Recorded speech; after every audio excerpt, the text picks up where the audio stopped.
In a world without mercy, the strongest already exists. Hello everyone, welcome to What If Luffy Was the Strongest in the more mature One Piece world movie. Before we start, please go support MaxLestrange for writing that awesome fanfic. This is the translated version I made. There will be some mistake in character's gender, but of course Luffy is a male.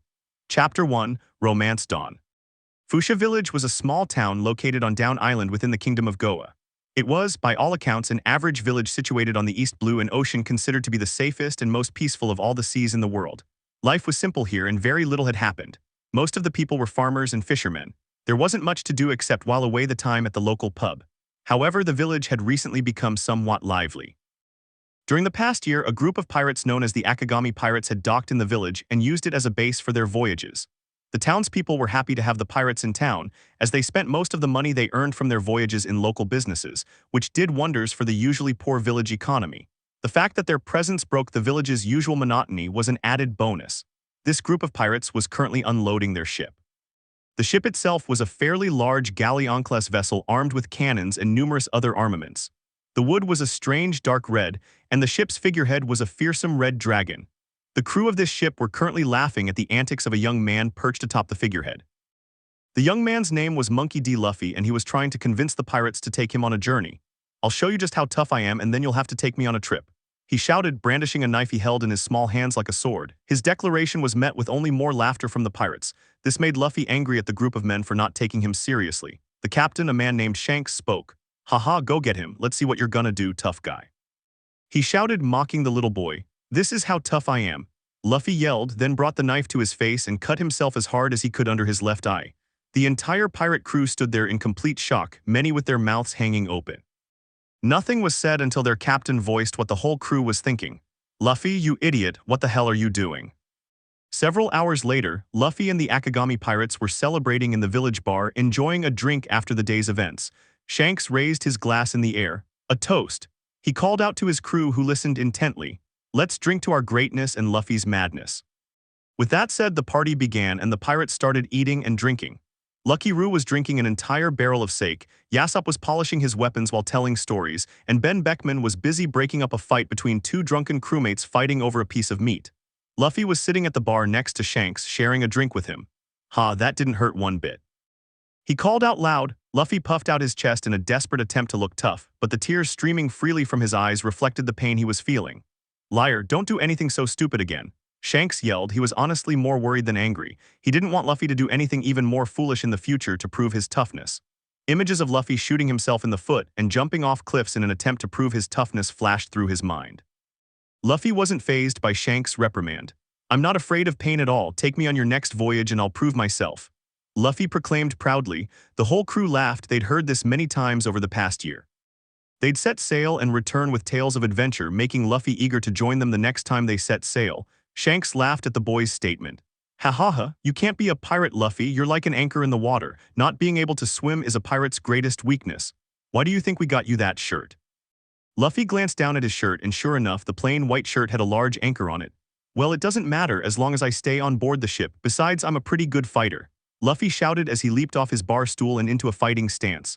"I've trained rigorously and my fist is as strong as a gunshot," Luffy proudly proclaimed as he punched the air. "A gunshot?" Shanks said in a tone of disbelief and sarcasm, while continuing to drink from his sake cup, only paying a little attention to what Luffy was saying. If Luffy was angry before, he was furious now. "What kind of tone is that?" "Come on, Captain, a trip wouldn't hurt," Lucky Roo chimed in, and at once several crewmates agreed that taking Luffy out once would be harmless.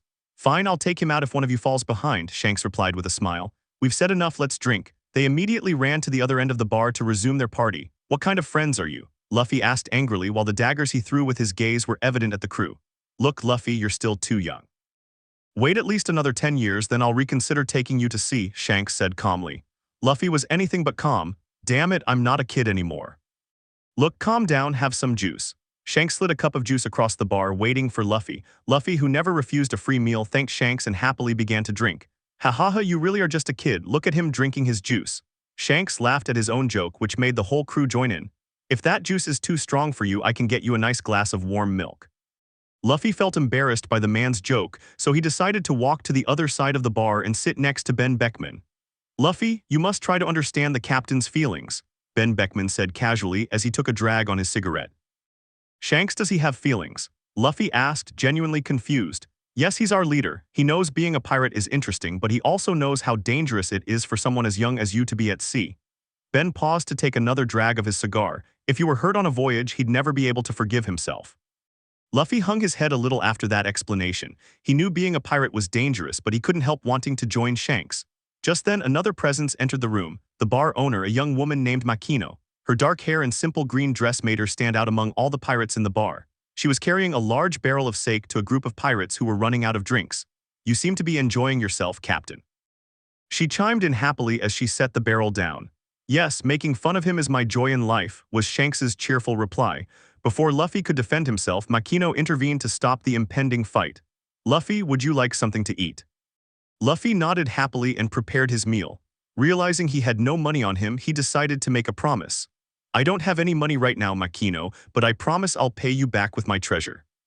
What treasure? Are you lying again, Luffy? Shanks questioned. No, I don't lie. I'm going to be a pirate and pay for your food with the treasure I find, Luffy replied confidently. Makino smiled at that response. I'll just add the food to your Luffy card, she said happily before walking to the kitchen to prepare them.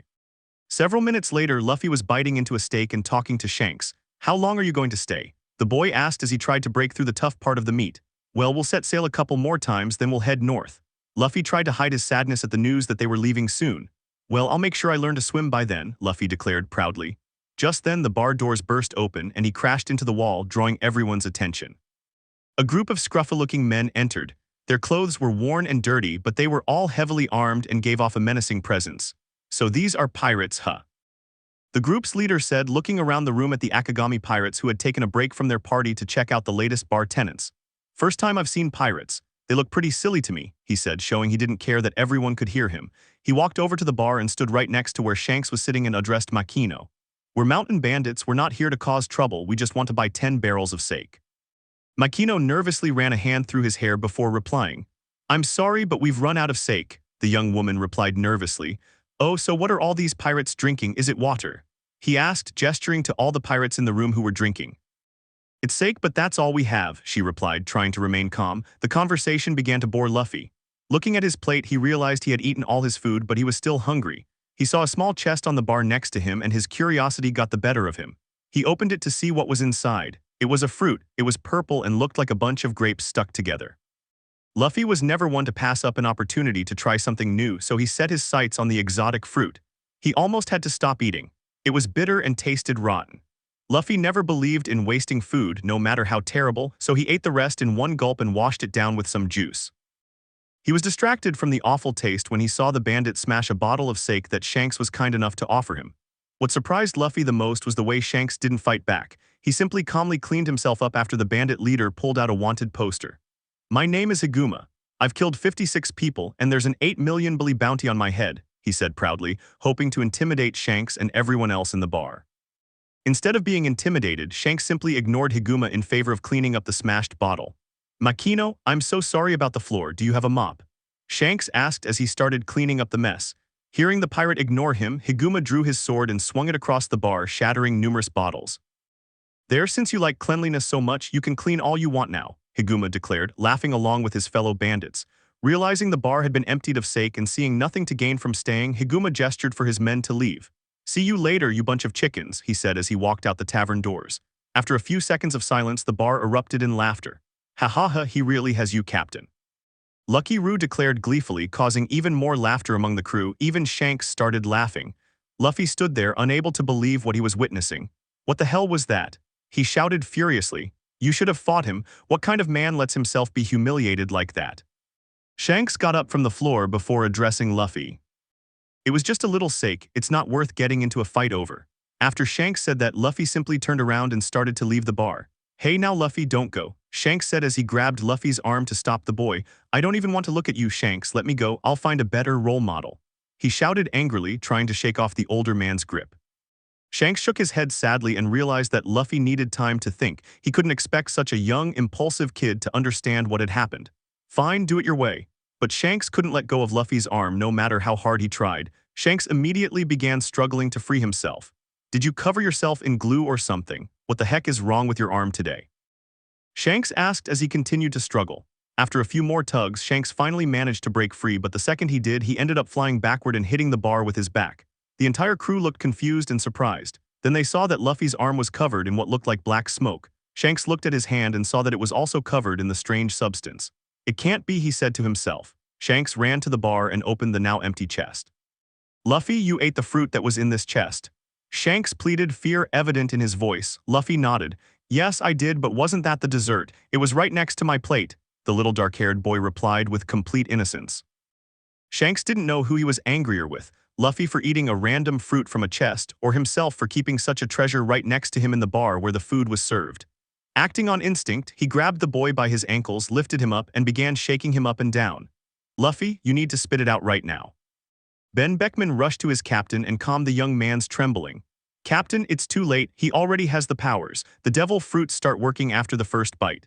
As if to prove his point, Luffy's legs were enveloped in darkness and the boy's gravity increased, causing Shanks to drop Luffy, who landed on the ground with a thud. After a minute of calming both Shanks and Luffy, Ben Beckman was able to calmly explain what had happened to the astonished young man.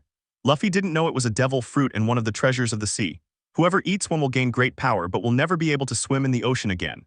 Luffy's jaw was literally hanging off the floor. He was silently stunned, as if his dream of being a pirate had just ended.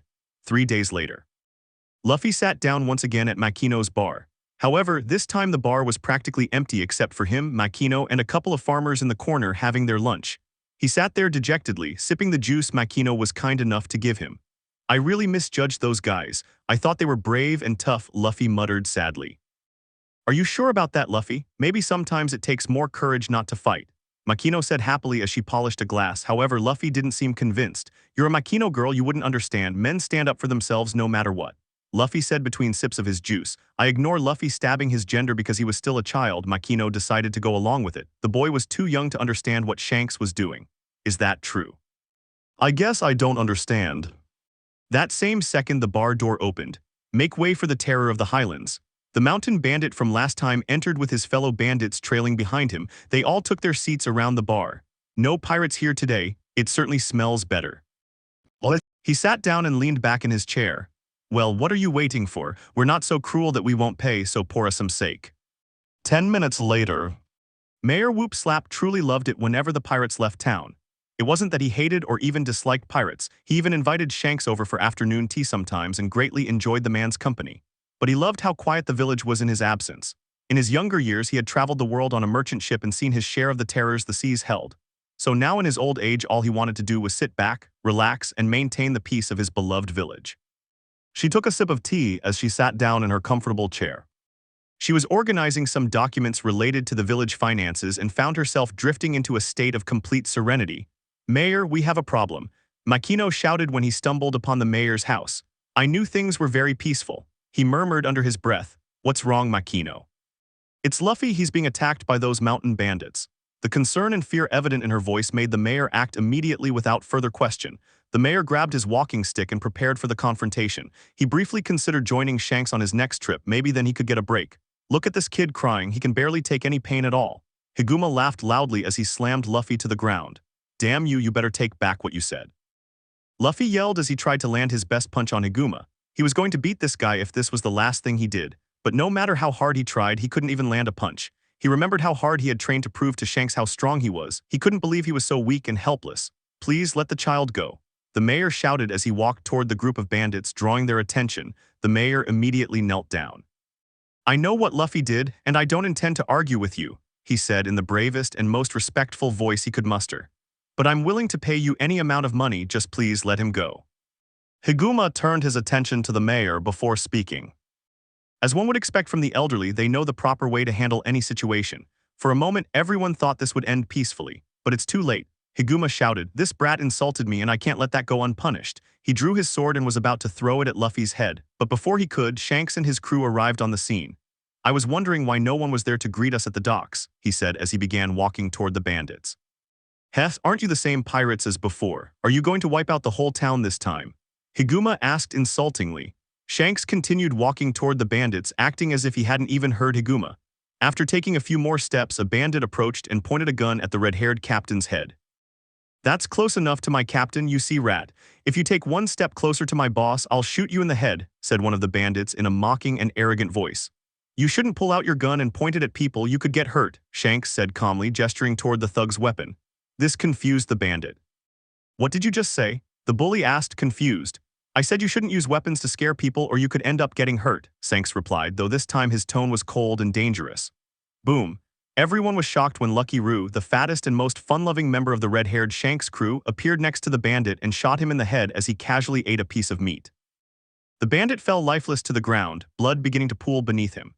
The bandit stood there, more surprised than anyone could have imagined but not as surprised as Luffy. The boy lay on the ground, still pinned down by Higuma's foot, but he stared wide-eyed at the spectacle before him, his attention completely focused.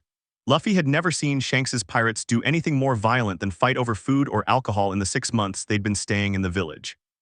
But now he was seeing what it truly meant to be a pirate. If Higuma was angry before, he was seething now. That was a dirty trick, he shouted, pointing at his dead comrade. Dirty. Ben Beckman began, casually smoking his cigarette. Do we look like saints to you? The people standing before you are pirates, Shanks finished. One of the thugs spoke up. This is none of your business, so leave while you still can. Listen up, you bandits, you can whip sake and food at me, you can even spit on me and I'll just laugh it off, but… Shanks's tone started calmly but quickly turned darker and angrier. I will never forgive anyone who hurts one of my friends.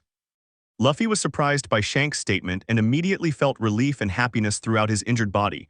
Higuma, however, simply laughed at the spectacle. Ha ha ha, forgive me, we'll destroy you. He proclaimed loudly, get them boys. With that noisy declaration, the bandits began charging the pirates with their swords drawn. Leave this to my captain.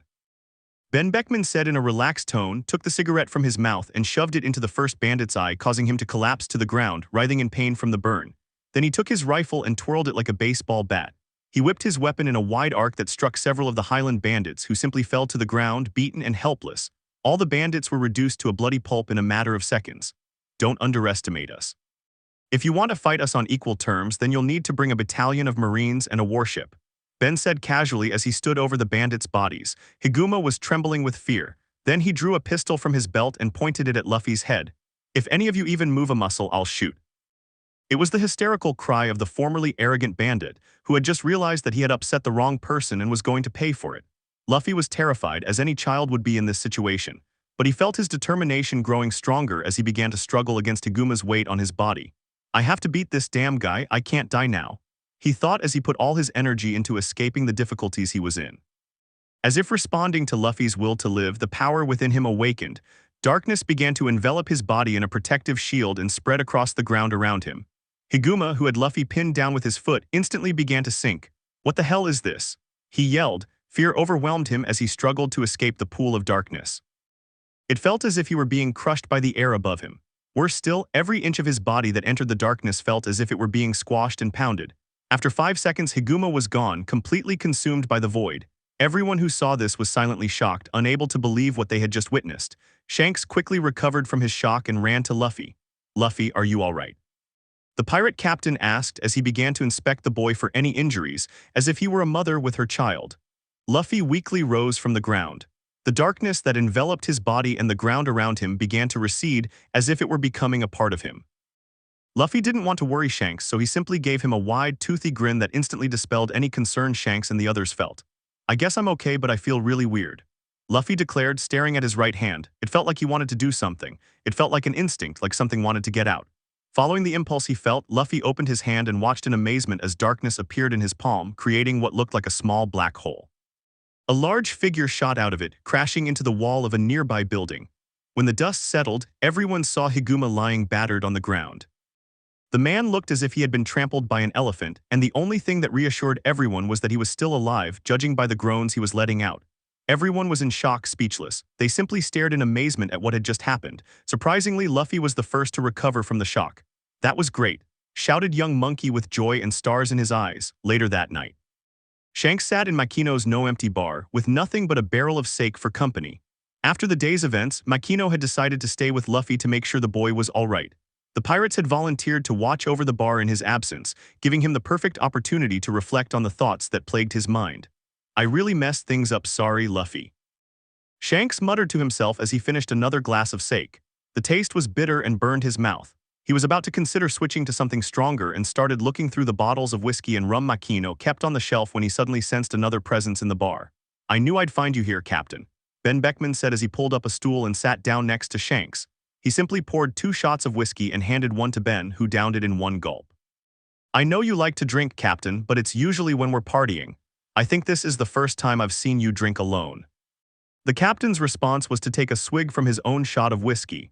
The alcohol went down smoothly, and Shanks sighed with pleasure at the sensation. "I just needed some time to think. I've had a lot on my mind lately," the redhead replied, his gaze distant. Ben turned and gave his captain a good look. The usually calm and cheerful man was now the picture of exhaustion and worry. Ben didn't like it and didn't want the crew to see the captain in such a state. "I don't see what's worrying you at this point, Shanks." Luffy came out of that situation with only a few bruises and scratches, which helped build his character, Ben declared as he poured himself another drink. "I'm not worried about what happened to that stupid bandit. What I'm worried about is Luffy eating that damn devil fruit. It could mean nothing but his death and the end of his dream of becoming a pirate before it even begins." Shanks commented in a tone that was full of concern. "Because of my stupidity, I could have ruined Luffy's life. I should have left the fruit on the ship in a locked chest where no one could find it, but I planned to make it a prize in a drinking game. I can't believe I was so stupid." He shouted angrily, reaching for the whiskey bottle, but Ben grabbed it before he could reach it. "Is that what worries you?" Ben questioned, pushing the bottle away. "Most of the strongest pirates in the world have been devil fruit users. It's not a big deal. It might even have helped Luffy. The kid will grow up to be a great pirate. Losing his ability to swim is a bit of a nuisance, but it's a manageable problem." Ben calmed down as he pulled out a cigar and began to smoke. Shanks shook his head sadly. "I'm not worried about that. I know the devil fruit's power will help him become stronger, but it will also make him a target." Shanks grabbed a book that had been on top of the bar the whole time and handed it to Ben. Ben recognized the book immediately. It was the Encyclopedia of Devil Fruits, a very rare book written by Dr. Vegapunk, the most intelligent man in the world and also the most important figure in the field of devil fruit research and several other areas of science. He was practically a legend. It was said that the man had an intellect 500 years ahead of his time.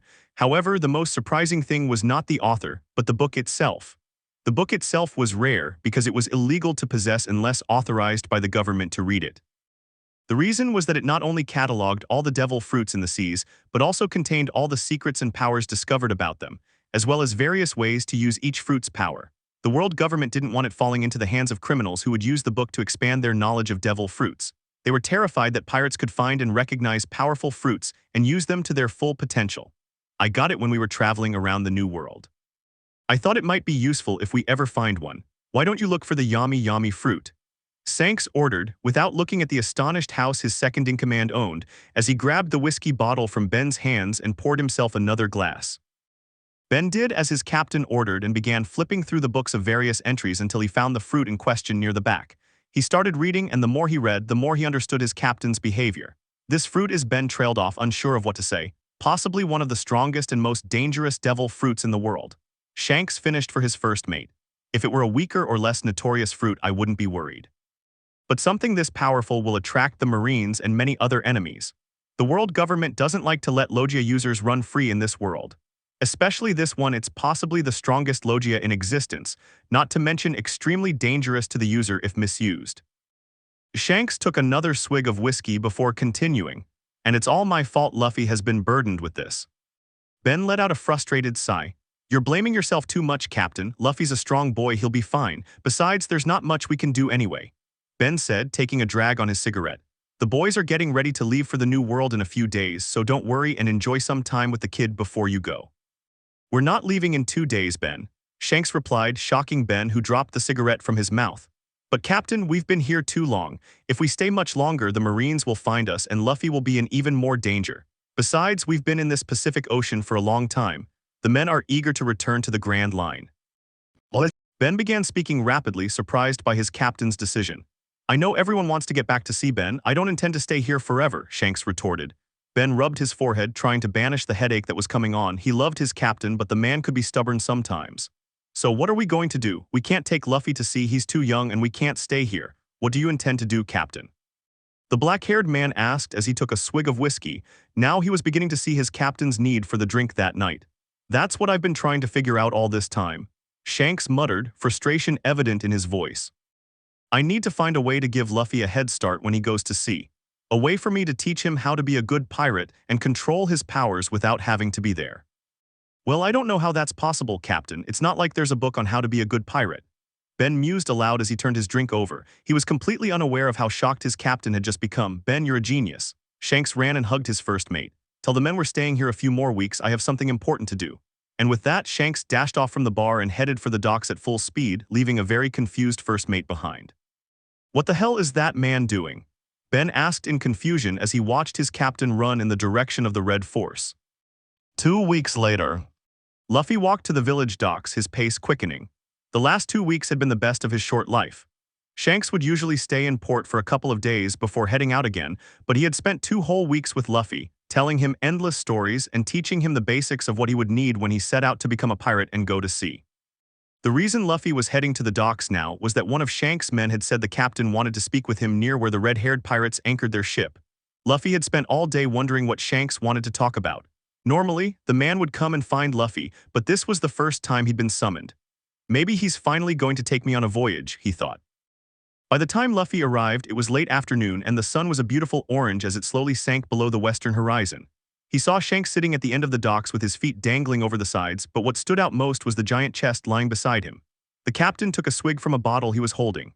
"Hey Luffy, come sit with me," he said, gesturing to the spot beside him. The young man approached and sat next to his role model. Shanks turned to the large chest beside him. "I know you'll be going to sea in the future, and I wanted to make sure you were well prepared." He gestured for Luffy to open the chest. The boy did as he was instructed, opening the chest and looking at its contents. "It's books," Luffy muttered, trying to hide the disappointment in his voice. He was never one to be ungrateful for a gift, but in a chest as big as that, he'd expected something more pirate-like. "I like it when Makino reads me adventure stories, but I've never really enjoyed reading on my own." Shanks expected this response and simply let out a light laugh. "A good pirate needs to know how to read, Luffy. Besides, those books aren't boring at all. Throughout my adventures across the Blue Seas and the Grand Line, I collected all sorts of books on navigation and books about unique islands and adventures people have had. A great captain needs to be intelligent and experienced, Luffy. How do you think I became the man I am today?" "But Shanks, if I read all this stuff, won't that be cheating? I mean, I want to be prepared, but I also don't want a boring adventure." Shanks knew Luffy would say something like that and had prepared for it. "Those books are just general advice, besides no 2 adventures are the same. Trust me, Luffy, you can read all the books and still be endlessly amazed by the Grand Line. This isn't cheating." That seemed to calm the boy's fear of having a boring adventure.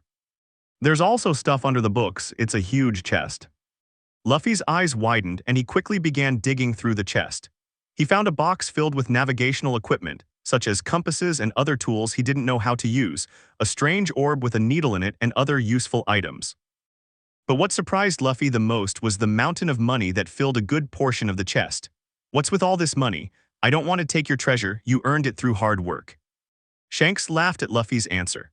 "It's not my money. I had one of my men posing as a bounty hunter and collecting the money from the mountain bandits at the local marine base. Higuma was only worth 8 million bali, but most of the others had bounties too. In total, that's 15 million bali in that box, and it's all yours since you're the one who took Higuma." Luffy was surprised but quickly got over it. "But Shanks, Ben took out all the other guys and Lucky Roo took one out too, don't they deserve some of this?" Luffy asked. "Don't worry about it, all the guys were fine with it.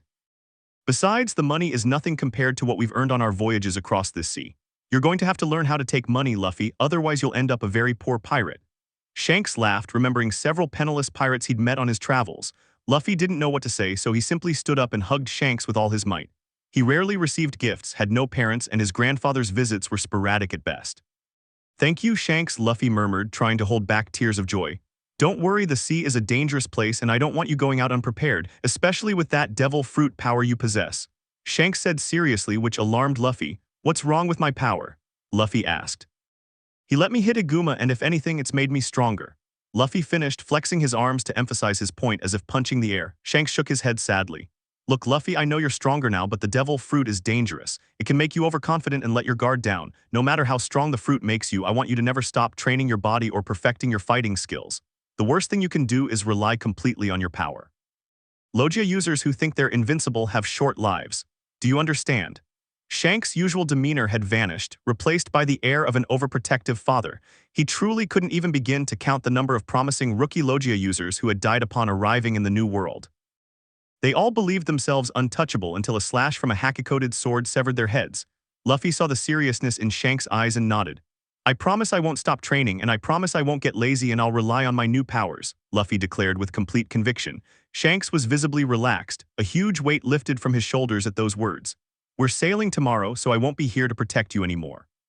Make sure you see us tomorrow and keep all those things safe. You're going to need them someday. The following mornings, the docks of Fuchsia village were bustling with activity as men hurried along, loading crates and other supplies onto the pirate ship. Several villagers had also come to see their favorite pirate crew.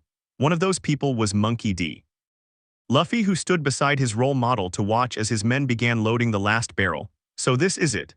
The boy's question sounded sad. Are you leaving for good this time? Shanks nodded. Yes, we've stayed here long enough. It's about time we moved on. This is the longest we've ever stayed in one place. Are you sad that we're leaving? The boy nodded, but his face didn't show much sadness. Yes, but that's fine. I'm not going to ask you to take me on this journey. I've decided to simply wait until I'm old enough to be a pirate on my own. Then I'll find you on the seas and show you how great I am. Luffy replied with conviction and seriousness. The old man let out a loud laugh from his belly. You'll be a great pirate someday, Luffy, but there's no way you'll ever be in the same league as me and my crew. I'm up here. Shanks raised his hand as high as it would go. And you, Luffy, are down here, he said, pointing at the ground. I'd go lower, but I don't have a shovel, Luffy replied mockingly. I'll show you, Shanks, Luffy shouted defiantly. One day I'll form a crew as strong as yours, and then I'll find the greatest treasure in the world, the One Piece, and I'll become the Pirate King. He yelled, drawing the attention of everyone on the docks. Shanks' crew members simply smiled at the young man they had come to see as one of their own. Luffy expected Shanks to laugh at him or mock his words, as he always did, but instead, the man simply smiled.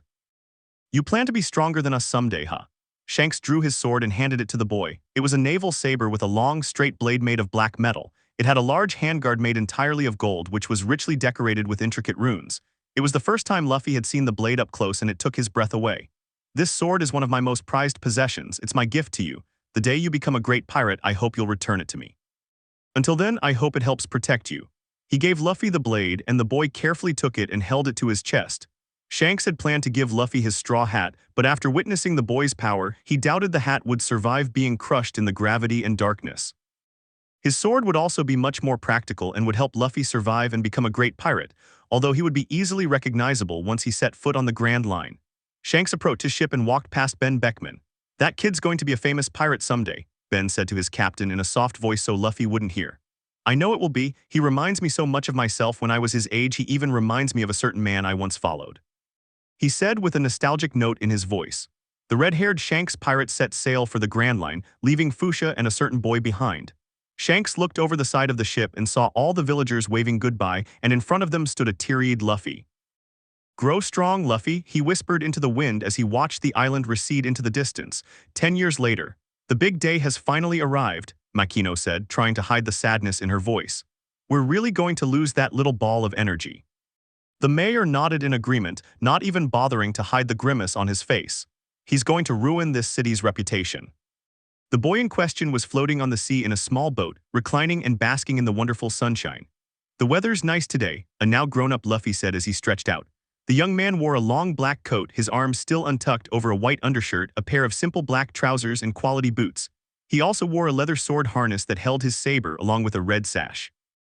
He also had 2 flintlock pistols concealed in a weapon's belt. Suddenly, Luffy heard a loud noise and looked up to see a large sea serpent staring at him.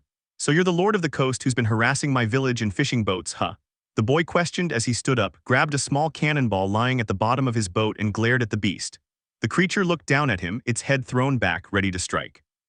Luffy's hand was enveloped in darkness, and the cannonball he had been holding sank into the darkness.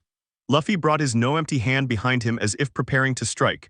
The Sea King lunged to attack the young man, and Luffy thrust his hand forward, palm open. A small black hole opened in his outstretched palm, and the cannonball he had absorbed shot out at great speed like a gunshot. Gravity cannon, Luffy yelled in a powerful voice. The ball was propelled forward and struck the center of the animal's head, killing it instantly. I think my cannonball shot is stronger than Grandpa's, even if it's not really a shot, the boy said to himself as he stared at the no-dead snake. He opened another black hole in his hand and used his free hand to reach inside. After a few seconds of rummaging around, he pulled out a large steak knife. He reached back into the hole and eventually extracted some wasabi and dried seaweed. See, snake sushi for lunch sounds good. Thus began the story of the next Pirate King. Chapter 2: Money and Thieves. Luffy found himself on a small island in the East Blue. He had brought his small ship ashore to get some rest and training on the island.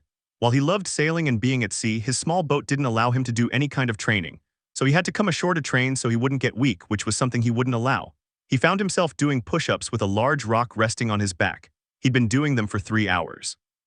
He'd seen his grandfather's insane strength and knew that to match it, he had to push his body beyond its limits. After reaching his goal, he threw the rock off his back and began his next exercise. He started doing squats while balancing a large anchor in each hand. Sweat poured over his head and blurred his vision as he worked his body, feeling as if his legs were burning, but he didn't stop until he finished his exercise. After he finished his leg exercises, he prepared for his other main training method. He summoned 6 cannonballs from his darkness, each extremely heavy, and practiced using the power of his devil fruit to its fullest potential. After 20 minutes of training, Luffy absorbed all the cannonballs in the darkness except for one, which he held in his hand and swiftly threw with all his might at a nearby rock. The rock shattered into a million pieces, and the cannonball continued along its path, hurtling straight through several trees until it flew into the ocean and caused an explosion. "I need to get stronger," Luffy let out a deep, exhausted breath and collapsed onto his back. "How else am I going to become the Pirate King and claim ownership of all the meat in the world?" He sighed wearily and walked over to his makeshift camp. He had a hammock strung between 2 palm trees, a campfire where a wild boar was roasting for his lunch, and several chests filled with tools and supplies to make his stay on the island comfortable. Luffy discovered that his devil fruit granted him many abilities, but the one with the most practical non-combat use was his capacity to store a near-infinite amount of items in what he called pocket worlds. This allowed him to store food, weapons, ammunition, and treasure in their darkness, and summon them at will for combat or leisure. He had many voids, that's what he called his different pocket worlds, some tranquil for storage and others with chaotic, crushing gravity that could cause damage. This is why Luffy could stay on even a small island and set up camp as if he were at a leisure resort. Luffy extinguished the fire at his camp and quickly devoured the now perfectly cooked boar. After regaining his strength, he lay back in his hammock and let out a tired sigh. He was tempted to practice his swordsmanship, but there wasn't enough time. He had to sail straight through the night, so he needed a nap. Luffy lay down in his hammock and took a flask from his pocket. It was metal and wrapped in leather. He opened the top and took a sip. Over time, he had developed a taste for sake. He called for a reward poster and lay back in his hammock while he watched. Portgas D Ace, bounty 550 million.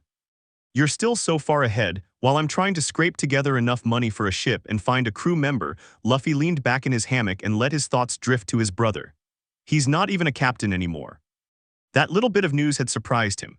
Ace had never been one to obey orders, and yet he was now a commander under the name of Whitebeard, the strongest man in the world. I wonder what kind of crew Whitebeard must have to make Ace willing to join them. They must be quite an interesting group. Luffy walked away as he closed his eyes and fell asleep. Meanwhile, somewhere in the New World.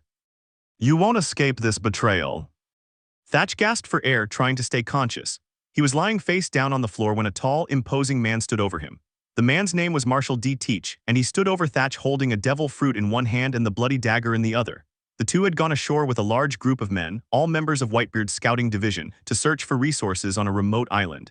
Teach had specifically requested to accompany Thatch alone. They had been comrades for over a decade, so no one objected, nor did anyone sense the betrayal until it was too late, when Teach had already plunged a dagger into the man's back. Usually a dagger in the back was fatal, but Thatch didn't become a division commander because of his charms. The only reason he didn't get up to fight was because his opponent had poisoned the dagger beforehand. "You need to focus on staying alive, Commander. I only want the devil fruit. There's no need for you to die here," Teach said, his gaze shifting to the devil fruit in his hands. "The poison on this dagger is just a sleep-inducing one. Stay down and accept the fact that fate favors me," Teach said, eyeing his new prize. The fruit was strange, resembling 3 cherries sharing a stem. One was blood red with orange patterns, another was dark green with black patterns, and the last was blue with dark blue patterns. "I asked you earlier if I could have this devil fruit. I even offered to pay for it. But you wanted to eat it in front of Whitebeard and the other division commanders tonight. You didn't even keep it out of your sight and carried it around everywhere, so I didn't have a chance to steal it more elegantly. Believe me when I say I didn't intend for this to happen or for it to turn violent, but I'm not going to let you or anyone else stand between me and my goals." The burly man with black hair and beard explained in a serious voice. Teach let out an angry growl as he glared at the overweight man beside him. "Is that what this is all about? The ship's rules say if you find a devil fruit, you keep it. I can't believe you're attacking me over something so petty." Teach yelled as he made another attempt to stand, but he collapsed again, the poison numbing his limbs. "Zahahaha." Blackbeard laughed as he stared at his former superior officer. "This isn't for any petty reason. The only reason I served on Whitebeard's crew for the past few decades was to get a specific devil fruit. I knew I'd have the best chance of finding it on his ship. Unfortunately, things didn't work out, and the fruit I wanted still hasn't appeared after all these decades. I was about to quit and go it alone, but then this baby showed up." Teach showed the devil fruit to his former commander. I thought fate had abandoned me, but it seems to favor me more than anyone else. This fruit is the one that will give me the power to conquer all the seas of this world. The rarest and one of the most powerful devil fruits in this world. It's not the one I originally wanted, but it's just as good. I'm no longer Marshall D. Teach, I'm Blackbeard. He shouted as he brought the fruit to his lips and swallowed it whole in one bite. He had to use all his willpower to avoid vomiting that disgusting fruit on the dying man, but after a few seconds he managed to swallow it. He knew the fruits worked after the first bite, but he didn't want to take any chances. With this power, I will make the next era mine. While eating, Theach managed to gather all his strength and stand up. Ignoring the blood loss, the pain, and the poison coursing through his veins, he used sheer willpower to draw his sword and charge at Blackbeard while the man was distracted by his meal. Just as Blackbeard was getting over the fruit's foul taste, all he felt was a short sword poised over his left shoulder. Arghh. The giant man screamed as Theach brought his sword forward for another strike, but exhaustion and the poison slowed his movements, and consequently Blackbeard managed to regain his advantage. The big pirate then used his poisoned dagger against his former crewmate, plunging it deep into his chest. The division commander collapsed to the ground, gasping for breath. The others will pay for this, Teach, he gasped, feeling the life drain from his body. The deepest part of hell is reserved for traitors and cowards like you. And so the commander of the Yonko Whitebeard's 4th Division fell to the ground and breathed his last. Damn you. Now everyone's going to want to kill me. Blackbeard roared angrily as he kicked the lifeless body of his former officer. He never meant to kill him. He knew Whitebeard and the others would never leave him alone after this. Stabbing and injuring a crew member was serious business on Whitebeard's ship, but killing a Nakama was something else entirely. Whitebeard would now be after his head, something he wanted to avoid until he had his ship and crew at full strength. Oh well, nothing I can do about it now. Fate has a funny way of doing things. He let out a deep breath as he felt his body change, the effects of the devil fruit kicking in, and he felt more powerful with each passing second. Blackbeard was pulled from his meditations when he sensed another familiar presence enter the area. Oi, Captain, we came as you requested. Blackbeard looked over and saw one of his crew, a man named Laffit, standing near the edge of the clearing. The man was tall and incredibly pale, with a sickly complexion. He wore a top hat and wobbled along with a cane and tap shoes. The rest of the crew are waiting on the raft. All the preparations have been made, Captain. Very good, Laffit. We need to get out of here before Blackbeard could finish speaking, he was interrupted. Commander Theach. A surprise shout was heard from the other side of the clearing. Blackbeard glanced quickly across the clearing and saw the rest of Whitebeard's 4th Division searching for their no-dead division commander. After a few seconds, the pirates put 2 and 2 together, their gaze shifting from Theach's corpse to the bloody dagger still clutched in Blackbeard's hand. The pirates drew their weapons and prepared to fight. You're going to pay for this, you broke Father's main rule.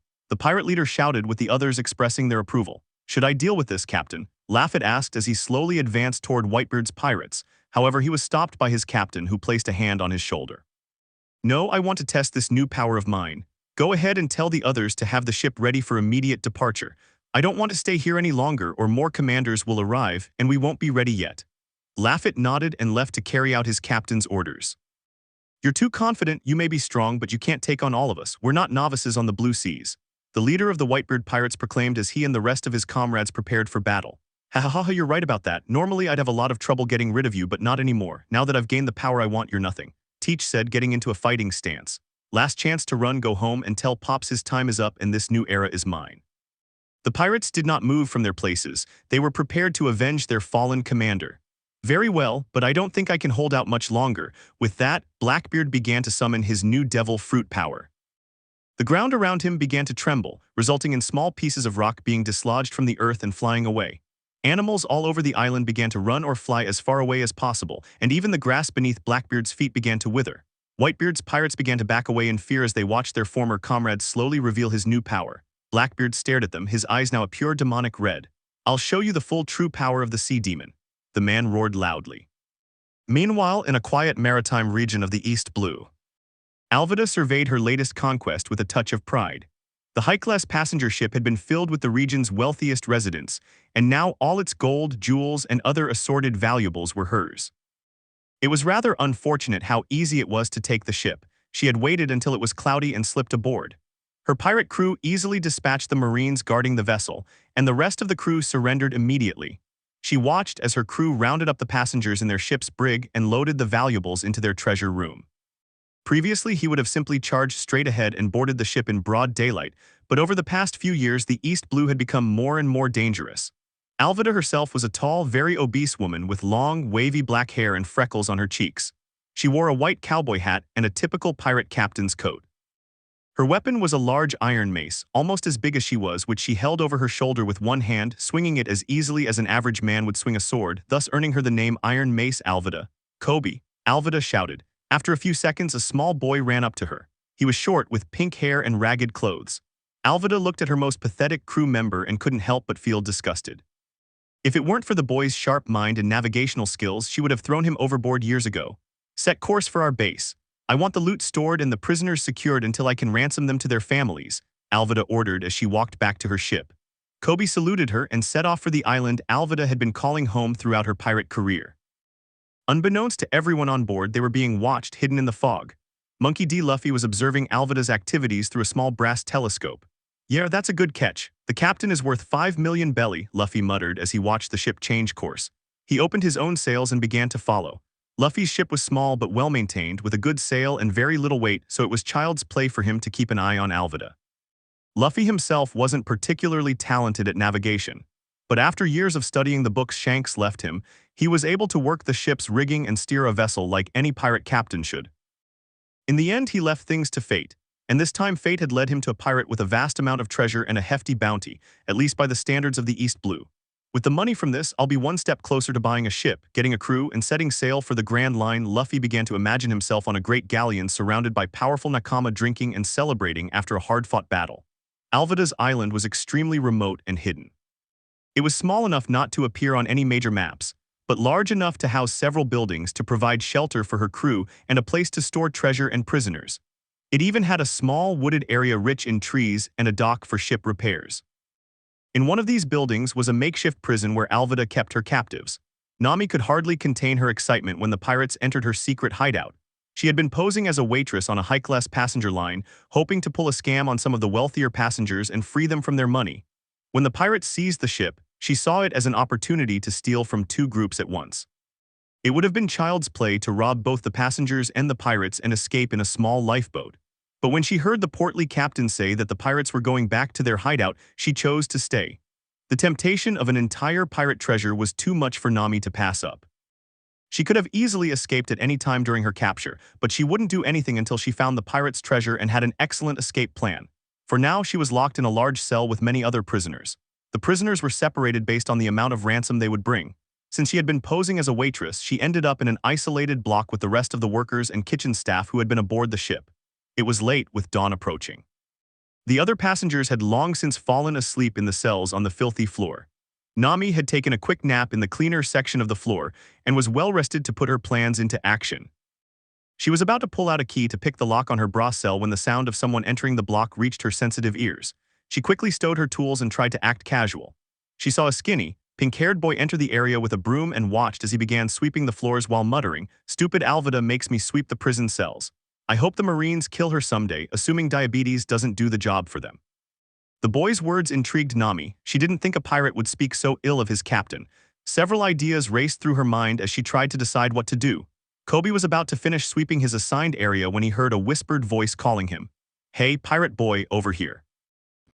Kobe walked toward the voice and saw one of the prisoners gesturing toward the cell. He wouldn't normally go anywhere near the cell, but he couldn't help noticing that the girl calling him was extremely beautiful. Being a slave on Alvida's ship for so long, with Alvida being the only woman on board, had made him desensitized to beautiful women. Reluctantly, he approached the cell, close enough for them to whisper but far enough away to be out of reach. His paranoia and fear invalidated his admiration for a beautiful girl close to his own age.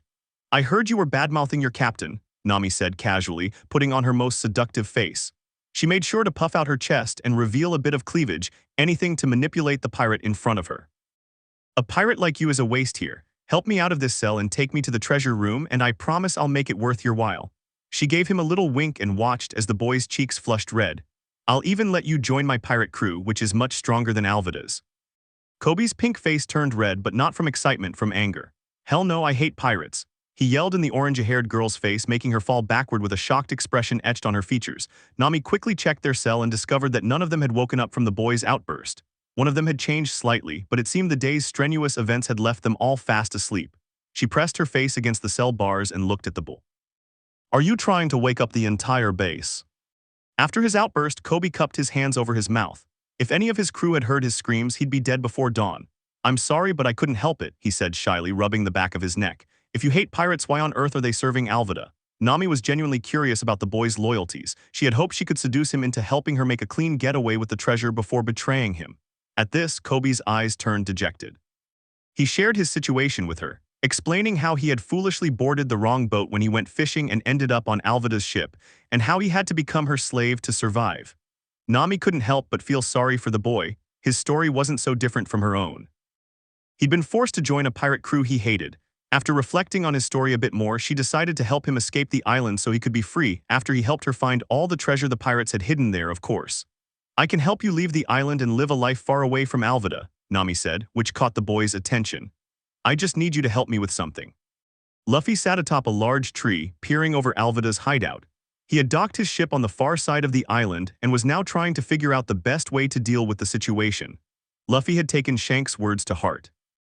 After reading numerous books and studying to become a pirate capable of surviving on the Grand Line, he had become much more thoughtful and tried to approach life with a bit more caution. That's why he now found himself working as a bounty hunter in order to obtain the necessary funds to buy a ship and supplies before he embarked on a life of piracy in earnest. He ran through numerous plans for taking Alvida's treasure and weighed the chances of success for each one. To hell with it, I'm going to load up and see what happens. The young man grumbled. No matter how much he thought about it, he couldn't see how that pirate crew could be a danger to him. Dawn had broken, and the pirates were bustling about their base of operations. This meant cleaning every speck of dust around the island and preparing a hearty breakfast for Alvida. In the center of the base was an open-air picnic area with a large table surrounded by numerous chairs. Seated in one of these enormous chairs was Alvida, growing impatient with how long it was taking to serve breakfast. Why are the chefs taking so long? Breakfast is at 8 in the morning. These delays are unacceptable. The woman shouted, causing many of her crew members sitting around her to back away. If the food isn't especially good this morning, I'm going to have the entire kitchen staff fired. The moment the threat was issued, a pirate leading a group of servants carrying enormous trays of food stepped forward. Forgive the delay, Lady Alvida, but the kitchen staff were busy preparing a very special breakfast to celebrate your successful voyage. They even have a special dessert that is only suitable for you, the most beautiful woman in the world, he declared grandly, hoping his captain would take pity on him. In truth, breakfast had taken so long because of the enormous amount of food they had to cook for their walrus of a captain. The man's words seemed to have saved him from his captain's wrath. Very well, but don't let it happen again. If this food isn't delicious, you'll suffer the consequences. The servants brought in a large quantity of assorted foods, and she laid them all out. Thus began breakfast, a stressful affair for Alvida's pirates. This was because she demanded that they sit at the table with her and eat with her, but being a lady of supposed refinement, she required that they all have perfect table manners in her presence. Despite the fact that she shoved the food into her mouth like a ravenous woman, the meal was going as expected. Alvida was shoving most of the food on the table into her mouth, while her crew were meticulously eating small amounts of food in a very slow and careful manner to avoid her anger. This is really good food, a voice shouted, breaking the silence of the breakfast table. All eyes turned to the seat next to Alvida, which was usually empty since none of the crew wanted to be so close to their captain's watchful gaze. They saw a young man dressed mostly in black sitting beside her. She didn't recognize him, but then again she didn't bother to memorize her crew members. He was eating his food quickly with little regard for table manners, which was unacceptable at her table. He turned to the criminal. Who are you and what do you think you're doing? Every member of my crew must have impeccable table manners. If a look could kill, the young man would have died 1,000 times over. My name is Monkey D Luffy, and I'm obviously eating food right now. Are you some kind of idiot? Luffy continued eating and ignored the murderous glare that crossed Alvida's face. The woman was about to get up and smack the rude boy, but the sound of the dessert bell rang above the table. Lady Alvida, as the most beautiful woman in all the seas of the world, we have prepared a glorious breakfast dessert. The waiter placed a tray before her. A golden ice cream, the finest vanilla ice cream money can buy, 3 of the richest chocolates available and all covered in 23-karat gold leaf, along with the finest candied fruits money can buy. The chef began to speak extravagantly. Alvida forgot her anger when she laid eyes on a delicious dessert. This really is a dessert that suits my beauty. Tell the kitchen staff they've earned my forgiveness for the late breakfast. Ignoring the waiter's many thanks, Alvida grabbed a nearby spoon in her thick hand with stubby fingers and was about to take a bite of the delicacy when it suddenly flew away from her. She turned and saw that her dessert was gravitating toward the young man who had rudely interrupted her meal earlier. Somehow the ice cream was levitating toward her hand, which had a black vortex in its palm, and the boy seized it, taking a large, unceremonious bite. Holy crap, this is really good. I didn't think you could eat gold or that it could taste this good. Luffy declared as he ate the rest of the ice cream in one big messy bite. Alvida's fury was murderous. She stood up and hurled the table across the clearing, taking with it all the members of her crew who had been eating on the other side. She turned to the man who had stolen her dessert. Without warning, she raised her fearsome iron mace in one hand and swung it with all her might. Luffy simply dodged the attack calmly and watched as the mace crushed the area where he had been standing, sending chunks of dirt flying everywhere. "You rude wretch, how dare you insult the most beautiful woman in the world," she declared, twirling the mace sideways, intending to strike the young man on the head like a baseball. Luffy simply ducked under the captain's attack with incredible speed and grace. "When have I ever insulted a beautiful woman? All I see is a bunch of idiots and a whale that learned to walk on land," Luffy retorted, causing Alvida's face to turn crimson with anger. I can't say much about her personality either. Alvida began swinging her iron mace with incredible speed for a woman of her size. Each blow was stronger than the last, kicking up more and more debris. Luffy calmly dodged each one, a small smile playing on his lips. "You little piece of shit." Alvida snarled as she took another swing at the guy who had insulted her. "You're clearly jealous that you'll never be with a woman as amazing as me. If you had a sister and a dog, I'd choose the dog," Luffy replied, dodging another of her strikes. "We could go on like this all day. In the end, all I see are a bunch of people whose rewards will bring me one step closer to achieving my dreams," Luffy said as he drew his sword and prepared for battle. Bounty Hunter. "Well, you're not going to take anyone's head here, but you're going to lose yours," Alvida shouted as she brought out her mace for a massive strike. Luffy simply blocked the enormous weapon with his sword, stopping it in its tracks as he wielded his weapon with one hand. Each member of Alvida's crew, who had been watching the entire exchange from the beginning, was wittied, as such a small person could block a massive weapon with nothing but a sword. Luffy held Alvida's mace in place with his right hand, the one wielding his sword, and used his free hand to attack her. "Dark hold, dark attraction," shouted the young man with black hair. Alvida felt drawn towards the child until her hand touched the center of his chest. "Repulsion," was the cry that was heard throughout the clearing. A very powerful gravitational force shot out of her hand and sent Alvida flying into a nearby building, causing the wall to collapse. Luffy addressed the rest of his crew. "Don't think I've forgotten about you either." "Black hole," once again the young man said in a deep voice, terrifying the pirates of Alvida. A massive amount of darkness erupted from Luffy and enveloped the ground in the entire area. Before they could scream, every member of Alvida's crew was absorbed into the darkness, and once they were all gone, Luffy canceled the ability and drew the darkness back into himself. "Now we have to find out where the fat lady went." He went to where he had sent Alvida flying to pick her up in the same way he had picked up his crew. Nami and Kobe were entering the treasure room. The orange-haired girl had managed to convince Kobe to free her and help her steal Alvida's treasure in exchange for helping her escape the island. She had waited until breakfast since, according to Kobe, the entire crew would be busy attending to Alvida's needs. They had just sneaked past all the guards and into the treasure room when they heard the sounds of a struggle outside. They weren't sure what to do either, but Kobe started to panic while Nami filled a bag she was carrying with as much of Alvida's treasure as she could. Both of their actions were stopped when Alvida herself crashed through the wall of the treasure room, sending them both into shock.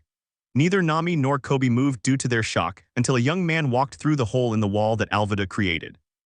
"Maybe I sent her flying with too much force. I don't want to kill anyone unless I have to," Luffy said as he entered the room, his gaze faltering when he realized the entire room was filled with treasure.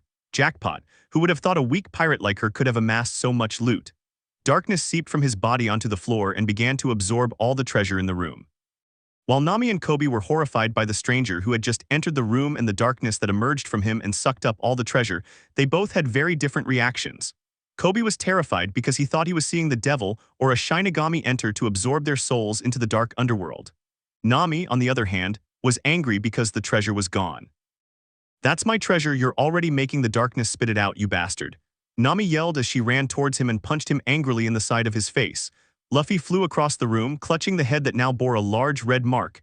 "Damn it, I got distracted by the treasure," he muttered angrily to himself. "Who the hell are you two, more pirates?"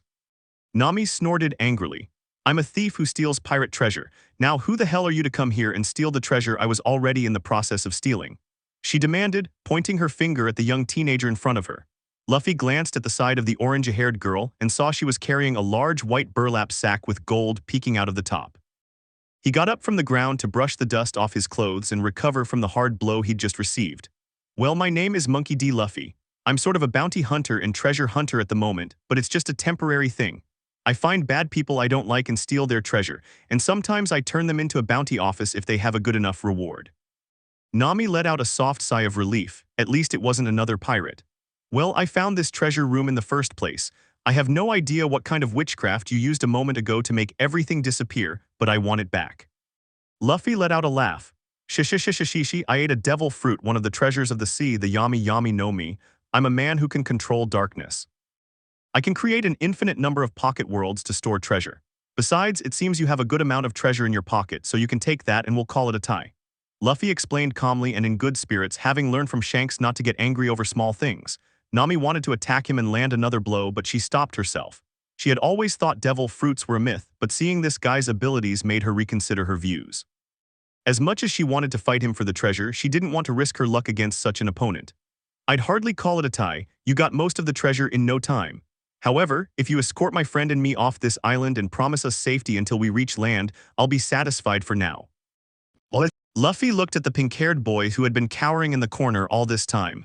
Who are you? CC Kobe, he managed to stutter. It's a pleasure to meet you. Let me call the bounty office and we can be on our way. Luffy summoned a large Den Mushi from his darkness. The creature was peacefully sleeping when Luffy dialed a number on it, East Blue Rewards Office. The snail spoke, relaying the words of the person on the other line. Hey, I'm Luffy. I've captured Alvida and his crew alive along with a bunch of other people who were their prisoners. I want to claim the reward. The young man exclaimed, Ah, Luffy, we haven't heard from you in quite some time. We'll send a ship with a reward that will be delivered to you upon confirmation of the capture of the pirate Alvida and her crew. We'll also send some men to assist the kidnapping victims. Just send us their coordinates. The voice on the other end replied kindly, a voice that apparently knew the young bounty hunter from before. A few hours later, Luffy was counting the bili he had just received from the bounty agent as he watched Alvida and her crew being dragged onto the marine ship. He also saw the kidnapped victims, all of whom were being checked over and sent to a separate vessel that was to take them home. The bounty officer looked at the young man with admiration. You should consider joining the Marines, Luffy, or at least becoming a full-time bounty hunter. You're clearly very good at it. In fact, you're already making a name for yourself in these waters. The man praised him and he wasn't lying. Monkey D. Luffy's name was becoming increasingly well-known throughout the East Blue lately. Luffy shook his head. That's not my dream. Being a Marine requires too much discipline and taking orders and hunting bounties isn't my passion. I only need to do this for the money. I have something very different I want to do with my life. The bounty officer saw no point in the argument, so he left the boy alone and both Marine ships departed, causing Luffy to sigh with relief just a little. While he hadn't openly declared himself a pirate yet, that didn't mean he wanted Marines hanging around him. Luffy almost laughed at himself. There had been a time when such caution was an absurd concept. But year after year of reading every book he could find about pirates had made him realize that most pirates who failed on their journey to the Grand Line suffered the same fate. They were unprepared and were captured by the Marines. If he was going to be the Pirate King, he needed to be strong and careful, but not too careful. After all, if he was always cautious, his journey would be incredibly boring. He approached where his small boat was anchored and found both Nami and Kobe already on board. I thought you two had gone off with the Marines, Luffy said, walking over to his ship and jumping inside. I don't really trust the Marines, they ask too many questions. Besides, you promised to escort me to the next island, and I still owe my friend here a promise, Nami said, pointing at Kobe. It was tempting for the boy to simply surrender to the Marines who had come to retrieve Alvida, but with his crew there, the chances of his past being exposed were too high. Even though he was an unstable member of the crew, he was still a part of them in the eyes of the law. Good for me, but keep in mind there's a Marine base at the next place I'm visiting. Luffy set his sail and headed out to sea.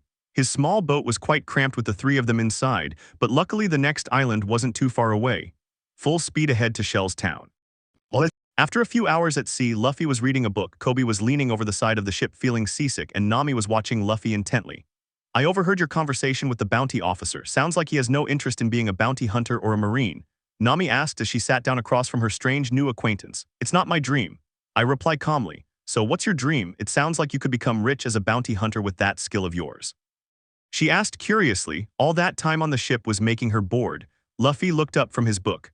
I want to be free to sail the seas of the world and go on endless adventures. That's why I want to find the One Piece and become the Pirate King.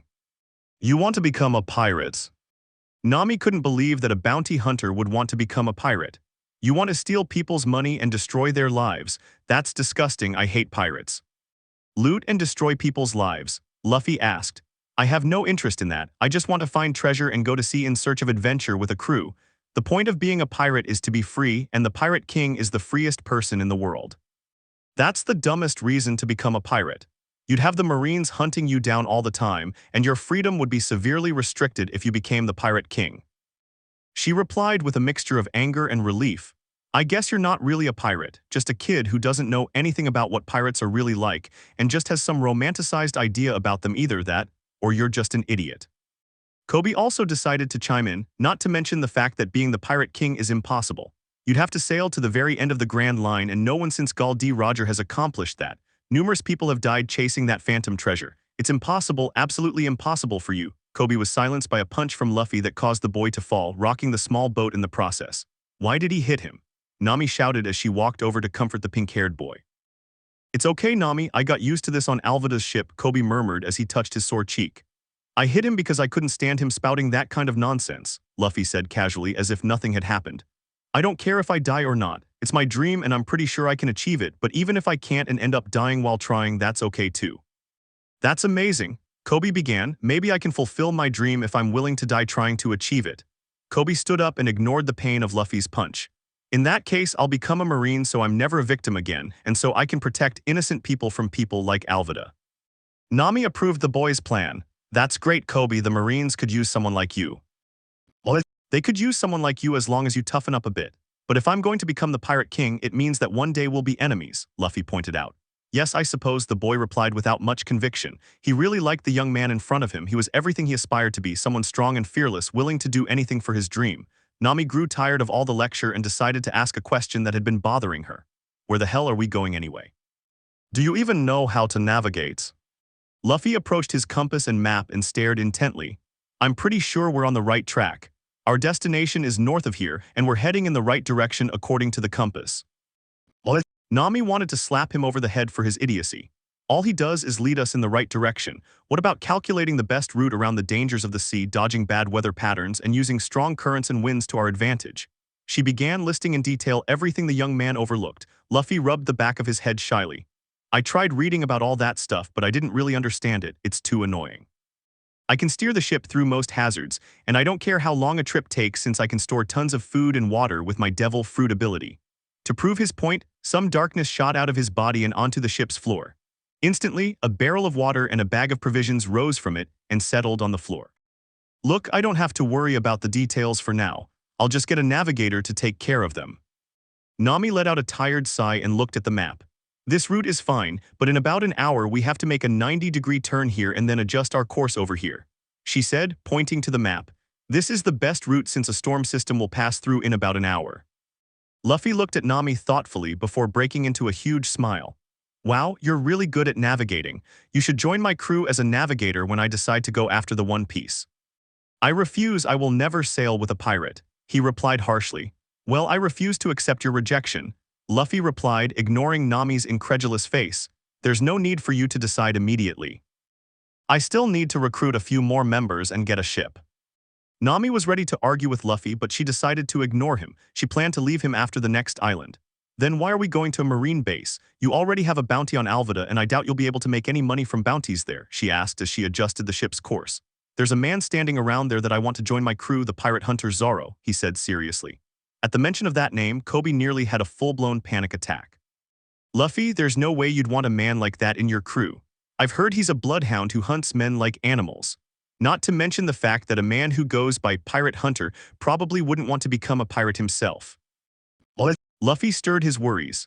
I'm not committed to anything yet. It all depends on whether or not they're a good person. Besides, right now I'm a part-time bounty hunter aiming to become a pirate. Who's to say Zoro isn't the same? Meanwhile, on a Navy prison Rafor's ship, Alvida struggled against her restraints and managed to free herself. She was in the hold of a small prison transport ship that was undoubtedly taking her to a court somewhere where she would be found guilty of piracy. Despite her predicament, her thoughts turned to the mysterious boy who had defeated her. Monkey D. Luffy, she felt a blush spread across her chubby cheeks. It was the first time a man had ever faced her and challenged her. He had even struck her and defeated her in combat, something no one else had ever managed to do. He's a real man, unlike all the other weaklings who just obey me, she thought to herself. But she knew he didn't find her attractive and had even said her personality was terrible, but that only made her fall even more in love. A complete man, truly a challenge that suits a woman like me. But for now, she had to focus on escaping. None of this would matter if she were sent to prison or publicly executed. She reached into her thick hair with her free hand and pulled out a pinkish-looking fruit about the size of an orange. It was a devil fruit, which she had recently found during one of her successful raids. She had debated for a long time whether to eat it or not and had kept it hidden in her hair in case she ever needed it. Now was the time to use it. She took a bite and had to stop herself from spitting it out at the awful taste. Her whole body suddenly felt like it was burning, and she felt herself changing in ways she didn't understand. The pain was unbearable and made her faint. Half an hour later, she woke up and felt a million times lighter. She climbed up and looked around her solitary cell. Her prison outfit was now too big, and she had to wrap it around herself and tie it up like a makeshift toga to maintain her decency. What kind of power have I gained? She approached the bars of her cell and tried to use force to get through them. She failed but accidentally ended up slipping through the thin bars and was surprised at how smooth her skin was. She escaped from the cell and ducked into a bathing area to avoid a marine patrol. She looked at herself in the mirror and what she saw shocked her. "My freckles and my fatness are gone," she said in a state of shock. She had gone from being a fat and ugly woman to a beautiful girl with a stunning body, far away from there in the new world. Ace and Marco climbed to the tops of their ships and watched as they stopped at the last known location of Whitebeard's 4th Division, which had been sent there. Teach had been tasked with finding resources to repair Whitebeard's fleet after a battle with Kaido. 3 days had passed since Teach had reported again, and Whitebeard grew worried, so he sent 2 of his best commanders to find his wayward brothers. They disembarked with several of their strongest men and began searching the island. Everyone formed groups and spread out. "Call in if you find anything." Ace ordered his crew to hurry and obey his orders. Several search parties formed and headed in different directions while Marco and Ace went together through the center of the island. "This doesn't seem right. This island is too quiet, Yoi," Marco murmured as they explored the island. "You're right, there isn't a single animal making a sound anywhere," Ace said, looking around the island. "Something must have happened." After several minutes of walking through the thick vegetation, the two reached a clearing, and what they saw made them stop in their tracks and open their eyes in shock. The clearing ahead was filled with bodies, all of them dead and mutilated. Some appeared to have been burned, some were blackened in a ghastly and hideous way, and many others were simply staring up at the sky with expressions of pure agony, and many others were simply torn apart and their limbs scattered everywhere. The commanders of the 1st and 2nd Divisions shook themselves out of their stupor and rushed forward, beginning to inspect the bodies for survivors or at least any evidence of who had done this. The mutilation of the bodies made identifying the dead difficult, let alone determining who was responsible. Ace examined the corpses and tried to match the limbs while Marco called for the rest of his crew to assist them. Several minutes passed, and they were joined by the rest of their men, who were just as horrified as their 2 commanders had been when they discovered the scene. They all began to investigate the area and tried to identify the bodies or at least gather them for a proper burial. This had to have been Kaido. He's more beast than man. Only he could display this kind of senseless brutality. Ace said as he surveyed his fallen comrades, doing his best to suppress his anger and sadness. "It's unlikely. Kaido was never known for his subtlety, Yoi. Would have attacked our main fleet for revenge, and besides, after the beating we gave him a few weeks ago, I doubt he'd be back at full strength," Marco replied. "I found one alive." One of his men called out as the whole group ran to see the survivor. Beneath a massive pile of bodies and body parts, a single crew member was shivering and cowering. He was covered from head to toe in blood and entrails. His eyes were filled with terror. After making sure the man was all right, Ace began to question him. "What happened here? Who did this?" Ace asked, trying to rouse the man from his fearful stupor. "Was it Kaido, Big Mom, who did this to you?" "It wasn't Kaido, it wasn't Big Mom, it was Teach." The man managed a gasp before breaking down in sobs and collapsing to the ground. "Teach betrayed us." Ace felt his entire world crumble upon hearing those words. Teach had been a friend to him as well as a trusted subordinate and had even been the one to encourage him to become a division commander. Not to mention the fact that the man was part of his division. That can't be. Even if he were a traitor, how could he have done all this? He's nowhere near strong enough for that. He killed Thatch and took the devil fruit he had planned to eat in front of Pops and the other commanders. He ate it, and with that horrible power he became unstoppable. We couldn't stop what he has become. The pirate began to recount between sobs, mentally broken. Ace helped the crewman to his feet to get up. "What has he become?" I asked with seriousness and anxiety, wanting to know how the traitor achieved that power. The pirate overcame his fear and responded with the only word he could use to describe Teach. "The devil." Chapter 3, The Pirate Hunter. "We finally arrived at the marine base," Nami said, gazing at the island that housed one of East Blue's primary marine bases. Thanks to her navigational skills, she and her 2 companions had arrived in record time, which was a good thing since sharing a small boat with 2 boys was quite unpleasant. The 3 of them towed the boat to the port and tied it to the dock. Luffy was the first to get off the boat. "Let's get something to eat," Luffy said as he walked through the streets looking for a good restaurant. "How come he's still hungry?" "He ate 3 meals while we were sailing here," Kobe said, following after Luffy. "It's like his stomach is a black hole," Nami muttered as she walked beside Kobe. "All I know is he'd better be the one to pay." 10 minutes later, the three of them were sitting at a table in a restaurant called FOO Food. They had all received their food and were now discussing their future plans while enjoying a home-cooked meal. Well, this is where we part ways, Nami said, taking a sip of her fruit juice. I've kept my promise, Kobe. You'd better enlist and become a strong Marine. She turned to Luffy. As for you, I hope you give up on your dream of becoming a pirate. You seem like a nice guy, but you're very naive. Luffy paused his meal for a moment, considering her words. It's my dream, so I'm not going to give it up. Besides, you can't leave yet. I haven't convinced you to join my crew yet, he said with a smile. Nami couldn't believe how stubborn the boy was. Well, I have to make money, and I can't do that if I'm playing games with you while you're looking for crew members. Luffy thought about it for a second. Well, I go after pirates for their bounties and treasure. I'll make you a deal. In exchange for being my navigator, I'll give you the same share of the treasure I take. Nami considered it, and it was an attractive offer. The young man was clearly powerful and knew what he was doing. He easily dispatched Alvida and her entire crew. Very well, I'll be your navigator for the time being, but only for as long as you're a bounty hunter. Once you decide to become a serious pirate, I'm leaving. That's great. That'll leave more than enough time to convince you to become a member of my pirate crew, Luffy replied confidently. Seeing no point in arguing with Nami, she remained silent as she finished her meal. Fortunately, Luffy paid her bill and the three of them walked to the marine base, which was situated as the island's centerpiece. Before they could reach the building, their eyes were drawn to a little girl who was entering a prison courtyard. Intrigued by what she was doing, the three of them looked over the wall of the prison courtyard and saw her heading to the right toward a figure whom the three of them recognized as the dreaded pirate hunter Zoro. Big brother, I made you some rice balls. You're hungry, aren't you? The girl said she was offering the food to the tied-up man. Go away, girl, do you want to die or something? Said the feared pirate hunter. But it's the first time I've ever made rice balls, the girl replied sadly. I told you to leave. Dojo said this time in a hurry and anxiously looking at the patio door which soon opened. You shouldn't be scaring the children, Roronoa Zoro. If you do, I'll tell my father, said a shrill voice. All heads turned to see a cocky young man in a business suit flanked by two Marines. His limbs were thin, and he practically oozed drool as he ran a hand through his long blonde hair. This was Helmeppo, the son of the Marine base commander. Who the hell is that weirdo? Luffy asked as he watched the blonde man walk towards Zoro and the girl. He must be a high-ranking Marine, which means the girl is safe, Kobe added with obvious relief. Zoro simply mocked the other boy's appearance.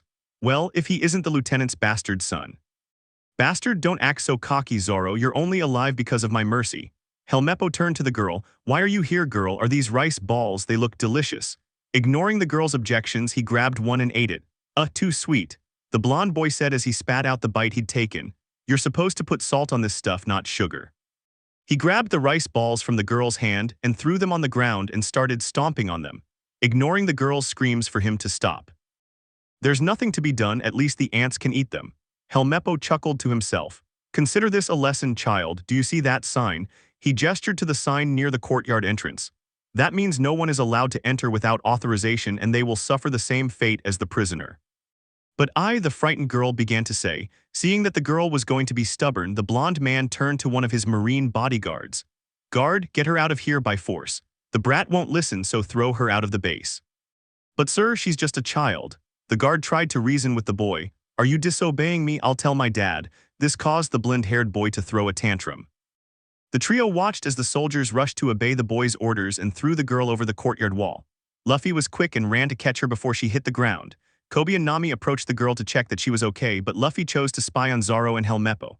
I'll put up with this for a whole month, but you'd better keep your promise. Zoro growled menacingly, to which Helmeppo just laughed. Hehe, I'll keep my word. If he lasts the whole month, he'll be released. He said as he left the courtyard flanked by his bodyguards. Seeing that they had left, Luffy jumped onto the enclosure and walked over to Zoro, who was intensely studying Luffy. Are you a pirate? The swordsman suddenly asked, which greatly surprised Luffy. Not yet, I'm a part-time treasure hunter and bounty hunter right now, but once I'm ready, I intend to embark on a grand adventure as a pirate. How did you know? The young man asked, intrigued. Zoro laughed. I've seen enough pirates to recognize one when they're standing right in front of me, and besides, the outfit looks just like how a pirate used to dress. A black naval cloak worn against the sea chill, a white shirt made of the finest sea cloth just like his black pants, boots designed for combat and to prevent slipping on deck during boarding actions, 2 pistols that are obviously ready and loaded, and a high-quality saber if the ornate gold hilt is any indication. Zoro quickly checked, glancing over Luffy. Wow. I already know who you are, so allow me to introduce myself. Luffy crossed his arms in an attempt to strike a dramatic pose. My name is Monkey D Luffy, the future Pirate King, and I've come here to recruit Roronoa Zoro and urge him to become a member of my crew so we can find the One Piece, go on adventures, and generally have a wonderful time. Despite his exhaustion and hunger, Zoro managed to let out a laugh that lasted a good 10 seconds before he calmed down. Are you planning to free me and hire me to join your crew? Well, even if I were that desperate, I wouldn't join you. I have my own dreams that I'm not willing to abandon just to join some random thief on a suicidal adventure, the green-haired youth replied with a laugh. Well, take your time to decide, I'll be here for a while. Luffy, who was already expecting a similar response, simply told him to think about it. Seeing that Luffy was about to leave, Zoro decided to make a request. Before you go, could you give me those rice balls? Luffy looked down and picked them up. I'm sure you want these, they're pretty muddy. Zoro simply held his mouth open, beckoning Luffy to do it. He watched as Zoro swallowed them and struggled to eat them until he finally managed to go down. Thank you, tell that little girl they were delicious. Dojo grimaced at the taste. Luffy grinned and opened a black portal in his hand, summoning a jug of water from the darkness. Zoro was surprised by the apparent sorcery the young man performed, but stopped questioning him about it when Luffy held the open jug to his mouth. Here, you'll die of dehydration faster than hunger. I'm surprised you've lasted 9 days like this, he said with a smile as he extended the water jug. Zoro quickly drained the dry water flask and let out a satisfied sigh. I can drink a little water whenever it rains, but the truth is, if it weren't for several rainy days, I'd be in trouble. Before I go, what is this dream of yours that would prevent you from following me to get the One Piece? Luffy asked as he put his empty water jug away. Seeing how the other boy had given him water, Zoro decided to tell him the truth. I intend to become the world's greatest swordsman. To do that, I must kill the man who currently holds that title. Well, if that's your dream, you should definitely join my crew. I'm the man who's going to become the Pirate King. I'll need the help of the world's greatest swordsman if I succeed. I'm heading to the Grand Line where they say the most powerful men in the world live. Fighting those guys will make you stronger than you'll ever be in this Pacific Ocean, he said confidently with a smile. Seeing that his words had an effect on the pirate hunter, Luffy turned and began to walk away. I'll be back soon to think about my offer. Did he really eat all of this? Rika asked while talking to Luffy, Kobe, and Nami. Sip ate them all and said they were delicious. Luffy happily confirmed they were all sitting on the porch of Rika's house. Wow, I guess he's not so bad after all. He's not the kind of guy his reputation would lead us to believe, Nami said thoughtfully.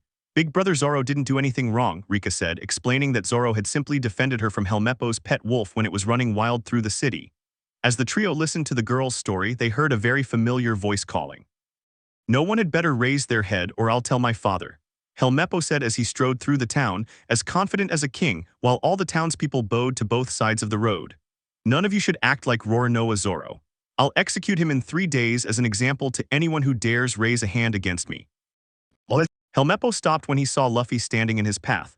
I thought you said you'd give him a month's punishment on the post and then release him if he survived. He asked in a neutral tone that had a tiny hint of danger for him. I should have my men on top of you and kill you for standing in my presence, but I'm in a good mood, so I'll spare you, Helmeppo declared as he looked at the young man before him. But I did say I'd release you as a joke. The truth is, I just wanted to see the look of despair on your face on the day of your execution when you realized the truth. He never got to finish his sentence because in a flash, Luffy had appeared before him and delivered a vicious punch to his face. Luffy was about to charge and deliver several more blows to the other boy, but Nami and Kobe ran and grabbed him before he could try. Luffy, stop, you're just going to get us in trouble with the Marines, Kobe said as he tried to grab onto the young man's right arm. He's right, Luffy, besides, this piece of trash isn't even worth hitting, Nami echoed as she clung to the young bounty hunter's left arm. Helmeppo wept as he felt his nose, which was definitely broken, but he overcame his pain with anger and glared at the boy. Bastard, I'm going to tell my father. He shouted several more curses as the Marines protecting him helped him back to base. Luffy managed to calm down and stopped resisting his friends who were holding him down. I was thinking of waiting a bit to let Zoro change his mind on his own, but it looks like we have to get him out of there before that idiot executes him, Luffy said, shaking off his companion's grip. I wouldn't normally support something so loud and stupid, but I can't stand the idea of that guy getting away with it, Nami replied as she thought about what to do next. Well then, let's go. Luffy started walking in the direction of the Marine base, much to Nami and Kobe's annoyance. You idiot, don't you realize we need a plan so we can escape after saving Zoro? Nami shouted, but she quickly spotted Luffy beyond her hearing range. I can't believe I've survived this long, Kobe said. She agreed with her orange-haired friend.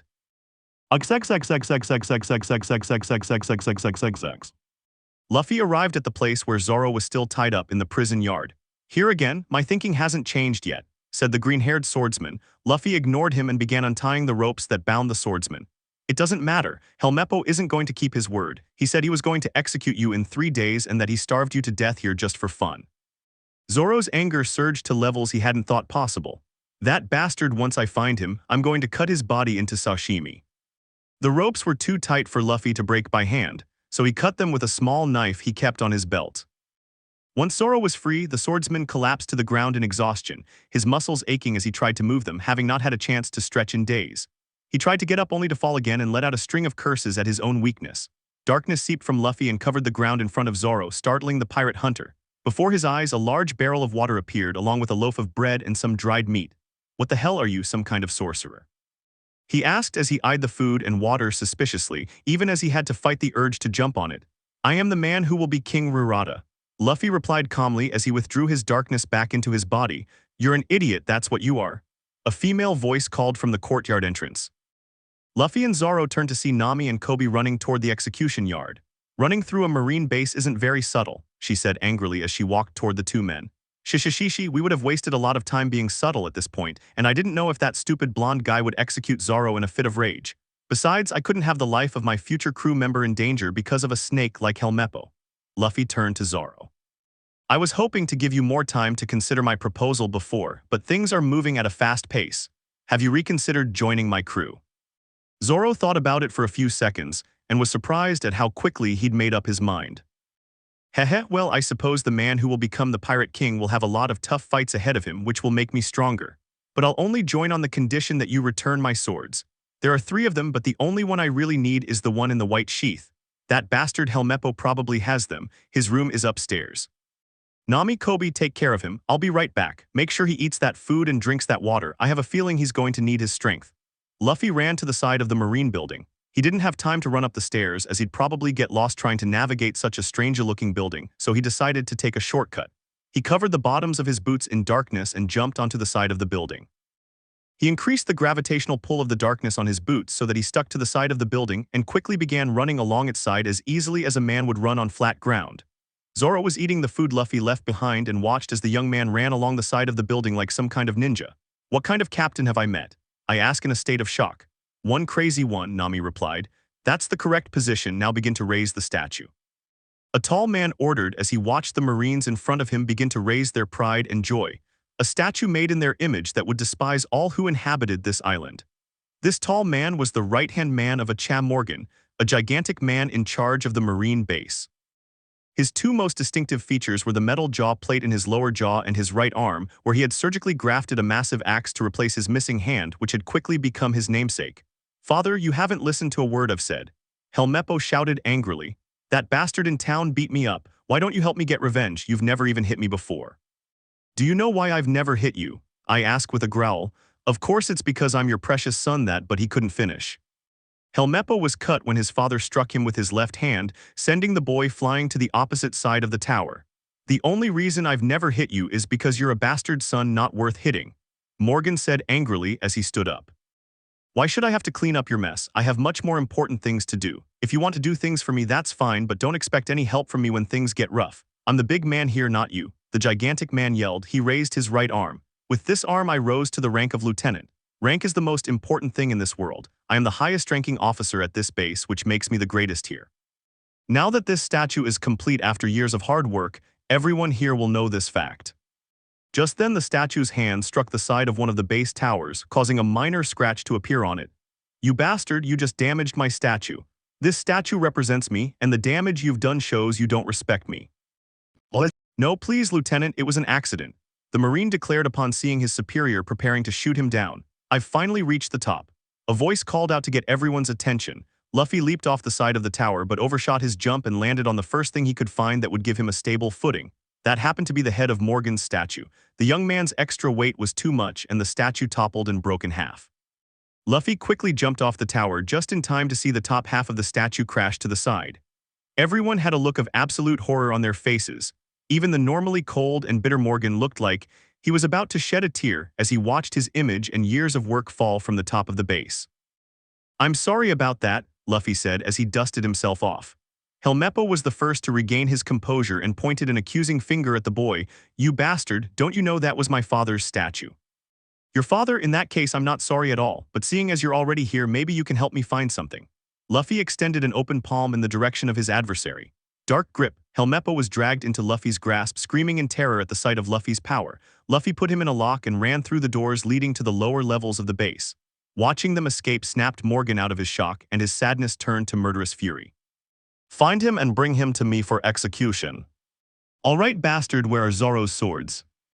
Luffy demanded as he drove Helmeppo through the marine base. I'll never tell you. Luffy pulled a pistol from his utility belt with his free hand and pointed it at Helmeppo's head. Now, I don't like killing people, but in your case, I'm willing to make a rare exception. He's in my room 2 doors to our left, please don't shoot. He begged, tears streaming freely from his eyes. Only then did 3 Marines come around the corner and point their rifles at the 2 of them. Release the lieutenant's son or we'll shoot. Just enough. Luffy said that when he picked up Helmeppo and used his immense strength, he threw the other boy at the Marines, sending them all flying to the other side of the room. Luffy used the opportunity to run to the room that held Zoro's swords. He was surprised by how richly decorated the room was and how it was filled with weapons of the highest quality. Luffy quickly found Zoro's swords along a wall displaying numerous swords that Helmeppo had either bought or stolen. Luffy grabbed the swords and enveloped the entire room in darkness, and everything from the desk to the weapons was swallowed up by the darkness. I could very well leave it all here, but it's better in my hands than in the hands of these bastards, he said with a laugh. At that moment, the noises outside caught his attention, and he ran to the window to see what was happening. It seems they've started having fun without me. Luffy focused on the darkness until it reached the bottom of his feet and jumped out the window.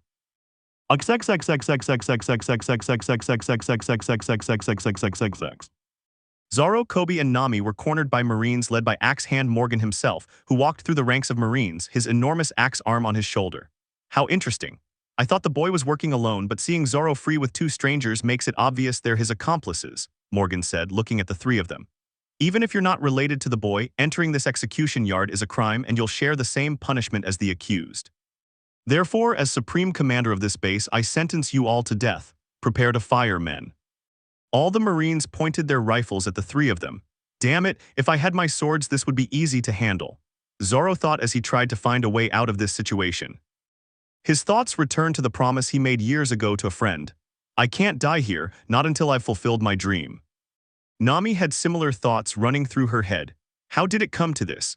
I've been so careful until now, but one day with Luffy and I'm about to die. If I die here, the villagers will suffer Arlong's hatred without me being able to free them. I'm going to die murdered by the people I aspired to be like, Kobe thought sadly. Open fire. Before the Marines fired, everyone's eyes saw Luffy land in front of his friends and hold both hands out in front of him.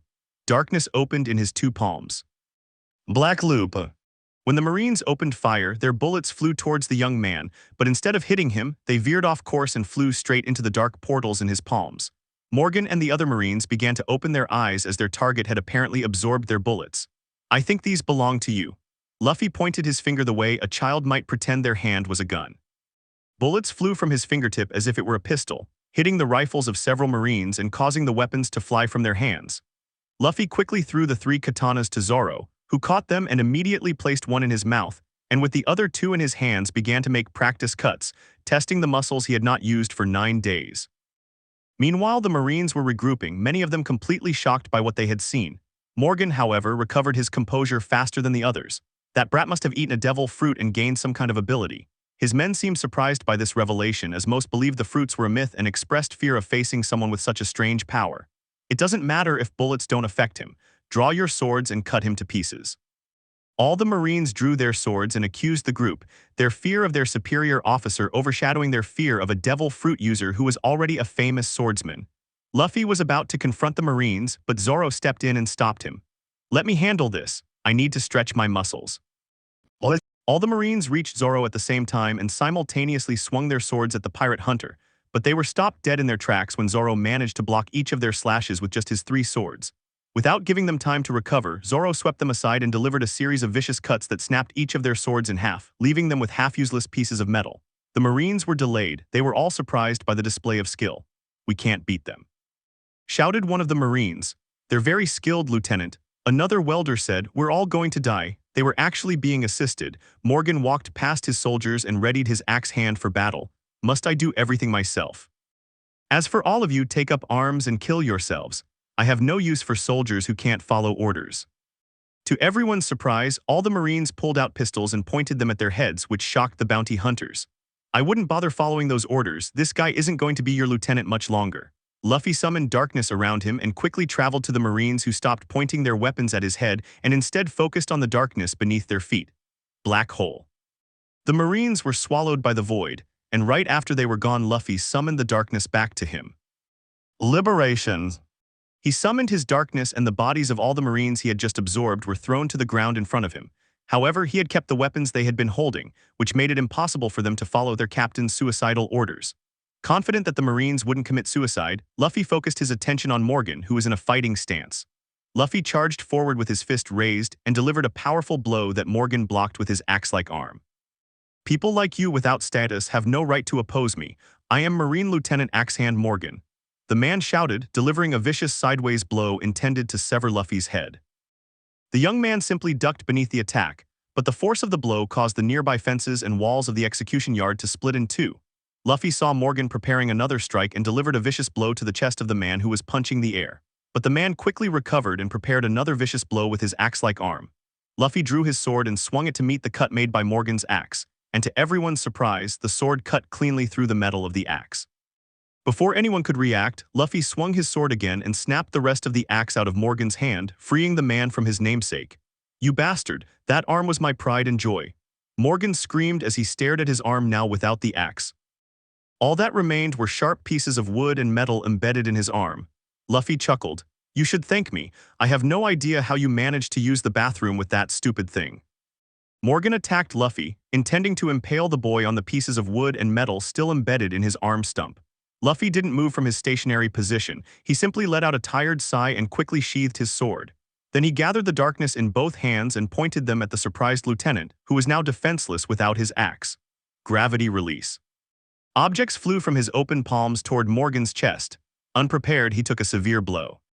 Various things, barrels, cannonballs, rubble, and even an anchor, burst out of the darkness in his hands in an endless stream of gravity, striking Morgan with full force. The man had managed to raise his stump and one arm in front of his face and chest, which was the only thing that saved his life. But every other part of him was struck, unleashing a torrent of debris that sent him flying into the courtyard wall, where he was quickly buried under a pile of rubble. When will I find someone who will truly challenge me? Luffy wondered, but quickly shook the thought from his head. There's no point in being overconfident. As Shanks says, Logia users who think they're invincible have a short lifespan. Before Luffy could enjoy his victory, a voice shouted that made everyone stop. "You better stop right now, or I'll blow that kid's brains out all over the yard." Helmeppo yelled as he pointed a gun at Kobe's head. Kobe, to his credit, showed no sign of fear. "I don't want to be in your way, Luffy. You have to keep fighting. I'm not afraid of death," he shouted bravely. "Shut up," Helmeppo said while waving his weapon in a threatening manner. "You heard him. He's not afraid of death," Luffy called out. "However, you should be very afraid of the girl standing behind you." Helmeppo turned around and was immediately struck by a hardwood bo cane. Nami delivered another vicious blow to the boy's chest, face, and groin in a series of vicious strikes that left him a battered mess who collapsed unconscious on the floor. "Don't go around threatening my friends," she muttered under her breath as she looked down at the pitiful child in front of her. Luffy, Zoro, and Nami turned towards the remaining Marines. "Anyone else?" Luffy asked as darkness seeped out of his body and covered the ground around him in a show of intimidation. The Marines looked at each other and began to cheer, dance, and throw their hats in the air in jubilation, much to the surprise of Luffy and the others. The lieutenant has left. "We are free. Life has meaning again." Seeing their confusion, Kobe decided to elaborate. "Don't you see? Everyone hated Morgan, even his own men." At this news, everyone relaxed, but Zoro suddenly fell to his knees in exhaustion before finally collapsing on the ground. Zoro. They all shouted as they ran to help him. An hour later, Luffy, Zoro, Nami, and Kobe were sitting around a table at the FOO bar enjoying a good meal, praising the owner of the establishment. "Ah, that's good. I almost starved to death." Zoro said he finished off another huge plate of food. "There's no way I could have lasted a whole month," Luffy said as he finished his meat and turned back to his dessert. Zoro looked at his new captain. "How the hell did you manage to eat more than me?" Luffy took a bite of his cherry pie and shrugged. "The power my devil fruit grants me just consumes a ton of energy." Nami let out a tired sigh. "Let's go bounty hunting now. You promised me any treasure you find, so hurry up. Time is money and I love money." What? Kobe laughed at his classmate's strange behavior. "Well, I guess this is where we part ways. You guys taught me to follow my dreams even if it means I die. I can't thank you enough." Just then the new Navy commander entered the restaurant and went to the table where the group was eating. I just wanted to let everyone know that no charges will be filed against you for assaulting a Navy base and its personnel. You all did us a great service by relieving Morgan of duty. He and his son are recovering in the hospital ward at our prison. Morgan suffered serious injuries and nearly died, but it looks like he's going to pull through. He will be tried in court once he's healed enough to stand trial. But I'd like to understand who you are and what led to this series of events. The group tensed instantly, nervous about being discovered as pirates except for Luffy, who looked at the commander coldly. I'm a bounty hunter and I came here to see if Zoro wanted to team up for some tough bounties. I ended up punching Helmeppo when it was obvious he was an idiot and intended to unjustly execute Zoro. The rest is history. Luffy almost slapped himself on the back. He'd never been good at lying and hadn't perfected it yet, but speaking in vague half-truths came easily and sounded believable coming from him. The commander seemed to accept that but quickly pointed a finger at Nami and Kobe. What's wrong with those two? Nami is my navigator and Kobe is a boy I rescued from a group of pirates who kept him as a slave. He wanted to come here and join the Marines. Well, that's good enough for me, the commander said happily. Seeing how much you helped us, I was wondering if you needed anything in return. Because of Morgan's tyranny, we don't have much to offer him in terms of money, but we'll help him in any way we can. Well, you can take Kobe to the Marines to start, Luffy said calmly. The commander nodded. Generally, people with any past with pirates, whether voluntary or not, are not allowed inside. However, exceptions can be made and have been made in the past. I will be sure to emphasize your enslavement in your personal report. He turned to the pink-haired boy. But I must warn you that you will have to work hard to prove your loyalty and strength to the Marines. I promise you, Kobe said bravely. I'm a man whose dream is to become a Marine. I won't let you down. The commander nodded approvingly to the pink-haired boy before turning back to the others. Is there anything else? The commander asked. Well, I could use a few more weapons. I ended up using most of my bullets, gunpowder, and cannonballs on you and Morgan. We also need a bigger boat. The one I have isn't big enough for more than 2 people. The dark-haired young man said calmly. Since he had saved them from tyranny, it was the perfect time to cash in. The commander considered the request for several seconds before replying. I can allow you to take some supplies from our armory, but only a limited amount. I could also assist you with a boat. Please follow me. They followed him until they found themselves in the Marines' arsenal, surrounded by swords, cannons, and all other kinds of weapons. Take as much gunpowder and bullets as you need. We can restock our weapons and ammunition in a couple of weeks from headquarters. The trio took quite a few weapons and bullets for themselves along with other oddities. Nami grabbed 2 handsome pistols, obviously befitting a Marine officer. Zoro procured a pair of nice knives and several sharpening stones for his swords. Luffy simply took bullets and gunpowder but stopped when he approached something strange. Hey Marine Commander, what are these? He asked, pointing at a wall. Those are seastone weapons and seastone handcuffs. They can cancel the abilities of devil fruit users, but as you can see from the dust accumulated on them, they haven't been used in decades. You're the first devil fruit user I've seen since I was assigned here. Most people on this side of the sea believe that fruits are a myth. Nami called the commander to see if the Marines had any kind of bara bow weapons. The commander came to Nami's aid, giving Luffy the time he needed. He summoned his darkness and took as many sea stone weapons and handcuffs as he could. He even acquired several crates in the corner labeled unrefined sea stone. He absorbed them as well and quickly drew the attention of the commanders once he fixed Nami on him to make sure she didn't notice. This is really going to help us. He also said he could help us get a boat, is that right? That's a bit more complicated, the commander said. Weapons and such can easily be replaced in reports to headquarters, but we keep perfect records of our ships, so I can't give you a Navy ship, but I have something that might be just as good. The group followed the commander to the Marines' docking area, where numerous ships were moored and being repaired or outfitted for sea. They eventually reached the end of the pier, where a small boat stood out from the rest due to its size and lack of nautical colors. This is called a gunboat, a fast-response combat vessel, the commander began. They require very little crew and are fast in the water, made for scouting and harassing larger ships before sailing away. This one belongs to a pirate fleet belonging to Don Krieg. We captured it a few weeks ago. We were going to scrap it for spare parts, but I think it could be better in your hands. It has 2 forward-facing swivel guns and quarters large enough for 4. It's not luxurious, but it's better than a dinghy.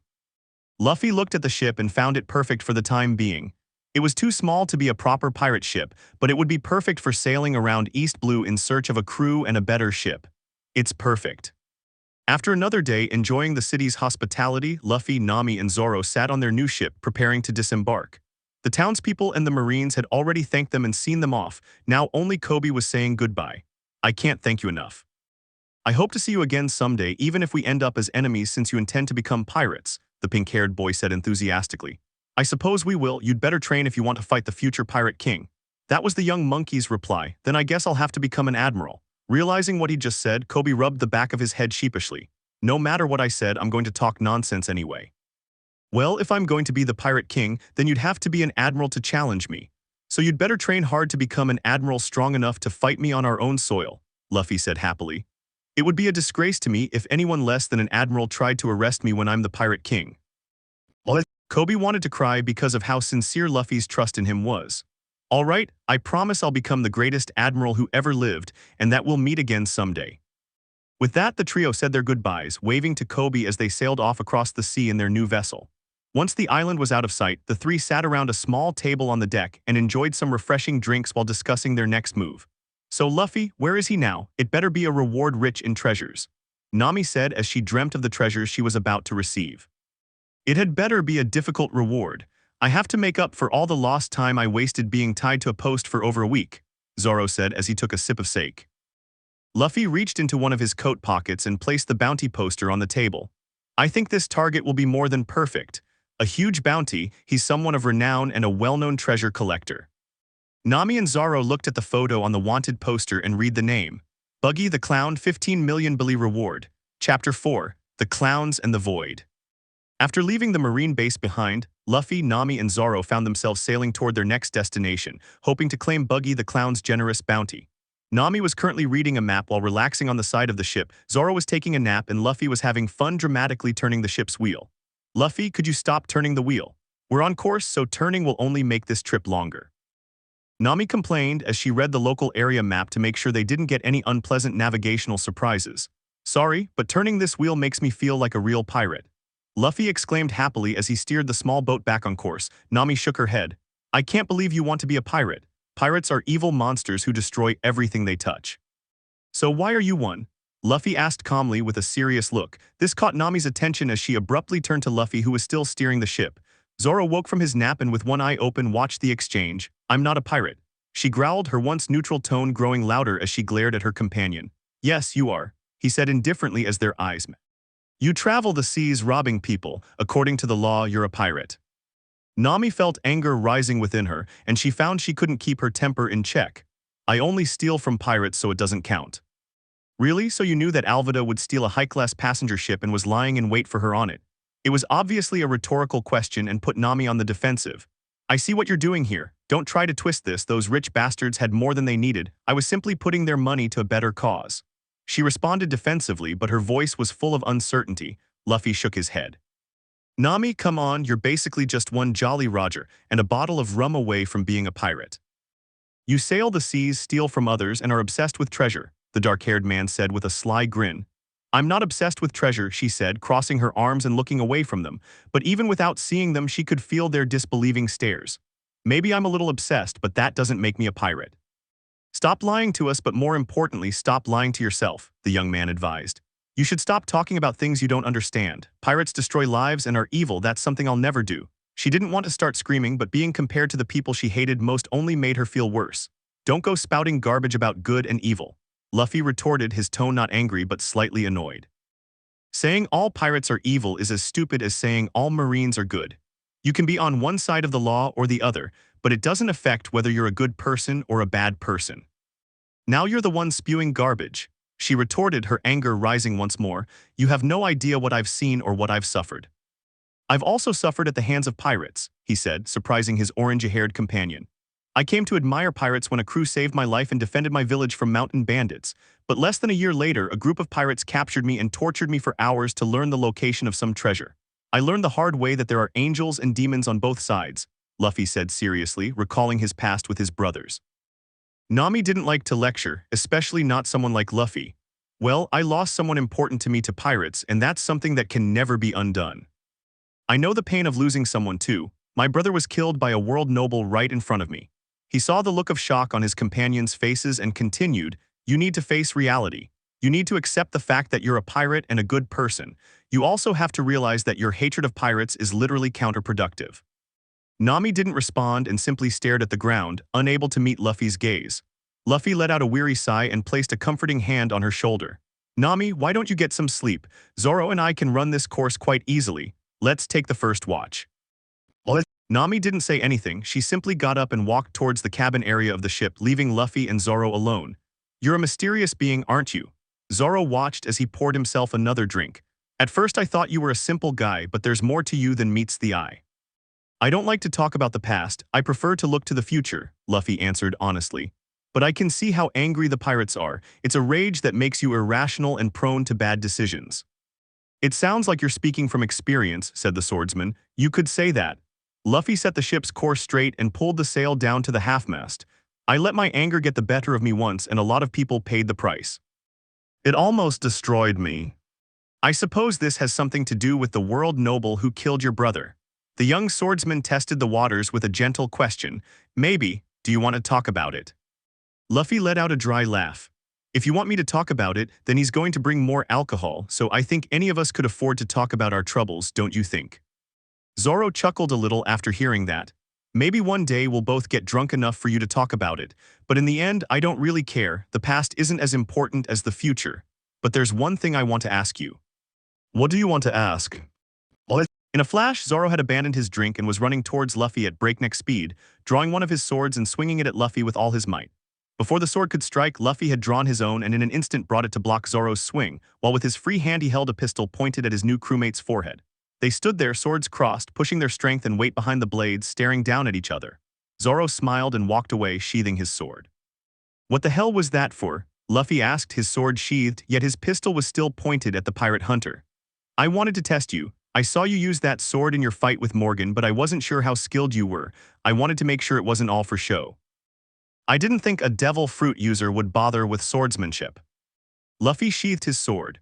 I promised a man I wouldn't be like most of the stupid Logia users in the world, and that I wouldn't rely on my devil fruit ability. I've been training my body and mind endlessly since I was a child in preparation for the day I set sail to become the Pirate King. That's a lot of dedication for a promise. It's not just a promise. I didn't take physical training or even reading as seriously as I should have at first. He admitted that he had neglected the books Shanks had given him and had focused primarily on training his body for the longest time. But after losing my brother, I swore I would never be weak again. I trained my body until I couldn't move, and I trained my mind until even thinking gave me a headache. It's good to know I won't be sailing with an idiot, Zoro said with a hint of relief as he walked back to his original spot and leaned against the ship's rail. Do you mind if I take a look at your sword? I don't think I've ever seen one like it before. Luffy hesitated at first, but eventually drew the sword from its sheath and handed it to Zoro, who took it with great care. Zoro examined it with the eye of an expert. It was certainly unique for a naval saber. The weapon possessed a reinforced blade made of a metal Zoro couldn't identify, but it was a strange black metal that felt cold to the touch. It had a large, typical blade guard of its type, plated with gold and richly adorned with intricate runes. It's not the kind of sword I usually use, but I'm even tempted to try it. Zoro said he checked the blade's edge and found it sharp and well-maintained. Where the hell did you get something like that? A man gave it to me so that I could fulfill a promise. That comment surprised Zoro. It reminded him of a promise he had made. He must have a lot of faith in you then. He handed the sword to Luffy, who wrapped it carefully. There was no need for further questions, and the two of them fell into a comfortable silence as they navigated the ship and did their best to stay on course. Luffy tried to shake the thoughts of his dead brother Sabo out of his head, but the events of the day caused the memories to remain in his mind. It was a day that would live in infamy in his life and in the lives of people all over the world. It was also the event that made him the person he was today. 10 years ago, Goa Kingdom. No, you'll both get killed trying to avenge Sabo. Daden shouted as she blocked Ace and Luffy's path. There's nothing you can do and you're both already exhausted. Ace and Luffy knew he was right. The last day had been exhausting. After their brother Sabo had returned to his life as a nobleman, they had been kidnapped to help Captain Bluegem move barrels around the Grey Terminal. To the boys' shock, the barrels turned out to be explosives, meant to burn the entire area to the ground along with all its residents. During the chaos, Bluegem tried to kill them for the treasure they had been collecting. Luckily, Daden arrived on the scene to help them before things got out of hand. The three of them managed to take down the pirates, and thanks to the power of Luffy's devil fruit, he was able to simply consume the fire with his darkness.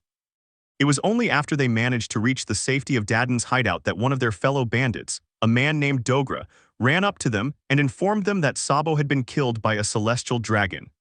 This is what led to the current situation, with Ace seeking revenge and Luffy backing his brother. Ace was fighting Daden while Luffy tried to run past her. She briefly let go of Ace to grab Luffy by the arm, but the boy simply turned to meet her and thrust his palm into her chest. Dark repulsion. Daden was sent flying into some nearby bushes. Luffy had only used a small amount of force to avoid harming his guardian, giving him and Ace enough time to run past her. The two brothers ran as fast as their young legs would carry them. Ace was leading Luffy through the forest when the young man began to question what they were really doing. "Are we really going to kill the nobleman?" Luffy asked between breaths as he ran alongside his brother. He had been crying after hearing of Sabo's death, but that grief was now replaced by anger. However, the idea of killing someone was not pleasant. Ace let out an angry growl. "Of course, the nobles of the world are scum who can get away with anything. If we don't avenge Sabo, no one will. He was our brother and they murdered him." Ace had been angry before, but nothing like this. He would have his revenge. "If you don't want to kill the noble, fine, just watch my back. Also, give me your sword, I'll need it." Luffy reached for Shanks's sword on his back. It was too long for him to use properly, and he knew Ace would need it more. He had his devil fruit powers, though he hadn't yet mastered them, but Ace only had an old pipe. So it was necessary for Luffy to lend him his treasure to protect his older brother, the last one he had left. He handed the sword to his brother, and they continued their journey to the Goa Kingdom. They eventually reached the kingdom and entered with relative ease. They traveled through the streets, and when they couldn't pass because of the guards, they used the rooftops to reach their destination. Although they didn't know the nobleman's exact location, they had a good lead. The nobles would be around the palace in the upper city. The closer they got to the upper city, the more chaotic the streets became. When they reached the gates, they discovered it was blocked by guards and only those of noble blood were allowed to enter. This didn't deter Ace or Luffy, who knew every street in the city and the secret entrance to the entire kingdom. They easily slipped past the security and reached the upper city, where the streets were thronged with men, women, and children of noble blood, all trying to catch a glimpse of the heavenly dragon's entourage. Ace and Luffy forced their way past the busy street until they reached the end of Hightown where the royal palace stood. They saw the king, queen, and their children welcoming the celestial dragon and his family to their kingdom in an elaborate ceremony.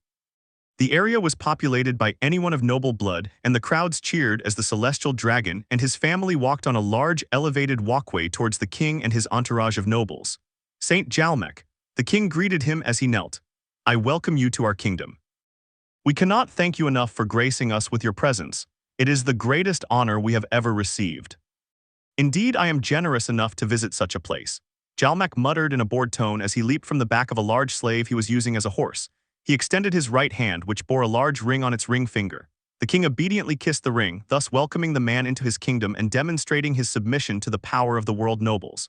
"Your kingdom is impressive for one built and inhabited by mere humans. It pales in comparison to Mariewa, but I am impressed by how clean and orderly it is." "You are very kind, my lord," the king replied in a submissive tone. "I know that all this is nothing compared to what you are undoubtedly accustomed to, but I beg you to find my hospitality and the kingdom to your liking. Everything within this kingdom is at your disposal." Jalmec was about to take his wife and 4 children to the castle to rest after a long journey and escape the cheering crowds, but the sound of the twin screams stopped him. All eyes turned and saw his 2 armored bodyguards fall to the ground, blood pooling beneath them. 2 young boys stood atop the armor, the taller one holding a bloody sword pointed at the nobleman. "Which of you is the scum who killed my brother?"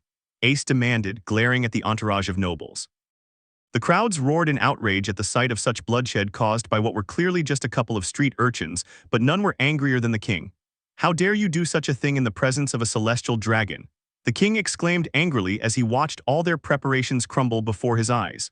"Guards, kill these filthy hedgehogs." The guards were about to carry out the order as they drew their swords but were stopped by San Jalmec. "Let the hedgehog speak," he said in a neutral tone as he addressed Ace. "Normally, you'd be killed for acting that way in front of me. However, I'm in a good mood and curious to know your reasons for such an unsightly display." "You killed my brother," Ace repeated in a deathly tone. "He was sailing a ship and you shot him in the harbor." Jalmec let out a dry laugh that only added to Ace's fury. "I remember him. He dared to cross my path and the path of my ship, so I killed him," he replied casually. "So if that scum was your brother, then yes, I killed him. As a descendant of the creators of this world, it's within my right to do as I please. So." He drew a gold pistol from his belt and in an instant brought it forward and fired at Ace. Ace tried to dodge the bullet, but it lodged in his shoulder, causing the boy to fall forward to the ground. "Ace!" Luffy shouted as he tried to rush forward to help his brother, but he was stopped by one of Jalmec's armored guards who were holding the boy. Luffy fought the Silver Knights but was powerless to do anything. Bastard, Ace yelled as he tried to grab the saber Luffy had given him. Sanjalmak simply walked over, picked up the sword, and inspected it. High quality, undoubtedly stolen. Such a fine blade is wasted on you, but I believe it will be perfect for ending the life of a pathetic human who thought he could speak to a god, he said, admiring the sword. He turned to the king and the nobles who were watching him. I want both of these children's heads placed on spikes outside the castle gates, so that this entire kingdom knows the penalty for defying me. Of course, anything for a celestial dragon. The king agreed, and his retinue echoed his sentiments. The crowd began to cheer for Jalmak and encouraged his actions. Kill that lowly scum. That's what you get for challenging your best. They should have burned it with all the other trash. Make sure the youngest one is watching. I want him to see me kill the oldest as a lesson to those who challenge me. He gripped the sword in his hands and looked ready to deliver a blow to the boy who was still clutching his shoulder in pain. Ace wanted to get up and fight, but his shoulder was bleeding and it felt like the bullet had broken the bone. Combined with his exhaustion from the day before, he was helpless. It's my stupidity that got us into this mess. Forgive me, Luffy, he thought, as he awaited the inevitable. Luffy, on the other hand, was endlessly battling the knight who held him. He couldn't bear the sight of a man about to kill his only remaining brother with the sword his idol Shanks had given him. Let me go, you bastards, he yelled as he continued his struggle. He managed to break free for a moment, but the knight simply pinned him to the ground. He tried to summon his devil fruit power, but all the stress and exhaustion from the events of the past few days prevented him from concentrating properly, and he wasn't able to call upon the darkness for help. He was forced to watch as the world noble prepared to take down Ace. Luffy had failed, he had failed his brothers and Shanks. He would never become Pirate King nor find the One Piece if he lost his life there. At that moment, images began to flash before his eyes. If they share a drink, they can become brothers. Maybe we're not on the same boat when we become pirates, but this will unite us like brothers. No matter where we are or what we do, nothing can break this bond. Luffy remembered the words Ace had sworn to him and Sabo. All three had believed in that moment, but in the span of a single day, the bond they had forged would be broken by death. This sword is my most prized possession. It is my gift to you. The day you become a great pirate, you will give it back to me. His promise to Shanks would remain unfulfilled. I can't save my brother, and I can't keep my promise. Shanks, I'm so useless, he whispered to himself as he closed his eyes, unable to bear watching Ace die. He felt tears welling up as he thought about losing everything. Don't cry. The world froze when Luffy heard a dark voice speaking. It seemed to come from everywhere and nowhere at the same time. How sadly fate has treated you. One brother dead and another about to lose his life. I think we can do better. Who's talking? What's going on? The little dark-haired boy asked fearfully. Is this how you want it all to end? Do you want to just sit back while your brother is beheaded by a world noble? Do you want to watch your brother's life slip away while all these idiotic nobles cheer and congratulate his murderer? The dark voice asked again. No, but I don't know what to do, Luffy said desperately. Destroy everything, erase everything that hurts you. That was the dark being's response in a cold voice. How? The boy asked anxiously. All he wanted was to save his brother. I could sense the amusement coming from her voice as she responded. The power within you, let it run free and consume everything in its path. Show these nobles what true power is and remind them of the true meaning of fear. The voice grew louder and more impassioned. Send them all those who harm and hurt you, screaming into the void. Luffy felt his energy return and his resolve strengthen. He felt the power within him bubbling, demanding its release.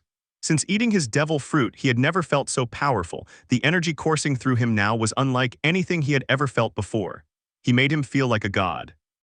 He unleashed all his power. He screamed as darkness erupted from his body and spread everywhere.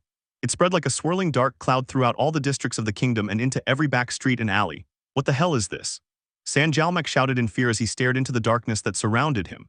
Darkness consumed everything, devouring people, plants, animals, entire buildings, and even the very foundations of the kingdom's walls sank into darkness until nothing remained. Ace watched as the castle at the heart of the kingdom sank into darkness. The walls that had stood for hundreds of years crumbled, and all the people in the crowds that had once been cheering began to scream in agony and despair as the darkness engulfed them. A few seconds later, in the normally bustling and lively Goa, only silence reigned, as everyone had been swallowed by the void, everyone except Ace, Luffy, and Sanjalmak. Eventually, nothing remained but a horrific cloud of darkness swirling everywhere like a typhoon. The streets, once teeming with life, were now completely empty. Several seconds passed, and as quickly as everything had been sucked in, it was flung out of the darkness into the air. Debris, wood, and bodies flew everywhere, landing in random piles that blanketed the pristine kingdom in rubble until the entire place resembled a giant mound of assorted debris, similar to the Grey Terminal.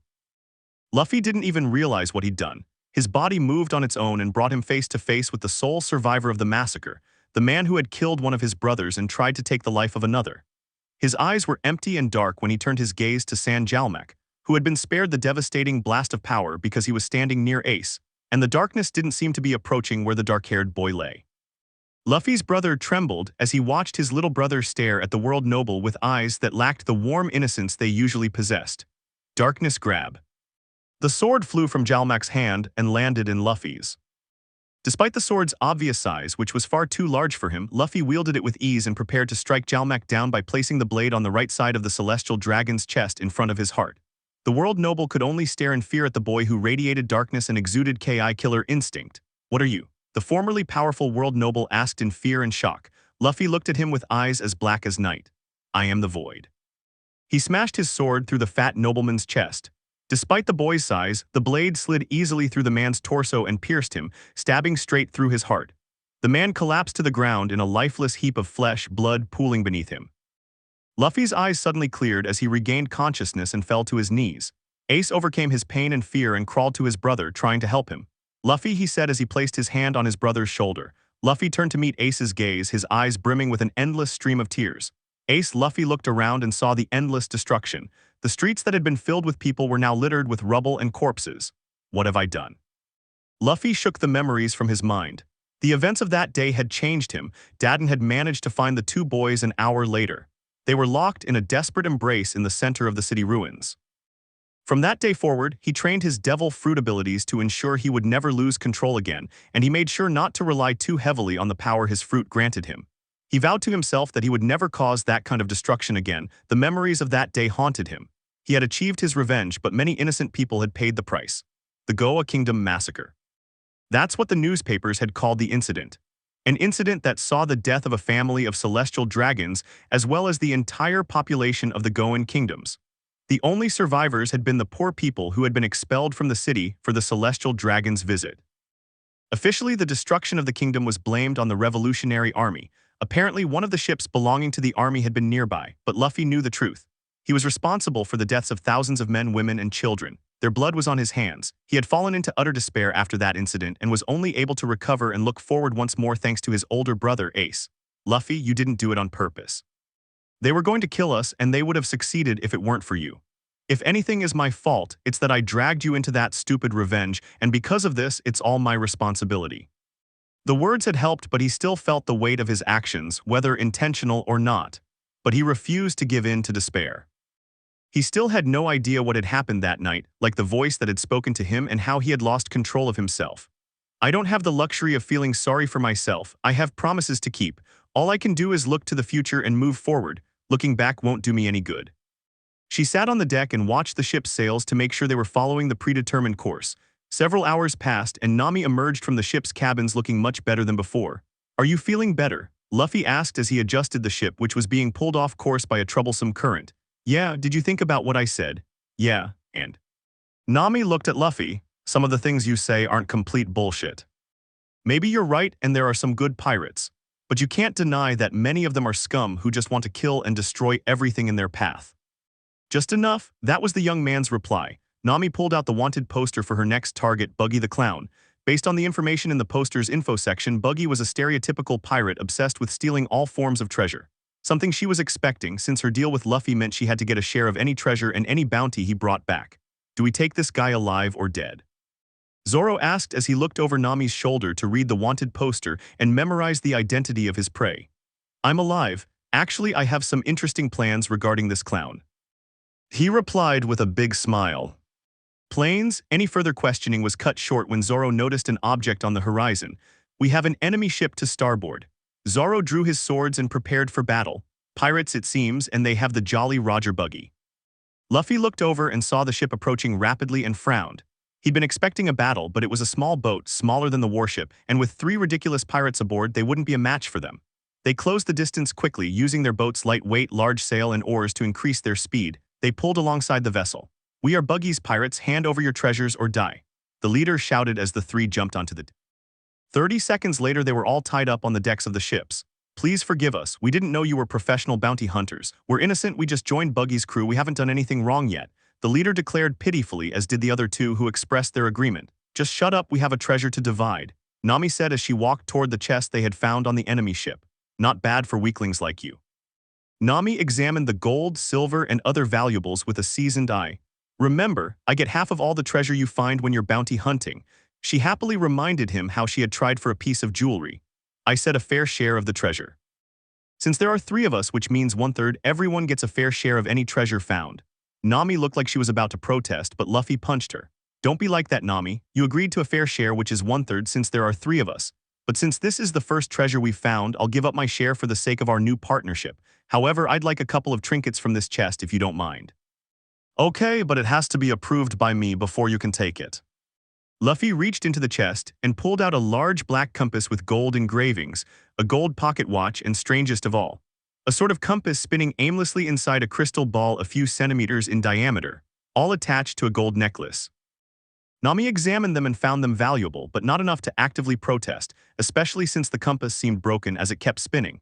Not that she knew what a log pose was. She allowed Luffy to collect his prizes while she and Zoro divided the treasure chest between them.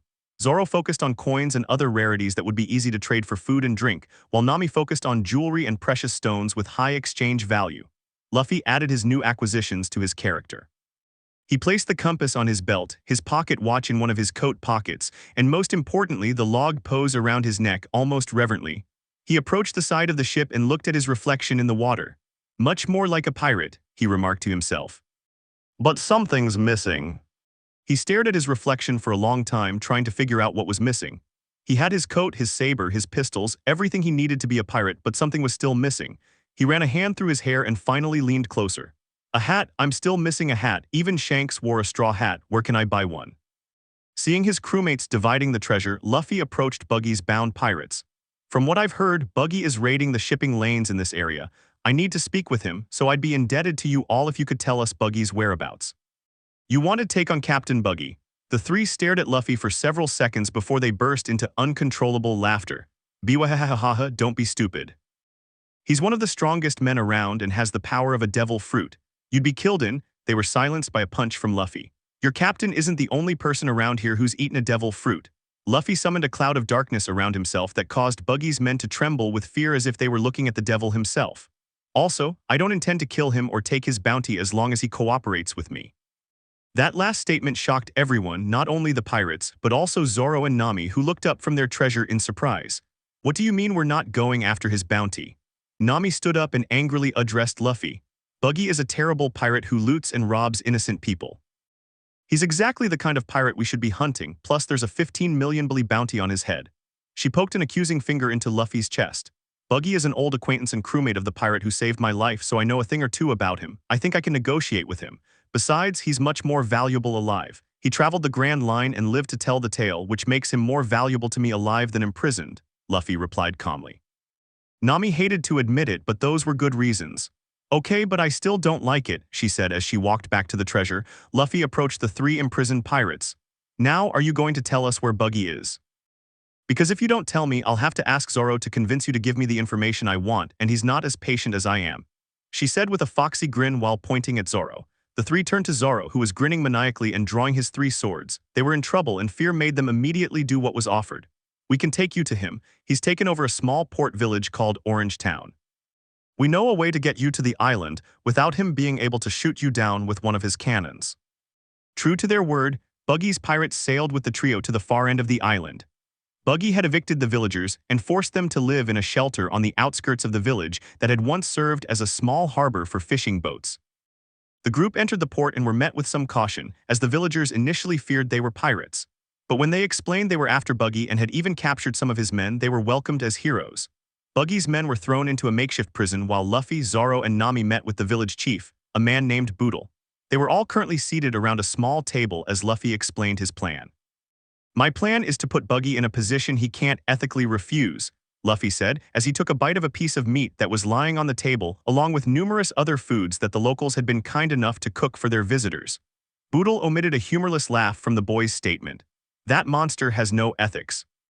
He came to this city, took it over, and has been looting everything, looking for something valuable and using it as a staging point to attack other places. That's only half true. Pirates consider few things sacred, but there are some rules that even they must obey. I'm talking about the pirate code. Pirate code echoed throughout the room, looks of confusion etched on their faces. Ever since before the golden age of piracy, the pirate code has guided most pirate crews. It varied from ship to ship, but every major pirate crew has one. I know Buggy served alongside the man who saved me, and he told me his ship had a code they had to obey, so I know Buggy has to obey one way or another, Luffy replied calmly. So how does this code help us? Boodle asked curiously, stroking his chin in thought. Despite the fact that the code varies from ship to ship, there are several universal rules. Things like the Davy backfight are considered pretty sacred traditions among pirates. The one we're going to use is the rule of parley. If a pirate demands parley, he cannot be harmed and must be heard. That's how I'll approach Buggy and begin negotiations to free this town and secure his aid. And what if he doesn't listen? Nami asked. She didn't like this plan in the slightest since there were a million ways it could go wrong. He's going to listen, and if he doesn't, then I'll just kick his ass. But I intend to challenge him in a way that if he refuses, he'll look like a fool in front of his entire crew, something I doubt he'd do. The chief nodded. Very well, I will go with you when you issue the challenge. This is my village, and you need me to guide you to where you are encamped. Perfect, Luffy said as he finished his meal. One more thing, I need a large piece of black cloth for a flag and the help of someone who's really good at painting designs. For the parley to be valid, the challenge must be issued by a fellow pirate. Do you really think you can negotiate with him? He's not the most reasonable of men. Boodle pointed out that he still had doubts about the whole idea. As long as no one mentions her nose, we should be fine, she said with a smile. Chapter 5, Parley. Buggy the Clown was having the time of his life. He was standing in the town's central building, where he and his men were throwing a party to celebrate another successful treasure hunt. He sat in a large chair, watching his two lieutenants dance around, performing their parlor tricks while his men drank, ate, and sang happily. With this hunt over, they were ready to enter the Grand Line.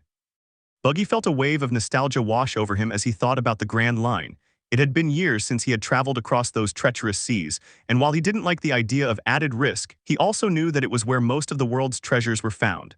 She was shattered from her fantasies of gold and jewels by the scream of one of her men. Captain Buggy, we have a group of people approaching. One of them appears to be the village chief. Buggy let out an annoyed sigh. Damn old man, can't he get out of this alone? I guess we'll have to deal with this the hard way. Buggy stood up and walked to the edge of the building and saw several figures standing near the bottom. One of them was the village chief, just as his crewmate had said, but he didn't recognize the others with him.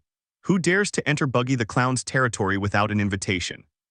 One of Buggy's men demanded, pointing one of the cannons they had set up at the base to defend themselves against intruders.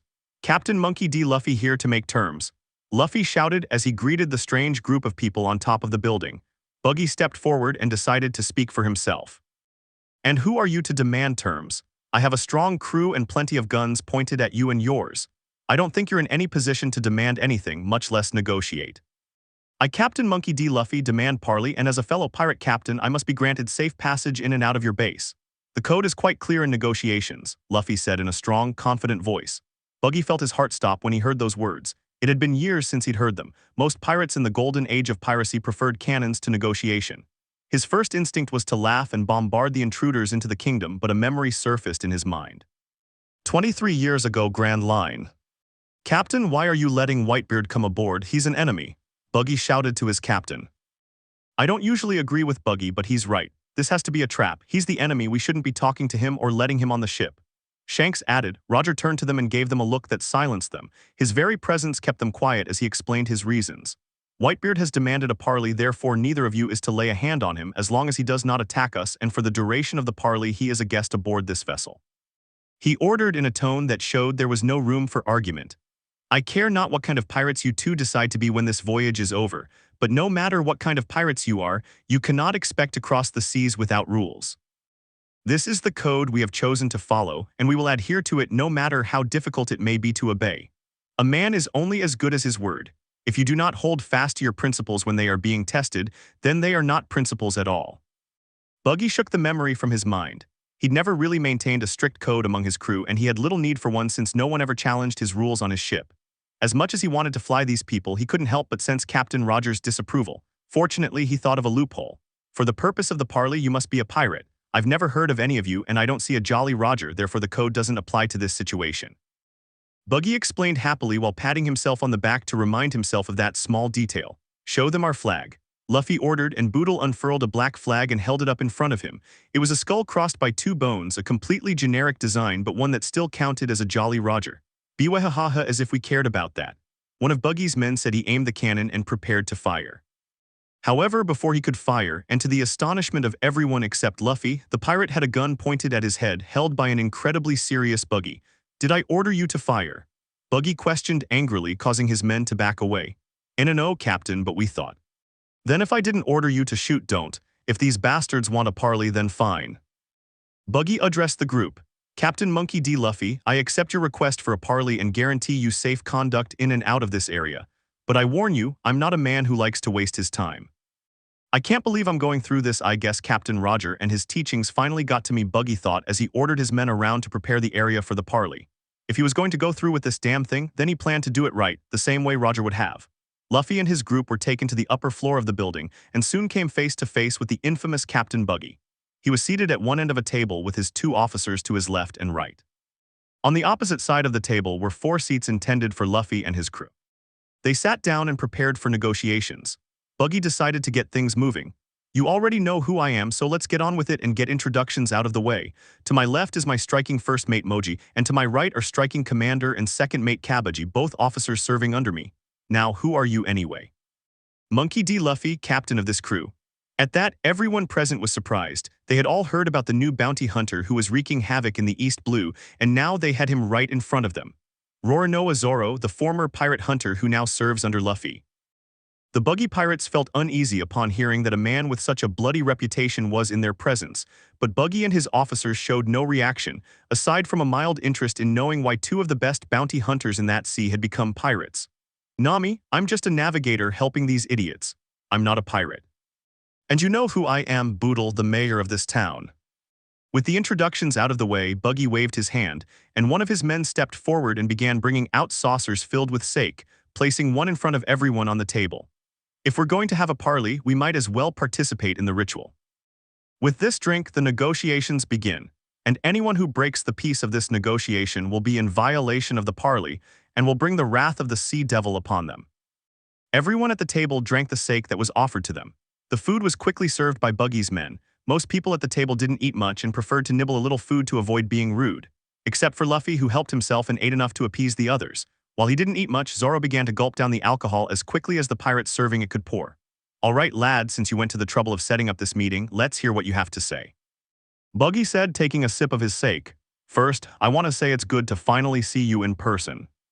Shanks mentioned you a couple of times before he left my village, and it's nice to put a face to the person he described," Luffy said with a smile, eager to see the clown's reaction. That little bit of information surprised Buggy, and his eyes studied the boy and saw that he wasn't lying. "I take it you know Shanks, don't you? How's that bastard doing? I haven't seen him since our captain was executed and we went our separate ways in Logtown. I saw him again when I was a kid almost a decade ago, but he was doing really well back then. From what I've heard, he became a Yonko, a ruler in the New World," Luffy asked casually, surprised to learn about Shanks's apparent fame. But when he started reading newspapers, he couldn't help but hear about how the red-haired Shanks pirates were sailing the seas like an apparent emperor. Buggy took another deep drink and tried to swallow his jealousy of his old rival's fame and fortune. "Yeah, I've heard about it. Even though that bastard Shanks had his flaws, he was always a tough guy. If he prioritized treasure instead of partying all the damn time, he'd be pirate king by now. Not that any of that matters, though. I still hold a grudge against that man." Buggy explained his past with Shanks and how the redhead had ruined his chances of obtaining riches by making him eat a devil fruit and lose his treasure map. Luffy then gave a shortened version of how Shanks had been traveling around his village and how he and his crew had saved his life, omitting the part about his devil fruit powers since he didn't want Buggy to know about them. While Luffy and Buggy casually chatted about Shanks, everyone at the table was filled with astonishment. The name of red-haired Shanks was famous throughout the world, and to hear that Buggy was an old rival of such a man was truly shocking. The only ones who didn't seem surprised were Buggy's officers, who were well aware of their captain's past. However, the fact that a 7-year-old boy had impressed one of the 4 Yonko enough for him to give him his own sword and tell him that he was waiting for him at the top did not go unnoticed, raising the interest of both Buggy and his men as well as Zoro and Nami. I seem to recall him saying that he saved his life once. As I said before, it came at the cost of a treasure map and a lot of other things. To be honest, I'd rather not talk about Shanks. He was like a brother to me, a very irritating and exasperating brother who made a point of getting under my skin all the time." Buggy walked away and began to feel sad. As angry as he was with Shanks, there were times when he wished things could be like they were before that fateful day. The 2 of them serving under Gall D. Roger fighting enemies in the new world and arguing about everything under the sun. When will I become an old man reminiscing about the old days? He wondered to himself as his thoughts drifted back to his former crew. He quickly shook the thoughts from his head and returned to the present situation. As much as I'd like to talk about the past, we have to get to work. Buggy leaned forward and looked intently at Luffy. Why did you come here and demand parley? I want several things. Luffy wiped his mouth as he prepared to speak carefully. I plan to become the next pirate king, and for that I need money and a crew. So I came here intending to recruit you into my crew and to have you return everything you stole from this town. Buggy let out a laugh that his entire crew soon joined in on. Jihahaha. Oh, you're a good boy. I'll give you credit for having guts and a bit of steel in your back along with ambition, but I'm afraid I'm going to have to decline that proposal. But let me make you a counteroffer. You guys join my crew and I'll leave this town in peace. I could use some lads like you on my journey across the Grand Line. I'll even make you officers. A tense silence reigned over the festivities until it was broken by Luffy. Well, it seems we're at an impasse. I want you to join my crew, you want me to join your crew. That seems to be the way it is. Rejecting my offer would mean the parley is over, and once you're out of my base, things will get violent. Buggy said with a dangerous edge as he sat back in his chair as confidently as he could. Luffy couldn't stop smiling. Buggy was playing right into his hands. Well, I think it's best if we settle this like real captains. I challenge you, Buggy the Clown, to a duel tomorrow at noon in the town square to resolve this stalemate. If I win, you'll give this town all its money and rebuild everything you've destroyed, as well as join my crew without complaint and obey me as your legitimate captain. And if I win? Buggy asked, sounding interested. This kid in front of him was like the real pirate captains of the New World used to be. Then my crew and I will serve under your flag and recognize you as the legitimate captain and serve under your loyalty as you sail the Grand Line. Luffy's crewmates were very alarmed by this proposal, and Zoro was the first to protest. Hey, let me out of this. I didn't join your crew just to end up serving under another man. This wasn't part of our agreement. I only agreed to be a navigator temporarily. Nami echoed as she thought about the consequences of this deal if Arlong found out. Buggy remained silent as both outcomes seemed to have Buggy's pirates leaving the village, but even he was astonished by Luffy's audacious proposal. Buggy pondered the boy's proposal for a moment. Having Zoro on his crew would be a huge advantage, and Luffy himself was probably just as strong as Zoro if he were captain, besides being a very interesting character. However, the idea of serving under a kid half his age didn't sit well with the clown. It's not a bad proposal, he thought, but I have more to lose here. I have a bigger crew than yours, as well as a lot of treasure that would be lost in the process. You guys might be good, but I'm not willing to risk everything I've built just to add you to my crew. It seems you're afraid of losing. Buggy's previous calmness vanished as he glared at Luffy. Watch what you say, kid. I'm not some school bully who responds to taunts like that. I've lived this long as a pirate because I don't take risks unless the bounties are big enough. I won't accept a duel just because you insult me. Seeing that he needed to change his approach to Luffy, he changed tactics. I have a good amount of treasure to sweeten the deal. If you win, you get all the treasure and money I've collected throughout my life. Fortunately, Luffy managed to hit the nail on the head. He had many weaknesses, but the treasure was the greatest of all. A wide smile spread across his face as he imagined the treasure he could acquire. How much treasure are we talking about here? 50 million belief from my bounty hunting and at least 8 large bags of treasure, mostly from the Goa Kingdom. 5 of the bags were from before he even embarked on his pirate journey. Sabo and Ace had decided that the safest place to hide the treasure they'd been collecting was within the storage areas Luffy could create with his darkness. After Sabo's death, Ace had refused to even touch the treasure, leaving everything with Luffy. Buggy's eyes turned into blue symbols as he thought about all that money and gold. The Kingdom of Goa had once been the richest place in the East Blue, and the treasure there was of the highest quality, yet he still wasn't sure. He was about to reject the offer. He'd spent years preparing to go to the Grand Line, and he wasn't going to throw it all away just for the chance to get his hands on some treasure. I don't think we're going to reach a tra, Buggy began, however he was cut off by Luffy. Seeing that Buggy was going to prioritize his departure for the Grand Line over money, he decided to gamble everything. And not only that, when I left, Shanks gave me many books so I could learn how to be a good pirate, among them my most prized possession. The young man began, drawing everyone's attention regardless of their allegiance, as they all wanted to know what treasure Yonko had given him that he considered his most precious possession. A copy of his logbook as captain of the Red Force. If you plan to go to the Grand Line, there's nothing more valuable, he offered, hoping the clown would take the bait. At that, everyone's eyes widened in shock. Something like the logbook of a powerful captain from the New World was invaluable. Without a doubt, Buggy had an offer he couldn't refuse. Very well, Captain Monkey D Luffy, I accept your bold challenge. If you win, I will submit to you, my crew will be under your command, and I will recognize you as captain and give you everything that is ours. But if I win, you and your crewmates will join my crew and everything that is yours will belong to me. Buggy declared, unable to let the opportunity pass him by. Buggy reached out his hand, which Luffy took and shook into it. A pact was made. Tomorrow at noon in the town square, we'll settle this like real pirate captains. With this agreement, the parley is over. Luffy turned and left the party with his crewmates following behind him. You idiot, you're risking everything. Nami stormed into the room the boss had given them the night before and unleashed all her anger. You're risking yourself and Zoro and me. I'm not even a member of his crew, we're just business partners, but you're still dragging me into all sorts of deals without my consent. Don't you think I can win? Luffy asked calmly as he sat down at a table and leaned back in a chair. Nami calmed down enough to look directly at Luffy and speak in a more even tone. Luffy, you may be strong, but Buggy is an experienced pirate with a huge bounty, which means she's much stronger than most men. The average bounty here is 3 million, Buggy is worth 15 million. If you want to run away, I won't stop you, but the die is cast. If I can't beat this guy, then there's no way I can ever be worthy of the title of captain, much less pirate. Besides, with this deal, I'll win all his treasure and it'll be ours to divide after using it to repair the village.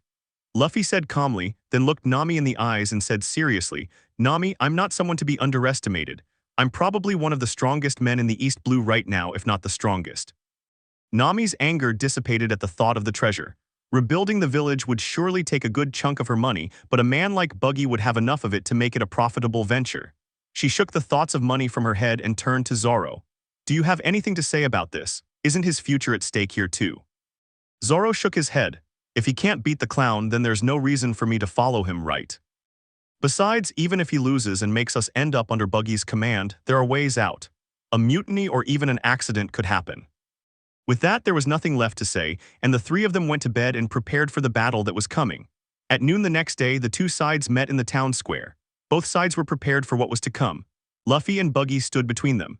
The town square was a large open space that was empty at the time due to the lack of vendors or stalls that were usually set up. Two groups of spectators gather, Buggy's crew on one side cheering on their captain, and on the other Nami, Zoro, Boodle, and several other brave villagers who were willing to risk leaving the shelter to watch the fight that would determine their future and that of their town. Luffy stood in front of Buggy, stretching his limbs to increase his agility before the fight. Buggy, on the other hand, stood facing him with his arms crossed in an arrogant pose. Ready to join my crew, kid? I'm sure you'll make a great officer, Buggy asked as he looked at Luffy. Luffy smiled. We'll soon be part of the same crew, Buggy, no doubt about it, but I'm going to be the captain. Moji approached on horseback with his giant pet lion Richie, who was 3 times larger than an average lion and had golden fur and a red mane. He rode alongside the two fighters. The rules of this battle are simple. Both sides will fight until one side surrenders, is unconscious and unable to fight, or is dead. Moji raised his arm and quickly lowered it. Begin. Luffy drew his sword and got into a battle stance while Buggy simply stood still and waited for the boy to make the first move. Luffy had heard from the men he captured on the ship that Buggy was a devil fruit user, which meant he had to be careful. Devil fruits were incredibly varied, so the man in front of him could have any ability imaginable. It was tempting to bombard the clown with debris or cannonballs using his own devil fruit power, but he decided that wouldn't be the best way to start. Buggy didn't know he was a devil fruit user, and he intended to keep it a secret until he saw what Buggy was capable of. The decision to start slowly and gradually increase the pace ended with Luffy charging at Buggy and using his sword to deliver a powerful slash to his left side. The clown let out a yell and fell to earth. That was too easy. I wouldn't be a crew captain if I was weak, much less a former crewmate of Shanks, Luffy thought as he looked at the clown lying on the ground. He heard the sound of something flying through the air behind him and quickly turned around, only managing to block at the last second a blade being wielded by a loose hand. Luffy heard another sound coming from behind him and managed to get out of the way of another hand wielding a blade, but not before it slashed his shoulder, blood trickling down. Luffy leaped backward, landing in a corner of the courtyard to catch his breath and assess the situation. Buggy leaped off the ground, laughing like a madman. Jaya hahaha, what's up, kid? Have you figured out yet that you can't cut me up because I ate the chop fruit? I'm a sectioned man. To prove this, all his body parts separated and began flying around in a confused whirlwind. See now, kid, there's no hope of you winning. You'd better give up now and join my crew. That's pretty cool. Luffy admitted that he raised both hands in front of him in a stance with both palms facing Buggy. But my power is better. Well, Black Shod. Darkness appeared in the palms of his hands and several cannonballs shot from them, heading straight for Buggy, who had rearmed himself. The clown's eyes widened, but he quickly regained his senses. Emergency escape. Buggy transformed into separate body parts and flew away from his main body fast enough to dodge the cannonballs that flew past him and hit a building, causing it to collapse. Damn, I have to be careful, collateral damage is a real possibility here. Luffy thought to himself as he considered ways to avoid damaging the city. You bastard. Did you eat a devil fruit too? Buggy yelled angrily as he scrambled himself together. You didn't mention that before making this deal. Whether I possessed devil fruit abilities or not was never a factor in this duel. Luffy channeled the darkness around him, but I did eat a devil fruit, the Yami no me, I am a man of darkness. A Logia, Buggy thought as he ran through the plans in his head. Logia were powerful, but he knew they had weaknesses. I managed to damage him before, so he can't become his element, therefore I have to press the attack. Knife cannon, Buggy shouted as he threw both fists at Luffy, each of which clenched several sharp daggers between his fingers. Luffy clenched both fists, knowing he could end this fight in a second. His ability, Deprive, was another of his devil fruit powers and one of the most useful. Basically, if he touched an enemy who was a devil fruit user, their powers would be depleted for as long as they were in contact, ending the fight instantly. However, the idea of removing Buggy's devil fruit power while he was being sliced up could become horrifying. The image of the clown's blood and bones strewn everywhere flashed through his mind. He chose a more merciful option. A single attack should be enough to immobilize him and trap him in my darkness. Although he would be revealing one of his best cards. Black Sword Style, Sword of Gravity. Luffy's sword was enveloped in darkness, turning the already black metal even darker as dark smoke rose from the blade. Luffy focused as he gathered darkness around the blade, preparing his next attack. Black Sword Style, Black Moon Slash. He sliced through the air before him with all the force he possessed. From his blade, a crescent-shaped wave made entirely of darkness flew at high speed toward Buggy. While Buggy was afraid of many things, if there was one thing he wasn't afraid of, it was sword and knife attacks. Idiot. I told you I'm a section man, I can't be cut by just any sword. He laughed as the attack came right at him and braced himself for being cut. However, when the shockwave hit Buggy, it didn't cut him, it crushed him. The powerful gravitational force behind the bar sent the clown flying backward, and he crashed to the ground. Buggy reeled, his nose bleeding, his ribs aching, and his limping. You bastard, how the hell didn't it cut me? He demanded angrily. He hadn't been hurt by a sword since he ate his devil fruit all those years ago. Luffy laughed. My darkness doesn't cut, it's crushed by gravity. If I made the gravitational forces stronger inside that wave, I could have killed you. But now that your movement is restricted, I can finish this quickly. Are you assuming I didn't kill you first, or did you forget about my hands? He raised his unfinished arms as he redirected the hands he had sent to Luffy before turning around mid-flight and stabbing the boy. Luffy didn't seem worried and simply summoned his darkness. Black hole. Darkness erupted from Luffy and began to engulf the entire area. Buggy, whose two hands had been spinning mid-flight and heading toward Luffy to stab him in the back, was pulled straight down into the earth-covered darkness as gravity in the area became crushingly heavy. Buggy could only scream, his hands felt as if they were being struck by a sledgehammer. The darkness reached him too, sucking him in, and he felt crushed by infinite gravity. He tried to fight, but his injuries hampered his movement. After a few seconds, Buggy was gone, completely absorbed into the void. In Luffy's pocket world, gravity was much higher, which is why he didn't like sending anyone alive inside for long periods. Subjecting people to such high gravity and making sure they didn't get crushed was extremely suffocating and difficult. Although gravitational forces seem to be more vicious towards living beings than objects, most objects weren't damaged unless you sent them into a void with higher gravity. Everyone watching the fight let out varied reactions to what they had just seen, but Buggy's crew were the most vocal. Our captain was beaten. Impossible, that boy is a monster. Luffy decided that was enough and let Buggy out. Release. Buggy and all his body parts flew out of the darkness and landed in a giant pile, all his body parts bruised and battered. In truth, Luffy had only sent Buggy flying into a fairly calm void with gravitational forces that weren't the most destructive. He could still control them well. He could easily have sent him into a much more severe one. Luffy walked up to the pile of body parts but stopped when they all stood up to life. Murder Festival. From all parts of the clown's body sprouted several sharp blades that Buggy had hidden inside. They all began to spin and headed straight for Luffy. Luffy let out a tired sigh. He could end this fight a million different ways. Buggy's devil fruit simply made him too vulnerable to his own. He decided on a more merciful way to end the fight. Release. Various objects he had gathered in his darkness, such as dirt, rubble, cannonballs, and even barrels, were flung out of the darkness in several directions. The objects struck individual parts of Captain Buggy's body, causing him to fall to the ground too injured to continue. Debris also ended up flying far away and almost hit the spectators who were watching the fight, who had to dodge the incoming projectiles. Ow, damn everything, why does it hurt so much? Buggy screamed as he felt every part of his body being hit by the debris. Luffy wasted no time, summoning a rope from his darkness and quickly tying all of Buggy's body parts together in a giant bundle, leaving only his head free. I think I've won this battle. Luffy said happily as he walked up to Buggy's head, who was now alone. Are you going to give up?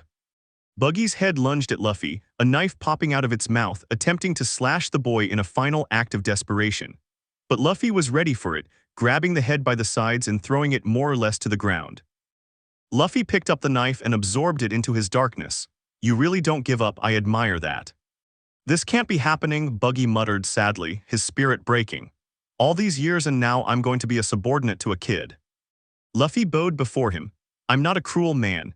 As a member of my crew, you'll be my comrade and share all the treasure equally. We'll have parties, go on adventures, and have a wonderful time. Buggy looked at the boy who had defeated him, and his eyes widened at what he saw. Luffy stood before him with a wide grin on his face, but the sun was behind him, obscuring his features. This reminded Buggy of a similar moment in his own past. 24 years ago, West Blue. Get back here, thieves. A shopkeeper shouted as he chased two young boys down the street. Buggy and Shanks took off running through several alleyways and eventually lost the shopkeeper. Once out of sight, they brought back what they had stolen, a loaf of bread. Buggy had distracted the shopkeeper while Shanks committed the actual theft. The two boys divided the bread and ate their pieces greedily. Buggy and Shanks were unlikely allies in crime, but growing up on the streets of a West Blue town had made them an odd pair of partners. Despite their constant bickering and arguments, they made a good team and cooperated in the pursuit of survival. After eating his prize, he approached another street and reached his next target. Make sure it's someone rich, I want my hands on the treasure. I'm sick of just surviving, Buggy said as he looked around for a suitable target. Shanks nodded. Survival comes first, but a rich person would be ideal. With enough money, we could buy a boat and leave this city. Life had been cruel to them both. The town they were born in was very poor, since its only real export was quality sake made from quality rice farms and spring water. But land was the only means of support, so if you didn't own a rice farm or a sake brewery, you had little to live on. Now Shanks and Buggy were living a life of crime in the hopes of earning enough money to buy themselves a better life. Ah, this drink is definitely the best of all the cities I've been to. A voice caught the attention of both boys. They saw a man in a richly decorated red coat made of fine materials with gold buttons. His trousers were made of rich fabric, and he wore a straw hat that concealed most of his features. He walked along the streets, swaying slightly as he took large gulps from an enormous bottle of sake. Shanks and Buggy smiled at the sight of such an easy target and waited until he walked down an alley before striking. Shanks charged at the man from behind, intending to confront him as he fell to the ground, but the man simply dodged the boy and tripped him, causing him to fall face-first into the mud. Shanks quickly got back up and charged once more, only to be thrown and have his head hit the muddy ground. Buggy ran towards the man with a knife, intending to cut his purse and run away, but the man dodged every blow. The man grew tired of the struggle, grabbed the blade between two fingers and quickly snapped it in half. Buggy stared at his broken knife and looked up at the stranger, who simply smiled at him. You've got a really weird nose, kid, he said as he tapped the boy's nose with a finger, causing the boy to fly backward and crash into the mud next to Shanks. You boys have a lot of spirit, he said happily as he took another sip of sake. What would make two children attack an adult in an alley, I wonder? Buggy and Shanks stood up and looked at the man in front of them. His face was hidden by the shadow of his straw hat. Well, I asked them why they were attacking me. Do they have an answer to that question? He asked again, or are they deaf children or something? We needed your money. You look so richly dressed that we thought you were carrying a lot of cash, Shanks admitted while looking at the ground. Buggy nodded. We're desperate, we can't live like this forever. We plan to set sail and find treasure and live the high life. But first we need to buy a boat. The man let out a laugh that startled both boys out of their stupor and made them stand up. Ah, this is certainly a timely encounter then. I was telling my second-in-command we needed some boys as apprentices to help us on our ship, but he said children these days don't have the guts to serve on a pirate ship. But then here come two boys who were ready to attack a grown man. That's gotta be brave enough. Do you want us to serve on a pirate ship? Shanks was finally able to regain his voice. A real pirate ship, Buggy echoed, now sure that he was believing what he was hearing. Yes, do the children have the guts to serve on a pirate ship? The man asked with a smile. Yes, sir, both Shanks and Buggy shouted enthusiastically. That's the spirit, no doubt this is destiny. My name is Gall D. Roger. I am the captain of a ship anchored in the southern harbor. Report to my first officer of my crew as soon as possible. A life of adventure and treasure awaits you both. All you need is the will to seize it, Roger said as he lifted the brim of his straw hat, finally revealing his smiling face. Yes, Captain. They both ran towards the southern docks and began their lives anew as pirates. As he looked at Luffy, Buggy couldn't help but feel the same kind of presence he felt when he first met Roger. Now he understood what Shanks saw in that boy 10 years ago.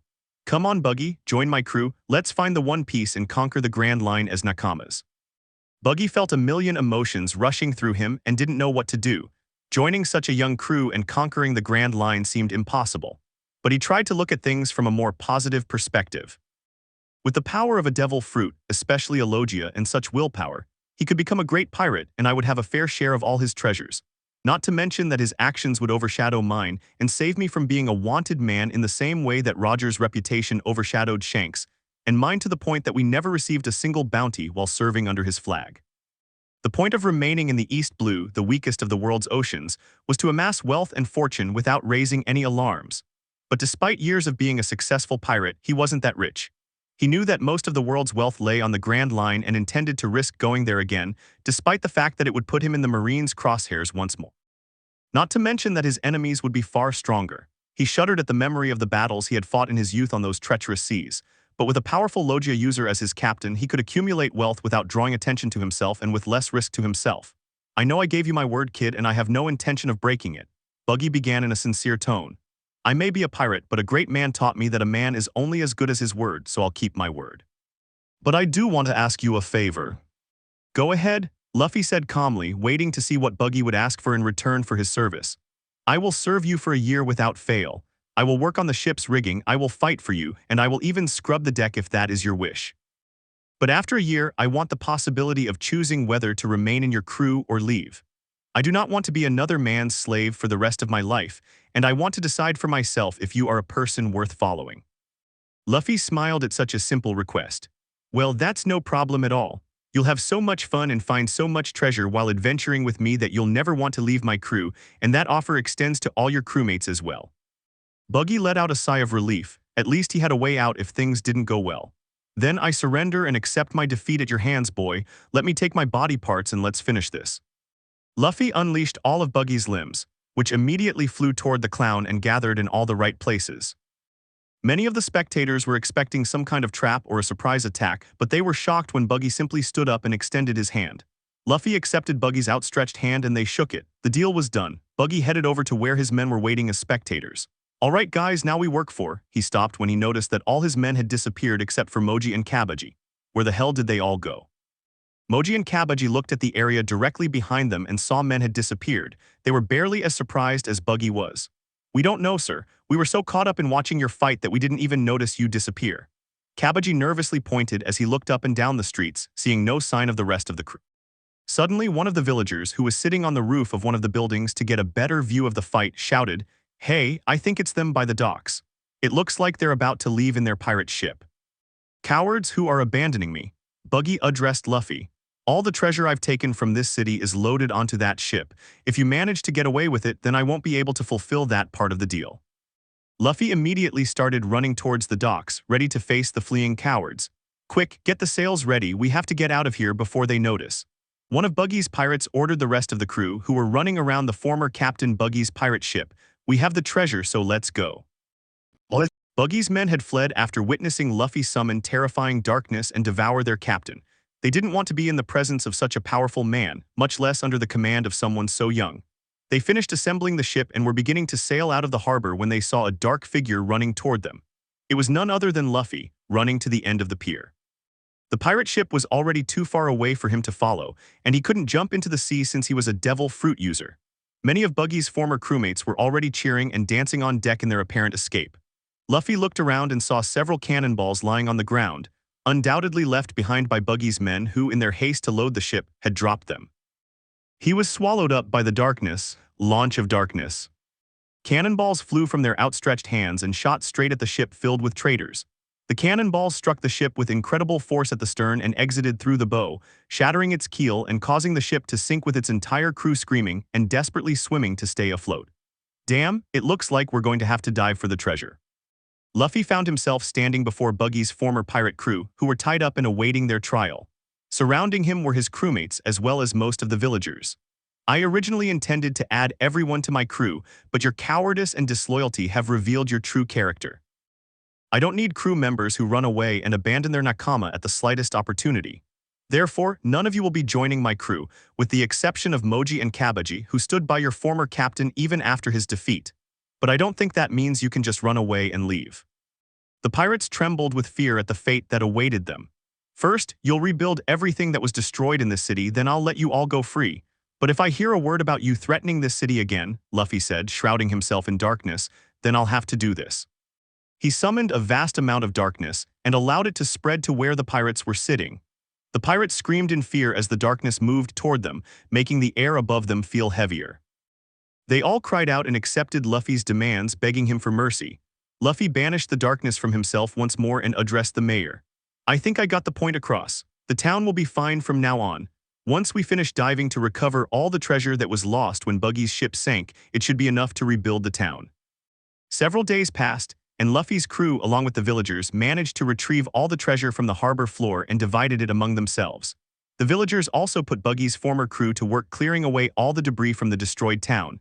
They had planned to force the crew to rebuild the village, but it was obvious that pirates were ill-suited to anything other than destruction. So after all the rubble was cleared, the villagers gave the pirate crew some cheap rowboats and sent them packing with only the clothes on their backs. Meanwhile, Luffy was dealing with the chaos of his new crew. Buggy, Kabaji, and Moji were now under his command, which was great, but also awkward because of their past loyalties. But he decided to let the past stay in the past and welcome them to his crew, treating them the same way he had treated Nami and Zoro. The first thing he did was ask for a full demonstration of their skills to know what to expect from them. Buggy's talents were quite obvious. His devil fruit made him impossible to cut. He also possessed remarkable durability, as seen in his battle when he was able to fight even after being sent into one of his dark voids. But what surprised Luffy was his ability to create powerful cannonballs capable of destroying a village if the clown was serious. Moji, on the other hand, was quite strong himself. He had to be to assert his dominance over the animals, but he had very few combat skills, relying on his pet lion Richie to do most of the fighting. That was something they would have to work on. Kabaji was a fairly skilled swordsman. He had a sword duel with Zoro and was quite competent. But his excessive use of circus tricks made him weak, and as a result, he was easily defeated. He still managed to impress Zoro enough that the green-haired pirate hunter offered to train Kabaji, an offer the acrobat happily accepted. After witnessing their skills and demonstrations, his first order was a complete makeover of the crew. He wanted to make it clear that they were no longer Buggy's pirates, and while he found their circus theme amusing at first, he knew he would quickly tire of it. Buggy washed the clown makeup off his face and tied his hair back in a large ponytail. He changed into some high-quality blue sailor clothes similar to what he'd worn as a boy on Roger's crew. While he did this partly because it was an order from his new captain, he also did it mainly to look as inconspicuous as possible. The more ordinary he looked, the less likely he was to attract attention on the Grand Line. Kabaji dressed as a carbon copy of Zoro. After his easy defeat against him in the practice duel, he seemed determined to follow Zoro's lead to the letter. The only difference was that Kabaji's outfit was red and white instead of Zoro's greenish black and white suit. Moji was somewhat pleased by the opportunity to change his wardrobe. He simply chose to wear more protective leather clothing to better deal with the beasts, replacing his previously flimsy circus attire. Luffy knew he'd need a bigger ship soon. The gunboat the Marines gave him was full, so he knew things would get rough on long voyages. Unfortunately, the village didn't have any ships for sale, and the only boats they had were small fishing boats. He had Buggy, Kabaji, and Moji, along with his lion, the pet that stayed at the docks with the ship. The villagers were annoyed that the pirate leaders were still in the area and free, but their gratitude to Luffy kept them quiet about it. But Luffy knew it was best for both groups to keep their distance. The villagers had given them more than enough supplies for a long journey. Nami had calculated the damage to the town and made sure that all of Buggy's treasure wealth was distributed evenly, and there was plenty left over for the crew to divide among themselves. With the treasure divided and the village being rebuilt and thriving, there was little reason for Luffy and his crew to stay. They had enough supplies and treasure to last them for quite some time.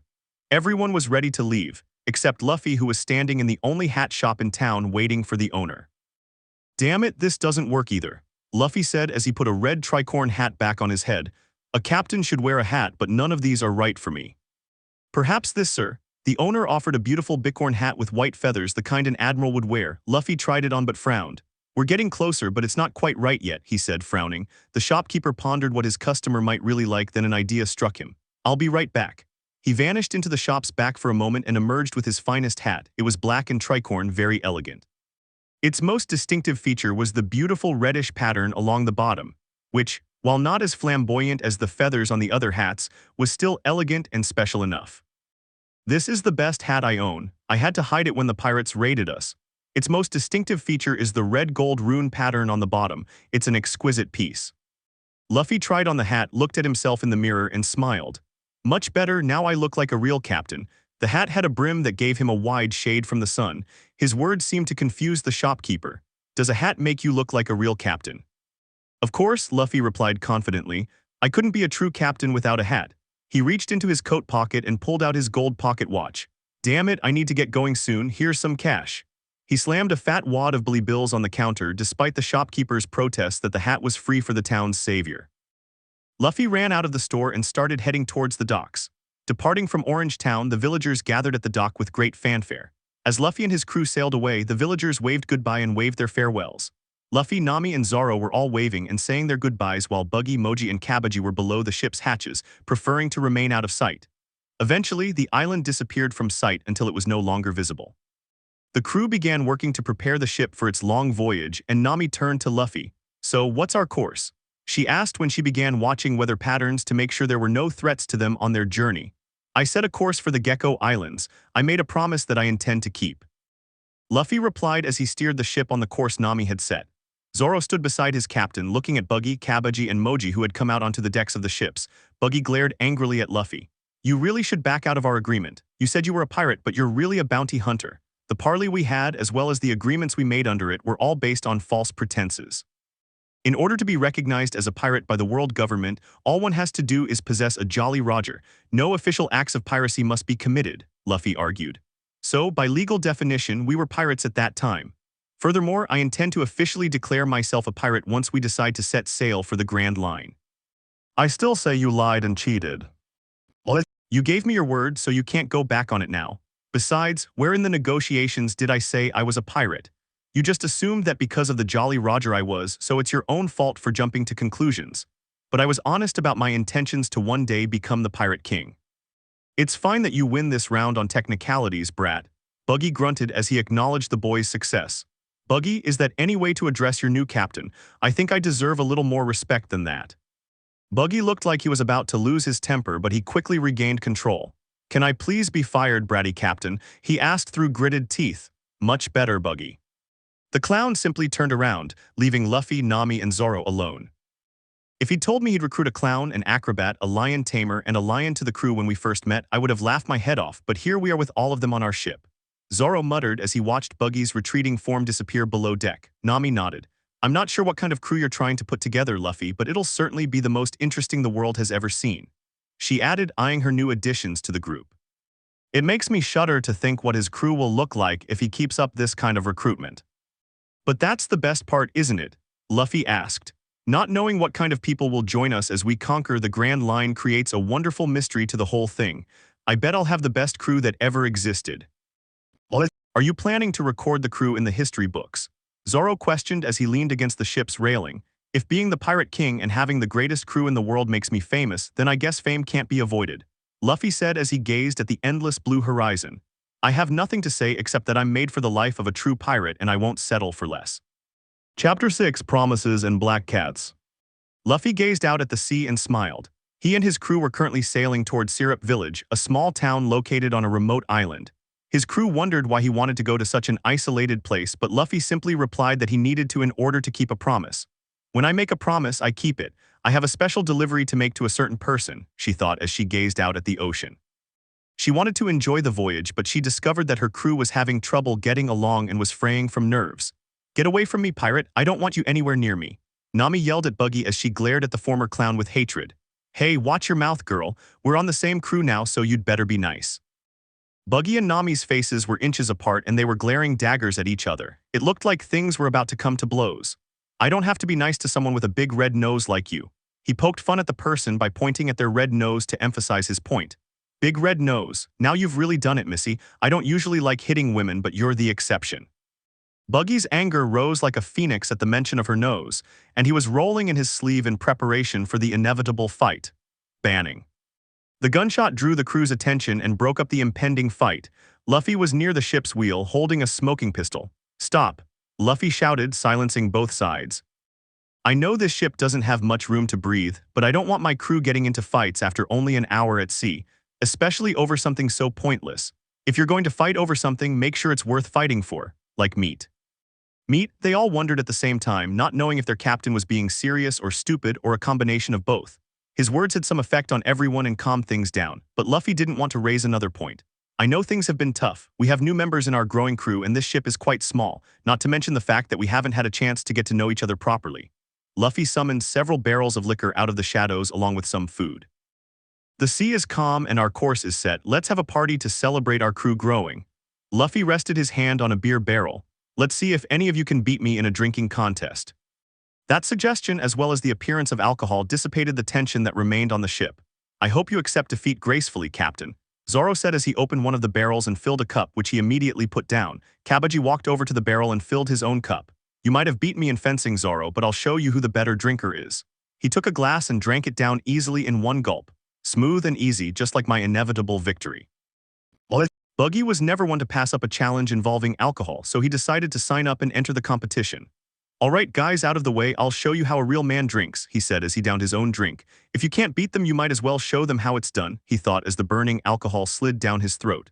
These idiots have no idea what they're looking for, Nami thought happily. She could knock anyone out with her drink.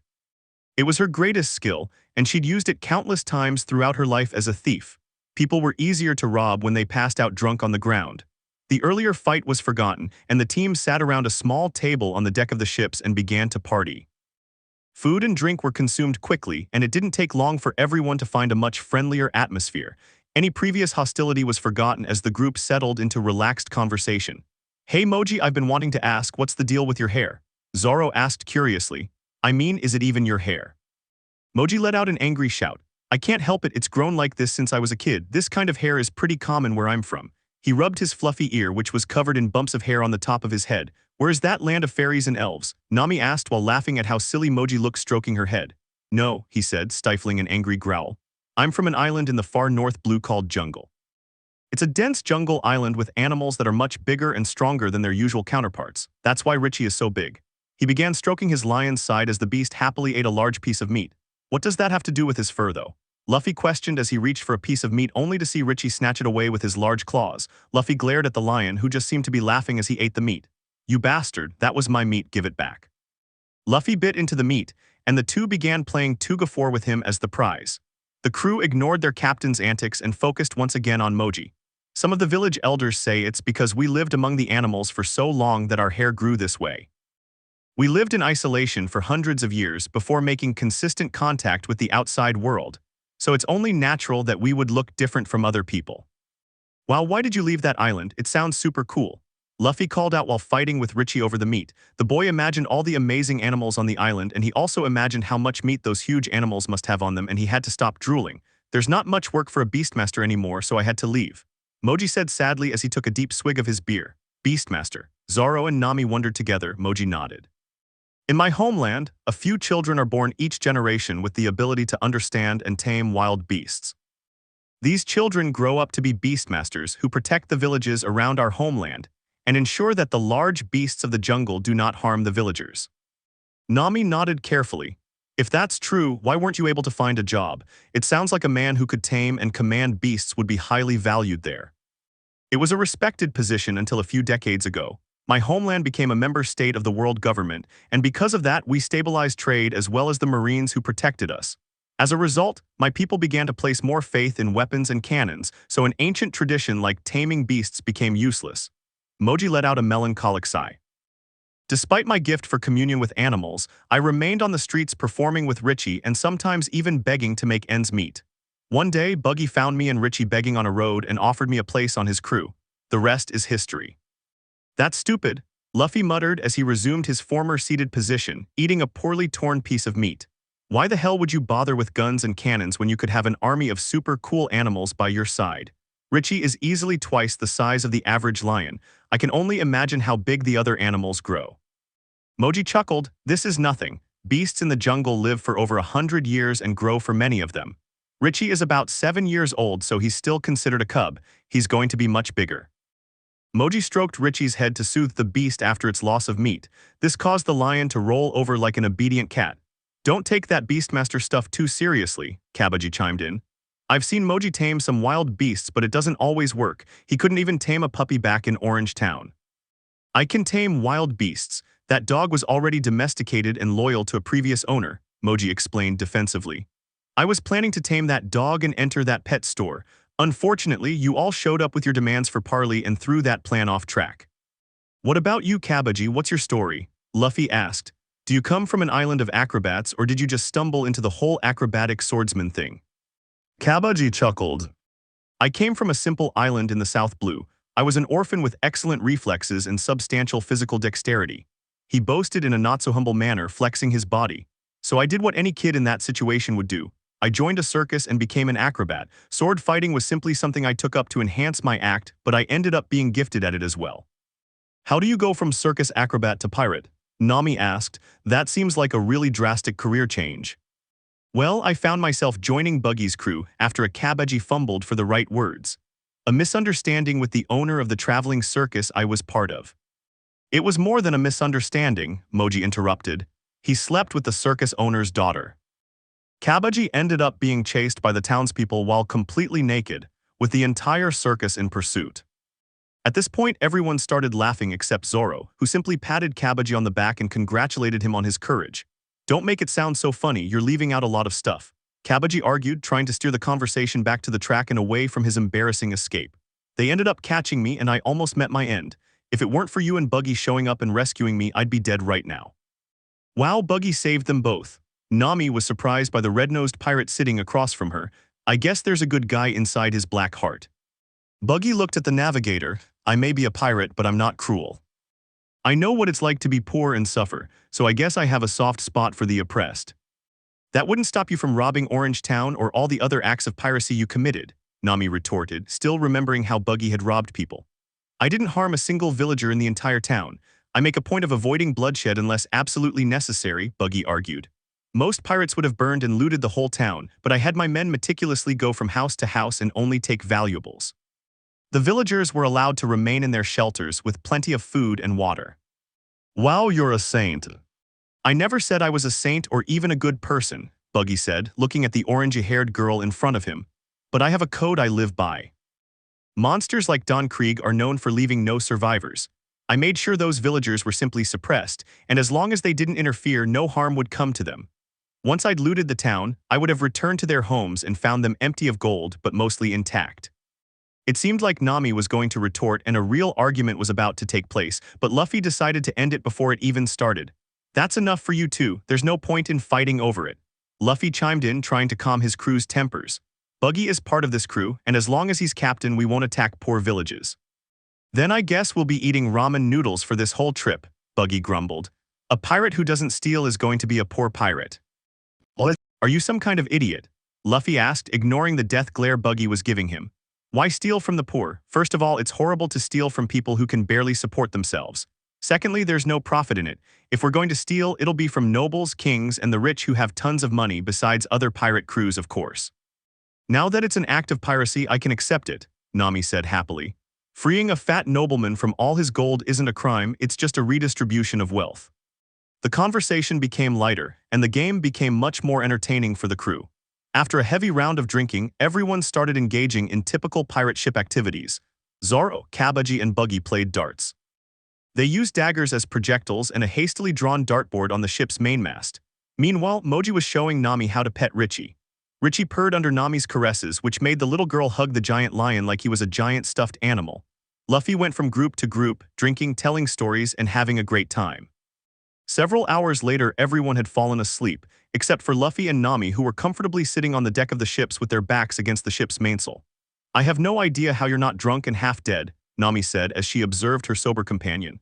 You drank as much as I did and you're not even drunk. Either you have the constitution of a god or you've been cheating.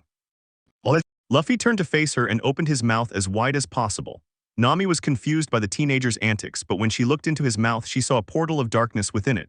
Luffy closed his mouth and couldn't help but laugh. Shishishi, I've been sending all the alcohol I've been drinking into a storage area inside my darkness. I haven't actually had a single drop of liquor all night. Luffy let out a contented sigh. Honestly, I'm not much of a drinker. I just wanted everyone to loosen up since things have been so tense, and now that we're a crew, I want us all to get along. After all, we're Nakama now. Nami was tempted to hit the boy for his deception, but she resisted the urge. He was right about things being tense, and the game was a great way to get rid of that tension. She had grown much closer to Kabaji, Moji, and even managed to have a non-hostile conversation with Buggy. Yes, the party was nice, it's something I'm going to miss, she murmured wistfully as she gazed out at the dark ocean. The full moon allowed them to see the beautiful ocean waves despite the darkness, the only light coming from a small lantern hanging from the mainsail.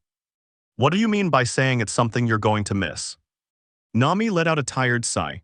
I told you before, Luffy, that I'm not joining his crew. Now that you've recruited Buggy, Moji, and Kabaji, you're a real pirate captain, not to mention the fact that the treasure has to be divided 6 ways. I can't expect to make enough money if I stay here, so I'm going to leave you guys after we reach the next island. So why do you need all this money? Luffy asked as he turned to look at his companion. I can tell you're not amassing all that treasure for yourself. Nami hated how Luffy could see through her motivations. She was tempted to lie, but in the end, without really knowing why, she decided to tell him a half-truth. Let's say I owe a certain man a debt. If I pay this debt, everyone I care about will be safe. That's why I need so much money. The previously calm Luffy changed slightly, and Nami noticed his eyes became more focused and sharp. If someone is threatening you, I can take care of them, he replied without hesitating. You've seen how strong I am. Just give me a name or a location, and I promise they won't harm you or anyone you care about. Luffy's serious tone surprised her, and it took her a moment to gather her composure before responding to his offer.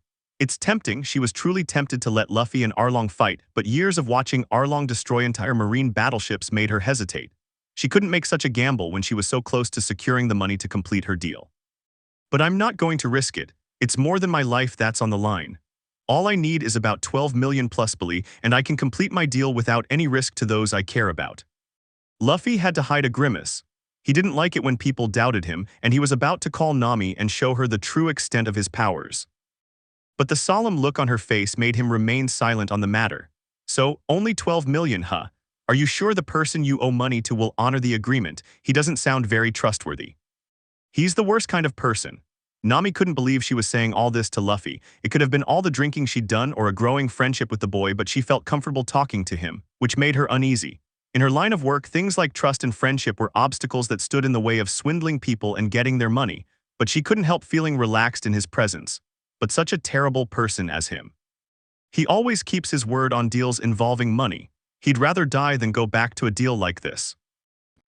Even when you're explaining things, you still manage to be so discreet.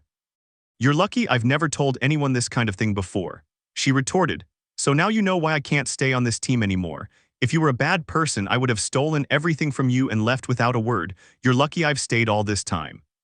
Luffy let out a tired sigh. You could have saved a lot of time if you told me the truth in the first place. He summoned the darkness within his body and a briefcase emerged. There should be more than enough to pay off his debt, then nothing will stop him from joining my crew. With trembling hands, Nami opened the briefcase and found it filled with money, undoubtedly the proceeds from Luffy's bounty hunting career. She counted it and found it was worth around 14 million Bali. Luffy, this is a lot of money. So, what kind of person just gave money away like this? Nami asked as she continued counting the money in front of her. Throughout her life, money had never come without strings attached, and the idea of someone giving this away just didn't sit right with her. It's just money, it's not like I'm giving away meat or anything. Seeing Nami's skeptical look, he decided to elaborate. Look, I like money as much as anyone, but there's a lot of it in the world. The world government prints more of it every day, but I only have a few friends and they're all priceless. If this money makes you happy and helps you, then it's yours. The words struck Nami and made her more than a little uncomfortable, but she still couldn't believe what she was hearing.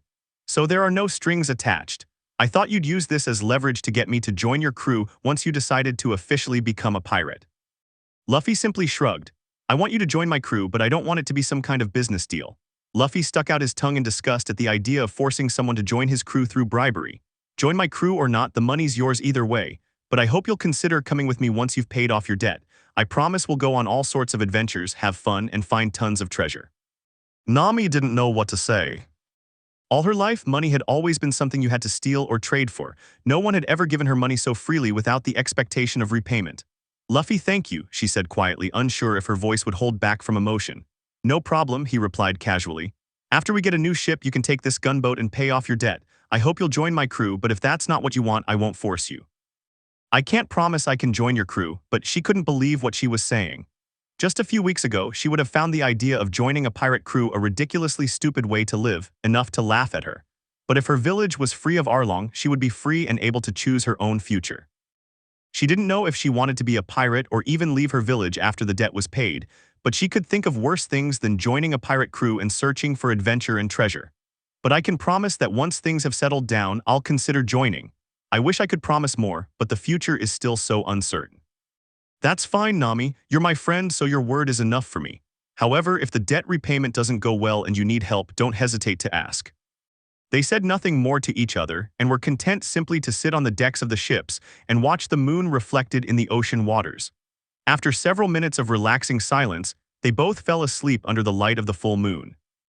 There's no way this plan is going to work, Nami said as she, Zoro, and Luffy walked toward the Marine Base's bounty office. They had taken a small detour to visit a place called Azure Town. It was a pretty town located on a remote island. It didn't have anything they really needed, but it did have a marine base where they could collect a certain bounty. It'll work as long as everyone sticks to my brilliant plan, Luffy said as he led the group through the city streets. Besides, it'll make us a lot of money. Whatever it is, let's hurry so I can go get a drink. Zoro muttered as he looked along the buildings to see if the city had a decent-looking bar. If this plan works, there's no way we're staying here. After we do this, we're getting out of here. Nami said as she dragged the pirate hunter away from a bar she had just spotted. Eventually, the three arrived at the naval base and were led to the commanding officer's office. The naval officer was a large man in a meticulously clean uniform with his dark hair slicked back. I heard some bounty hunters came by to claim a reward. The officer leaned back in his chair. What reward do you wish to claim? Buggy the Clown. Luffy approached the man and placed a small bag on the desk, opening it to reveal Buggy the Clown's head. After their big party a few days ago, the problem arose of what to do with Buggy. If the crew was going to continue being bounty hunters, they couldn't have a well-known pirate on their ship all the time. So Luffy decided that the best way to have Buggy on his crew and maintain the bounty hunter facade was to fake the clown's death and have all his posters taken down. That's why they now found themselves standing in a marine base with Buggy's head on the man's desk. It was easy enough to separate Buggy's head from his body thanks to the power of the devil fruit he'd eaten. But now they had to hope Buggy could play dead long enough for them to collect the reward. The Navy commander reached his desk and pulled out a folder containing numerous wanted posters. After searching for several seconds, he found Buggy's wanted poster and looked at it, comparing the two on his desk. This is undoubtedly the captain of Buggy's pirates, Buggy the Clown.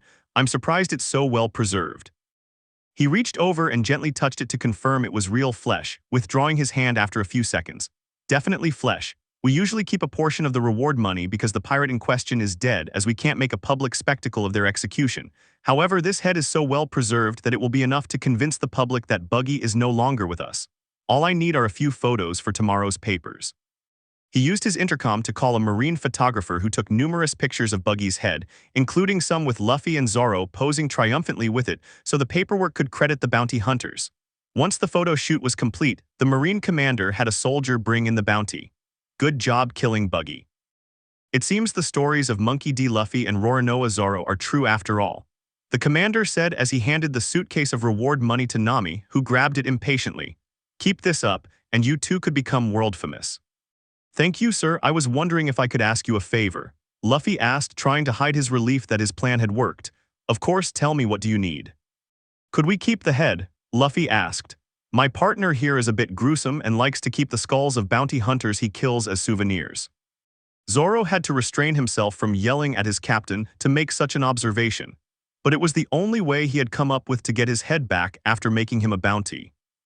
A little gruesome indeed, but I suppose that's not surprising, the commander said evenly. Memories are important. Look at the flags around this room. These were Jolly Rogers from all the pirate crews I've taken over in my 10 years of service. The room was indeed filled with Jolly Rogers, each one different and representing an entire pirate crew. The sight actually made the three of them sweat with worry that the man would discover it was all a hoax. Take the head with my blessing. We have enough photos for a positive identification, and we were going to throw it in the incinerator anyway. There's no point in sending the head to the coroners, since there's no way anyone in this world has a nose as big and as red as this one. Luffy, Nami, and Zoro quickly grabbed the bag and ran out of the building before Buggy could lose his temper with the man who had mentioned his nose. The Marine commander glanced at their hasty departure but shrugged and returned to his paperwork. Back on the gunboat, Moji was cutting Cabbage's hair with a pair of scissors he kept handy for his own unruly hair. Shorter, the acrobat said, looking at himself in a mirror. I want it all short so that when it grows back, I can tie it around my back like a real swordsman. Moji scoffed at their words, comrades. So you're really taking this whole swordsman thing seriously, huh? Yes and no. Watching Zoro in action inspired me to train my swordsmanship, but I was never one to follow Bushido. Kabaji said he ordered Moji to cut his hair shorter. If I learn his swordsmanship skills along with my incredible abilities and flexibility, I'll become an unstoppable pirate. He's already taught me several techniques for fighting with two swords. Moji rolled his eyes at his friend's statement. Well, at least his hair will look tolerable for once. Having half his head cut short and the other half long made him look like the weirdest thing in the ocean. Kabaji dazzled his friend again. That's funny coming from you and those big fluffy animal ears on your head. I can't tell if you're a pirate or a children's pet. I can't help it if I was born this way. On the other hand, you choose to look like a dead skunk on the left side of your head. Before a real fight could start, they were intercepted by a very familiar voice shouting, "Let me out of this bag. I'm going back there and stabbing that Marine in the heart for insulting my nose." Buggy yelled as his head banged around in the bag Luffy was carrying. The group approached the gunboat's deck and brought the bag to where the rest of Buggy's body was sitting. Finally fed up with the squealing, Luffy opened the bag, allowing Buggy's head to pop out and take several deep breaths. "Do you have any idea how hard it is to breathe in a bag?" The clown asked angrily as his body came closer and he readjusted his head. "Not to mention being roughed up and having to hold my breath for so long only for the Marines to think I was dead." Nami sat on the deck of the ships and opened the suitcase. "Stop complaining, we did this for your own good. Now help me divide this money, we all need to get equal shares." Buggy remained silent after that. He knew the plan was primarily for his own benefit. Now that people believed he was dead, it would be easier for the crew to travel without raising suspicion, and it would eliminate the threat of the Marines searching for him. "We're just lucky Kabaji and Moji didn't have bounties," Nami said as she divided the money. She reached into her pocket and tossed a red bandana to Buggy. "Even if you're not wanted, it's best to wear a bandana to cover your nose until we're out of the East Blue. The Marines won't take long to realize the deception if you're walking around freely." Buggy took the handkerchief and with a grimace wrapped it around his face to cover his mouth and nose. Seeing the rest of his crew getting ready, Luffy decided it was time to leave. "We're safe and Buggy is no longer a wanted man, not to mention we're all a little richer," Luffy said, gesturing to the enormous pile of money Nami was dividing. "Now that we've got this distraction over the way we wanted, we can head to our main destination." Several days had passed since their visit to the Marine base, and a great number of things had happened to Luffy and his crew. The day after they handed over Buggy's supposed dead head, the boys saw a newspaper with Zoro and Luffy on the front page holding Buggy's head as a trophy with the headline, "Pirate Hunters Roronoa Zoro and Monkey D." Luffy put an end to the tyranny of Buggy and the clowns. Everyone on the crew had laughed at the exaggerated news articles and photos on the paper. Buggy was embarrassed and tore the paper off once everyone had finished reading, but he was secretly relieved that he was no longer a wanted man. The next big thing was that they set sail for a small island to refill their water barrels and get food, but they were attacked by a man named Gaiman who was disguised as a jungle guardian to scare off poachers who wanted to take the island's exotic animals. He was a strange man with a huge afro who was trapped in a treasure chest after a tragic accident, a story that brought Luffy and Buggy to tears. After a few cups of sake and the revelation that the treasure the man had been protecting wasn't there, Gaiman made peace with his loss and decided to stay on as the island's protector, since the animals on the island were his greatest treasure. They spent the day relaxing on the island and resupplying their ship. Buggy and Gaiman ended up becoming friends, and the clown insisted that the crew leave behind things Gaiman couldn't easily obtain, such as wooden crates, weapons, and ammunition. After that, they disembarked once again, and after another day of sailing, they arrived at the Gecko Islands where Syrup Village was located. Finally here, Luffy scanned the island and spotted a good flat spot to dock his ship. "Let's go, I have a delivery to make." His crew followed his orders and brought the gunboat to shore and tied it up securely. They were about to disembark at the island village when a voice called out from the trees. "Who dares enter this territory uninvited?" The voice shouted, "Assert your purpose or I will send my 80 million followers to attack you." "My name is Monkey D Luffy and I'm a bounty hunter," Luffy called out. "I'm not here to cause trouble, I'm just here to meet someone, so please tell those imaginary followers to relax." A young man emerged from the line of trees with 3 small children following him. The leader was a young man wearing brown overalls and a plaid headscarf. His most distinctive features were his long nose and thick hair. "How did you know I was lying?" he asked as he walked toward the group of strangers. "My home island is twice this size and wouldn't be able to fit 80 million people." "Lesson learned," Usopp muttered sadly. "I'm sorry for being rude, but I've made a point of looking out for suspicious people." "Well, we're not suspicious at all." Luffy gestured to his crew. "Come on guys, introduce yourselves." One by one, the team introduced themselves, and each one made Usopp realize that a lot of strange people had arrived on his island. Moji in particular and his pet lion Richie had given him such a terrible fright that he almost ran away screaming. "Wow, you guys are quite an interesting group," Usopp said, looking at the newcomers. "Well, my name is Usopp. You can think of me as the town crier. This is my crew, Ninjin, Tamangi, and Pimin." He gestured to the three children dressed as pirates. "So, what brings a bounty hunter and his crew to this place? It's one of the most peaceful parts of the East Blue." Luffy blinked in surprise. "There are two reasons we came here. First, we need a bigger ship." Usopp nodded thoughtfully. "Well, I know someone with a big ship. I don't know if you'd be willing to part with him, but at least I can introduce you. What's the second thing?" "The second thing is actually you." That bit of news surprised everyone who was looking at Luffy expectantly. "Me?" Usopp questioned. "What do you want from me? I've never met you in my entire life." "I'm willing to tell you, but first, can we please go somewhere more comfortable? My crew and I have been at sea and we need to rest." Usopp agreed, and he saw his young pirate crew off for the rest of the day and took Luffy and the others to his house. It was a small two-bedroom house on the outskirts of town. It was simple but comfortable, and soon everyone was seated around his dining table. The seating was narrow, and Richie had to stand outside since the lion wouldn't even fit through the door, but soon everyone was comfortably settled, eating rice crackers and drinking tea that their host had provided. "So why would a bounty hunter travel all the way here to meet me?" Usopp had a sudden, terrifying thought.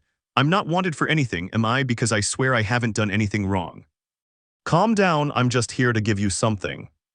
He summoned the darkness from his body that covered the entire table, which startled Usopp and sent the boy stumbling backward until he hit a wall. "Don't be scared. I ate a devil fruit and gained control over darkness. It helps me fight, but it also allows me to store things in it." A large chest appeared from the darkness on the table. Luffy drew his darkness back into himself and pointed it at the chest. "Your father asked me to give this to you when I went to sea."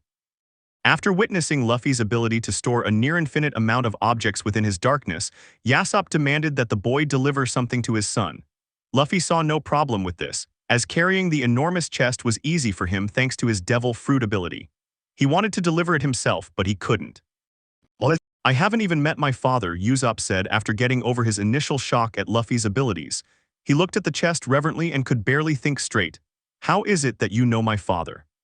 Luffy explained how Shanks had visited his village and how he knew about Yasopp by association. He told him everything the man had said and everything he knew about his father. "He always talked about you to the point where it made me sick," Luffy said as he leaned back in his chair and took a sip of tea. "I'm surprised he didn't recognize you as his son immediately. You look just like him except for your nose."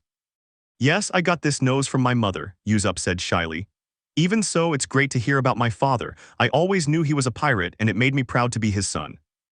Knowing he's sailing under the flag of someone like red-haired Shanks makes me even prouder." "Yeah, Shanks is really cool," Buggy grumbled as he sipped his tea. "Are you going to open the chest now? The suspense is killing me. Who knows what kind of treasure a member of Shanks' crew sent to his son? It's probably New World treasure." All eyes turned to Usopp, who opened the chest, reached inside and pulled out two envelopes. "There's a lot of stuff in here, but these were on top. They look like letters. One is addressed to me and the other to my mom." Usopp opened the letter addressed to him and found a letter that he began to read aloud. "To my son Usopp, if you are reading this letter, then that means Luffy managed to deliver my chest without damaging or eating it. Hey." Luffy shouted and was about to protest further, but Nami covered her mouth with her hand to silence him. "I've spent a whole week trying to figure out what to write in this letter and what to say to you. The last time I saw you and your mother was when I was leaving the port with my crew and watching her say goodbye to her with you in her arms. It broke my heart to leave you both, but the pirate flag called to me and all the freedom it promised. I know it must sound selfish, especially since you've had to grow up without a father. I know I'm a bad father and I wouldn't blame you if you hated me. I just want you to know that not a day goes by that I don't think about you and your mother. Every day I'm tempted to steal a boat and sail back home to see you both, but to do that I'd have to abandon my comrades. I have no idea what kind of man you've grown up to be or what path you've chosen in life. But if you ever feel the need to go out to sea, I've left you these tools so you can face whatever the world throws your way. My only regret in life is not being able to see my son grow up to be a good and strong man. With love, your dad." Usopp laid the letter down and couldn't stop the tears that began to stream down his face. He looked around and saw that everyone else in the room had also been affected by the letter. "Yasopp always talked about you, but he never said such nice things before," Luffy said, recalling the hundreds of times Yasopp had spoken about his son. "Kid, you're lucky to have such a great dad," Buggy said, trying to hide his emotions. "I never knew my father either." "It makes me want to meet my father," Kabaji murmured. "It makes me want to see if I have any family left in Jungland," Moji said sadly. Zzz, Zoro snored as he slept in his chair. He hadn't even been awake for the reading of the letter. Very nice, Nami said, trying to break the emotional spell. But I can't help wondering what kind of things he left you that might help you.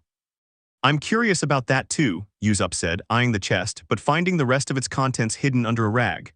But first, I might as well read the letter he wrote to my mother. She died many years ago, so I might as well open it too.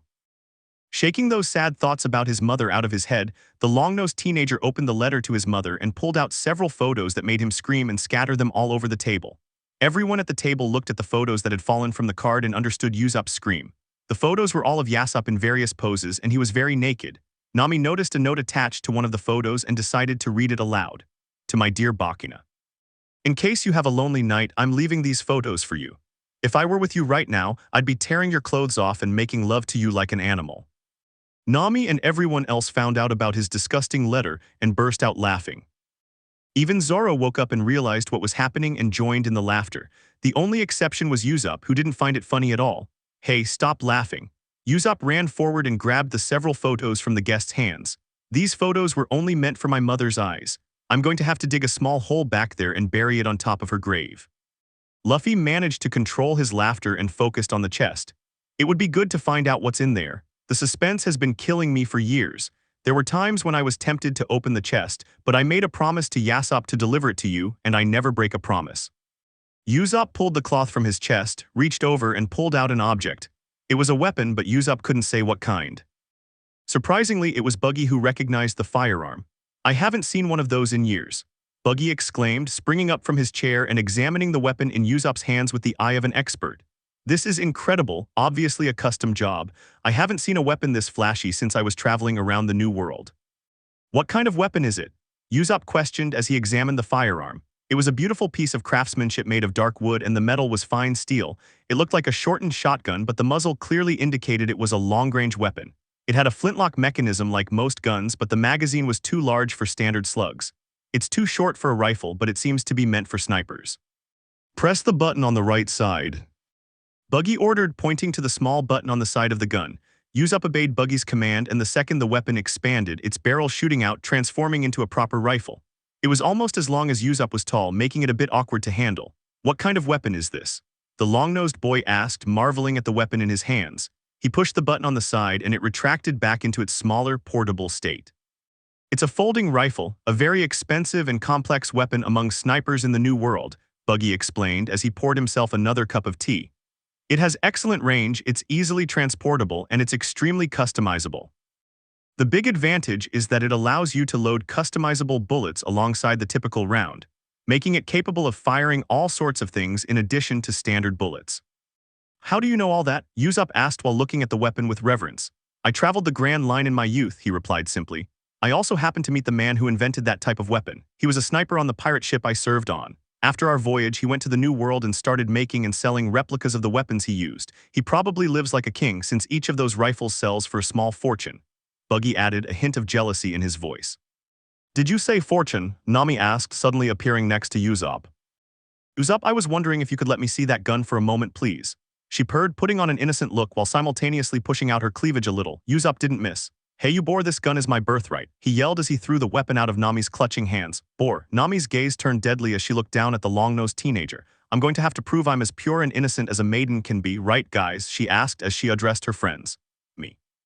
Everyone responded simultaneously. Excuse me, Nami shouted as she turned to her crew, who began to back away from their angry navigator. Let's calm down and see what else is in the chest, Usopp offered, trying to calm everyone and change the subject. He peered through the bottom of the chest and found a pile of ammunition, but also 2 flintlock pistols. One was made of dark metal with obsidian, and the other was made of shiny metal and ivory. These seem to be like the rifle. I guess they must be paired with it. Do you even know how to use a gun? Zoro asked, looking at the weapons. You don't look like the type to get into a shootout very often. All eyes turned to Usopp, who looked decidedly uncomfortable. I'm a master marksman with a slingshot, but I'm sure I can use a gun just as well, even if I don't like the smell of gunpowder, he admitted. It's always been my dream to be a sea warrior like my dad, so I'll definitely take this with me when I decide to go to sea like him. Though I think I'll stick to my slingshot for the most part. That statement made Luffy extremely happy. In that case, you should join my crew. I may be a bounty hunter right now, but once I have enough money to buy a ship and supplies, I'll start putting my plan into action to establish myself as a pirate. That little bit of information surprised Usopp, but he quickly got over his shock.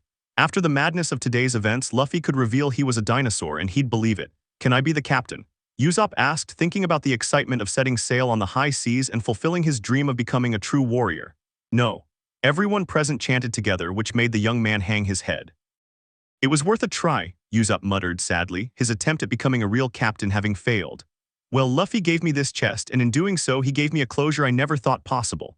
Knowing my father is out at sea sailing, the Grand Line makes me yearn for that same kind of life. Once my affairs are in order, I'd gladly join you all. Welcome to the crew, Luffy said, shaking Usopp's hand. So what business do you have to sort out anyway? Usopp's previously cheerful expression vanished in an instant. There's a rich girl living on this island in a huge mansion. About a year ago, her parents died while on a trip, and around the same time she was struck down by a horrible degenerative disease. She has numerous servants and a great doctor who attends to her every day, but she's not getting any better. He explained, all his previous bravery gone as his thoughts drifted to Kaya. That's awful, I'm sorry to hear that, Luffy replied sympathetically. I suppose she's your friend and you want to help her. Usopp shook his head sadly. I don't think anyone can help her. I used to go to her window every day to tell her stories of great adventures to lift her spirits. It seemed to be working for a while, but she got so sick that I think my presence did more harm than good. He remembered how he used to laugh and thoroughly enjoy her stories. But now she was so ill that he was afraid getting too excited would hasten her passing. Shaking the thoughts from his head, he looked at the boys in front of him. She's also the only person on the island with a boat suited to her needs, he said, looking around the room at all his guests. All the other vessels are small boats for fishing or leisure, only she has one that could be suitable for a pirate ship. Nami didn't seem so sure. Is it really okay to ask her though? She questioned. The idea of asking a dying girl if they could have her ship seemed distasteful. We can always try another island. If we ask her now, it'll seem like we're taking advantage of her. She's a childhood friend and has even offered me the ship in the past, Usopp said, surprising the rest of the group. During our many conversations, I told her about my father and how he was a pirate. She often offered me her ship so I could go to sea and find him. I always refused, as I didn't want to leave his side and wouldn't be able to command a ship that size on my own. I think I'd rather have the ship in our hands than just tied up in the harbor and forgotten. Luffy felt strange asking a dying girl about her ship, but the least they could do was visit her. If she doesn't mind, the least we can do is ask. I know she's rich, but at least we can offer her payment for it, so we don't look like a bunch of vultures trying to get rid of her wealth. Seeing that there were no objections, Luffy turned to his new companion. Good, Usopp the way. Thank you for the medicine, Klahadore, Kaya said gratefully as she lay down on her bed. She was a pretty girl with brown eyes and light blonde hair. The only thing that marred her beauty was her obviously sickly complexion. There's no need to thank me, ma'am. It's a pleasure to serve you, Klahadore said as he removed a medicine tray from the little girl's bedside table. He was a tall man with glasses and black hair wearing a polished suit. His expression was humble and pleasant, but the second he stepped away from her, it became cold and neutral. Indeed, there's no need to thank me. If anyone should be thanking you, it's me, since everything you own will be mine. Klahadore chuckled as he retreated to the safety of his small room. After 3 years of hell, it's almost all mine. I've truly outdone myself with this plan. Breaking free from the shackles of being Captain Kuro was one thing, but this is on a whole other level of brilliance. After years at sea as a pirate, Kuro had grown weary of the harsh life. He was a brilliant man and had a plan for every scenario he might face, but events unfolded that made it impossible for him to remain at sea. It all began with the Goa Kingdom massacre. A group of nobles and celestial dragons were killed in the heart of the Blue Seas, a stark wake-up call for the entire world. The world government had reinforced security around the East Blue and all the other Blue Seas. Unable to remove the Marines from the Grand Line, they devised a radical new idea. They allowed private hunters to become an official branch of their military. Privately owned vessels received government charters authorizing them to openly attack pirates and any organization deemed an enemy of the world government. This was a clever way to mobilize armed ships and sailors as a war resource. They were paid commissions based on the number of enemy ships sunk and were allowed to keep 90% of the loot they received from pirates. The only requirement was that they refrain from attacking civilians and offer their services to the government should war ever break out. Between a more diligent marine force, bounty hunters, and privateers, Kuro had to take even more drastic measures to survive, sacrificing things he could never get back. He thought he was doomed to a life at sea, a career of piracy until he died.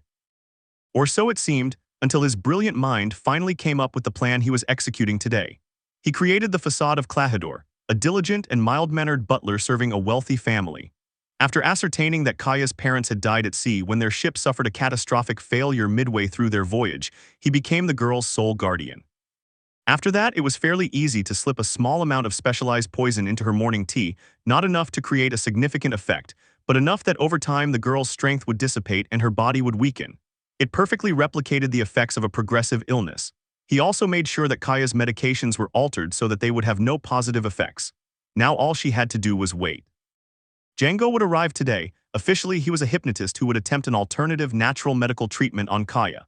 Apparently, such things were becoming popular in some areas that didn't trust conventional medicine. But his true purpose was to hypnotize Kaya into rewriting her will to include Klahadore as the primary beneficiary. After that, he would give Kaya a specialized poison so she would die in her sleep. No one would question him, and the villagers wouldn't be any wiser. It was a perfect plan. Of course, there were many risks, but he had backup plans, some better than others. The main issue was what to do with his old crew. They had no real involvement in his plan beyond Django using his hypnosis. But they were a loose end nonetheless. His initial idea was for them to attack the village, massacring its residents. Then he could kill them all and make it look like they killed each other after fighting over loot.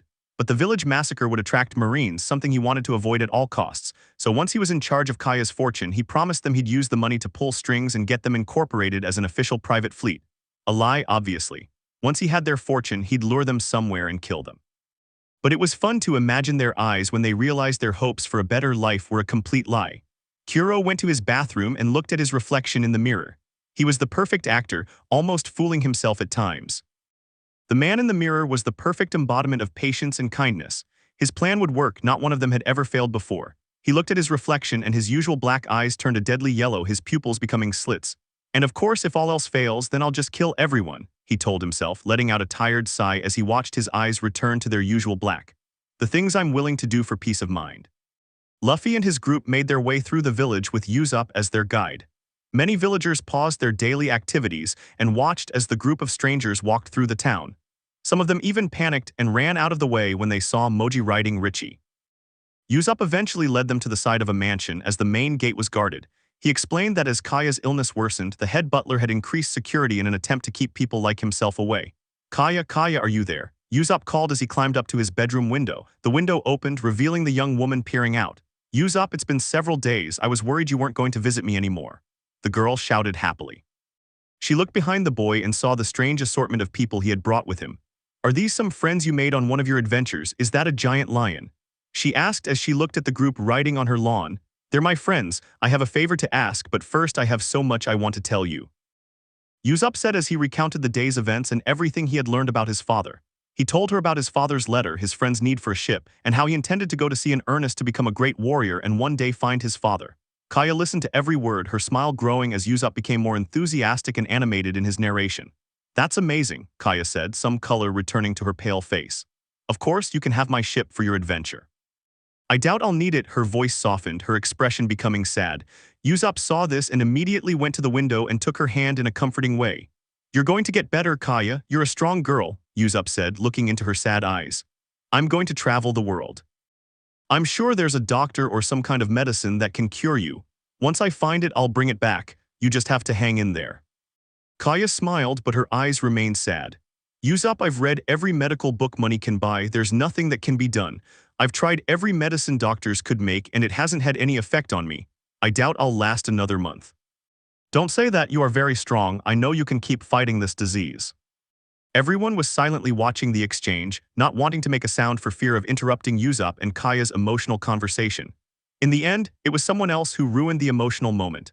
What the hell is going on here? Why are there a bunch of thugs invading the house when the young lady is in this state? Kuro demanded in an authoritarian tone. Miss, please go back to bed. I'm going to get rid of these unsightly people right away. No, Klahadore, they're my friends. They just came here to make a request. Kaya pointed out in an attempt to calm her overprotective butler's anger. Klahadore shook her head. They're more likely a bunch of vultures trying to take advantage of you. Remain silent, madam. I'll deal with them. Luffy decided to intervene. We're not vultures, we just need a big ship. I'm not looking for handouts, we have money and we're willing to pay for it. Klahadore looked at the boy and shook his head. I doubt a man with no work like you could afford to pay for the ship we have. It's a large vessel that one of the servants has worked for many years to complete. Now please leave before I call the guards. The situation is bad enough without the son of a filthy pirate here. I won't allow any more trash to try to stay on this estate. What did you say about my father? Usopp growled angrily and glared at the butler. He was about to go upstairs and confront the man, but Luffy put a hand on the long-nosed boy's shoulders. Don't bother, Usopp. There's no point talking to a man as screwed up as him. Luffy said, looking at the man in front of him. You know who your father is, you don't have to prove anything. A tense silence fell between both groups until Buggy walked forward. All this time, he had been staring at Klahadore with an intense, scrutinizing gaze. The proper black butler seemed to notice the man's stare and turned to face him. I want all of you to leave immediately, and what the hell are you looking at, you piece of trash?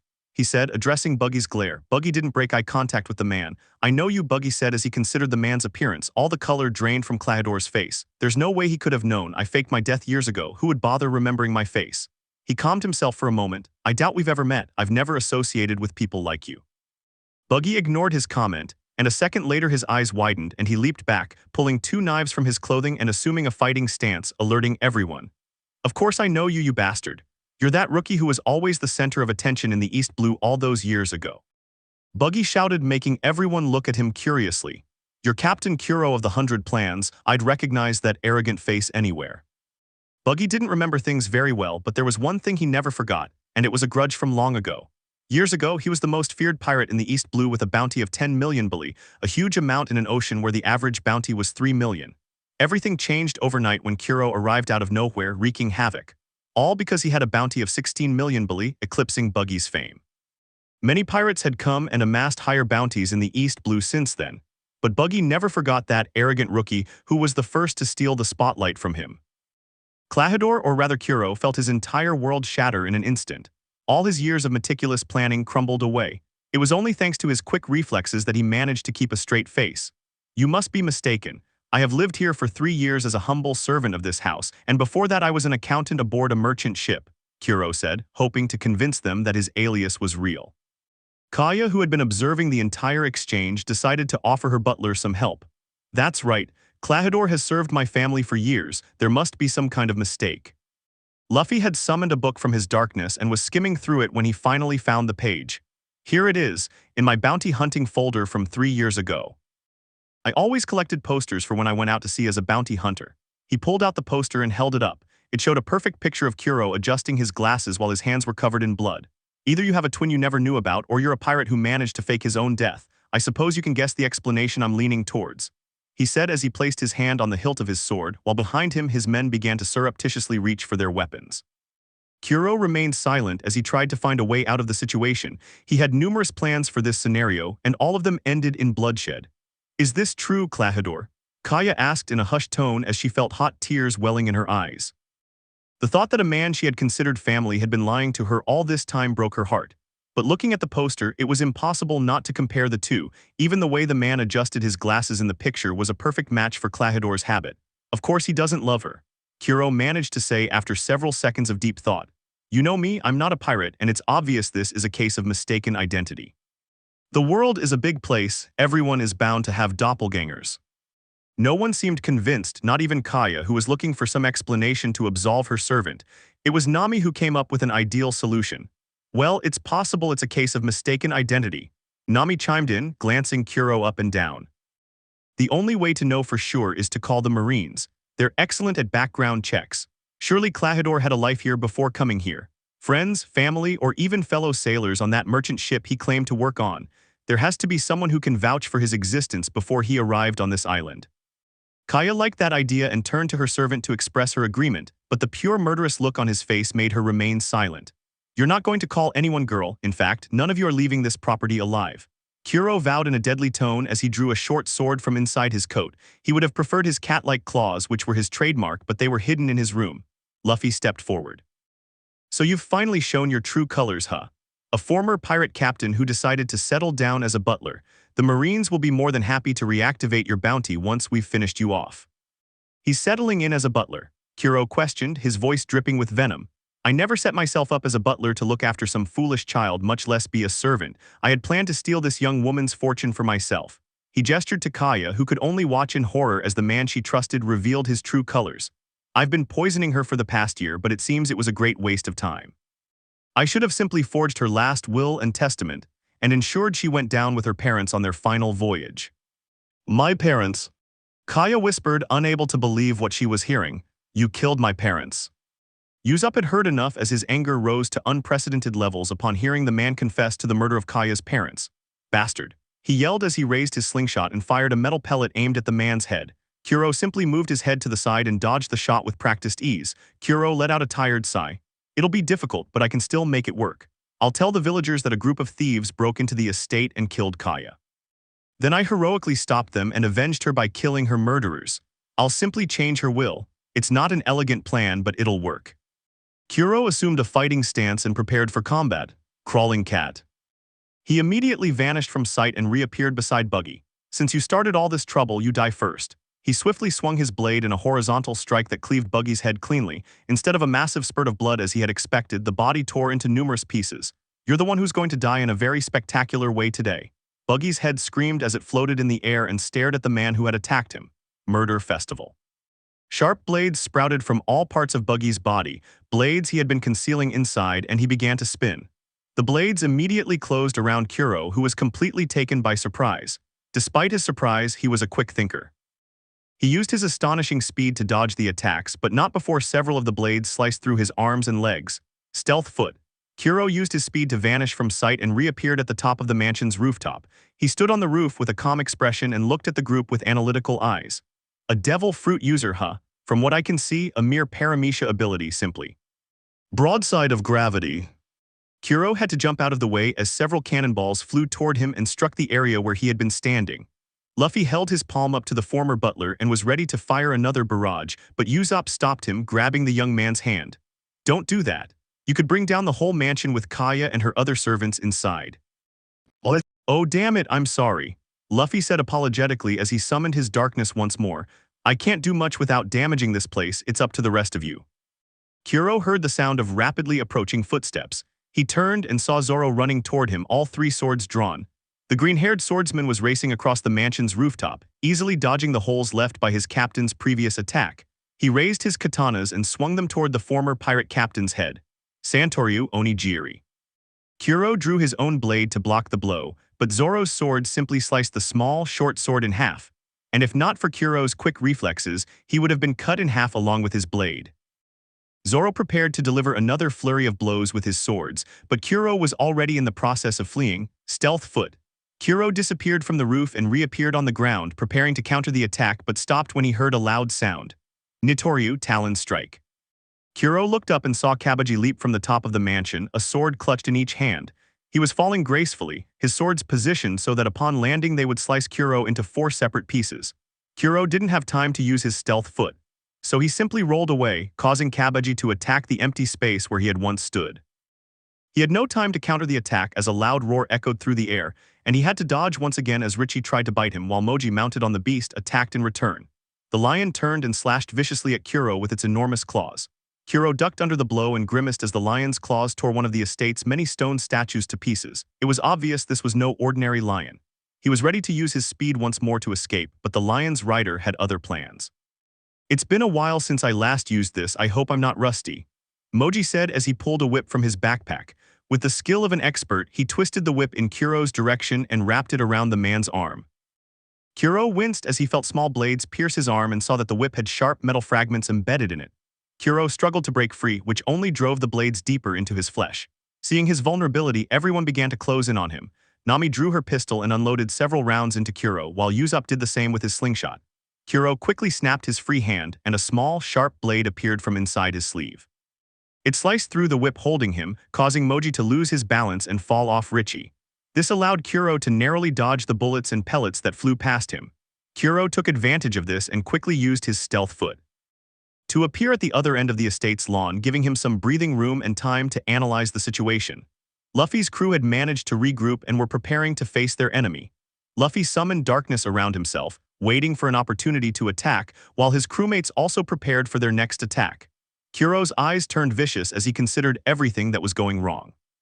While he believed his odds of winning against all those novices were extremely high, he also knew that with so much at stake, he couldn't afford to take any risks. He let out a weary sigh.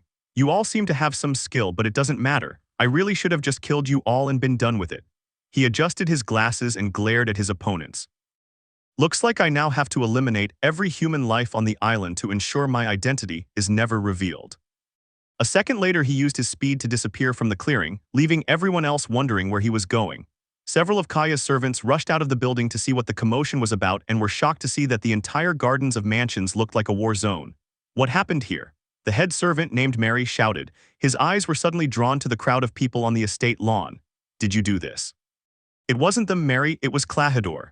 Everyone turned to look at Kaya, who was descending the mansion stairs slowly and with noticeable tension. Ma'am, you shouldn't overload your body like that. Mary exclaimed as she watched the girl struggling with her last step. She slipped and started to fall, but Usopp was there in a second to catch her. Kaya, you need to rest, Usopp said as he scooped the girl up in his arms. He noticed she was too light and visibly sweating. He lifted her in his arms, holding her bridal style, and started walking into the mansion. Let's get you settled and find out what that bastard did to you. Everyone followed the couple into the mansion except for Luffy, who stayed on the lawn for a while. It had been a long time since any enemy had evaded him like that, and despite the dangers ahead, he couldn't help but smile as he followed his crew into the mansion. Chapter 7: Battle at Midnight. Kuro raced through the village trees along its northern slope at speeds so fast he was almost invisible. He couldn't help but curse his luck and let out a deep sigh of frustration. 3 years of careful planning down the drain. My beautiful, graceful plan is now in ruins. Fortunately, I still have my backup plan. He eventually reached Hidden Cove where the Bezin Black, his old pirate ship from the Black Cat's crew, was anchored. He used his speed and agility to leap from a nearby cliff and landed safely on the ship's deck, shocking many of the crew who retreated in terror at the sight. Where's Django? Kuro demanded, his tone revealing his impatience. Several crew members rushed to find their captain, and 30 seconds later Django came aboard. Why are you here, Kuro? I won't be in town for another hour. Django remarked as he greeted his former captain. Kuro began walking towards the front of the ship and signaled to Django to follow him, which the hypnotist did. The plan has changed, Django. I need you and the entire crew to be ready to attack the village. Attack the village? Django asked incredulously.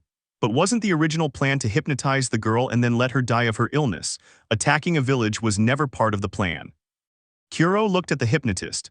Are you a pirate or a cleric? Attacking a village shouldn't be difficult for you and this crew, unless they've grown weak since I left.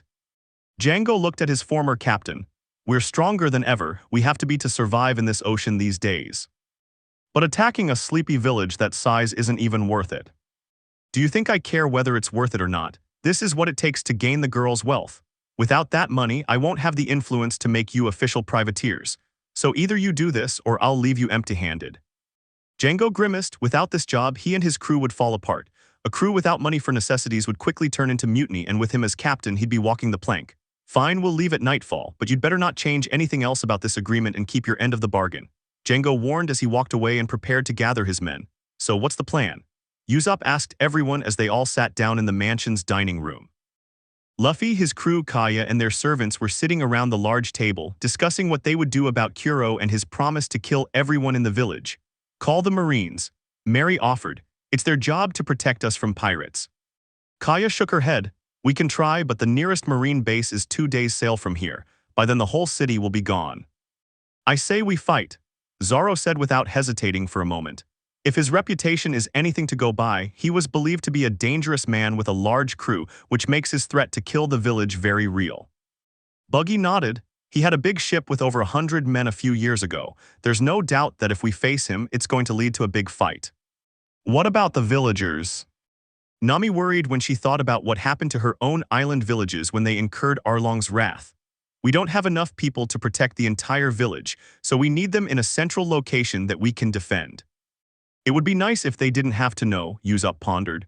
This town is very peaceful and the idea of a pirate attack threatens that peace. Can't we just defend the town's 2 main access roads? They're the only way down from the coast and past the high cliffs. That's pretty naive, Luffy replied, turning the plan over in his mind. We can't risk splitting up, so where can we keep the villagers safe? We can use my mansion, Kaya offered. The village is small, and this mansion is large enough for the villagers to hide in until the fighting is over. It has high stone walls and only one door. Zoro nodded. If we protect the gate, the pirates can't reach the people. All we need is a couple of people with rifles stationed at the windows, and anyone who tries to climb the fence will be shot. There aren't many people here with guns, Mary reported as she considered the plan. We're a quiet town that mainly exports maple syrup and crops. Only a handful of people own guns and even fewer know how to use them. We just need a few of you watching the sides of the mansion. My crew will take care of the rest. Luffy turned to Kaya. Get all the villagers inside the mansion and lock all the doors. Leave the rest to us. Everyone got up and began preparing for the battle ahead. The village was evacuated quickly thanks to its small size. Mary and Kaya's other servants went through the village warning of the pirates and the need to reach the mansion. Most of the villagers thought it was a strange practical joke, but after some persuasion from Mary, they all took the news seriously. The entire village was busy as people packed their valuables and made their way to Kaya's mansion. After several hours, the village was empty of every man, woman, and child. The mansion itself was now a fortress. All the windows had been barricaded except for those on the top floor, each manned by a rifleman. The lower floors and cellars were filled with women, children, and the elderly hiding, while armed men swarmed anxiously throughout the other rooms. Kaya was in her bedroom being attended to by the city doctor. After today's revelations, the doctor was examining her and analyzing the poisons found in Kuro's room as well as the medicine he had been giving her. The doctor was not pleased with what he saw. If I ever see that man, I'll have to break my Hippocratic oath. The doctor grunted as he examined the poison in front of him. To poison you like that over the course of a year, it's treason of the worst kind. The fact that he's been sabotaging the medicine he prescribed makes me want to go after him with my scalpel. Kaya simply nodded. It was still hard to believe that the man who had been her family's faithful servant for so many years had done this to her. Assuming I don't kill him first, Usopp said without hesitation. The boy hadn't left Kaya's side after the revelations of the previous day, which was something Kaya appreciated. She reached out and took his hand in an attempt to calm him down. It's more than I can ask, Usopp. Thanks to you and your friends, the truth is finally out. He turned to the doctor. What kind of poison is it, doctor? Am I going to die? He asked in a low voice. No, it won't. He used an extremely weak poison meant to mimic the effects of a degenerative disease. Shortness of breath, loss of appetite, and loss of energy were the poison's intended purpose. I've found another poison here that was clearly meant to kill you. He said this while holding up a separate vial. Once your body has purged the poison from your system, you will make a full recovery.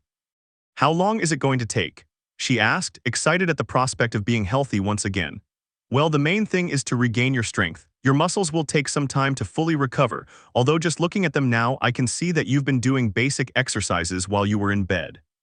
Kaya nodded. I tried to exercise my arms and stretch my legs every day.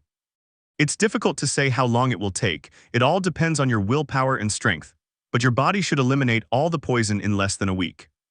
She felt relief wash over her at those words. That's wonderful. There's so much I wanted to do in life. She looked at Usopp and felt her cheeks warm. Doctor, could you give me some privacy? There's something I'd like to discuss with my friend here. The doctor said goodbye and left the two of them alone. An awkward minute of silence passed with the two sitting in the empty room. You're going to fight, aren't you? Kaya asked, even though she already knew the answer. Usopp nodded. I have to. They want me to join their crew. I can't let them face Kuro alone. He said, reaching his side and bringing out his new weapons. After the day's events, he decided to test the weapons his father had given him. He spent a good half hour firing empty beer bottles behind the mansion, while everyone else prepared. The recoil took him a while to get used to, but he was confident he could fire a gun as easily as he did his slingshot. I've spent my whole life running away from fights, but this is one fight I won't run from. Why not? I'm not saying you should run away, but stay here and protect us. You can shoot from one of the windows. The battle will be chaotic, and a sniper could easily be surrounded, shot, stabbed, and all sorts of other things. She pointed, becoming more concerned with every word she said. I can't do that this time. He took Kaya's hand and gave it a loving squeeze. Because for the first time in my life, I have something worth fighting for. With a speed Usopp didn't think possible, Kaya reached out, grabbed the back of his head, and brought their faces together for a kiss. The kiss lasted several seconds before they broke apart. Both their faces were as red as tomatoes, and they remained quiet and still for 10 seconds until Kaya decided to break the silence. Promise me you'll come back. I promise, Usopp declared confidently. I might lie a lot, but when I make a promise to someone, I always keep it. He stood up and walked to the door. He gripped the rifle and felt a strength he never knew existed. All the years of running and being afraid vanished. He looked at the closed door to Kaya's room and vowed to himself that he wouldn't fail. My father believes in me and Kaya believes in me. Now it's time for me to start believing in myself. Are you ready for this? Luffy asked, looking at his crew. They were all standing in front of the mansion gate. Before them lay the town, which looked like a ghost town with no one in it. Luffy, Zoro, and Buggy stood in the middle of the road leading to the mansion while Kabaji and Moji watched their flanks. Nami and Usopp decided to stay by the gate so they could use their ranged weapons during the battle to take down any pirates who tried to slip past the main fighters and provide support. Zoro laughed at his captain's question. Damn, I am ready. Since joining you, I've done nothing but sit here. It's about time we started fighting for real, Zoro said, barely containing his excitement at the prospect of fighting a massive pirate crew. As much as I want to try out some of those sword techniques he taught me, I was hoping the battle would be a little less intense. Kabaji muttered as he imagined himself fighting a powerful pirate crew. Moji agreed with his teammate's statement. I'm not kidding, if this crew is as big as we think, then this is going to be a tough battle. Something easier to sharpen our teeth on would have been better. Zoro laughed. This is the best way to do it. Just like the best way to teach a kid to swim is to throw him into the deep end of the pool and force him to swim for his life. I feel sorry for the children you're going to have, Kabaji replied as he looked north from where the enemy would come. Stop whining, 7 of us against a huge number of pirates. What could be better? Zoro questioned as he imagined the fight ahead. Buggy snorted as he listened to the swordsman's comment. Don't be an idiot, we're vastly outnumbered. We should let our captain handle this with his Logia powers. Zoro glared at the clown with a mixture of contempt and disgust. Stay away from me, Buggy, I don't want to catch your cowardice. Did you just call me a coward, you damn brat with a sword for a brain? Buggy turned to Zoro, their faces inches apart as they stared at each other. If you want to find a glorious death by any means necessary, then go for it. That just means we have one less person to split the loot with. Do you want to repeat that again, clown man? Zoro asked as he drew his swords, because I could kick your ass right now. Buggy laughed, I'm a section man thanks to my devil fruit, which makes your sword attacks as useless as a pedal-powered wheelchair. Zoro lunged at Buggy and the two began exchanging blows. Zoro slashed Buggy, only for the clown to reform and attempt to slash Zoro with his daggers, which Zoro easily blocked with his extreme skill. Luffy stepped between them to stop the fight. Hey, we have enough to worry about without you two. He was cut off as the two men who had been throwing themselves at each other collided with their captain.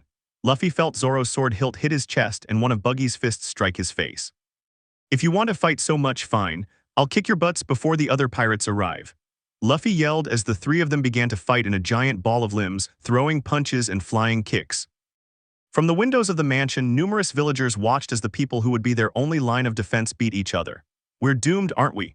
One of them asked as he watched the group roll around the fight, kicking dust and blocking most of the fighting from view. Probably. Another responded in a depressed tone. Nami approached the group and drew her boo staff. Excuse me guys, please stop fighting. She shouted as she struck each of their heads, breaking up the fight instantly. Save it for the enemy. We have enough to worry about without you idiots wasting precious energy. While the three men nursed the bruises on their heads, Usopp kept watch for their enemies.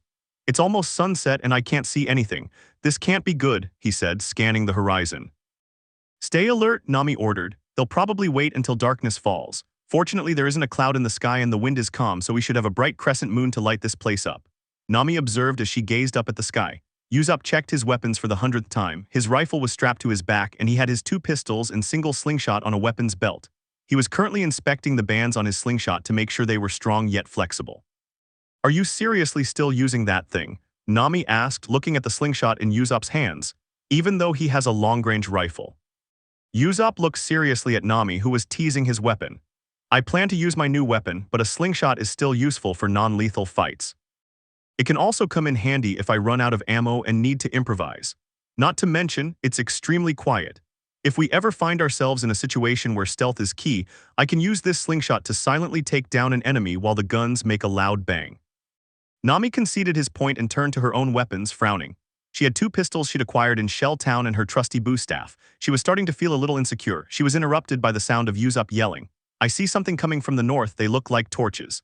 He shouted and pointed north. Luffy looked in the direction Usopp was pointing and saw the bright glow of numerous torches approaching on the horizon. It looked as if a large army was nearing its destination. What's the plan, Captain? Zoro asked, barely containing the excitement in his voice. Luffy smiled. That should be obvious, Zoro, we kicked their asses. Kuro couldn't help but feel enraged when he saw that the village had been emptied. He knew where everyone was with a glance at Kaya's mansion, his future home. All the gas lamps that riddled the estate seemed to be lit and numerous torches and fires burned, illuminating the night and undoubtedly there to make their presence felt in the most difficult place. I wouldn't help them. He had no intention of launching a sneak attack. He'd have his crew flooding every hall of that mansion with blood. I'll have to replace all the carpets if we're going to flood the place with blood, then maybe the whole mansion needs a redesign anyway. I'll have to hire an interior decorator once things calm down. Its previous owners had no taste. He thought to himself, enjoying his dark musings. He shook off his thoughts about the interior design to appreciate the crew Django had assembled. When he'd left the Black Cat Pirates several years ago, the only crew members of any worth were Sham and Butchai. That didn't seem to have changed, but it would serve his purpose. He simply needed men to throw at the enemy so he could wipe them out. His plan would succeed, regardless of the cost. Luffy stood up from his seat and focused on the enemy in front of him. He wasn't very good at counting, but he guessed there were 100 of them before his eyes. The enemy was at a fair distance from the gates, far enough away to be out of accurate firing range, but within talking distance if a person spoke loudly enough. Kuro stood at the head of his men with Django and the rest of his lieutenants beside him. He had his cat claws, his signature weapon, at the ready, flexing them and enjoying the feel of their weight. Fortunately, Django had stored an extra pair in his old room. Now I'm going to explain what needs to be done. Kuro began, turning to his men. It's time to do what we came here to do. I want every man and woman massacred. There must be no survivors and absolutely no mercy. This did not have a pleasant effect on the Black Cat's pirates, as they all turned on each other and began to protest. Is there no mercy? I thought we were just looting the place. I didn't sign up to kill women and children, even I have some standards. Django approached Kuro and pointed an accusing finger at the man. This wasn't part of the deal. You said we were raiding the village and taking all the loot. You said nothing about the massacre of everyone here. Kuro looked down at his weak men. Raiding means killing. For my identity to remain secret, they all must die. That's it, we're out of here, Django said furiously. Their plan has gone from bad to worse. The only person who was supposed to die was a sick young woman who wouldn't even see next winter, but now we're killing entire villages. Yes, the Marines will come after us if we do this. Sham described what he thought the consequences of the mass sacrifice would be. They won't even bother sending us to jail, we'll end up hanging from the gallows. I'm not going to the gallows because of your stupid and clumsy plan, Kuro. Butchai shouted, pointing an accusing finger at his former captain. Yes, he's not even our captain anymore. You're not even a real pirate. This isn't worth it, I'm heading back to the ship. Kuro felt his blood boil beneath his skin and felt as if he were going to sacrifice every person in sight, but he resisted the urge for the sake of his plans. Have you forgotten how I punish those who disobey my orders? Kuro asked, flexing his cat-like claws menacingly. I would suggest you obey your captain and do as I command, or I may massacre every single one of you. His threat seemed to have some effect, but many of his men did not move. He means ex-captain, Django said stubbornly. But when he left us 3 years ago, I became captain. So right now you're a client who can't keep his end of a business agreement. So I'm terminating the contract right now and don't even think about threatening us with death. You would have killed all those villagers yourself if you'd been able. You need us. Kuro gazed deeply into his former first officer's eyes. It's true, I need men to raid that mansion, but I don't need all of them. In fact, I certainly don't need you, Django.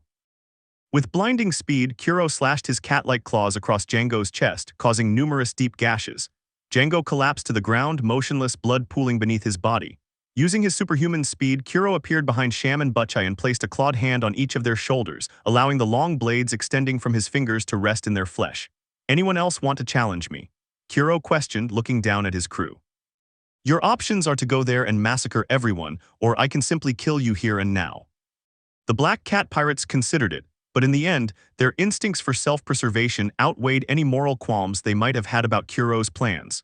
He saw numerous men nodding their heads and many giving vocal affirmations of their loyalty. Seeing that the pirates were willing to obey his orders, Kuro pointed a clawed hand at the mansion. Don't delay a second longer, kill everyone in that building. If you fail me, you'll end up like Django here. Fueled by fear and death threats, the Black Cat pirates drew their weapons and attacked the enemy. Luffy and his crew had been observing the entire exchange, and even though they were at least 50 meters away, they were still able to understand most of what had transpired. Some in the group were even hoping things would end without bloodshed, especially when it seemed the pirates were about to abandon Kuro. However, seeing Kuro kill one of his crew members and threaten the rest with death made it obvious that the night would end in bloodshed. Killing your own crew is the lowest a pirate can fall. Luffy muttered as he looked at Kuro's distant form with disgust. Zoro agreed. Yes, that's low, but now I have no qualms about killing him or anyone who decides to follow him. It looks like the Black Cat pirates only use bladed weapons. Buggy observed as he noticed that each enemy seemed to be armed with either a sword or sharp cat claws. Looks like this will be a walk in the park for me. Zoro laughed. I guess that's good news for a coward like you, he said, ignoring Buggy's anger. Even with their advantage, I bet I can take out more of them than you. It's a bet then, the loser has to pay the bill at the next bar we go to. Deal. If you guys have finished with your nonsense, we have a large group of pirates coming for us. Nami shouted as she watched the horde of men approach. Luffy turned to Usopp. Do it now, Usopp, he ordered. The sniper nodded and pushed the button on the side of his new rifle. It extended to its full size, loaded a bullet, and took aim. Incendiary shot. Usopp fired the weapon, sending a bullet flying through the air toward the Black Cat pirates. It didn't hit a single crew member. Instead, it struck the ground in front of the enemy, where a nearly invisible fuse was sticking out of the earth. It was a fuse connected to a gunpowder barrel. There were several buried in the ground around the mansion. While Luffy would normally reject the idea of using tricks like this and would have preferred to have a real fight, he was convinced by his crew and the villagers that ensuring victory was the most important thing. If you and your crew want to fight fair throughout your adventures, that's fine, but there are more lives on the line than just your crews this time. Every man, woman, and child is counting on you to save them. If there's a way to increase the chances of winning, even by 1%, it must be taken. Kaya had argued, and her crew had agreed with that sentiment. Luffy had always preferred direct confrontations, but he knew that sometimes a fair fight was a foolish idea.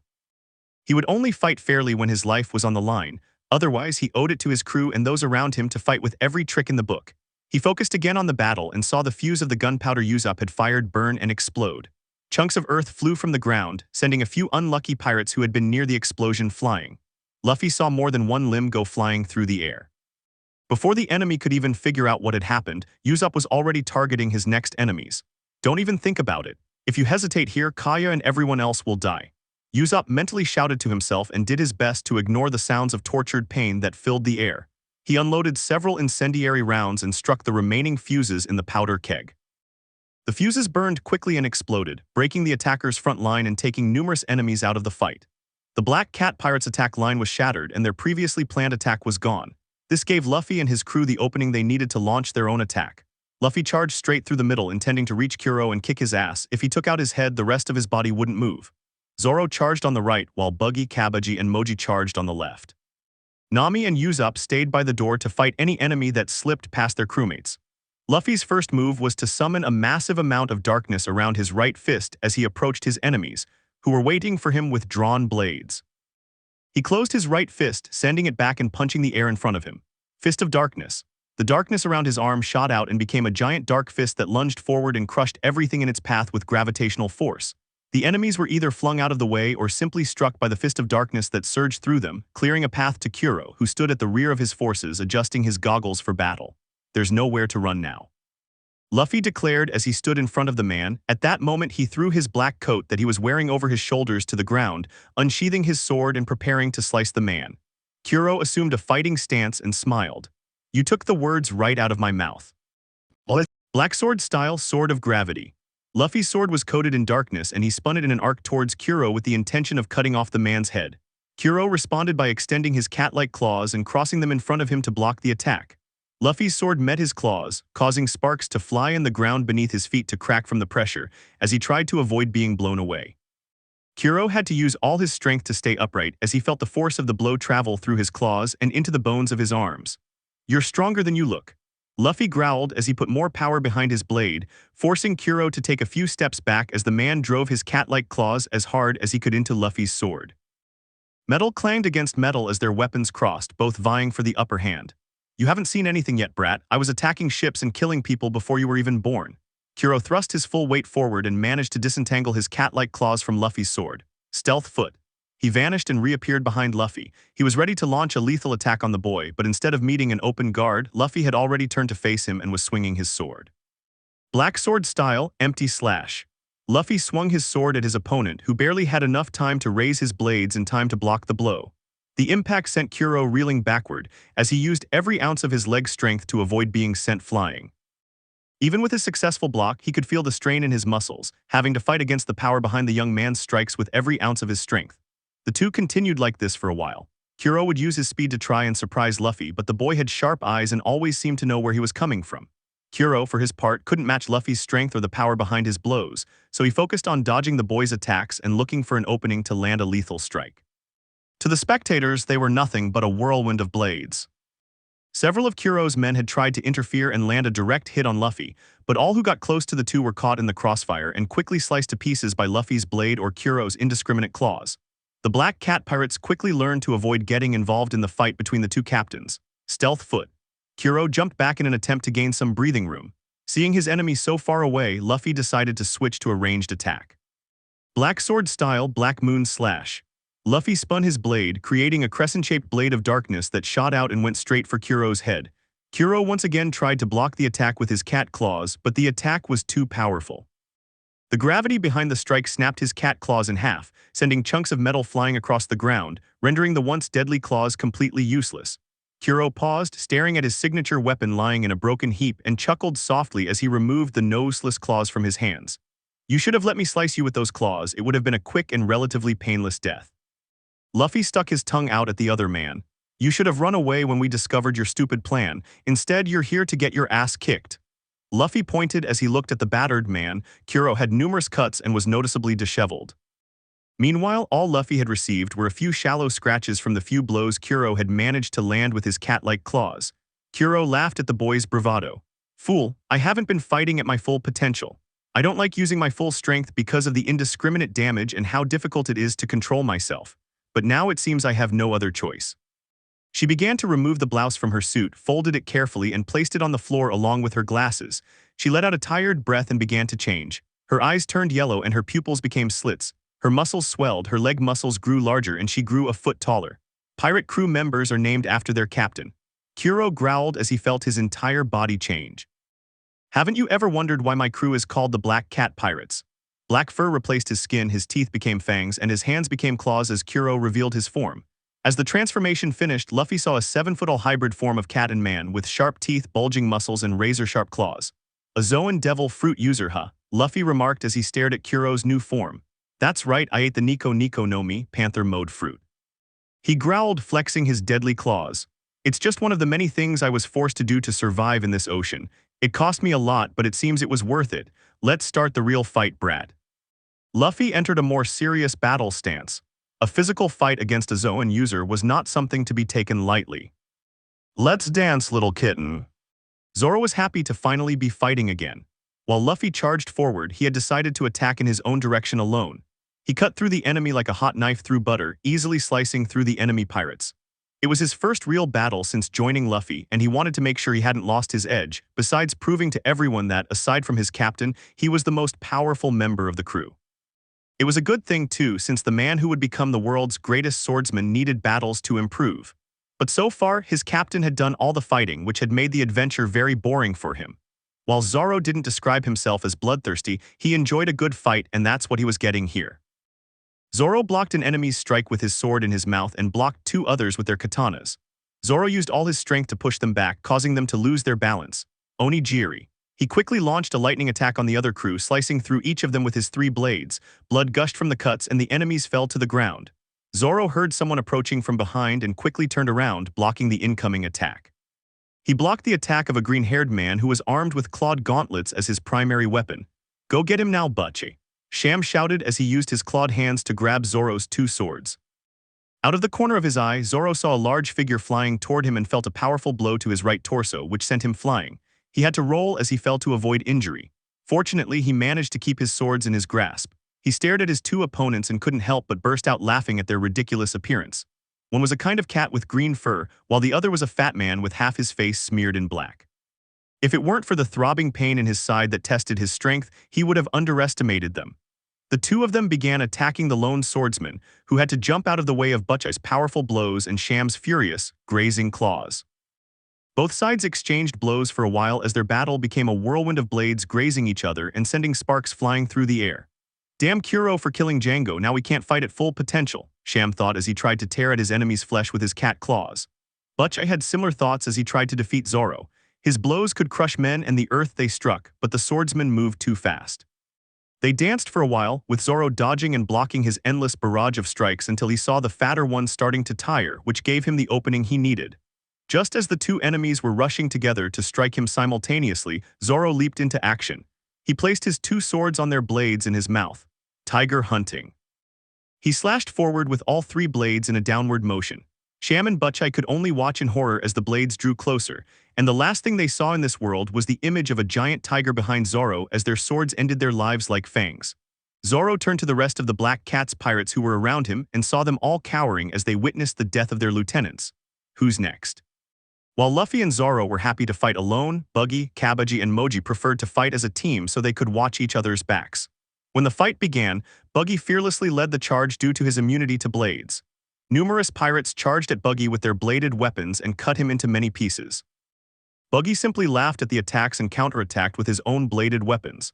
"It's time to start a killing spree," he exclaimed happily, his hands, feet, and even his mouth clutched in daggers. Buggy used them to his fullest potential as he went around stabbing, slashing, and mutilating numerous enemies. He didn't have to parry or block his enemies' attacks, he simply let himself be cut and then launched a savage counterattack. Eventually, the enemy pirates realized they couldn't stop Buggy and began to keep their distance. Some managed to figure out the secret behind Buggy's strength. They started throwing rocks and other blunt objects at him when they realized blades didn't work. The rocks stung and Buggy couldn't help but wince as a flurry of blows rained down on different parts of his body, undoubtedly leaving some nasty bruises. But in the end, this only served to enrage the clown, and he braced himself so he could end the battle quickly. "Throwing rocks, huh? Well, I've got my own ranged weapon." Buggy pulled 2 pistols from his pockets. "You should all feel honored as you're about to be the first to witness the power of my latest weapons."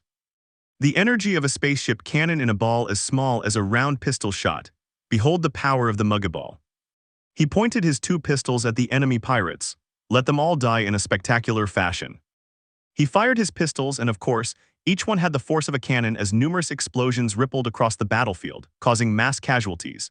Chunks of earth flew into the air, the enemies screamed, and then body parts were launched through the air as explosive bullets struck enemy positions.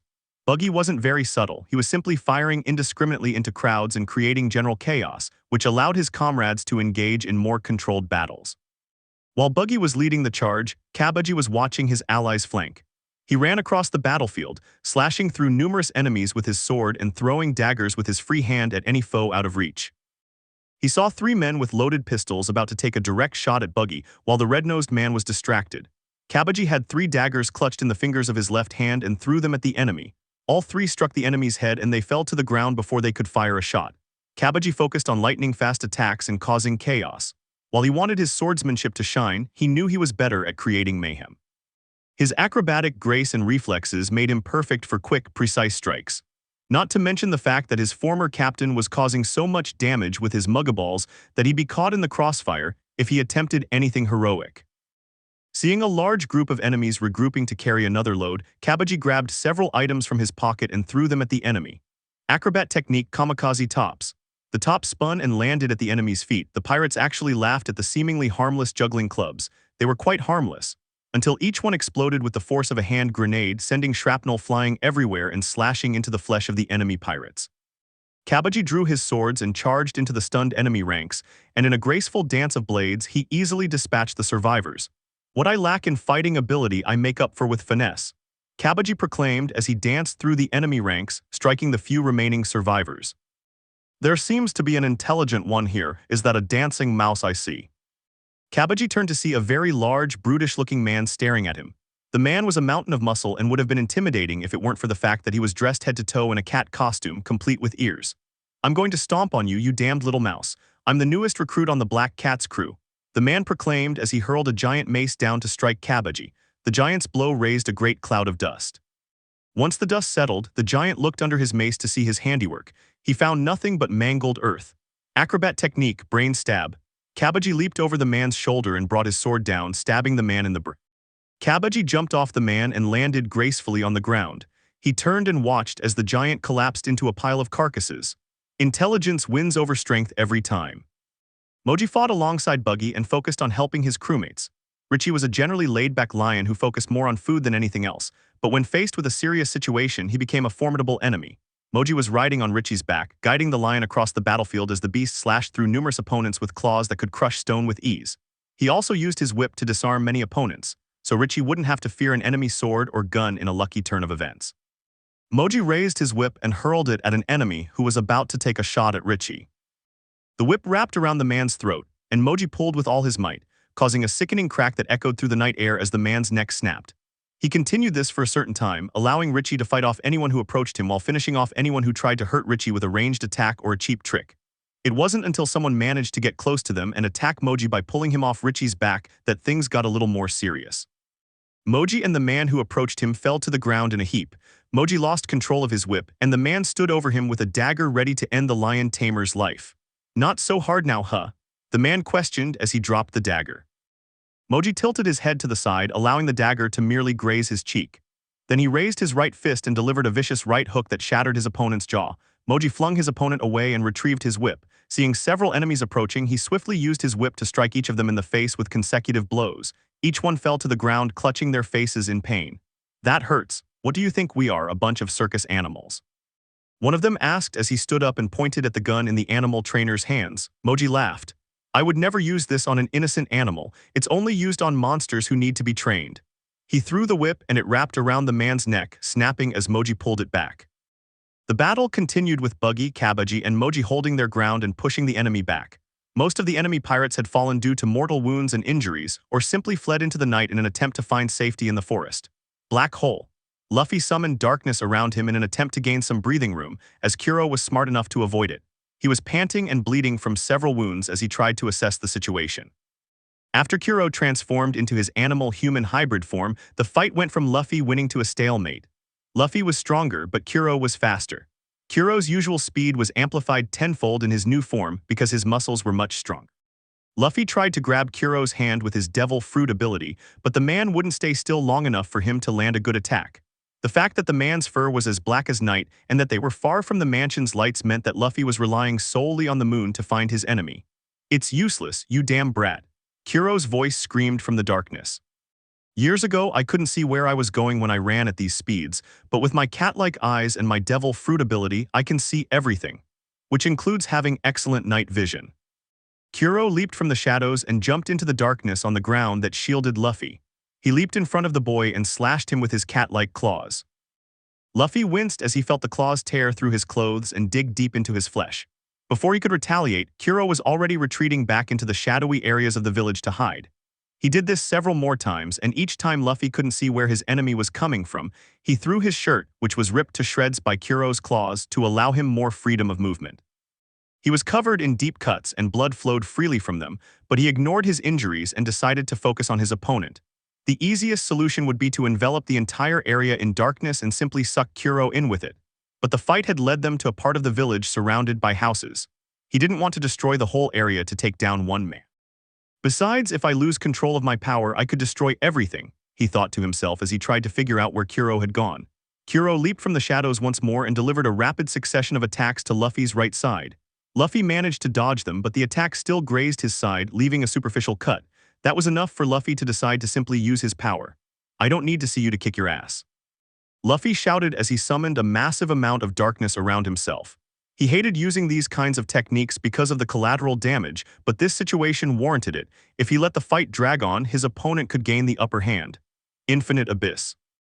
He screamed as enormous amounts of darkness shot from him in all directions, consuming everything in their path. The trees, the filth, and even the nearby houses that the villagers had slowly abandoned were being consumed by the darkness as their foundations began to be swallowed by the void. Kuro's eyes widened as he realized he couldn't escape the darkness. He decided to take the offensive and attack before he could be killed by someone with such skill. He transformed into his pure animal form and leaped onto the rooftop of a nearby house. The house was slowly sinking into darkness, but it was tall enough to give him the advantage of high ground. He used his powerful legs to launch himself at Luffy and maneuvered through the air to avoid the darkness the boy was sending his way, allowing him to close the distance for the kill. Luffy didn't see the attack, but he felt it when the sharp teeth sank into his shoulder, drawing blood and forcing him to cancel his attack. Luffy felt the panther's fangs sink deeper into his flesh and its claws tear at his body, and despite the excruciating pain, he couldn't help but smile at the man's stupidity. "I've got you." Luffy grabbed the cat by its throat and activated one of the most incredible abilities of his devil fruit. Kuro's form shifted, and he reverted to a human. The shock on his face was evident as he realized his once-deadly fangs and claws were now those of an ordinary human. He released Luffy and tried to make sense of what had happened. "Why did I change?" He was cut short when he felt a powerful fist strike his chest. He saw Luffy deliver a devastating dark-infused punch to his ribs, and he felt several of them crack. He was sent flying backward, hitting the ground and rolling across the earth until he came to rest in a pile of rubble, injured, still trying to process what had just occurred. "My darkness absorbs everything it touches, even the power of a devil fruit," Luffy said as he rushed toward the defenseless man and prepared to end the fight. He ran toward Kuro and was about to deliver another dark-infused punch when Kuro swiftly transformed into his hybrid form and pulled himself up from his precarious position. He used his speed and reflexes to rush toward Luffy, and before the young man could throw a punch, Kuro grabbed both of Luffy's wrists and used his superior strength to fight his enemy. "You can't take my power if you can't touch me with those hands of yours." Kuro growled as he held the boy's wrists, digging his claws into them so they couldn't defend themselves and could hurt him in the process. Luffy simply opened his mouth as wide as possible, revealing a dark portal. Secret bazooka. A small cannonball was launched from his mouth with the same force as a cannon shot. It struck Kuro and exploded, sending both Kuro and Luffy flying away from each other. Kuro crashed to the ground once more, while Luffy flew into a nearby house, collapsing into its front wall and causing the roof to cave in. Kuro stood up and winced as his ribs ached. The transformation only made it more painful, and he stared at the mansion gate. He felt a surge of anger seeing that his men hadn't even managed to defeat the scum defending the mansion. He saw the others who had been defending the gate pushing back their forces, and the few who had tried to sneak toward the gate without fighting were being shot by the two guards. He turned toward where he'd sent his opponent flying and saw Luffy walking through the rubble of the house he'd been thrown into, though he was walking with a slight limp. "I can't lose, my plans can't fail. If I can't kill that damn kid next, at least I'll kill Kaya." Kuro moved away from his fight with Luffy and transformed into his hybrid form and ran to the door. "Your fight is with me," Luffy shouted as he ran after the cat. He tried to use his darkness to lure it, but it moved erratically and far away. Luffy forced himself to chase the man, hoping he could stop him in time. Nami and Usopp had been busy throughout the battle shooting any enemy that approached the gates. Quite a few had tried to sneak past the main defenders in an attempt to reach the mansion, but they had all fallen. Nami had long since run out of ammunition for her pistols and had her Barabu ready. She called out to Usopp when she saw an enemy approaching. Usopp, meanwhile, was looking through the sights of his rifle and eliminating an enemy with each shot. Up and to the left, Nami shouted as another opponent slipped past Zoro. Usopp turned and fired a bullet at the man, passing straight through his heart and causing him to fall to the ground dead. "Looks like that's all of them," she cried as she looked around and saw the battlefield had cleared significantly. She was jolted from her thoughts by a loud roar and looked down the road, seeing a large, monstrous black figure charging toward them. "Usopp, there's something coming for us from the path." She pointed at the monster, and Usopp followed her gaze, his eyes widening at what he saw. Kuro's massive form was battered and bloodied from his fight with Luffy, but he pushed his body to its limit as he charged at his enemy. He saw several projectiles flying toward him, but he simply dodged them with his feline reflexes and continued on his way. Usopp and Nami were terrified as the monster dodged every one of Usopp's shots. It seemed as if the enemy was going to reach them without any resistance until the gigantic monster cat suddenly fell to the ground. Kuro fell to the ground and felt something holding his leg. He looked toward whatever had knocked him down and saw Django standing there clutching his leg while the man stood up holding a sharp chakram. The man released his foot and positioned himself over Kuro's prone position. "If I'm going to die, I'll take you with me," Django shouted as he hurled the chakram at his former captain. Kuro winced in pain as he felt the sharp object embed itself in his back, but he quickly overpowered it and threw the man off. Kuro punched the hypnotist in the face with a furious thud, sending the man flying several meters where he lay motionless once more. "You were always a weakling, Django," Kuro snarled as he turned his attention back to the mansion. Before he could begin his mad dash for it, he felt himself pulled back, and his eyes widened as he turned around and saw Luffy standing before him once more, drawing him in with his darkness. Black grip. Luffy increased the gravitational forces to their maximum capacity, and soon Kuro was flying toward him. Once he was close enough, he grabbed the man by the throat, forcing his human panther hybrid transformation to end, as well as canceling his devil fruit abilities. "I'm your opponent," Luffy shouted as he threw a furious punch into the man's face. Kuro felt his nose snap as he was thrown backward by the force of the blow and landed in front of the door in a bloody heap. Luffy ran up to Kuro and planned to fight him further, but found that the man was no longer moving. As Luffy gazed at the defeated Kuro's body, Zoro, Buggy, Kabaji, and Moji made their way to the door as well. The battlefield was clear. The remaining pirates had fled after being defeated by Luffy's crew, and seeing Kuro's imminent defeat, they all escaped. "We won," Usopp said, breaking the silence. "We defeated an entire pirate crew." There was no real celebration at that declaration. They were all hurt, tired, and covered in blood that wasn't mostly their own. They all started walking slowly toward Kaya's estate when they heard a groaning sound behind them. All eyes turned to see Kuro get up by himself and force himself to walk forward. Kuro groaned with every step he took, his muscles burning, his bones creaking with each movement, and his vision blurred by the hot blood that flowed freely from his numerous wounds. Despite the excruciating pain, he forced himself to look ahead and saw his opponents with a murderous glare. Bastards, I am Kuro of 100 plans. He shouted, his eyes taking on a demented appearance. My plans have never failed, they can't fail. I'm going to death. Bang, Kuro looked down and saw blood flowing from a hole in his heart. He collapsed to the ground as the entire group stared at Usopp, who was holding a smoking gun. That was for poisoning Kaya and murdering her parents, he said before turning and walking toward the mansion. Luffy looked toward where Kuro had fallen. The man was surely dead. Even a zone fruit user couldn't survive a gunshot to the heart. He turned his gaze back to the field outside the mansion gate. It was littered with bodies, blood, and weapons scattered everywhere. He hadn't seen so much death since he was a child. He saw that the battle had also taken its toll on his crew. While Zoro, Buggy, Kabaji, and Moji appeared injured but otherwise fine, Nami and Usopp had blank stares as they walked toward the mansion. They would need time to come to terms with the battle and the people they had killed. They had won, but it wasn't the kind of victory that called for celebration. Their journey to becoming the Pirate King hadn't been as fun as they'd hoped. Some victories aren't always sweet, he muttered as he led his crew back to the mansion for a much-needed rest. Chapter 8: Recovery and Recruitment. Luffy began to stir, disturbed by his sleep. He had been having a wonderful dream about finding an island of flesh when suddenly darkness enveloped him, shattering his dream. He looked around, trying to find the voice, but saw only darkness. It was as if every one of his senses was being suffocated. You spilled so much blood in the last battle, so what are a few more deaths compared to the thousands you've already killed? A voice demanded, shouting from the darkness. Did you kill Kuro and his crew to defend the villagers, or was it simply the primal desire to rise above other men? Don't you even know why? Luffy wanted to answer, but the darkness suffocated him and made him unable to move or speak. I'm not saying Kuro didn't deserve it, because he certainly deserved to die. It must have been agony for such an arrogant and proud man to see all his intrigues crumble and years of planning rendered useless in a matter of minutes. As he breathed his last, he must have realized that all his planning had been for nothing, even as he shouted loudly to the contrary. It must have been exquisitely terrifying. Luffy finally found his voice. Who are you? He demanded as he looked around the ever-changing darkness. I am the Void. Luffy, a voice called, wake up, it's almost noon.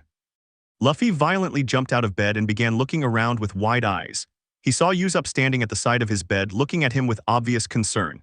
I came to check on you. You missed breakfast and it's almost noon, Usopp said as he walked to the window and pulled back the curtains, letting the light into the room. It's the first time I've seen you miss a meal, so I was getting worried. Luffy covered his eyes for several seconds as they adjusted to the new lighting. He was in one of Kaya's many rooms in her mansion. 3 days had passed since the battle and things in the village had returned to normal. He and his crew were resting and enjoying the town's hospitality as they were considered heroes by the villagers. He would have protested being called a hero, but since he had saved the village, he could eat all the meat he wanted, so he allowed it. I'm fine, Usopp. Luffy got out of bed and began stretching and flexing his muscles. I just slept really soundly. It must have been the painkillers the doctor gave me. I've had some strange dreams. Usopp nodded as he turned to his new captain. Well, lunch is already served, so you might want to grab something to eat. Zoro and the others are at the town bar enjoying the local hospitality. As for Nami, I think she went down to the cliffs to be alone. You might want to check on her to see how she's coping with everything that happened in the battle and what it meant to her. Luffy nodded thoughtfully, his thoughts drifting to his navigator. What about you? Are you alright, Usopp? He asked, drawing the attention of his friend and new crewmate. Usopp had been acting normal, but Luffy could tell the battle had taken a heavy toll on him as he'd been forced to take many lives. Usopp let out a laugh and thumped his chest, striking what he thought was a tough guy pose.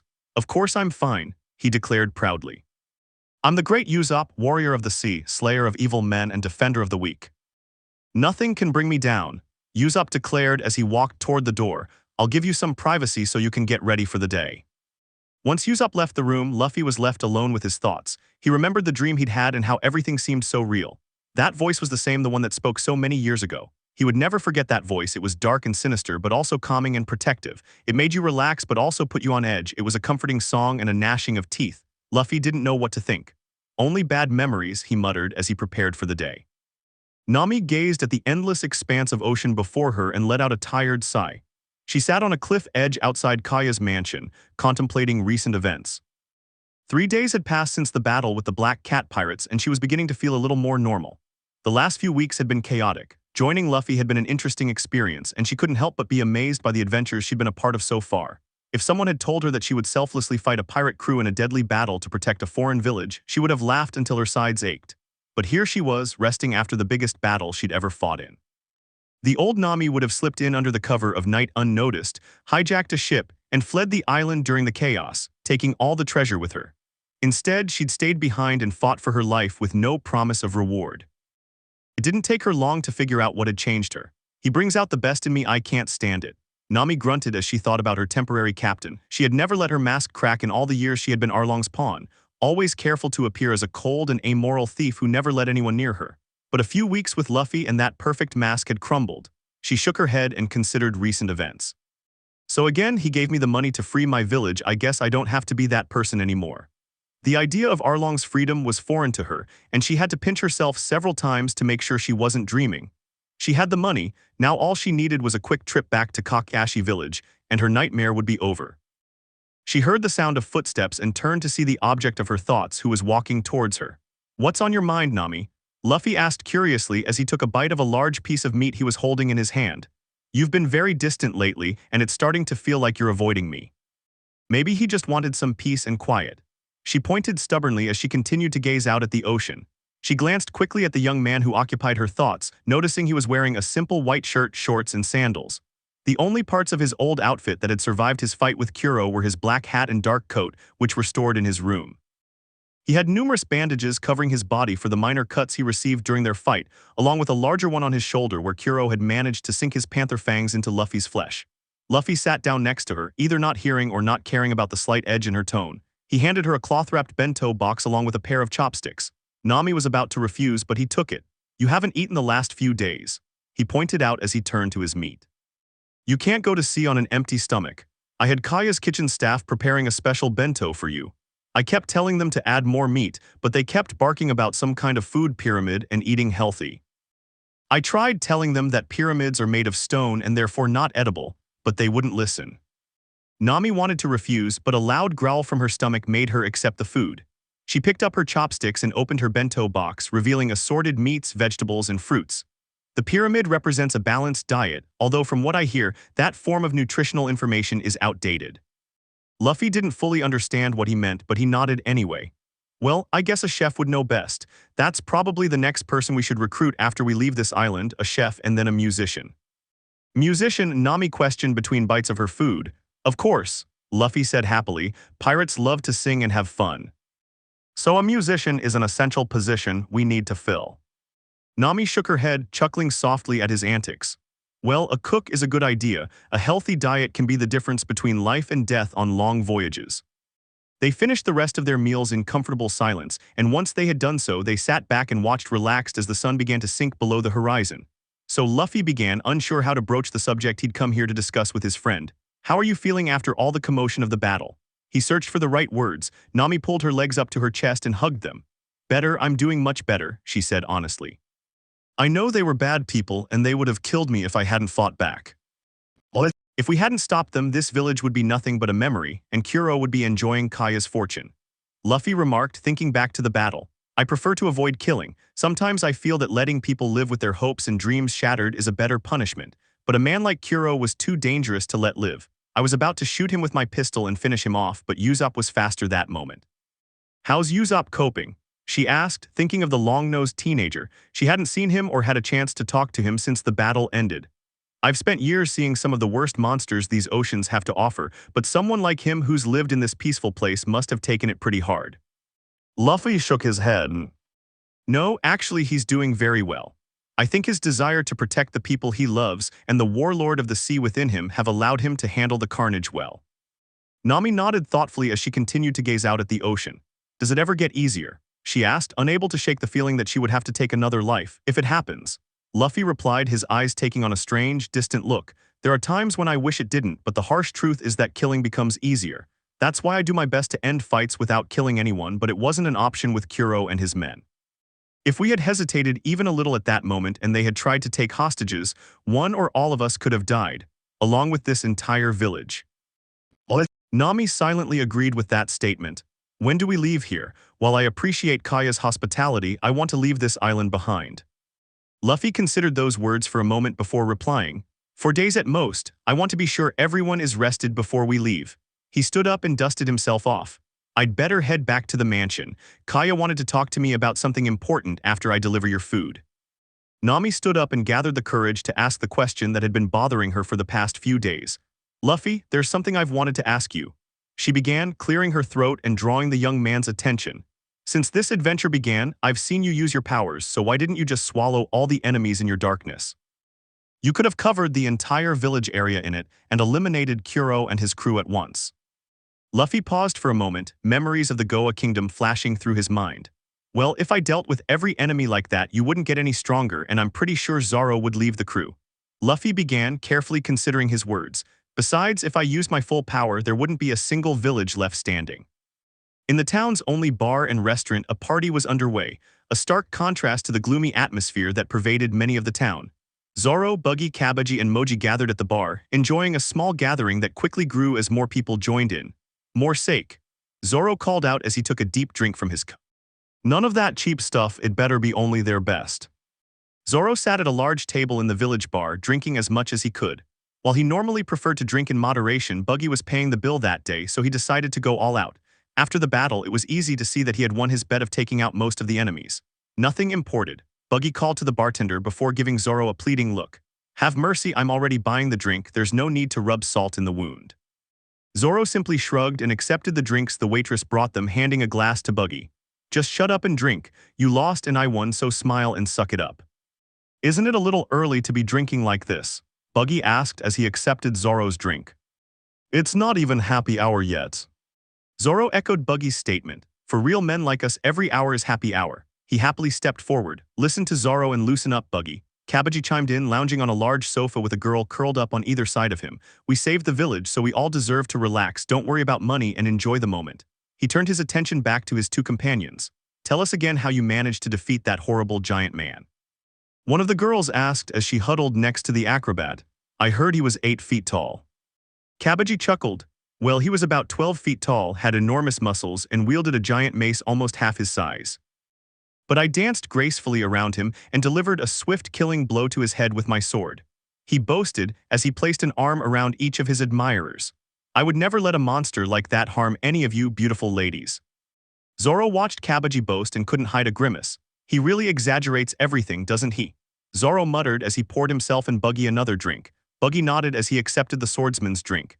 Kabaji is a very good talker and liar, but be sure to keep an eye on him. We were once hunted by Marines for 3 weeks because he decided to sleep with the daughter of a Marine infantry lieutenant. Zoro nodded carefully and turned his attention to the other end of the bar. Kabaji wasn't the only one attracting female attention. Moji also had a few admirers at the far end. He was showing Richie to several girls from the village whose eyes widened in surprise as they had never seen a lion before. He's so big and cute. One of them squealed as she snuggled up to the lion's mane. Richie looked a little annoyed by the attention he was getting until Moji leaned into the lion's ear and said, Give me a hand here and I'll buy you all the food you can eat. He whispered into his familiar's ear. The temptation of the food was too great and Richie immediately began to purr and rolled onto his back, which only made the girls scream with excitement even more. Oh Moji, you must be an amazing person to tame a lion. A pretty blonde said as she leaned against the man, pressing her chest into his arm. Not to mention how lovely her hair is, another remarked, touching her hair. It's as soft as an animal's fur. Zoro nearly threw up in his drink as he watched the girls throwing themselves at his companions. Good heavens, these country girls are so naive, he muttered, glancing around the bar. Several beautiful girls had approached him earlier and expressed their admiration, but he dismissed them with a smile. It wasn't that he disliked women, but he found these innocent, foolish country girls rather uninteresting. I prefer women who are more intelligent and powerful, to be honest. Buggy rolled his eyes at that statement. Please, from what I've seen of your tastes, I can only imagine that your ideal woman is a sword with breasts. He replied, ignoring the death glare Zoro was giving him. What do you know? The swordsman growled angrily. I don't see you flirting with any of these girls, so I can only assume you're worried about what people will say when they see what you're hiding under that bandana. You even wear it while drinking alcohol. Zoro emphasized his statement by trying to pull the bandana away from Buggy's face, only for the former clown to slap the man's hand from a distance. I'm not worried about that. I can find a pretty girl in this room just like Kabaji. All I need is the right target. Buggy replied, glancing around the bar to see if anyone suitable was there. After looking around, he spotted his target, a somewhat older woman sitting alone in a chair near the back of the bar. Look at me, you little swashbuckler. You could learn a thing or two from a master of seduction. Buggy finished his drink and approached his target. Do you mind if I join you? Buggy asked as he strolled over to the woman's table. She was a somewhat older woman with brown hair and chocolate brown eyes. Despite her age, she still had a pretty face and a good figure. The woman looked as if she were about to tell him to leave, but when she glanced up and saw who it was, her eyes widened. "Oh, you're one of those bounty hunters who protected the city," she said, surprised by the appearance of someone like him. "Please make yourself comfortable." She gestured to the seat in front of her. Buggy sat down and ordered several drinks for both of them. After they received their drinks, they chatted for a while. Buggy learned the woman's name and occupation as a seamstress who owned a small shop near the village port. Buggy concocted a story about how he had been a criminal who suffered a severe facial injury in a brutal battle in his youth, and how becoming a bounty hunter who helped the helpless was his attempt at redemption for his past crimes. It was a fabricated story that Zoro thought was utterly ridiculous, but the woman believed it, even seeming excited by the pirate's tale as it unfolded. After 20 minutes of talking, Zoro watched in disbelief as Buggy was led out of the bar by the woman, but not before Buggy approached Zoro and placed a wad of cash in front of him. "Buy whatever you want, little one," Buggy said happily as his companion leaned on his arm. "I hope you learned something from watching a master in action." Zoro watched as Buggy strolled out of the bar with his date for the evening. Zoro glanced at the rest of his crew and saw that both Kabaji and Moji were being led away by their fangirls. He felt a twitch in his head as he realized he was now sitting at an empty bar with only the bartender for company. "I hate drinking alone." He stared at his sake cup with obvious annoyance, turned to his right, and noticed Richie looking at him with big, sad eyes. "Did Moji dump you for a girl?" he asked, feeling a little sympathy for the giant cat. The lion nodded and sat down next to him like a dog, except that even sitting down, Richie was still taller than the bar. Zoro filled a large saucer with sake and pushed it toward the lion. "You could drink with me too. Drinking with a lion is better than drinking alone." Richie happily began to drink the sake with his tongue and easily finished his first bowl, which Zoro promptly refilled. The bartender approached to bring Zoro more sake and saw the giant lion licking the liquor. "Is it safe for a lion to drink that much?" the bartender asked as he watched the lion rapidly empty the sake bowls. Zoro simply shrank back in response. "I'm not his guardian, so bring him another round." "I refuse to drink alone." Luffy entered the mansion and saw that it was mostly back to its original state. The windows were open to let in the evening breeze, and all the debris from the hasty fortification had already been removed and dumped in a pile outside the mansion. Kaya summoned him to the main office. Her skin seemed less pale and she moved with confidence and energy. "Our prisoner is awake. I have Usopp watching him for the time being while we waited for you." Kaya led him through the mansion's corridors until they reached one of the spare rooms. Inside, a familiar face was searching for a pair of sunglasses. He was bandaged, but Luffy would never forget those strange, heart-shaped sunglasses he wore. Usopp stood ready to face Django, one of his pistols in hand. Django seemed to ignore the young man's presence and turned to confront his two newcomers. "So you survived Kuro's attack, Lord Django," Luffy said as he looked over the man and the many bandages that adorned his body. "Just Django, please, no need for formalities." He corrected himself as he sat up straight in bed. "Since I'm not dead or rotting in a cell, I suppose you want something from me." Luffy sat down in a chair beside the bed and relaxed a bit before answering. "Actually, no." He turned against that murderous captain who was leading them and even managed to stop him before he got to my friends, which possibly saved their lives. "It wasn't for a selfless reason or anything like that," Django replied. "I just wanted to take that bastard to hell with me. I served him loyally for years and he still tried to kill me." "You deserved it for trying to kill Kaya." Usopp growled, not wanting to forget that this man had been an ally of Kuro. Django raised his hands in supplication. "I didn't plan to kill anyone. Kuro contacted me after years of being away and told me all I had to do was hypnotize a terminally ill girl into signing over all her assets to him in her last will and testament. Then she would die of natural causes, and I would use the money to get myself and the crew pardoned and officially recognized as privateers." Usopp looked at Django. "She wasn't terminally ill. He'd been poisoning her for a year to make her appear sick, and then he planned to finish her off by killing her with another poison once the will was complete."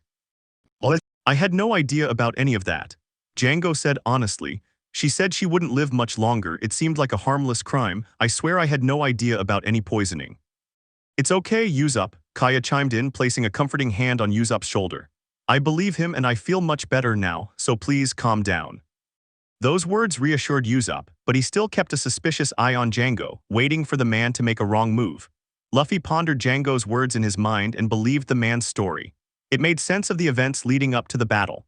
"Even if it was for selfish reasons that you confronted Kuro, I understand how desperate you were. I know how difficult it is to maintain a pirate crew on these seas after the events of 10 years ago, and that being named official privateers would have saved your life and the lives of your crew. That's why I'm going to spare your life," Luffy offered, which greatly surprised Django. The Marines will be here soon to clean up this mess and give us our money for killing Kuro, as well as putting on a show for the press about what happened, I suppose. So I suggest you disappear before that happens. The few members of your crew who managed to escape the battle will leave on their ship as soon as we finish talking, and you meet up with them. After the battle and Kuro's death, I gave the survivors the option to surrender, and instead of leaving, they waited to see if we would release you so you could all leave together. Django relaxed on his bed and stroked his chin in thought. Thank you for letting me go free, but without the money and the pardon that damned Kuro promised us, we have nowhere to go, he said thoughtfully, stroking his chin. After this, the Black Cat pirates will be even more wanted. You mean you didn't have any backup plans or any stored treasure? Kaya asked, looking at him incredulously. Django rubbed the back of his neck in embarrassment. The truth is, we didn't have any other plans, and we had to spend what little treasure we had left to get here from our old base island in the East Blue, which is quite far away, he admitted. That was the only reason I accepted Kuro's request. We were really screwed. Luffy considered the man's words for a moment and shrugged. Well, I suppose we could lie in our statement to the Marines. Technically, no one besides us knows you're alive and that there were survivors on your side. Besides, with the deaths of Kuro, Sham, and Butche, who were the only ones with bounties, no one would realize you're the Black Cats. As long as you change your uniforms and refurbish the ship a bit, giving things some time to calm down, you could start a new life as privateers in the service of the Marines. Those words surprised the hypnotist. That's an interesting career change. Do you really think we can pull it off? Django asked curiously. The Navy will ask where we got the crew and where we got the boat. You just have to say you were part of a larger privateer crew in one of the other more dangerous oceans, the North Blue perhaps, or even the South Blue. You could even say you were novice privateers working for a top bounty hunter on the Grand Line and fled to this ocean in search of a more peaceful sea. Luffy pointed out, while the other three looked at him in surprise at the alibi he was concocting in a moment for Django and his crew. You'd be surprised how often that happens these days. It would be even better if you filled out the form at the Marine base in Shelltown. I could give you a letter of recommendation as a bounty hunter, and besides, they owe me a favor at that Marine base for taking down Axehand Morgan. Usopp decided to cut the conversation short. Are you really going to do all that for these guys? The teenager asked, prompting him to glance back at the hypnotist. He was an enemy, which means he could turn on us and attack the village again. Hey, I'm very loyal, Django protested. I was loyal to Kuro for years. I only betrayed him when he wanted me to do something unthinkable. I only agreed to his demands because I had no other choice.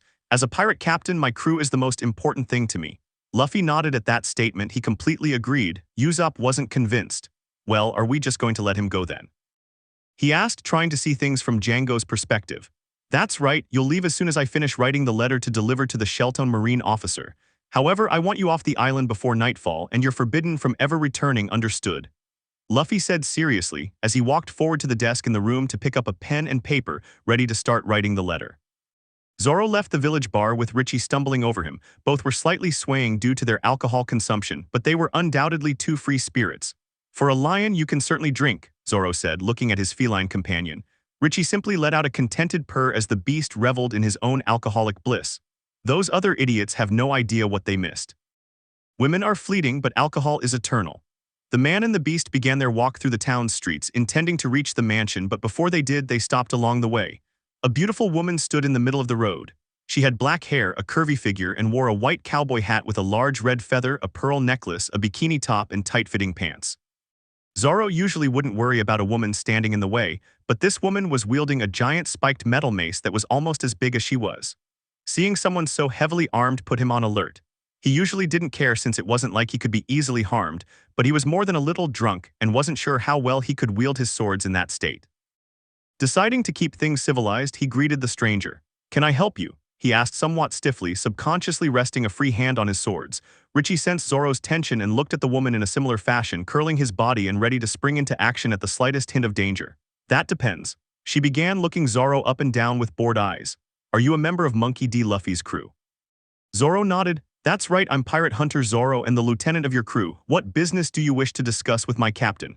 he asked impatiently, his voice rising with anticipation at the mention of his captain. "My name is Alvida," she said, pointing to herself. "I've heard some interesting rumors, so I've tracked down your captain." Though Zoro definitely had a bad feeling about the situation, but he chose to play along. What kind of rumors could those be? "After your captain beat me and sent me to prison, I tracked him down. I wanted to meet the only man who ever managed to win my heart," she said in a dreamy voice, a blush adorning her face. "At first, I thought I was doomed to admire him from afar. As a solitary man, it was impossible for me to approach him, but I couldn't get him out of my head. But when I started sailing toward Orange Town, I met a large group of pirates fleeing the man I was pursuing. Zoro figured she must have meant the remains of Buggy's crew that they had sent to pack up once the city's rubble was cleared. But everything else the woman said was a mystery to the swordsman. They told me an interesting story, she said, recalling how she'd coaxed them into telling it. Not that she needed to do much, a simple wink and they were ready to spill their guts for her. A story about a group of bounty hunters who intended to become pirates and head for the Grand Line once they'd secured the necessary funds and resources for the voyage. Zoro cursed his luck. Buggy's crew had been there for parley and knew the details of his plans, as well as many details of Luffy's past that could cause them problems. It was a loose end they'd never considered before. He shook the thoughts from his head and focused on the situation at hand. So you've managed to track us down and capture us. What the hell do you want from us? Well, I was looking for you to join you, of course, she said, as if it were the most obvious thing in the world. I'm an experienced pirate and I bring other skills that a man would find very attractive. She left her coat open, revealing her cleavage. While most men would have suffered a nosebleed at this point, Zoro wasn't most men. He simply rolled his eyes at the woman's statement and obvious attempt at seduction. Well, if we ever need a cheerleader, I'll be sure to call you. Let's get out of here, Richie. He started walking toward the mansion, intending to simply ignore the woman in front of him, but she grabbed the metal mace from his back. I'm not a cheerleader and I'm a pirate, and I bet I could kick your ass, she said proudly as she got into a battle stance, swinging the giant mace in her right hand and twirling it around as if it were as light as a feather. Zoro let out a tired sigh and drew his swords. I'm not in the mood for a serious fight. I just had a nice drink at the bar and I really want to enjoy this buzz. He placed Wado Ikemanji in his mouth, tied his bandana around his head and unsheathed his other two swords. So I'll make a deal. We'll make this a first drop-off blood match. Whoever gets the other's blood first wins. If you win, I'll let you join the crew. Deal, swordsman, she replied. Zoro wasted no time and charged at his opponent, all three swords ready to strike. Alvida simply stood there watching as Zoro lunged at her with all his blades drawn, slashing down her from below. Onigiri. Zoro's sword sliced in an upward arc across Alvida's right side, but instead of a clean strike, he felt his blades slide away from her. He turned and saw Alvida still in the same place, only now she had an arrogant smile on her face. I should have mentioned that I ate a devil fruit, the sub know me. All kinds of attacks will just slide right through my perfectly smooth skin, no matter how much force is behind the attack. Even with a sword in his mouth, Zoro managed to frown. Well, that's simply perfect. Luffy was sitting at a small oak table inside Kaya's study. Mary was serving tea to the two of them as they settled in. Thank you for meeting with me at this time, Luffy, Kaya said gratefully as she took a sip of her tea. I wanted to talk to you about something very important. Luffy took a sip of his own tea and grimaced slightly, grabbing a dozen sugar cubes from the sugar bowl and gently dropping them into his tea. No problem, Kaya, I always have time for a friend, he replied, unsure of what to make of Kaya's surprisingly serious tone. Kaya took a deep breath and prepared to say the words she had been rehearsing in her head for the past 3 days. Luffy, let me join your pirate crew, she asked with complete conviction. No, that was Luffy's direct answer. The quick response and the fact that it came in such a casual tone was undoubtedly shocking to Kaya. Luckily, Kaya had expected this response and had several ways to counter it. She just needed to know what was bothering Luffy to know which angle to focus on.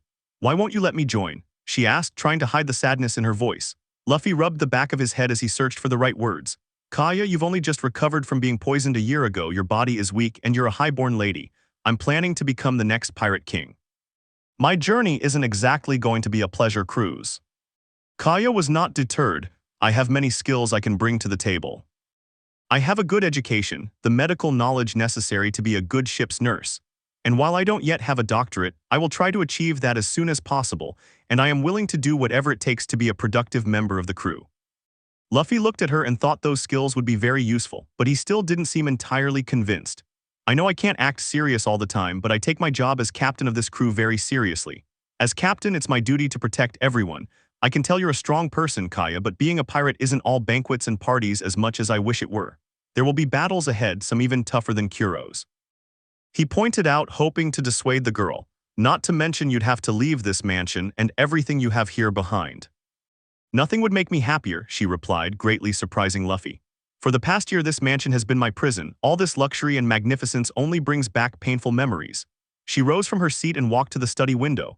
All I want is to be free from this place. Every second I spend here is agony. All I see is a mansion that Kuro desired so much that he murdered my parents for it. You could sell everything and start over again, Luffy offered, trying to help her see alternatives. Make a new life for yourself on a new island. Kaya shook her head.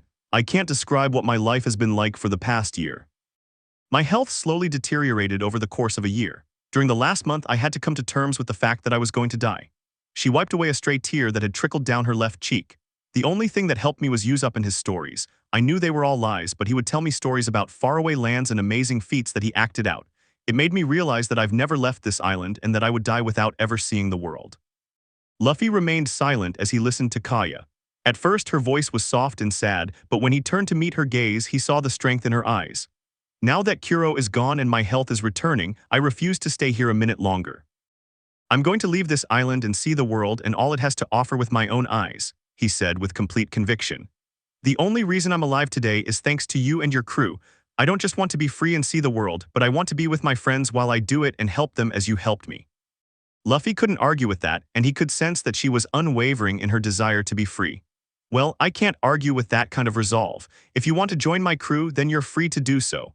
I just want to warn you that the journey for the One Piece will be difficult and fraught with danger. A smile graced Kaya's face upon hearing her acceptance. I'm ready for whatever the world throws my way, she said confidently before turning back to Mary, who had been silently observing the exchange. Mary, you and your family have served my family for generations. I leave this mansion and everything in it to you. That snippet of information greatly shocked the assistant, who couldn't stop feeling flattered and happy, nor could he stop bowing down before his boss. I will take care of this mansion and everything in it, but I will not keep it, my lady. It belongs to you and your family, Mary declared firmly. I will live in it and watch over it until you or your future children return to claim it. You're too kind for your own good, Mary. Kaya snorted at her servant's inability to accept a gift. If I'm going to be a pirate, then having children isn't an option. Mary smiled at that.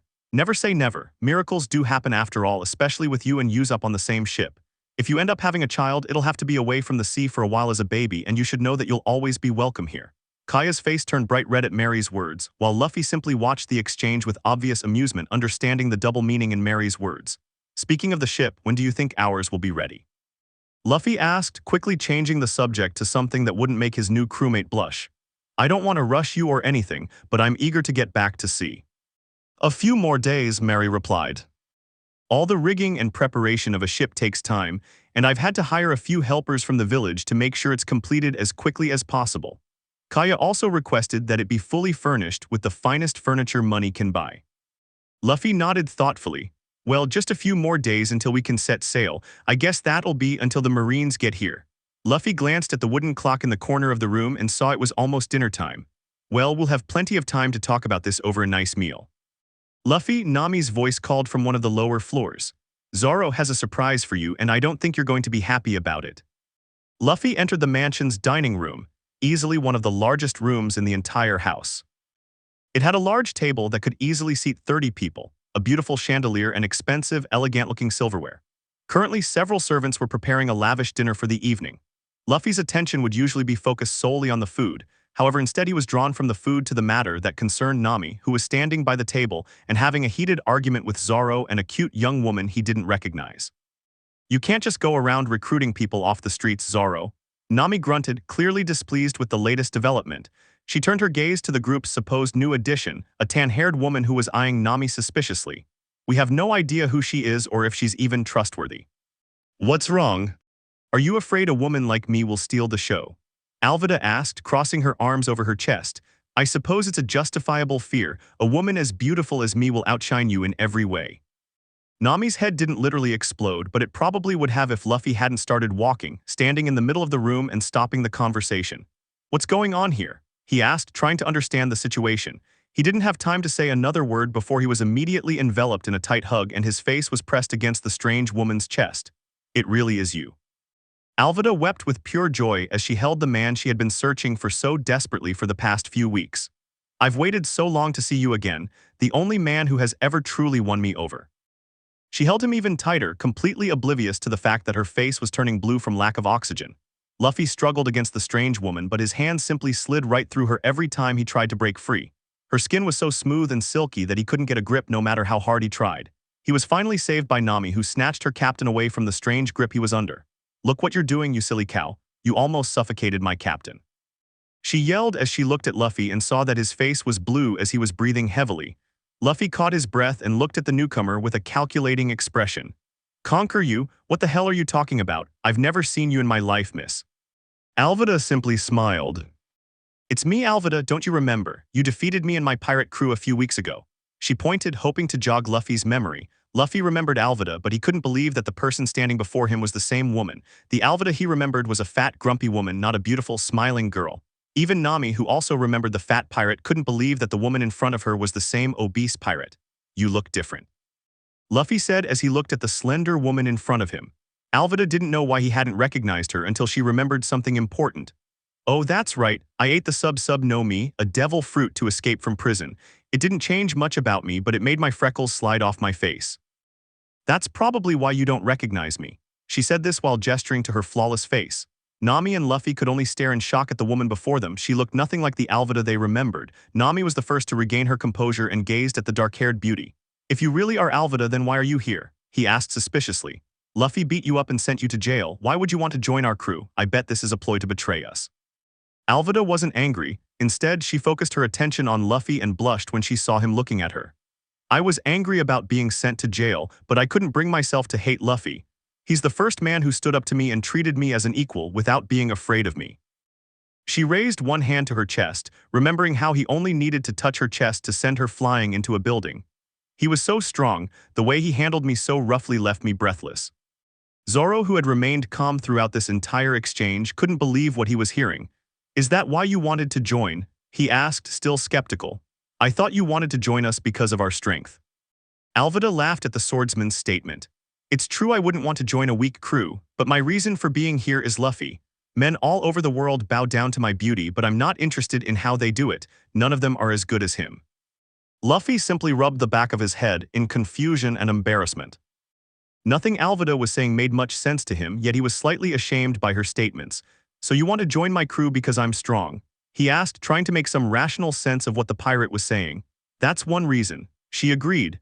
Zoro promised I could join his crew if I beat him in a first blood fight, which I obviously won without a scratch.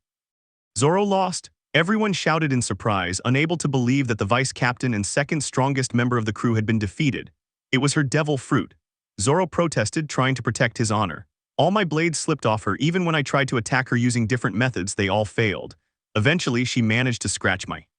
He held up his hand, which had a small cut that looked more like a scratch than an actual battle wound. It's small, but the challenge was that whoever drew first blood would win, so she won. I might have been a little drunk at the time of the fight too. He said, embarrassed by his loss. Alvida laughed. To her credit, I'll admit she was too fast for me. It took me 10 minutes to even get that scratch on her. She conceded. I won the challenge, so that means I'm a crew member if the vice captain's word is worth anything, right? Nami was about to protest, but before she could interrupt, Luffy spoke up. If Zoro gave you his word, then I guess it can't be avoided. A man's word is his bond, and I'm not about to let my first crewmate down as a liar, Luffy declared, earning a resounding nod from most of the crew and a grateful smile from Zoro for protecting his honor. But first, I'd like you to come outside with me for a moment. There's something I need to ask you before you can officially join us, Luffy said as he led Alvida outside, who followed with a little hop. Luffy led her to a balcony overlooking the village, a good distance from the mess hall and his crew, thus gaining some privacy. Luffy leaned his back against the railing and watched his new crewmate. I wanted to have a word with you. Luffy began, his tone neutral, his eyes piercing Alvida as if trying to figure something out. I remember how you treated your crew members when you were captain. I just want to make it clear that this crew operates differently. You're not a captain anymore, and on this crew, we all treat each other with respect. Understood.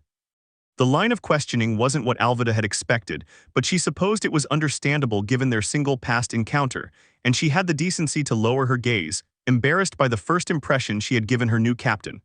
I'm aware of that. I don't mind following someone as long as he's a man like you. Good, Luffy said, a little relieved that she was being so nice.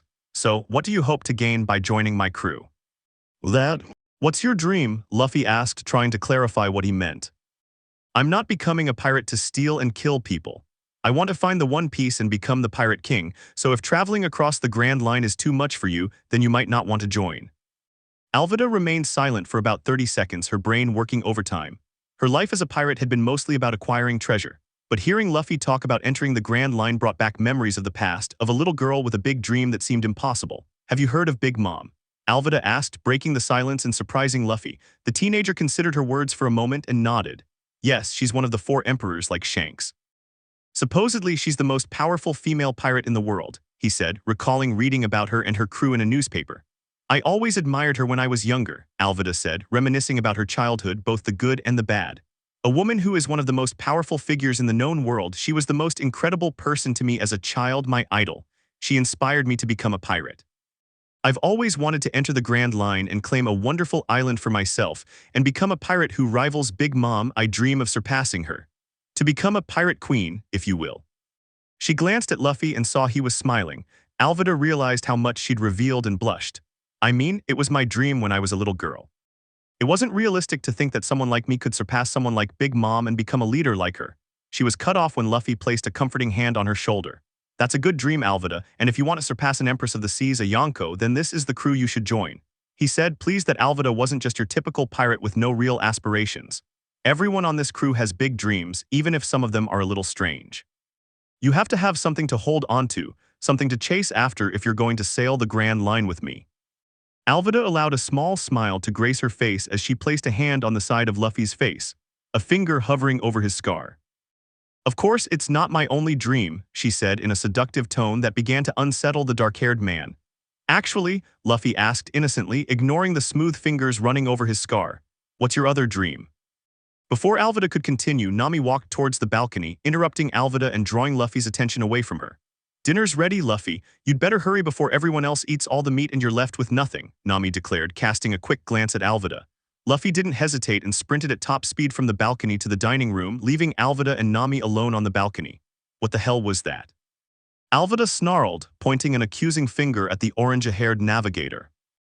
It couldn't have been a coincidence that you just showed up at that moment. Nami turned her gaze back to Alvida, who was using a murderous glare with all her might. I'm simply protecting my captain from you. Luffy is too kind and trusting of others for his own good. I'm just making sure a harpy like you can't sink her claws into him. Alvida allowed a small smile to grace her beautiful face, quickly shifting from anger to amusement. Oh, I certainly didn't expect this. Looks like I have some competition for Luffy's attention. Is your plan to keep him all to yourself? What a selfish girl we have here, Alvida said with a playful grin. Nami's face turned red with embarrassment and anger. Excuse me, I absolutely do not think of Luffy that way. He's my friend and I'm just trying to make sure he doesn't make the mistake of letting a scheming snake like you get near him. She shouted, though there was a tiny hint of hesitation in her tone that Alvida managed to pick up on. Alvida ignored Nami's protests and started walking toward the dining room. Whatever you say, kid, but I know Luffy will choose me in the end since I'm a real woman. I'd like to make a joke about your lack of a figure, but there's nothing funny about mosquito bites you call breasts. She said this as she walked past an enraged Nami. Nami was tempted to hit her newest crew member, but she resisted the urge. She remembered the kind of person Alvida was, and while Luffy was far too trusting for his own good, she knew it was only a matter of time before the dark beauty showed her true colors. My breasts aren't mosquito bites, she muttered as she followed Alvida inside and headed towards the dining room. Dinner was an interesting affair. The entire crew had arrived on time for dinner. Even Buggy, Moji, and Kabaji had returned after their previous adventures. The crew ate dinner in their usual haphazard fashion, chatting jovially, but there was a palpable tension in the air. Alvida and Nami seized every opportunity to trade barbs, always subtly disguising their insults to avoid being obvious. Nami would insult the older woman for her eating habits, which hadn't changed despite her thinner appearance. Alvida still ate like a ravenous woman and could easily keep up with Luffy. Alvida would return Nami's barbs with insults of her own, most of which targeted the younger girl's figure or her immaturity. Usopp and Kaya also joined the crew for dinner. Mary had been helping the young woman all day to get her voyage preparations ready as quickly as possible.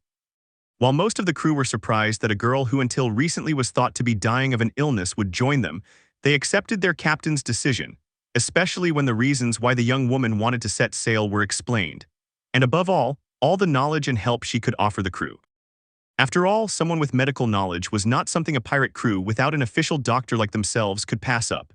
Everyone was ultimately happy to have Kaya as a member, though some concerns remained about her health and fighting ability. In the end, they all agreed that her medical knowledge would be useful to a crew that didn't have a licensed doctor. Alvida was welcomed openly by most of the male crew members, with the exception of Zoro, who still harbored some resentment toward her for her deception. I leave you alone for one day and we have 2 new crew members, Nami complained as she drank a glass of fruit juice. Maybe tomorrow you can invite the whole village to join the crew. Luffy stopped eating and contemplated the idea. We wouldn't be able to fit everyone on one ship, he said, pondering his thought and completely losing the sarcasm in his tone. It's important to have a large crew, Buggy interrupted. In a naval battle, you need people fighting the enemy, manning cannons, steering the ship, and handling the sails. A small crew can't easily manage all of that, so a few extra skilled hands are a welcome thing, especially on the Grand Line. Buggy's right, Zoro said, expressing his agreement. With a small crew, the injury or incapacity of just one person could cripple a voyage. A larger crew will give us more versatility. A larger crew could also mean I could get some drinking buddies to go out to a bar who won't leave me to chase after village girls.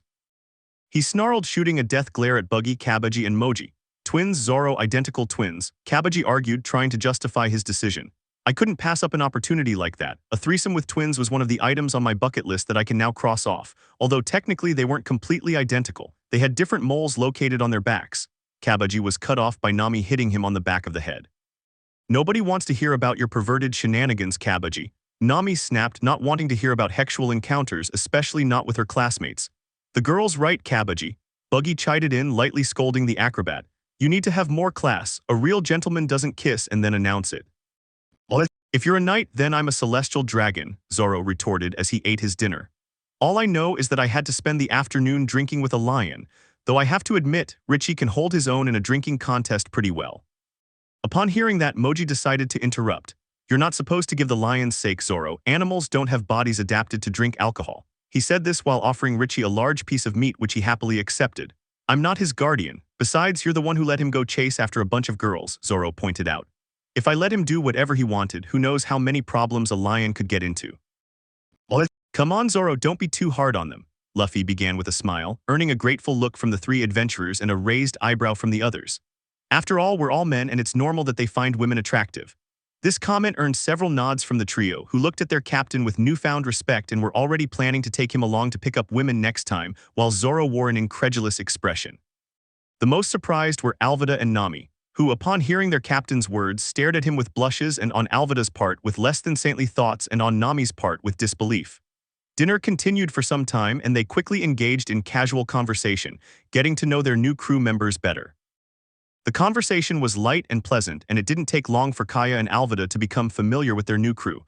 Once dinner began to unfold, Luffy cleared his throat to get everyone's attention. In a few days, we'll be setting sail to find a chef. Once we have one, this crew will be ready to enter the Grand Line, Luffy declared proudly. Finally, we can raise our own Jolly Roger and become official pirates.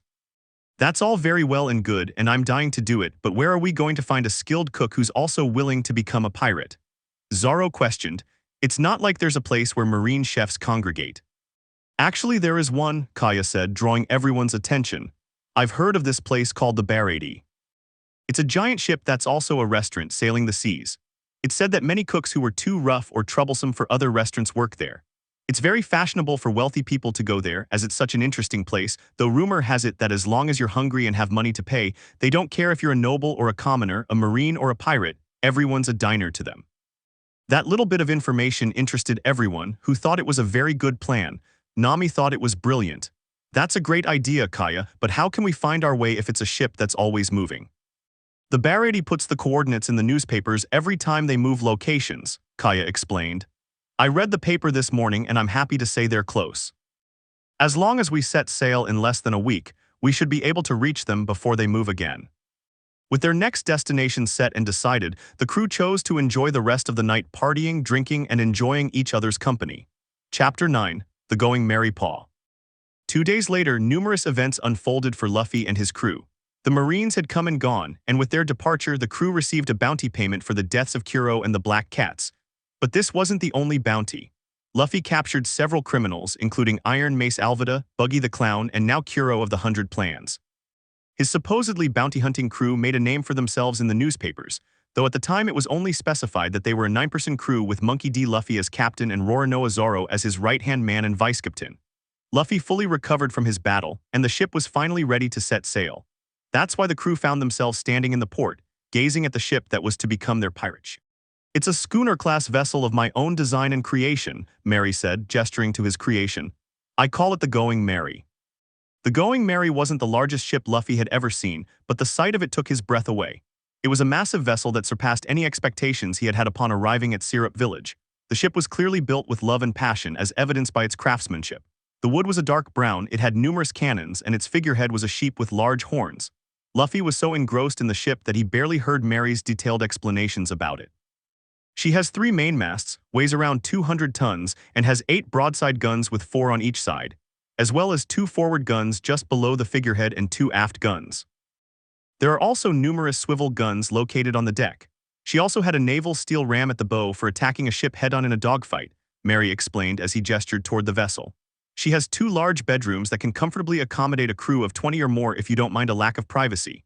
It has also been beautifully furnished and has all the amenities one needs to cross the sea comfortably. Everyone was absorbing the information and gazing at the ship that was to be theirs. Mary saw their amazement and took pride in the effect his creation had on them. Well, you've probably had enough of me talking about the ship. Go and see it for yourselves. While you're at it, I'll give you an explanation of all the experience I have with it. As soon as the words left his mouth, the entire crew was already boarding their ship. The crew split up and began inspecting parts of the ship that interested each of them more, while Mary continued with his explanations. A ship like this can outrun almost any other vessel on the ocean, provided she has a bit of wind. The only way a large ship could keep up is if it has oars or paddle wheels, but even then with wind and a skilled navigator she can circle most enemies, Mary said, gesturing to the 3 main sails. Despite her size, this type of ship can navigate banks and shallow waters as well as deep rivers. But this schooner is larger than most, so it would be wise to be cautious when entering shallow waters. These are some big cannons, Buggy said, examining all the guns on deck including the main guns on the sides.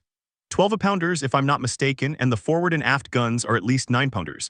With my special cannonballs, there isn't a ship in this world we can't sink.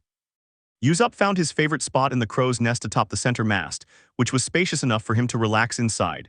With this vantage point, no ship will surprise us, he said, gazing out at the open sea and imagining the adventures that awaited them.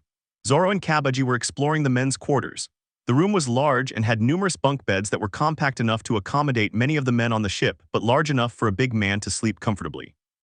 There were also a few large hammocks set up for anyone who wanted to rest or take a nap. Besides that, the men's quarters filled the remaining space with 2 sofas and a wall lined with lockers for storing clothes and belongings. Alvida was busy looking around the women's quarters. The room had numerous large beds and hammocks designed more for comfort than practicality. There were also sofas and a table for relaxing. The room was clearly intended for comfort above all else, which suited Alvida very well since she was used to living in comfort due to her former career as a ship's captain. Moji and Richie were busy checking out the galley, which was located in one of the largest rooms on the ship, the mess hall. The galley was spacious and had all the amenities of a modern kitchen, with numerous cooking stations and utensils. The rest of the room was a dining area with 2 large tables that could seat the entire crew. Nami, Kaya, and Luffy were at the helm of the ship while Mary explained the merits of the vessel to the group. She's easy to sail but difficult to master. I hope your navigator is up to the task, Mary said, gesturing towards the mainsail. Absolutely. Nami promised as she took stock of what she was working on. No matter what comes, I'll manage to steer this ship through all the dangers. Luffy was fiddling with the ship's main helm when a thought suddenly struck him. What the heck are you doing with a ship like this? Luffy asked, looking around the massive vessel. You mentioned this was meant to be a small boat for Kaya to sail on when she decided to see the world, but it looks more like a battleship. Mary nodded. Very clever, Mr. Luffy. A long time ago, I expressed my desire to build a ship for Lady Kaya when she came of age to sail the seas. Ever since I was a child, I had a set of plans for a small caravel-class ship that I longed to build. But when Kaya's father and I set out to buy the necessary materials, we got caught in the middle of a naval battle between a pirate ship and a vessel full of privateers. In the ensuing chaos, we planned and managed our escape. I never found out who won that battle. How did that make you change your mind about the ship you were making? Luffy asked, unsure how history would change a ship's brand. Well, that event endangered my life and my master's life, Mary explained, a hint of fear creeping into his voice as he recalled those memories. We realized how treacherous the seas were and that the plans I'd drawn up wouldn't be enough to protect Miss Kaya. So I went back to the drawing board and made new plans for a ship that could outrun any enemy to protect Miss Kaya and still withstand a fight against a powerful pirate ship if necessary. That's how this schooner came to be. Kaya's father would only accept the best ships to transport his daughter around these seas, and that's what I did. Since that made sense to Luffy, he accepted it and decided to drop the subject. He looked around and saw his crew who were taking their time and wandering around the ship enjoying it, which was much more than he had expected. Since you're the captain, would you like me to show you your quarters? Mary asked, breaking the stupor and pulling Luffy out of his thoughts. My quarters? Luffy asked, unsure of what the she-fetid man was talking about. Mary escorted Luffy, Nami, and Kaya to the stern of the ship and opened a door leading to the captain's quarters. It was a large room. In one corner was a dining table, the walls were lined with empty bookshelves, and there was a large desk and chair in the center of the room for reading maps and talking with other crew members. At the back of the room was a large sideboard and a king-size bed with silk sheets. This room was meant for Mrs. Kaya or whoever is in charge of the ship, Mary explained. Mrs. Kaya has said she's fine sleeping in the women's quarters, and as captain this room should be his. My own room, Luffy muttered as he looked around in surprise. Nami watched her captain pace the room like a child, his eyes filled with wonder and a hint of anxiety. Mary carried on, praising the room's virtues, unaware of Luffy's apparent confusion and anxiety. There's also a small bathroom here. It only has a small shower, sink, and toilet.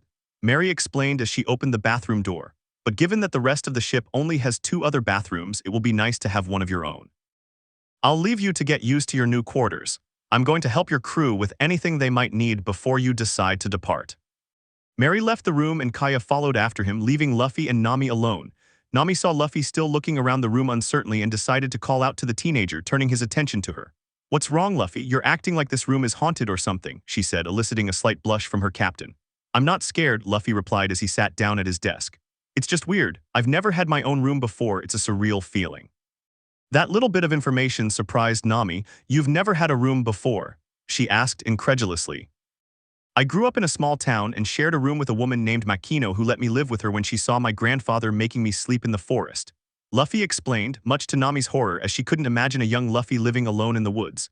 "After that, I lived with mountain bandits, sharing the same living space. Then I lived with my brothers and we shared a small treehouse together. I've never had my own room before." It would be an understatement to say that Nami was surprised.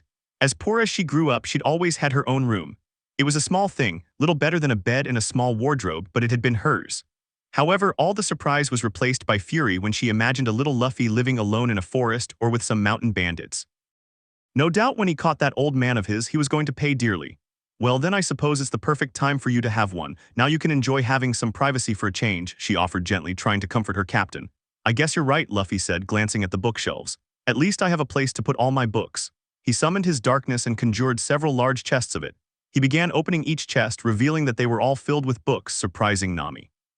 She knew her captain was intelligent, even if he didn't show it, but the fact that he had this enormous amount of books was simply astonishing and very tempting. Nami pounced on the books like a cat on a mouse and began to pore over them. She found numerous adventure books, books about strange places in the world, how to maintain weapons, and every subject under the sun and moon. The main thing that caught her eye were the navigation books, specifically those about how to navigate the Grand Line. She even discovered that several of the books had charts and maps drawn in them. "Luffy, where did you get this?" she asked as she looked through a particularly interesting book that described navigating the Grand Line with something called a log pose, which to her amazement and surprise looked exactly like the broken compass that Luffy claimed as a reward in his share of Buggy's treasure. Undoubtedly, her captain was much more than he let on.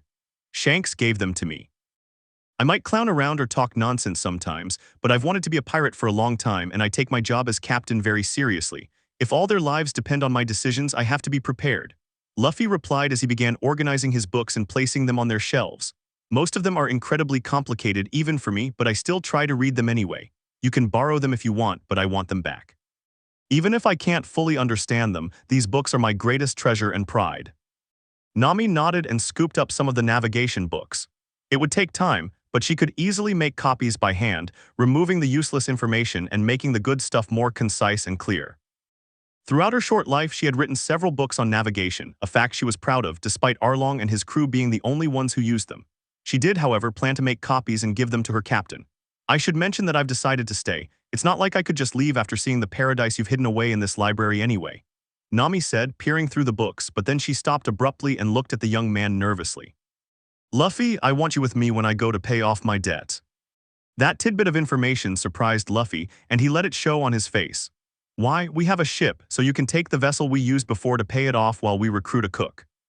With your incredible navigation skills, you'd be back before we even set sail from Barady," Luffy said, making Nami blush with his flattery. "Unless you wanted me around because you're afraid your debtor will betray you," she added with a serious look. She liked the guy Nami owed money to less and less.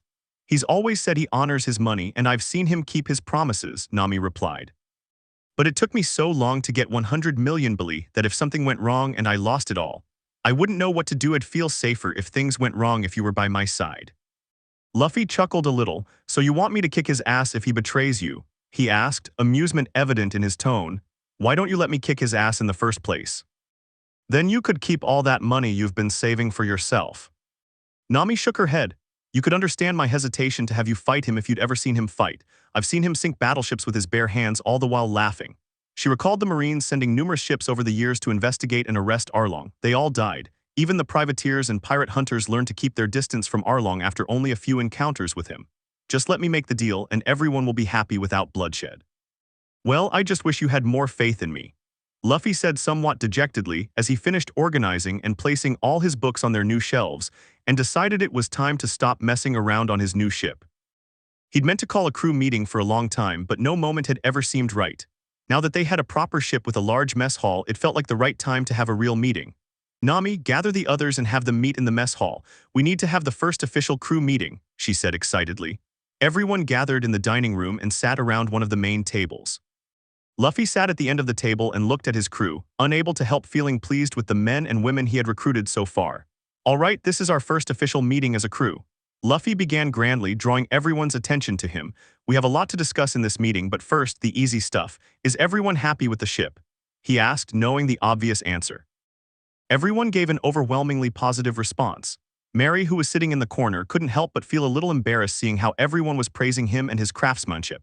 The second item on the agenda is our next move. I think going to the Barady seafood restaurant should be our next destination, Luffy said, drawing many affirmative nods from his crew. Once we have a skilled cook, we can eat delicious food every day.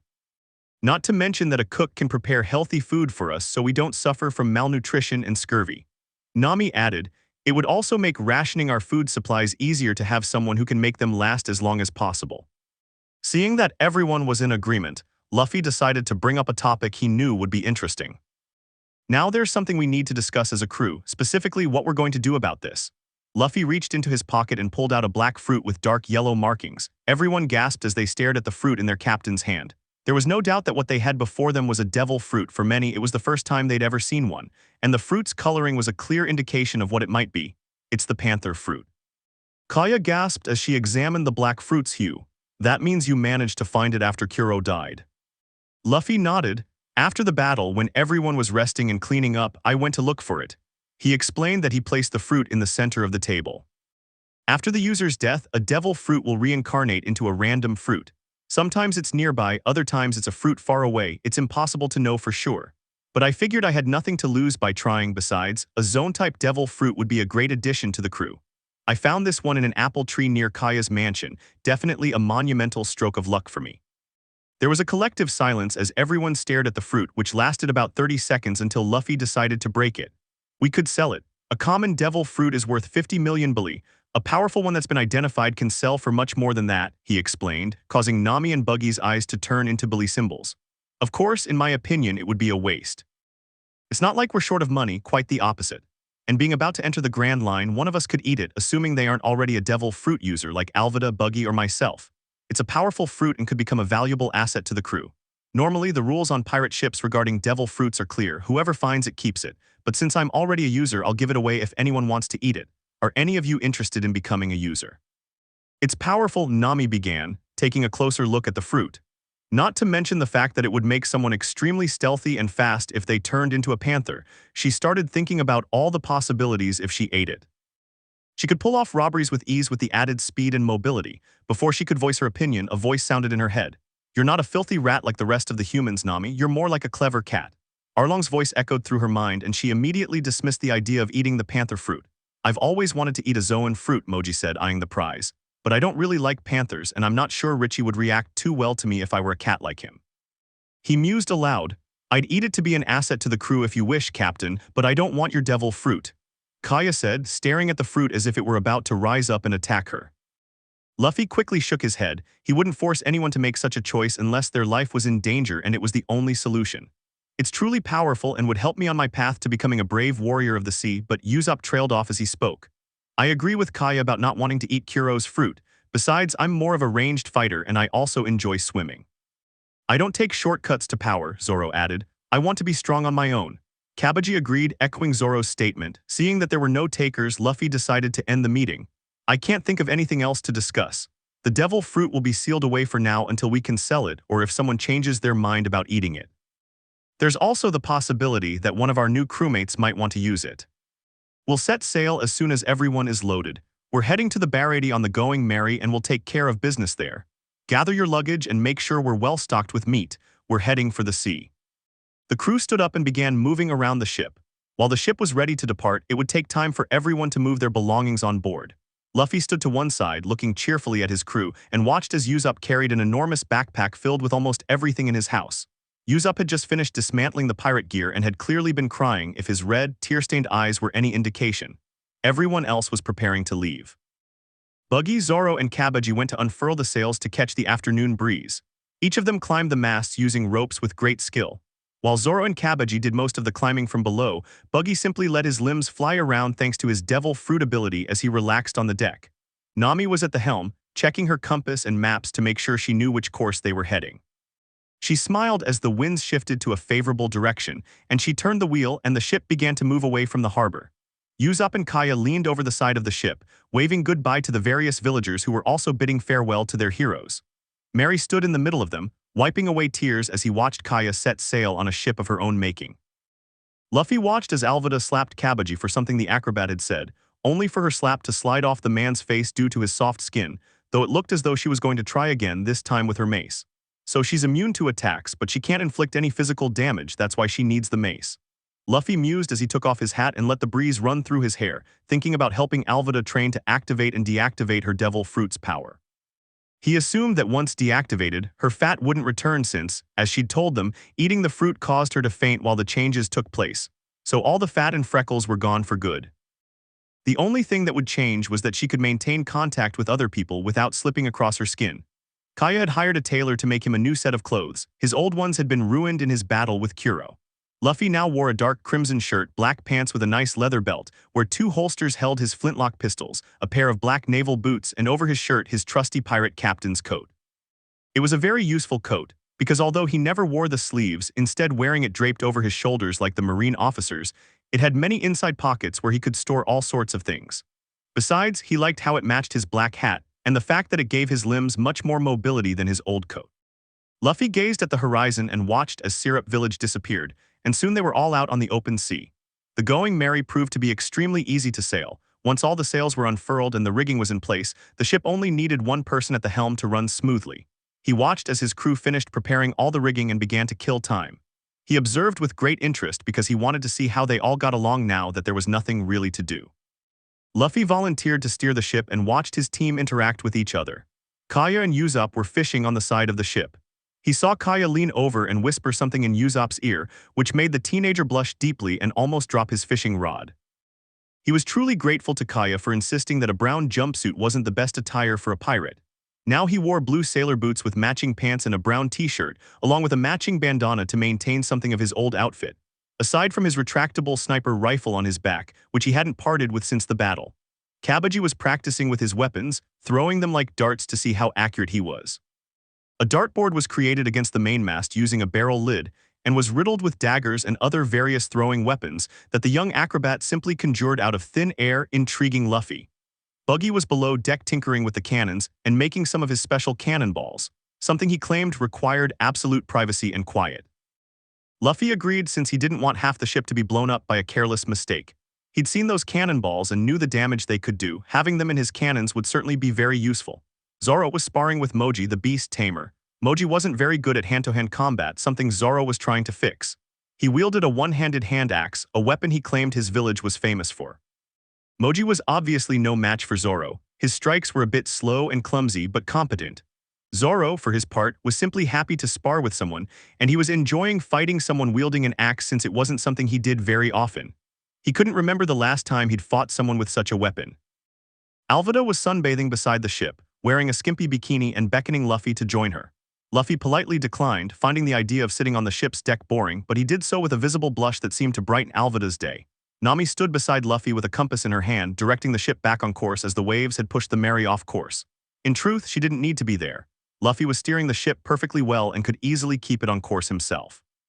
Her real intention was to stand between Luffy and Alvida, ever since she'd seen that cheeky girl make her captain blush with her insinuations. Alvida caught on to Nami's plan and glared at the orange-haired girl, who simply looked back. All the while, Luffy had been so focused on steering the ship that he hadn't noticed the tension in the air. The rest of the day was fairly uneventful. Usopp and Kaya managed to catch enough fish to make the crew a great dinner.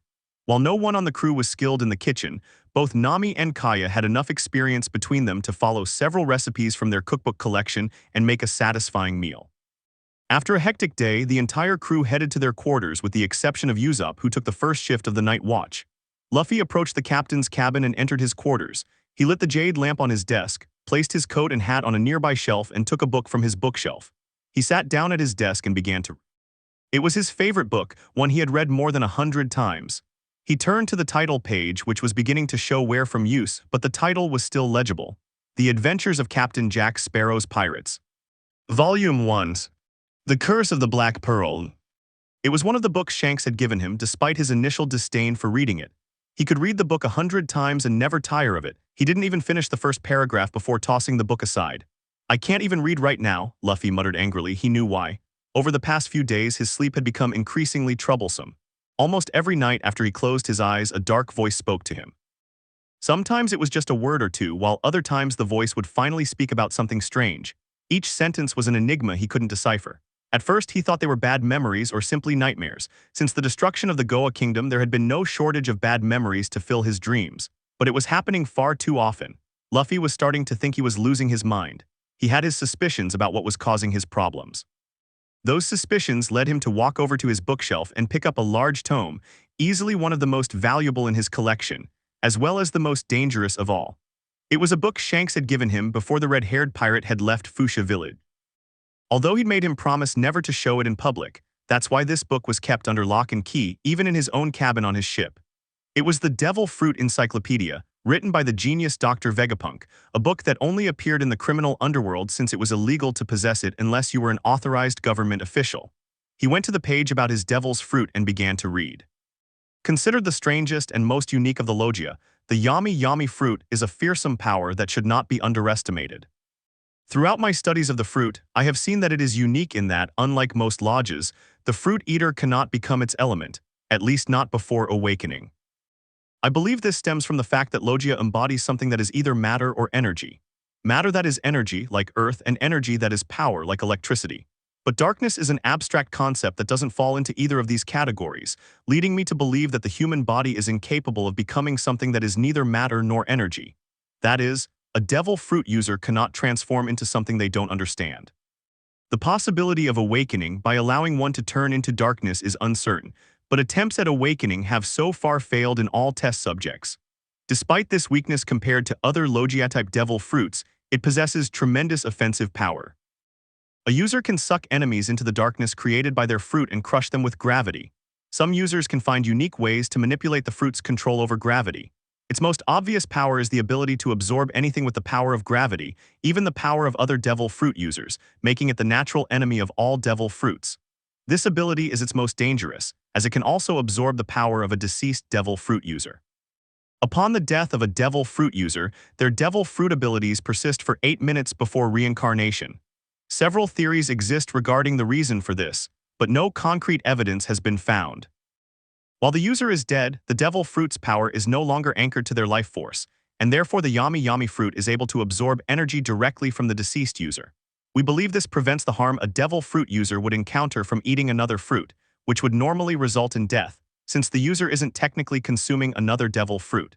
This allows the Yami fruit user to possess the numerous powers of the devil fruit. Unfortunately, our research on this is quite minimal.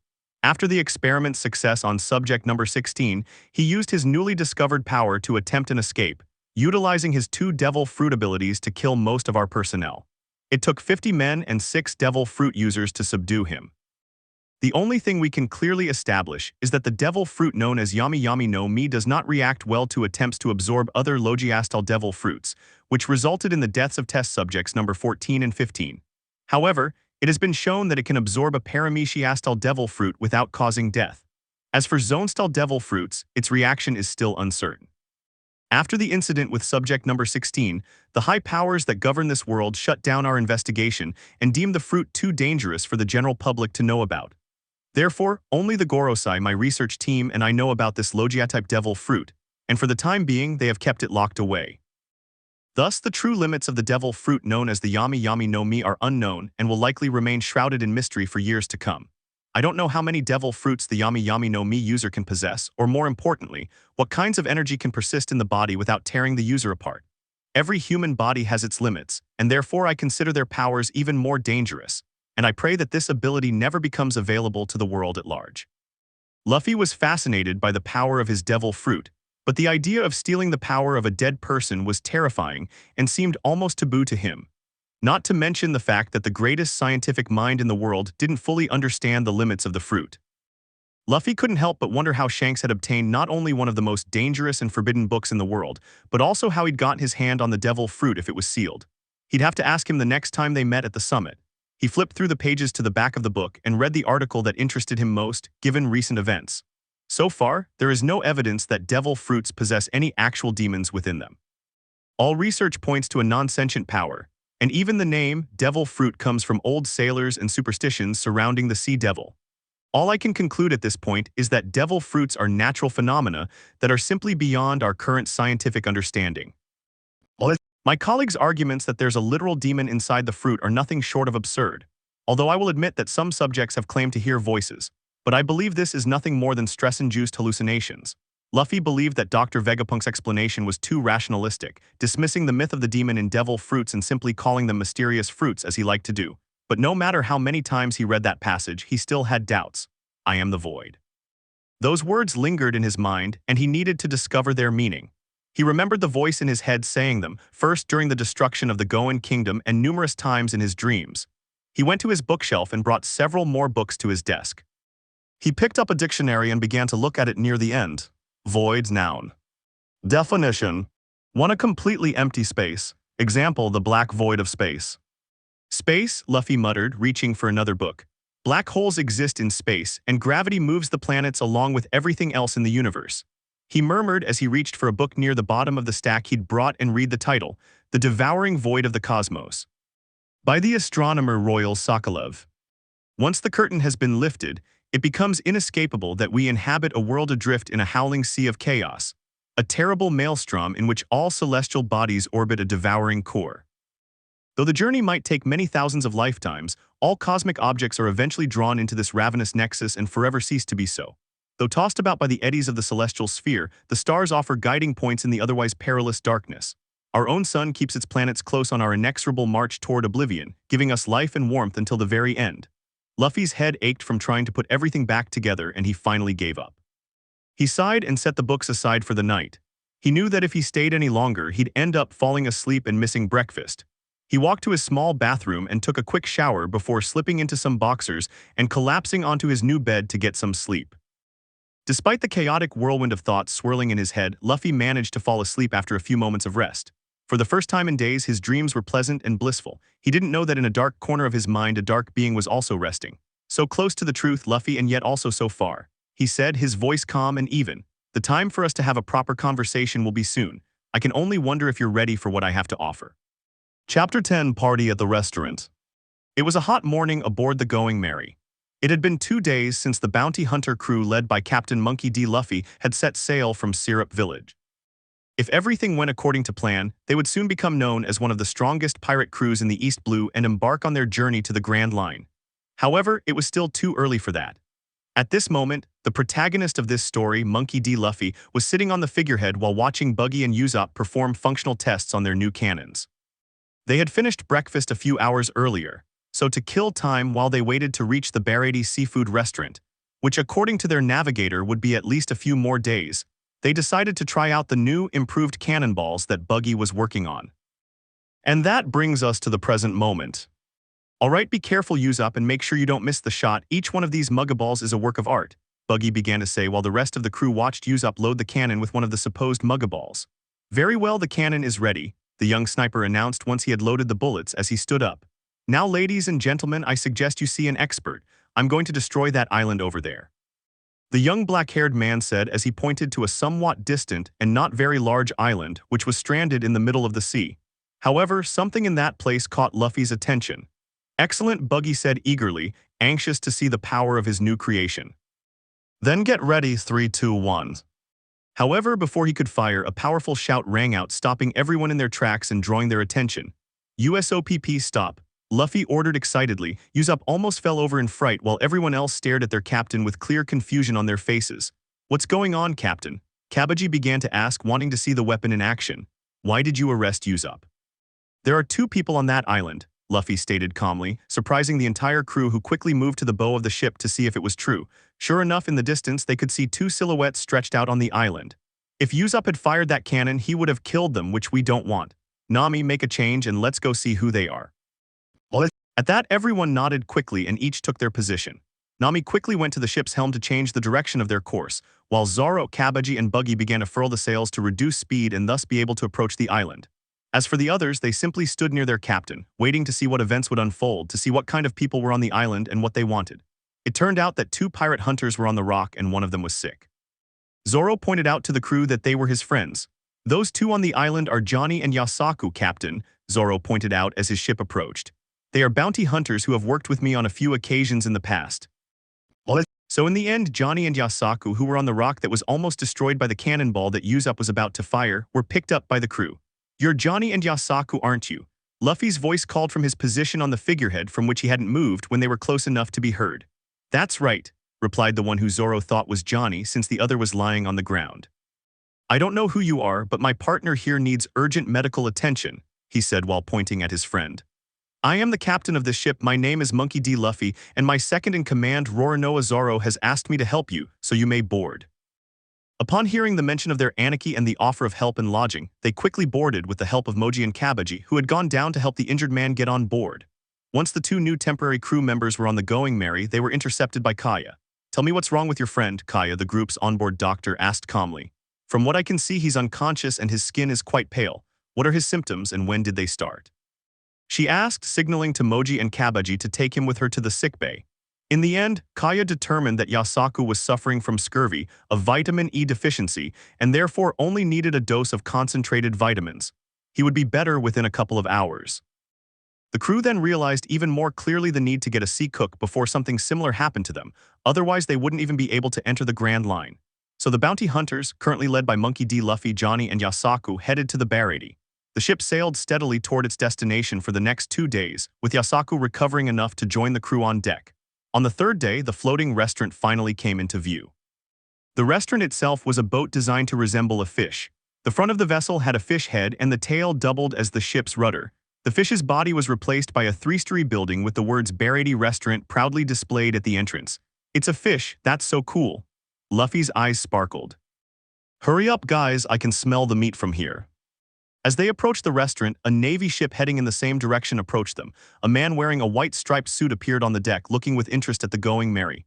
What kind of crew is that? I've never seen that before. The man approached the railings, scrutinizing the crew on the ship with disdain. Hey, who's your captain? What are they, Navy privateers, bounty hunters, or pirates? I've never seen them before. The man spat arrogantly. Luffy approached the bow of his ship, turning to look at the man without blinking. Who the hell are you? The man noticed Luffy's coat and outfit and frowned. That was clearly a pirate captain's outfit. I'm Lieutenant Fullbuddy, also known as Fullbuddy Fist. Now who the hell are you? He asked arrogantly. Luffy clicked his tongue. He didn't recognize the name at all and didn't like his crew being looked down upon. However, for the moment he wanted to keep a low profile with the Marines, and sinking a lieutenant's ship wasn't an option. He crossed his arms, facing the lieutenant. I'm the captain of this ship. My name is Monkey D. Luffy, and those behind me are my crew. What business do you have with us? By then, most of the crew had already come out on deck, and some, like Zoro, Alvida, and Buggy, already had their weapons drawn and were ready for action. Fullbuddy stiffened and swallowed immediately. It hadn't taken him long to recognize Monkey D. Luffy's name, and seeing the man with 3 swords behind the captain, he recognized the one the newspapers confirmed as the crew's second-in-command, the pirate hunter Roronoa Zoro. Deciding it wouldn't be wise to start an open confrontation, he immediately greeted him. My apologies, Captain Luffy. I had no prior knowledge that this ship belonged to your crew. Please forgive my rudeness. That was a quick change in tone, Nami noted. Leave it to our captain to put those stupid Marines in their place. Zoro smiled, truly detesting arrogant types with no real skill. Apparently we've made a name for ourselves quickly enough that the Navy lieutenant reacted like that just by hearing the captain's name, Kaya added with a smile, having just climbed aboard to see what all the commotion was about. It's no surprise, commented a smiling Alvida, amused to see the Marine lieutenant frightened by Luffy. In just a few months, the captain has practically hunted down the best pirate captains in the East Blue. "What's your business here, Lieutenant Fullbuddy?" Luffy asked. "Does the Marines have a problem with my crew and sent you to arrest us?" He asked with a grin. "I'm currently off duty at the moment and I have a date scheduled at that restaurant, sir." Fullbuddy stammered, unsure if he had offended the captain of the ship in front of him. "Oh, what a coincidence." Luffy smiled. "We're heading there too, see you inside then." Luffy waved goodbye. "Ah, of course." Fullbuddy maintained his greeting until Luffy walked away from him, visibly letting out the breath he had been holding. As both ships docked at the restaurant, Luffy gathered his crew around. "Alright, you guys go get something to eat first. I'll talk to the owner and see if he has any cooks willing to join us." Luffy ordered with a smile. Everyone stared at Luffy in disbelief. "Would you really do anything else when there's food there?" Usopp gasped. "What, once we have our own cook I can eat all I want?" Luffy grinned. "And it'll be free." They all sighed, understanding their captain's hidden motives, something Nami internally supported. Everything was better when it was free. As Luffy was preparing to leave in search of the shop owner, a voice called to him from behind. "Luffy, can we talk for a moment, please?" Luffy turned to see Nami wandering around the now empty deck. "Sure, what do you need, Nami?" Nami hesitated, not wanting to meet Luffy's eyes. "We're going to stop in my village soon, right?" "Yes, why?" Luffy raised an eyebrow, guessing it had something to do with that blessed debt. "I need to be ready to make the debt payment," Nami said, looking at Luffy hesitantly. "Oh really, how soon?" Luffy questioned. "Within a week and a half at the latest," Nami said. Luffy scratched his chin, thinking. "I understand. I'll make sure we spend a maximum of 3 days here. We'll be back in time for you to pay off the debt, don't worry." "Thank you, Luffy," Nami said, rubbing his arm in embarrassment. Finally, the group found a table right next to the one belonging to the Marine lieutenant they had met earlier and began ordering food for themselves while Luffy went to look for the owner. Luffy found a chef and asked him to take him to the owner.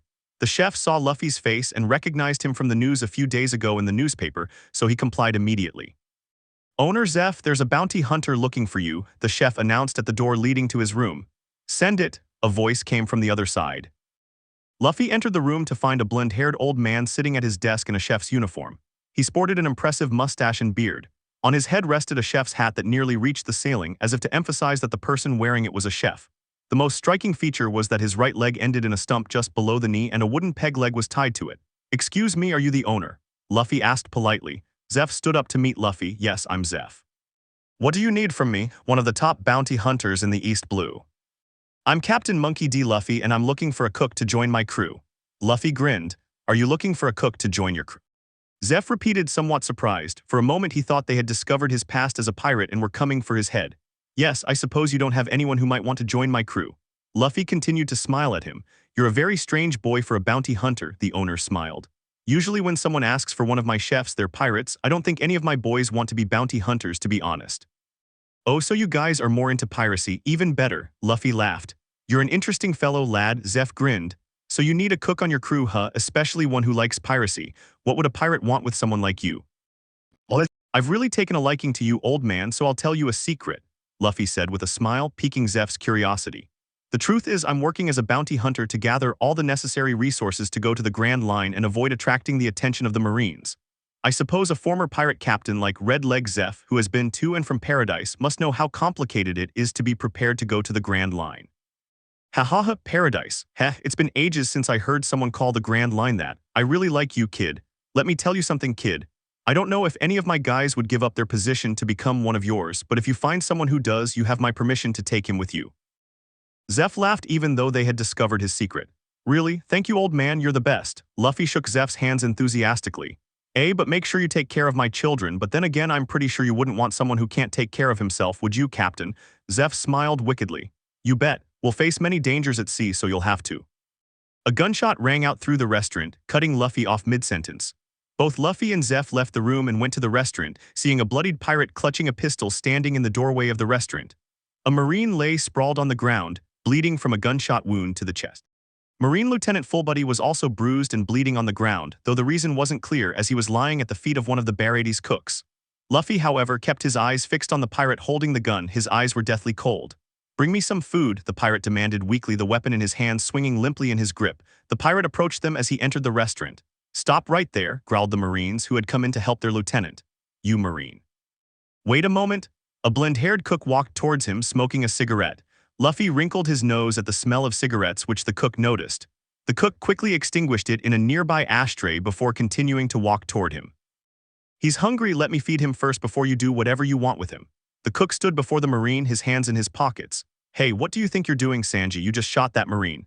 One of the cooks yelled at him. Sanji said nothing as he stood motionless in front of Luffy. Luffy glanced at the cook before turning back to the pirate, hunger evident in his eyes. On the ground, the Marine coughed, wincing in pain but very much alive.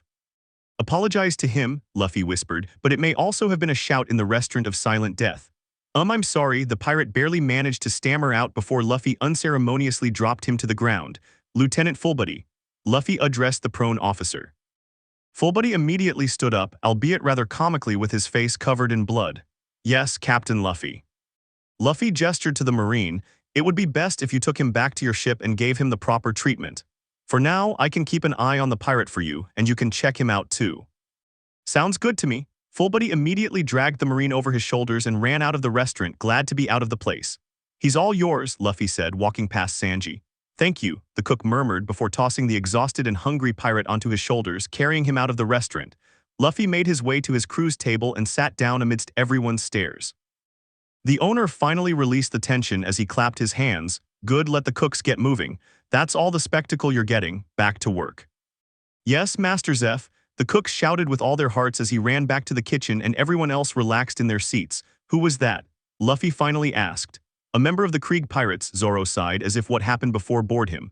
Apparently that infantry lieutenant from before had him in custody on his ship before he defected and escaped here, Nami offered. According to rumors, Don Krieg's great fleet had a major accident trying to enter the Grand Line and lost many ships, Moji began to comment. They probably found him adrift and locked him up without food or water ever since, Kaya commented with a grimace. As a medical student, she knew how bad that was. Yeah, and that blonde guy you were talking to earlier, he punched that Marine lieutenant for insulting his food. Usopp flicked his thumb toward the entrance. Oh, Luffy leaned forward, intrigued. Looks like the cook can fight, huh? You're not thinking about, Nami gasped. Wait, what did the owner tell you? Zoro asked hopefully. He said that if I could convince someone to join, I'm free to bring them along. Luffy grinned. Oh no, please not him. Usopp groaned. Why not? Luffy bowed his head to Zoro. He's nothing but a pervert, isn't he, Nami? Alvida added, somewhat irritated. Hey, just because he was flattering me and gave me free food doesn't make him a pervert, Nami protested, wincing at the bar. Johnny and Yasaku just stared at the 9 bounty hunters in disbelief. Luffy clasped his hands together, remembering. Speaking of which, I should go ask him right now. Luffy got up from the table and ran out of the restaurant. This guy'll never understand what's going on in that head of his cabbagey side, burying his head on the table. Luffy spotted the cook and pirate near the back of the ship, just as Sanji placed a steaming plate of food in front of him. Eat, Sanji ordered as he sat down next to the pirate. Why are you doing this? The pirate gasped, observing Sanji carefully. Sanji took a long drag on his cigarette before exhaling in one long puff. I know what it feels like to go without food for a long time. No matter who you are, no one deserves to starve to death. Now eat. The pirate took the plate with trembling hands. What's your name? Sanji, sighed the redhead as he took a drag. Thank you, Sanji. First, he took a small spoonful of food before abandoning any form of resistance and began shoveling the food into his mouth with savage abandon. He's so good, he's too good, the pirate wept, tears streaming down his cheeks. Sanji just smiled as he leaned his head back, content with simply feeding another hungry man. Hey, cook. Sanji turned to see Luffy a few meters away, walking towards them. Bounty hunter, Sanji said slowly, standing between Luffy and the pirate. The pirate visibly stiffened when he saw Luffy, seemingly becoming more and more tense as Luffy approached, ready to fight. So you gave him food, huh? You're a really nice guy, Luffy grinned. Sanji just snorted, taking one last drag of his cigarette before throwing it away. What do you want? Sanji looked suspiciously at the bounty hunter captain. I need a cook for my team and I'm looking for one, Luffy smiled at Sanji. Sanji seemed to have a clue but shook his head. You'll have to ask someone else, I'm not leaving this place, much less interested in becoming a bounty hunter. Luffy smiled sarcastically at that. Wrong, that may be the case for now, but it's because we're raising funds to go to the Grand Line. He said with a smile to his future chef, surprising Sanji and shocking Jin with the mention of the worst sea of all. We are a pirate crew. Although it seems interesting, I have no interest in leaving this place. Sanji looked at the captain. So you refuse? Luffy raised an eyebrow. Yes, I refuse, Dojo Sanji said confidently. Then I refuse too, Luffy smiled. What are you supposed to be refusing? Sanji raised an eyebrow. I refuse to accept your rejection of joining my crew. Luffy shook his hand as if he had already agreed to join him. A tick appeared on Sanji's head when he punched Luffy's hand. That's not how it works. What? Also, what can I do to convince you? Luffy posted. Nothing you can do. Sanji turned his back on the captain, cursing under his breath. Are you here to arrest me? The pirate asked tremulously. Luffy turned to consider the pirate with a raised eyebrow. Huh, of course not, I mean you're a good guy I guess. I noticed you weren't aiming to kill that marine earlier. He frowned suddenly. You shot him, they must have left you without food for several days, so it's alright. Sanji didn't know whether to laugh or cry at his naivete. Thanks I guess, but I'm a pirate. The pirate replied calmly. Oh, but I'm going to be one too, so we're not enemies for the moment. Who does your crew belong to? Luffy asked curiously. His face seemed familiar. I'm Jin, vice captain of the Krieg Pirates, he smiled weakly. Luffy's smile turned into a frown at the mention of the name. That guy. He's one of the worst captains you could ever follow. He doesn't care about his crew at all and thinks he can get his way with just a few petty tricks. And the way he's pirating is just plain atrocious. His killenly policy on heists is awful. Jin's eyes widened at that. He'd expected a more hostile reaction than just criticism of his piracy methods. So what do you want from me? Jin tried to ask. I actually find you interesting. I've heard some interesting things about the demon of the Krieg Pirates. Luffy shook his head at Jin. Just a piece of advice, you're better off without your captain. That may be true, but I have a dream to fulfill and I have more options to do it if I am a member of the Krieg Pirates. As much as I dislike their philosophy, man is powerful. Jin looked at Luffy with conviction. Ho, so it's all in pursuit of a dream, alright, let's listen to it. Luffy crossed his arms, smiling at him, finding the man before him increasingly interesting. Jin smiled, unsure of what was going through the captain's mind in front of him. Ever since I was a child, the world of piracy called to me. The freedom of sailing the seas, the voyages of adventure across the oceans, and the search for treasure. Jin began, drawing the attention of Luffy, Sanji, and Zoro, who had just set out to find his captain and was leaning against the wall waiting. So when I was old enough, I went to sea. I sailed for a while, but I soon realized I couldn't do it all alone, so I decided to form a crew. However, things didn't go well for us. Between the Marines and the privateers, we had nothing to do. So when Don Krieg offered me a hand, I accepted it without hesitation because I want to see the new world with my own eyes. I want to see the cradle of piracy where the most powerful pirates sail their lengths and meet the most powerful man in the world, Edward Newgate, also known as Whitebeard. He said with conviction, earning a sincere smile from Luffy, who approached the man. If you ever get tired of following that bastard and want a real captain, look for me, he said in a serious voice, shocking everyone present. We'll be at the Barady for the next few days, after which we'll make one more trip to Kakashi village, and from there we'll set sail for the Grand Line. After saying this, he turned and left without waiting for a response from the pirate or the cook to his offer, followed by a smiling Zoro who saw how the crew could gain 2 strong nakama. I certainly did well to follow this crazy captain, the swordsman thought to himself, seeing how Luffy had a knack for finding people with strange dreams and talent. Listen, Jin, I've already prepared a boat for you. Get out of here as soon as possible. Sanji flicked his thumb toward a small boat tied to the back of the restaurant. Sanji, I'll never forget this. Thanks to you, I'm alive. Jin said when he recovered from the young captain's words and gratefully shook Sanji's hands, tears streaming down his cheeks. Things proceeded normally for the next 2 days, the would-be pirates continuing to stay at the restaurant on their captain's orders to try and convince Sanji to join them, much to Zoro's dismay. Must it be him, Captain? Zoro groaned. There are plenty of other chefs we could have found. No, he's a good cook and a good fighter. I've seen how he moves, we won't settle for anything less. With that, Luffy silenced any further protests. At the beginning of the 3rd day, Luffy and Nami were alone aboard Mary, the other boys having gone to have their breakfast. Luffy, about what I asked you earlier, Nami hesitated. I understand, Nami. If I can't get her to join us today, we'll go back to your hometown first, and once we've sorted this out, we'll return. You don't have to worry. Luffy finished for her. Are you sure you want to follow me? For everything you know, I might be leading you into a trap, Dogo, Nami asked curiously. Luffy glanced at her and laughed, shishishishi. Nami, what kind of person tells someone they might be leading them into a trap if they were actually planning to do it? Nami grimaced. Usually the admonishment for not thinking was directed at her, not Luffy. She slumped her shoulders in defeat, sighing. Thank you for everything you've done for me, Luffy, he said sincerely. You have nothing to thank me for, Nami, Luffy said sincerely. Although everything would be easier if you let me kick the ass of that guy you owe money to. What? Nami sighed again. You know very well that I don't want you to fight him. He's very strong, besides, it's unnecessary. Heh, thanks, Nami, although I would appreciate it if a sudden explosion sounded through the restaurant. Nami and Luffy looked at each other before jumping out of their ship and running back to the restaurant. Several gunshots rang out as they ran there. Luffy burst into the dining area just in time to see a man in golden armor strutting around with a huge sack over his shoulders. Jin was kneeling on the ground, repeatedly apologizing to Sanji. Many of the cooks appeared to be lying on the ground with various gunshot wounds, while Sanji seemed to have suffered a rather nasty blow to his face. Luffy looked around the room until he found his crew. They seemed to be on guard. Zoro and Kabaji had their swords drawn, Usopp and Kaya had pistols in their hands, Alvida and Moji had their weapons ready, and Buggy had his daggers in his hand. However, none of them showed any signs of having fought, which reassured the captain, who didn't want any of them to get hurt. What happened here? Luffy approached Zoro, who clenched his fists. Don Krieg showed up with his crew, demanded the cooks feed him before he turned violent on them. That guy Zeph only gave him the food he asked for, even though Don Krieg had threatened to take the ship once his men were fed. I can't believe these guys, Zoro spat. Yes, apparently he just returned from the Grand Line when his fleet of 5,000 men was decimated by a single individual. His galleon seems to be in very bad shape, Usopp added profitably. The rest of the cooks seemed to blame Sanji for choosing to feed Don Krieg when Zeph told them to shut up, saying that none of them knew what it was like to starve to the brink of death before. Sanji smiled at him. Relax, guys. It's my policy to feed hungry men, but since these pirates aren't starving anymore, no one can blame me for beating up the demons when they come, right? The other cooks shook their heads at him, flakes back 15 minutes earlier. It was a normal day at the floating restaurant Barady. The crew of the Going Merry were all gathered except for their captain and navigator, preparing to have breakfast when Jin entered carrying a Krieg who looked half dead. Jin began to ask for help, claiming that now they had money, but like last time Patty, who was a brainless, ignorant, huge monkey, began to rely on the people to give orders, removing the pirates as he had already done with Jin.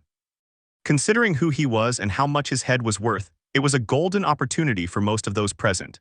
Sanji was once again the man who helped Jin and brought food for Krieg, even though everyone yelled at him and insulted him, even his own nakamas. But again, it was understandable when he was feeding one of the terrors of the East Blue. As everyone expected, except perhaps for Jin, Krieg, once recovered, punched Sanji in the face, sending him flying. He laughed as he surveyed the ship. That was delicious. All the diners ran out, leaving only the cooks and of course the crew, who were still eating as if nothing had happened. This ship will do, I'll take it, he laughed again as he looked at everyone present. Take all your things and leave, but before you do, I want you to cook enough food for 100 people. My crew is starving on the ship. Naturally, everyone refused, but Sanji got up ready to make food for 100 people, although before he reached the kitchen he was hindered by the cooks. Patty, being the idiot that he was, even tried to defeat Krieg with a bomb that not only did nothing to him but ended up showing the kind of warrior Krieg was. He wore golden armor that covered his entire chest and back. Give me that disgusting dessert, Krieg muttered, his voice showing how furious he was. What terrible service. Several weapons emerged from the armor and began firing in all directions without caring who they hit. Of course, Zoro and Alvida stopped all the bullets heading towards them without any difficulty, as one cut them and the other was unaffected by them. When it was all over and the cooks were trying to get up, Zeph reappeared, now carrying a huge bag of food. Here's food for 100 men, he said simply, not caring about the look he was getting from Krieg. Take it and get off my ship. Krieg immediately recognized the man, much older and missing a leg, but he knew who stood before him.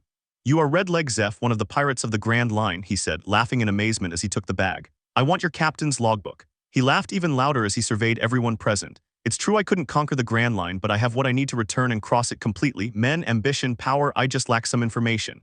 He glared fiercely at Zeph. Give me that logbook, and I will become the man at the top of this pirate era. Zoro and the other crew members of the Going Merry immediately burst out laughing, drawing everyone's attention.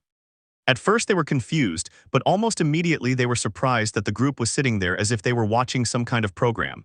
You want to become the Pirate King? Zoro asked, clearly mocking you, much to Krieg's annoyance and Jin's confusion. You think armor and a bunch of weaklings will get you that title? You couldn't even beat one of the terrors of the Grand Line. You're so pathetic and weak that you came back with your tail between your legs, and now you have to beg for food and steal other people's logbooks. That's true, Buggy seconded, clearly amused. He enjoyed laughing at the pathetic attempts at piracy that cowered him after just one visit to the Grand Line. You're lucky we're only here as diners today, though if our captain hears you proclaim yourself king of the pirates, who knows? Thinking how funny that would be to see. Krieg stared at them, veins bulging on his forehead. You brats, I can pretend I didn't hear a single word you said for now, but don't push your luck, this isn't a game. End of flashback. So that's what happened, Luffy commented thoughtfully. Seeing the imminent battle between the Barady cooks and Don Krieg's pirates, Luffy turned towards Nami. Tell me, Nami, do you think we could stay and watch the battle and set sail before nightfall without being late getting home? Asked the captain. Luffy wanted to stay to see what would happen, but he had made a promise to Nami and wasn't going to break it for anything. As long as we don't run into a storm, we can be out a day before the deadline by leaving tonight, Captain, Nami replied quickly, happy that Luffy took his promise seriously. What are we going to do, Luffy? Alvida asked, approaching. Are we going to fight all those pirates? Zoro asked with interest, truly happier and happier to have accepted Luffy as his captain. Not only were they getting bellies and parties, but now they were also getting great battles. The raven-haired man nodded thoughtfully. For now, we'll just stay and see what happens with the Barady. Depending on the situation, we'll act or not. He smiled calmly. And don't worry about Krieg, I'll take care of him myself. After all, there's a 17 million Belize bounty on his head. Upon hearing such a large sum of money, both Buggy and Nami smiled greedily. It was certainly a good haul. Zoro was also smiling, but for a completely different reason. He was sure that he could have an interesting battle against Don Krieg. At that moment, Luffy turned to look at the only Krieg pirate left on the ship. Hey Jin. Jin turned to see Luffy standing to one side. You're still here, huh, Captain? Jin sighed. Who's the guy who did this to his ship? Luffy took a step towards him. He's a monster, not a man. That insane strength could never belong to a human being. Before we even knew what was happening, he had destroyed so many of our ships with just his sword. I still remember his eyes. They were like the eyes of a hawk, staring at me as if I were his next prey. Jin was crouching on the ground, her fists clenched in anger, thinking about the man who ruined her chances of going to the Grand Line and fulfilling her dream. It would be years before Don Krieg was ready again. It seems you were attacked by one of the greats, Royal Shichibukai Dracul Mihawk, Luffy finished for Jin, smiling. Everyone in the restaurant immediately stiffened upon hearing that name. Shichibukai, the cooks murmured. So he's here in the East Blue. Zoro grinned, gripping his swords tightly. I'll finally get to meet you, the world's greatest swordsman. I guess this will be more entertaining than I thought, Luffy commented casually. What are you doing? Jin asked, hitting the ground. Don is the strongest man in the East Blue. If you don't run, he'll kill you. Let's make a bet then, Luffy interrupted, smiling devilishly. If I win, if at the end of the day your captain Don Krieg is defeated, you'll have to join my crew and accompany us to the Grand Line. Jin shook his head, thinking Luffy was crazy. What if you lose? When he asked that question, a couple of laughs were heard coming from Alvida and Zoro, who didn't even consider that possibility. If I lose, if your captain and his men are able to overpower me and my crew and take the Barady, then I'll give you my ship and my treasure, a total of over 50 million Belize. Luffy said, making Jin's eyes widen at the thought of such a large sum of money. With that treasure, they could be back on the Grand Line in a few months or less. He needed the money. The cooks were alarmed that this guy was making a bet by handing over his house. You can't win, Jin said, looking into Luffy's eyes. It was a shame. He really liked the young captain. Who knew, maybe in a few years he would have considered following him. It's suicide. You're giving me everything just to defeat 9 men. I assure you that I will be giving you much more when you join me, I replied with a smile. Hey, don't give away our ship just like that, shouted one of the cooks, who thought the boy was crazy because no matter how good a bounty hunter he was, in front of them was Don Krieg, one of the terrors of the East Blue. Luffy looked back at him. You think you can beat Krieg on your own? The raven-haired man mocked. If Zeph had his other leg, I'm 100% sure you could. Krieg is just a fool after all. Even at his age, someone like him would beat you with his eyes closed, but you don't stand a chance without us. So yes, I'm giving up this ship because if I don't defend it, you lose it. Plain and simple.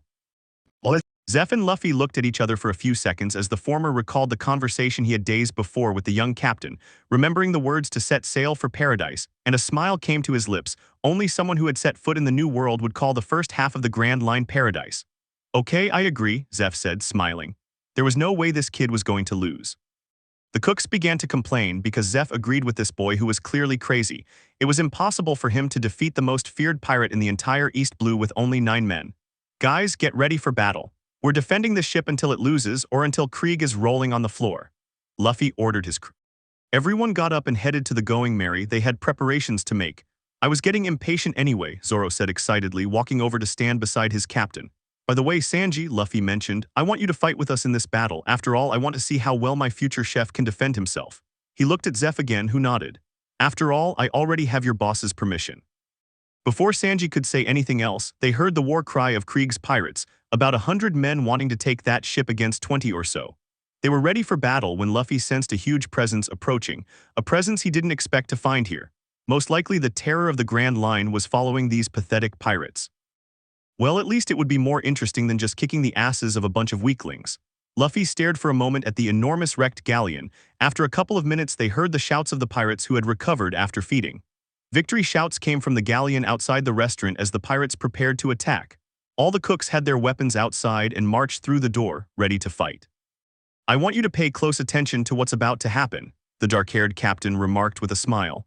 His crew looked back at him somewhat confused but otherwise obeyed him, while the cooks looked at him as they would at an idiot.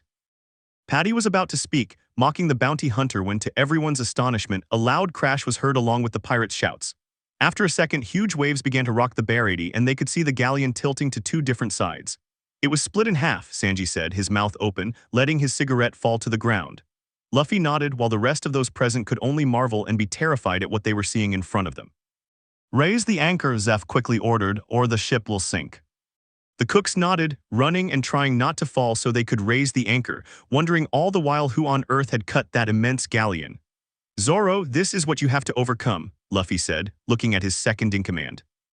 "This is the power of the Grand Line." Usopp, who had been listening to the conversation, looked between Luffy and Zoro with a pale face. "Are you telling me that someone or something in that sea can do this kind of thing?"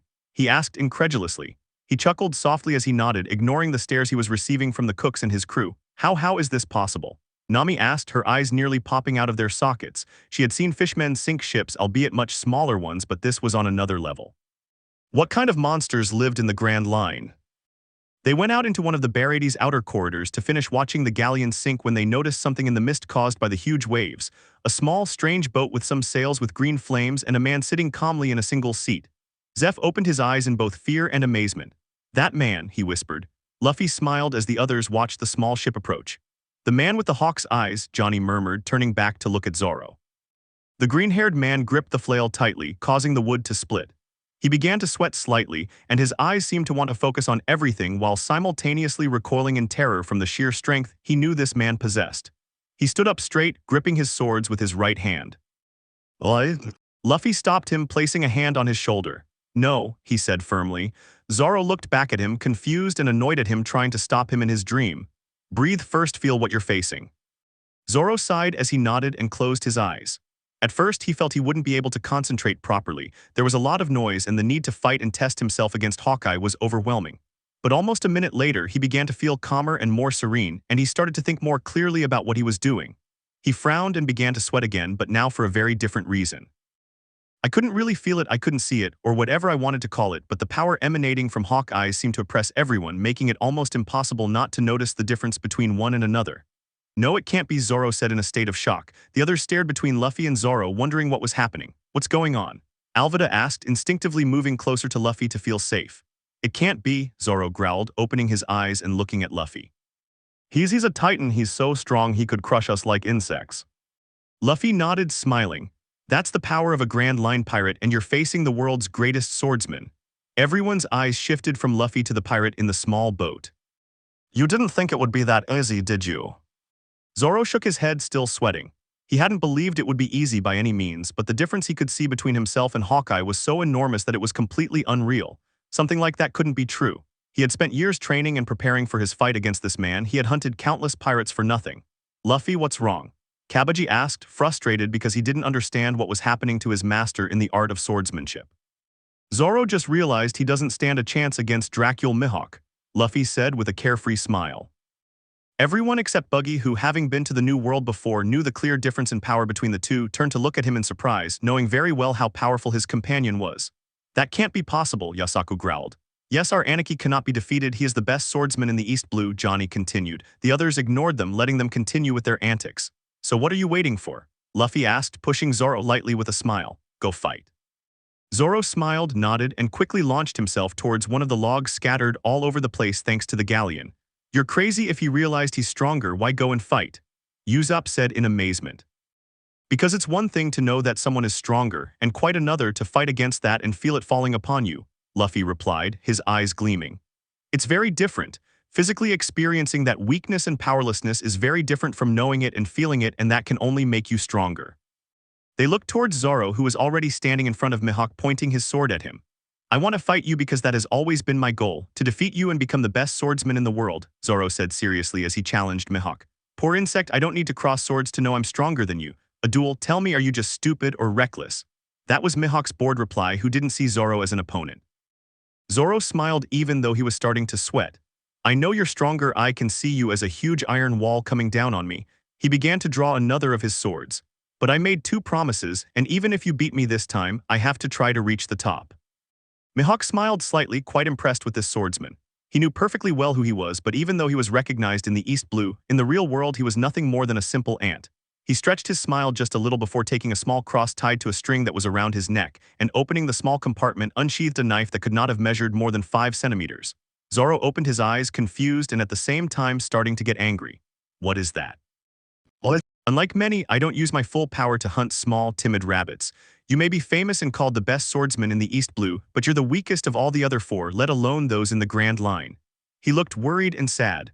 Unfortunately, I'm not carrying anything smaller, I hope you'll forgive me. Zoro's fury resurfaced with full force and he immediately launched himself at Mihawk. The spectators' eyes widened at the speed with which he moved. The green-haired man knew this was thanks to Luffy's training, so he mentally thanked him. Don't regret it when you die. The raven-haired man smiled again, completely confident. You're someone who hasn't yet experienced the real world. Onigiri, his 3 swords came together at a single point with all their strength and speed. It was one of his strongest attacks. There was no way he could survive it using a knife. But suddenly he was stopped in place as if he had never moved in the first moment. Everyone except Luffy had their mouths open in surprise as they saw how the small knife stopped the 3 swords, easily supporting them at that single point where it was supposed to support all of Zoro's strength. What? Both Johnny and Yasaku asked. He stopped one of his most powerful attacks as if it were nothing, Moji said in surprise. He knew Mihawk was stronger, but to do that was completely out of proportion. I can't move, Zoro thought, looking from the knife to Mihawk's face, his forehead completely covered in sweat. No one has ever been able to stop this technique before, and this man with a toy. It can't be, he roared in his mind. This isn't true. He took a step back and charged again, swinging his 3 swords with a ferocity he had only ever used when fighting Black Cat's pirates. Those bastards had made him angry by attacking a defenseless village. But with all the training he had done with Luffy and of course his own personal training, there shouldn't be that much difference. He opened his eyes, wondering how strong his captain was. Had he been holding back during training? Was his power as great as this man standing before him? How many other monsters like this were there in the world? According to Mihawk and what he had heard from the Grand Line, only taking into account what had happened with the supposed most powerful pirate in the East Blue. In that sea there should be people as strong as its captain or this man, and Mihawk was toying with him. How did he expect to become the best if he couldn't even use the sword with which he had cut that enormous galleon? He continued throwing punches that only seemed to get heavier, but Mihawk kept avoiding them or deflecting them with the knife. In a moment of carelessness, the raven-haired man raised his hand and struck him with the back of it, sending him back. He almost lost his Wado, but managed to clench his teeth and keep it in his mouth. Aniki, stop playing around and get serious. Yasaku shouted, still amazed by what he saw. Their Aniki had never been defeated. There were pirates who gave him trouble, of course. Not all of them were as weak as themselves, but they had never seen anyone fight Zoro so disinterestedly, so bored, as if he wasn't even trying in the slightest. I can't be that far away, Zoro said, standing up and glaring at Mihawk. When he focused properly, he looked like a giant. He saw him distort and turn into a demon that smiled mockingly at him. He stood up, his muscles tense, like a wounded animal ready to attack at the slightest sign of aggression. Of course, he didn't wait for Mihawk to move and charged again. His mind couldn't comprehend how this was happening. He had worked tirelessly like no one else for this moment, and it seemed to have been for nothing.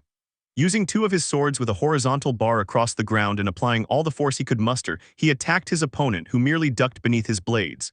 He easily severed one of the ship's masts, turned around, and attacked again without a second thought. The spectators, on the other hand, watched in amazement as the enormous mast began to slide and tilt, falling towards where some of Krieg's pirates were standing. That kid attacks without thinking about anything, Zeph commented, arms crossed. He won't be able to touch Hawkeye like that. What do you mean, old man? Sanji asked, blowing smoke. It's more than clear that Zoro doesn't stand a chance. Luffy turned to face him, ready to strike, but was stopped by Zeph, who did exactly that. Be quiet, he growled before looking back at the fight. From what I can tell, Roronoa has a good foundation. I'm no expert, but I know enough. The problem here isn't so much his physical condition or his skill, but his mentality. How could Zoro's way of thinking have anything to do with this? Usopp asked, confused. He had never been a fighter until the battle a few weeks ago, so he couldn't understand what Zeph was referring to. Zoro has been preparing for this moment for years, Luffy replied, clenching his hands, trying not to get involved in Zoro's fight. The moment his first attack was stopped as if it were nothing, his mind shut down. He's not thinking about how to move, how to use his swords properly. He's just putting all his strength into his attacks, hoping one will connect. Zeph nodded. At that moment, Mihawk was trapped against the railing, but he leaped, caught himself on it, and jumped again to avoid Zoro's attack, which sliced through the railing. Zoro quickly turned and attacked horizontally again, but Mihawk seemed to dance as he dodged the attack and positioned himself behind the green-haired man. He ducked again, avoiding another attack, and used his knife to stop one of her swords once more. What limited talent, he muttered, almost bored until he felt himself being pushed. It was almost imperceptible, but to him it was incredible. He opened his eyes in amazement, dragged his knife along the sword, pushing it away, and lifted it just as quickly, stopping the Wado at that very moment. He opened his eyes again in amazement when he was pushed once more, and even a slight shockwave was created by the two forces meeting. If he put it in percentages, he wasn't even using 5% of his strength, but the fact that this kid from the East Blue who barely seemed to have any training had pushed him was unheard of. Not even Krieg's entire fleet could have done that. He's a bigger monster than the monster known as Zoro, muttered one of the pirates nearby. Don't you think it's getting harder and harder for Mihawk to withstand Zoro's advances? Buggy commented, watching closely. They were only sporadic, but he had seen a couple of moments where Zoro had managed to push back the most experienced swordsman. Zoro tends to draw his strength from fury and anger, Luffy muttered, smiling slightly at the fact that Buggy had noticed. He liked the clown more and more each time. The more you corner him, the stronger he'll react. It was true because the sounds of Zoro's swords clashing against the knife seemed to get louder and louder. Not only that, but small shock waves were produced from time to time, breaking or slightly splitting any nearby wood. I didn't travel all this way just to lose to a damn toy, Zoro growled, his eyes showing the fury that plagued his body. He saw the cursed knife appear faster than his mind could actually process the image. It was as if he had 5 or 6 knives in real life. Suddenly, the image changed, and Kuna's face appeared in front of him. He lost focus long enough for Mihawk to avoid his thrust and hit him on the back of the neck with the back of his hand. Everything went black for a second in which she almost lost her grip on her Wado Ikemanji again, and a second in which she remembered the promise to her friend, she could even say her role model. He retreated faster than Mihawk expected, forcing him back only slightly, but it was enough. He attacked with his swords in his hands, knowing they would be stopped by the damned toy. He smiled as he left him open for his attack with Wad. He opened his eyes slightly, watching his sword move in slow motion, inches from touching Mihawk's face. He noticed the gleam on his sword as if it were speaking to him, as if it was waiting for this moment as much as he was.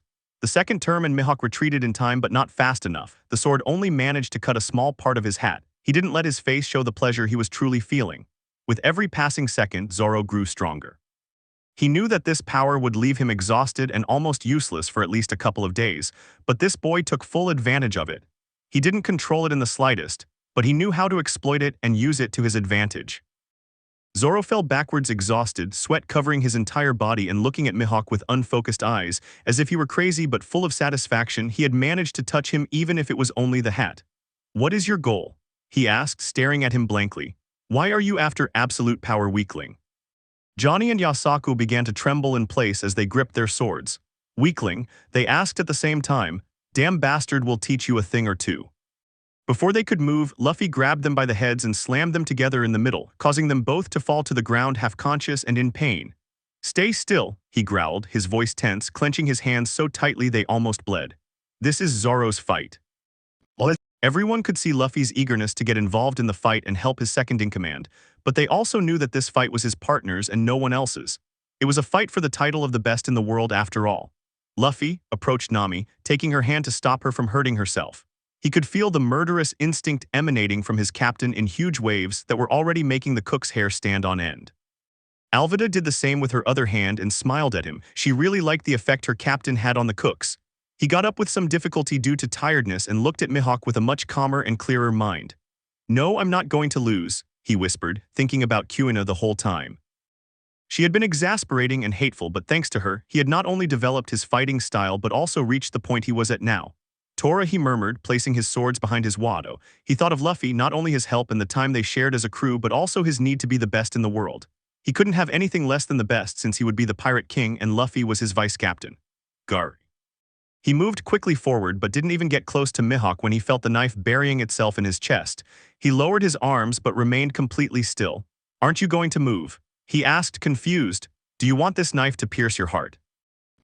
"I don't know, I feel that if I take even one step back the oaths and promises I made will be lost, they would have been in vain, and would not return." "That's called losing," Mihawk replied calmly. He laughed softly, coughing up blood. That's why I can't back down." "Even if it meant death?" he asked, slightly surprised by the will of the man in front of him. Zoro just laughed again, now much louder. "Death is better." He stared at him, interested and confused. Zoro Rornoa definitely had a very strong spirit. He could see that he would become someone interesting someday, preferring death to defeat. Impressive. He stepped back, causing his knife to pop out of Zoro's chest with a macabre splash, splattering blood across the wooden floor. "Brat, tell me your name," he ordered as he put his knife away again. He stood upright, positioning his sword so that their hilts formed a triangle. "Roar no Zoro," he replied, ready for the final attack. "I'll remember this," Mihawk murmured as he took his Yoru and pointed it at Zoro. "It's been a long time since I've faced someone with such a spirit. As a tribute to a swordsman, I will wield this black sword, the most powerful sword in the world, to end your life." He scoffed sarcastically at the proposal but nodded anyway. "I appreciate it." The tension was palpable throughout the place. Johnny and Yasaku trembled with fear in their places after having seen their Aniki almost die. Luffy tried with great willpower not to squeeze Alvida and Nami's hands, while those closest tried not to faint from the pressure that the raven-haired man was exuding. Santoryu Hogi began to move the swords like a windmill just as Mihawk lunged forward Sanzen Seke. They stood back to back for a second, each holding their breath, but a second later Zoro's swords shattered except for his Wado Ikemanji, and he immediately spat blood. "Losing is something I hadn't considered," he whispered as he picked up his precious sword and sheathed it again. "So this is the greatest power in the world." He turned around and stretched out his arms, surprising Mihawk. "Now what?" the swordsman asked with interest. "Attacking from behind is a shameful act among swordsmen," he smiled, glancing at Luffy for just a second, an apology etched in his gaze. The raven-haired man smiled. "Well said," he murmured as he attacked again, slicing through the green-haired swordsman's entire torso. Chapter 11, The Pirates of Krieg. "Zoro!" Luffy shouted, releasing the girls and letting his darkness spread through the place like a bomb. The floor and railing broke under the pressure, although Luffy didn't move and began to see red. Seeing Zoro at that moment had activated something hidden inside him. He didn't know what it was, but it was extremely painful to see one of his nakama fall like that in front of him. The people around him trembled with pure terror as they felt the power exuded by Luffy in waves. Zeph stared at him with his mouth open and an expression that would make anyone laugh if they were to remember the moment later. "Don't hasten your death, young comrade," Mihawk murmured, knowing full well that the green-haired swordsman would survive a wound like that, even though it wasn't as superficial as the one he had inflicted before. He felt an electric pulse run down his spine and knew very well what it was, despite not having felt it for a long time: fear, terror. He turned to look where he knew the person causing that sensation was, and opened his eyes to see a boy who could appear to be about 20 years old, maybe a little more, maybe a little less. The most incredible thing was that darkness emanated from him, as if from a black hole, and behind all that display of power he could feel it. His will, although unconscious, was trying to oppress him and subdue him. It was surprising that someone in that sea could use Heishoku Haki, even unconsciously, and possess the will to be a king in a place like this. Although he was focused around it, and the fact that he was causing the wood to burst showed that his will was very strong. His eyes opened slightly as he saw the image begin to disappear. He felt the same sensation in his spine, and managed to sense with his Kenbenshoku Haki the danger slightly behind him on his right side. He instinctively raised his sword to stop the blow, but knew he had miscalculated when he felt his entire arm shudder. The boy was next to him, with a drawn saber trying to cut off his head. When it collided with his sword, it caused a huge shockwave that split the wood beneath them, and even the sea itself moved from the simple force exerted by both opponents, creating waves. Mihawk was thrown backwards, dragging his feet along the wood, trying to prevent it from breaking so that it would hold long enough and not end up in the sea. The platform rocked violently from the wave, making it quite difficult for him to stay upright. His Kenbenshoku alerted him again, and he managed to move his head to avoid a kick that caused a small arc of darkness, which advanced towards the remains of the ship, breaking it even more than it already was and lifting the pirates up as if they were toys. The boy in front of him was in a state of total rage. He moved his sword faster than anyone in the place could see to cut this pirate, but it seemed that it was not as easy as he had initially thought. He heard him murmur something so low that it was impossible to understand, and his saber launched itself against the sword, colliding with it with a crash like thunder. Both were thrown to the sides as the sea churned violently again. No sooner had his foot touched the ground than he shot towards the pirate in front of him, but again he seemed to have underestimated him because he looked back at him with those totally black eyes that gave him chills, and he managed to avoid his attack. At that moment, the young man grasped the lightsaber with both hands, concentrating intently on it. This allowed Mihawk to glimpse it for the first time, and what he saw shocked him. He knew that lightsaber perfectly. He had dueled its former wielder more times than he could remember. Then he began to recall a story a friend had told him long ago about a small village in the East Blue and a boy with a bright future. I would certainly have a good story to tell Shanks when I saw him again in the New World. But for the moment he had to focus on what was happening in front of him. The boy seemed to be preparing an attack. Black sword style, sword of gravity. Luffy shouted loudly as the sword became completely covered in darkness from the Yami Yami no Mi and launched himself directly at Mihawk.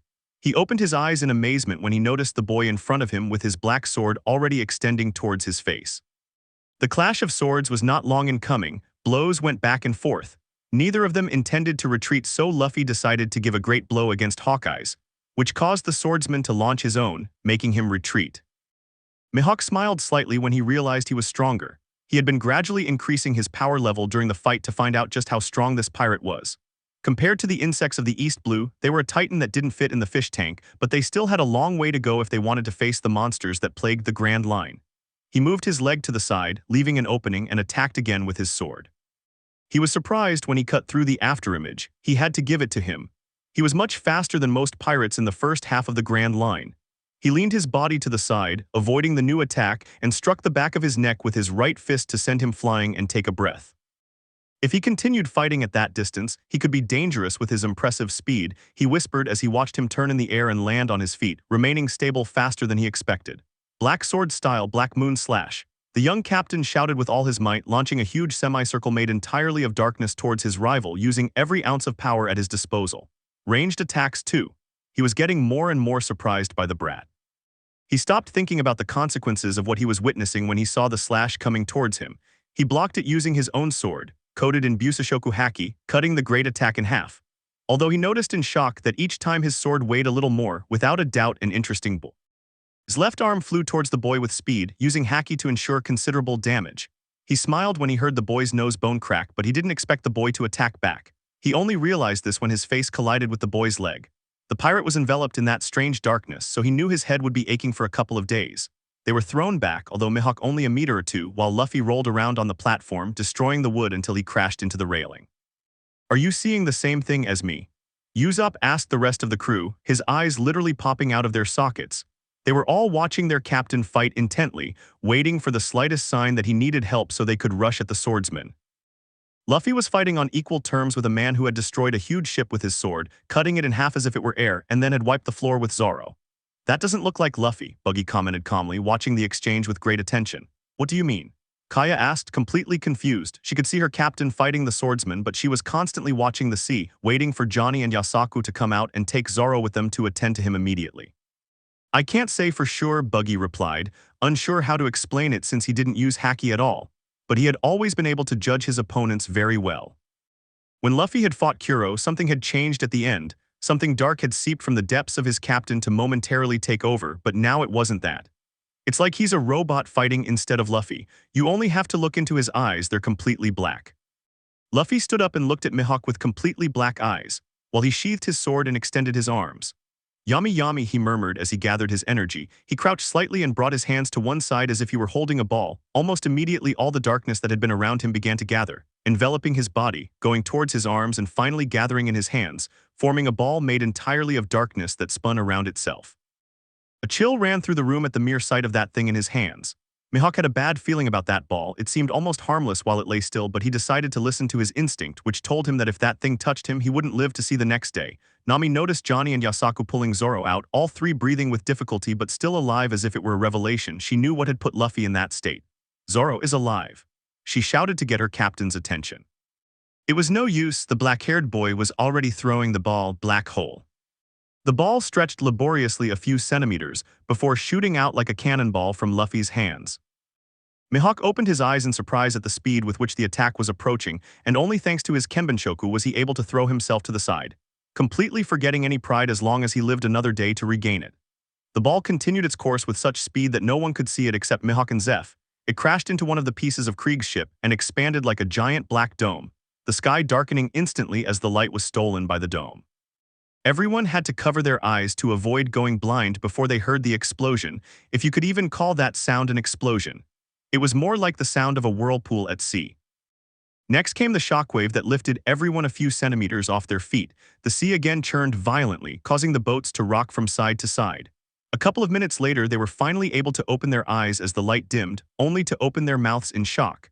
The enormous piece of galleon had disappeared without a trace, along with the water that was near the place, although it was already filling up rapidly. Mihawk had seen everything thanks to his Kenbenshoku and couldn't believe it. He had seen the darkness expand and move throughout the dome. It had sucked in the wood with ease. and the sea that had been inside the dome seemed to have been absorbed by it alone. Seeing the result, he was extremely grateful that he had thrown himself to the side, because if he had tried to cut it, the dome would most likely have spread over him. Everyone turned back to look at Luffy, who seemed to be regaining his senses because he was looking at Zoro with a face of complete relief. Almost immediately, he turned pale and stumbled, taking 2 steps back before falling on his butt and beginning to breathe heavily. It could be because he had a broken nose, but he knew it wasn't just that.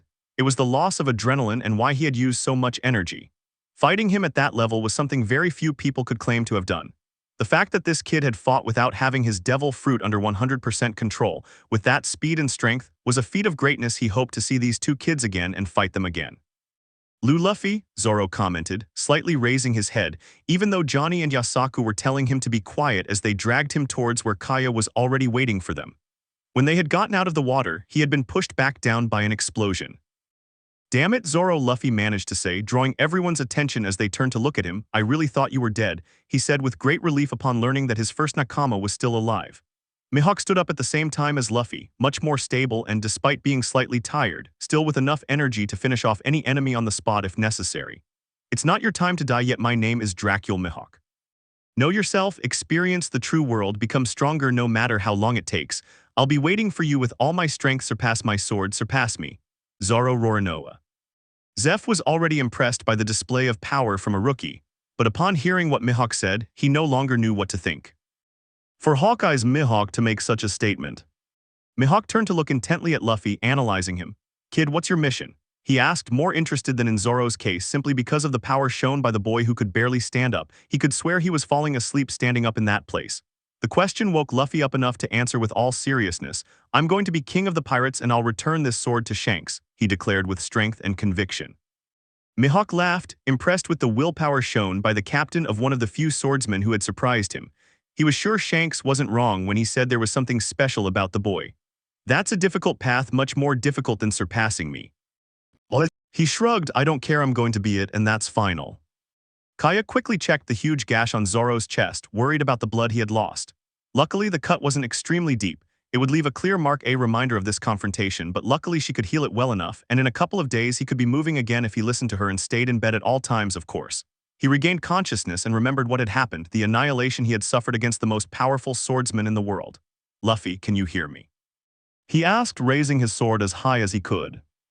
"Shut up, Zoro, you need to rest," Kaya growled in a decidedly unladylike manner, though they could agree with her, especially considering she was the one in charge of healing them all. "You need to stay as still as possible because it's a large and deep wound." The green-haired boy completely ignored her. Sorry for worrying you." He was breathing heavily, but he had to get his feelings out.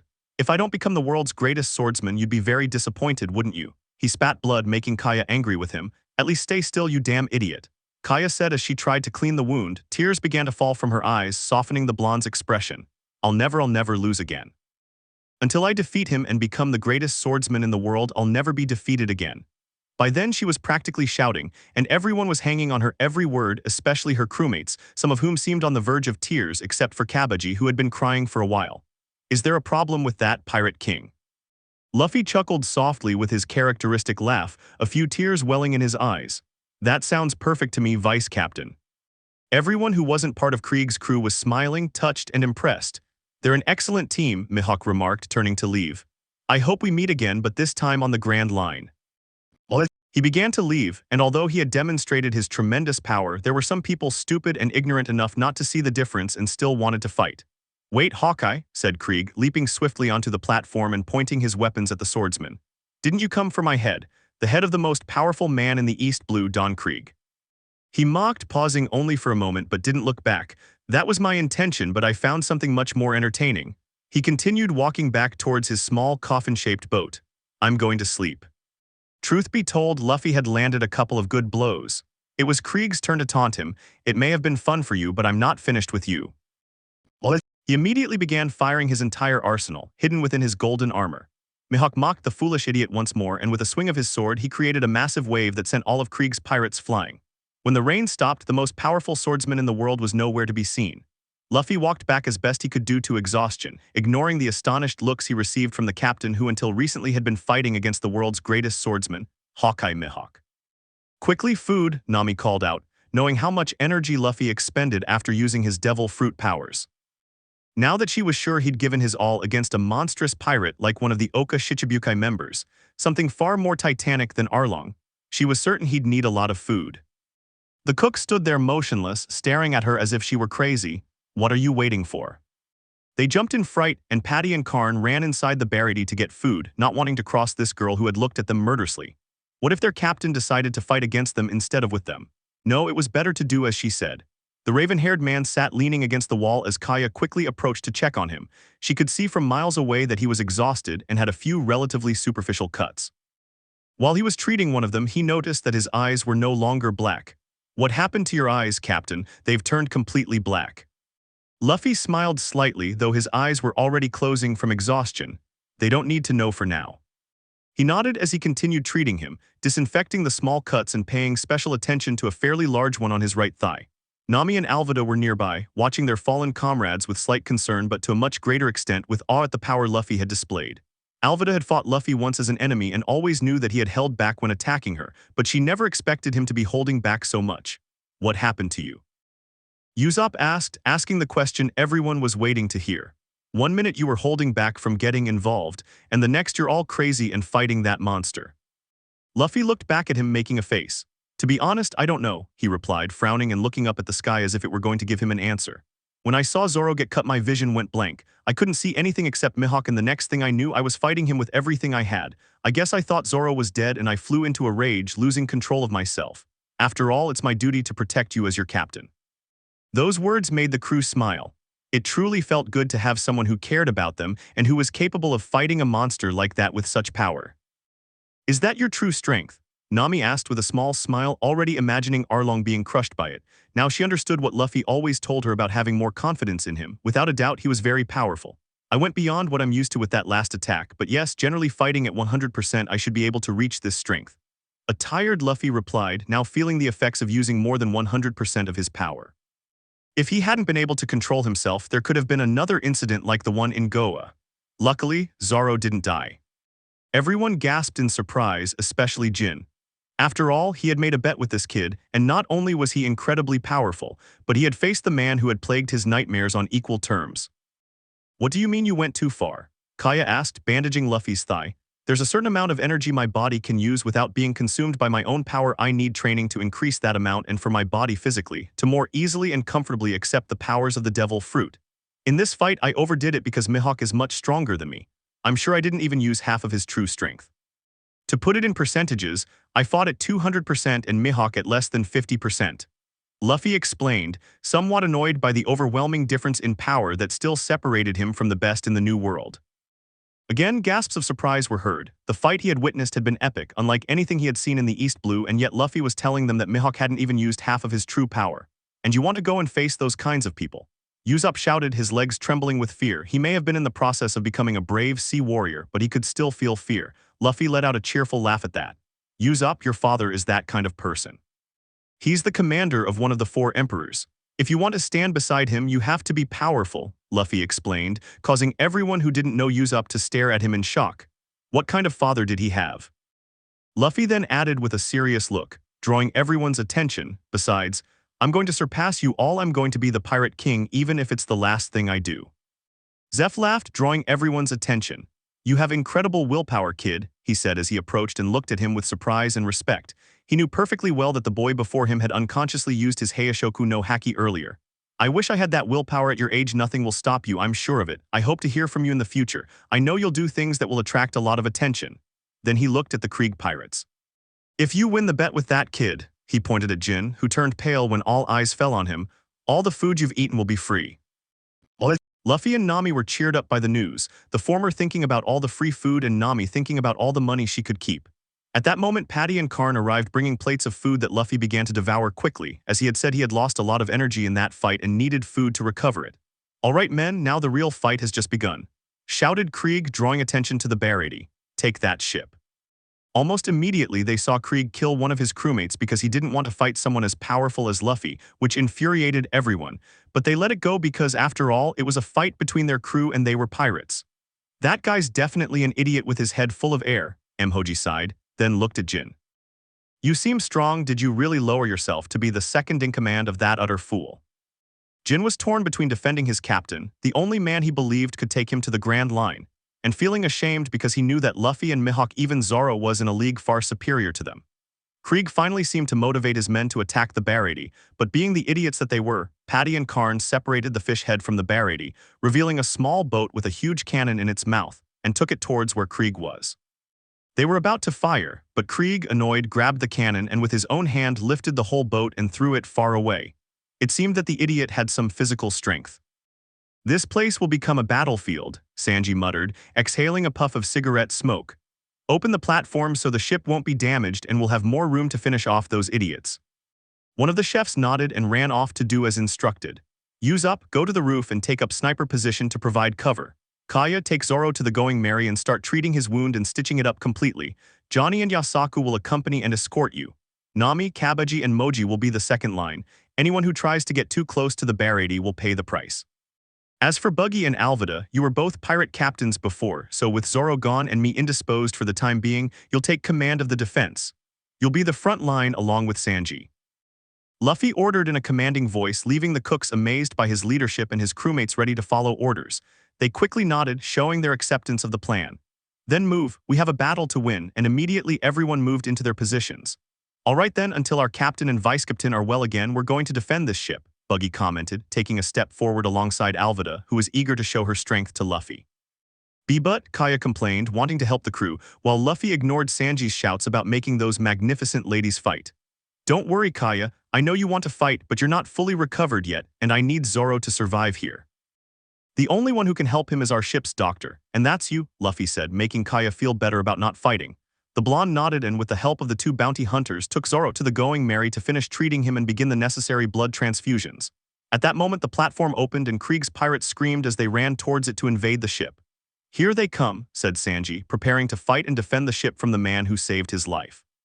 Muggaball, Buggy growled as he fired a strange red bullet from his pistol, which shot forward with incredible speed. Pirates who were already nearby were engulfed in a huge explosion worthy of a cannonball, which took at least a dozen Krieg pirates with it. The cries of pain then became present as the cooks opened their mouths in surprise. Attack! Ordered Alvida as she disappeared from her place and reappeared in front of some pirates who appeared later and were not touched by the previous attack. Iron Fist. His great mace turned red as the pirates flew back out to sea. The others nodded and ran after Alvida and Buggy. Krieg's pirates were more interested in the two former captains, so they were able to reach them without any problem and began attacking them with all their might. The first to arrive was Sanji, who was hitting people hard on the head and leaving pirates unconscious all over the place. Melorines. Sanji shouted as he ran to help Alvida, although it wasn't like she needed it.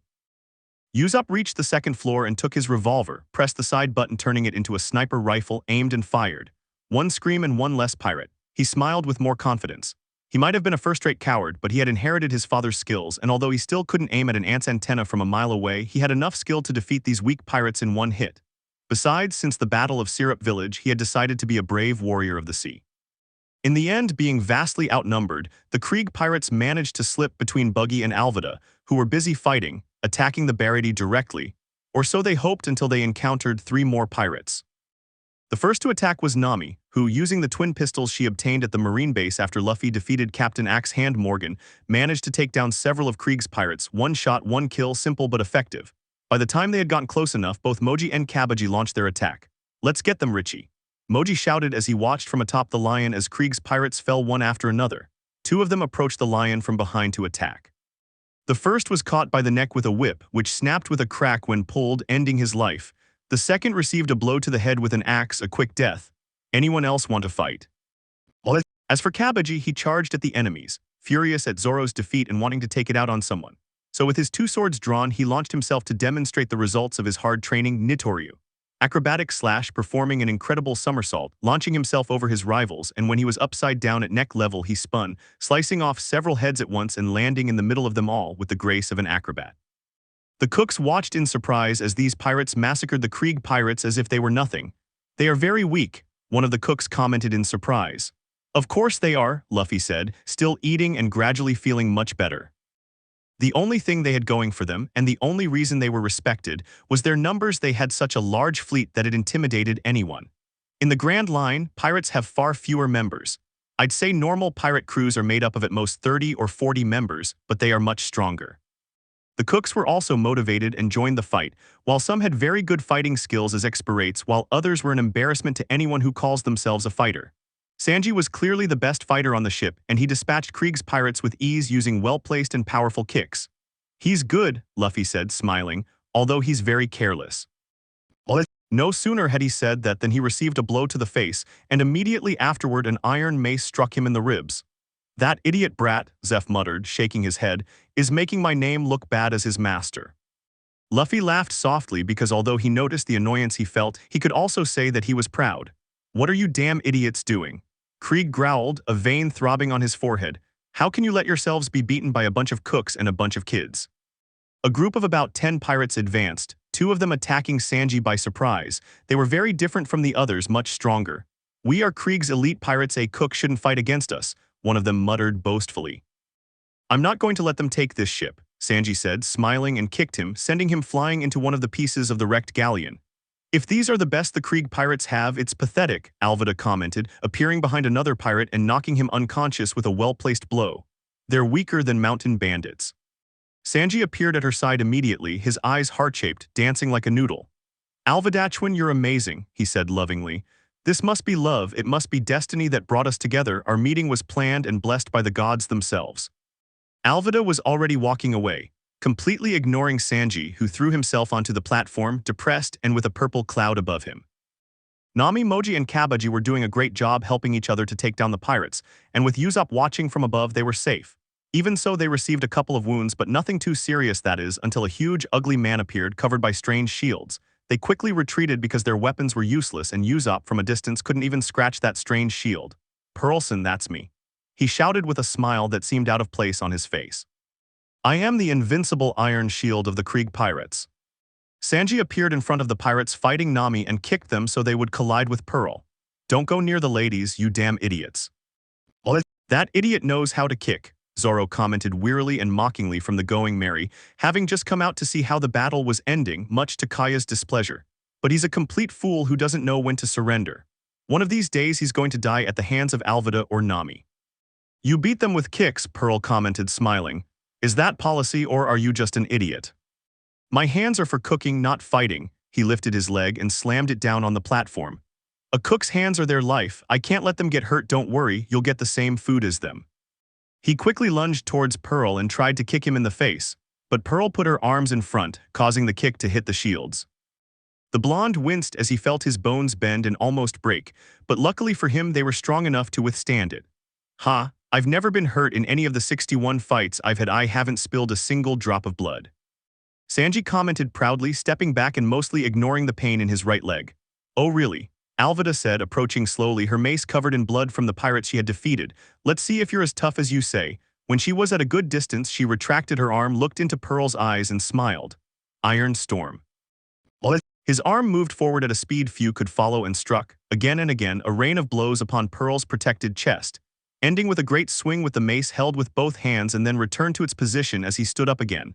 Pearl received a great blow to the chest that made him take a few steps back. However, his armor remained intact, which made him overconfident, and he began to laugh.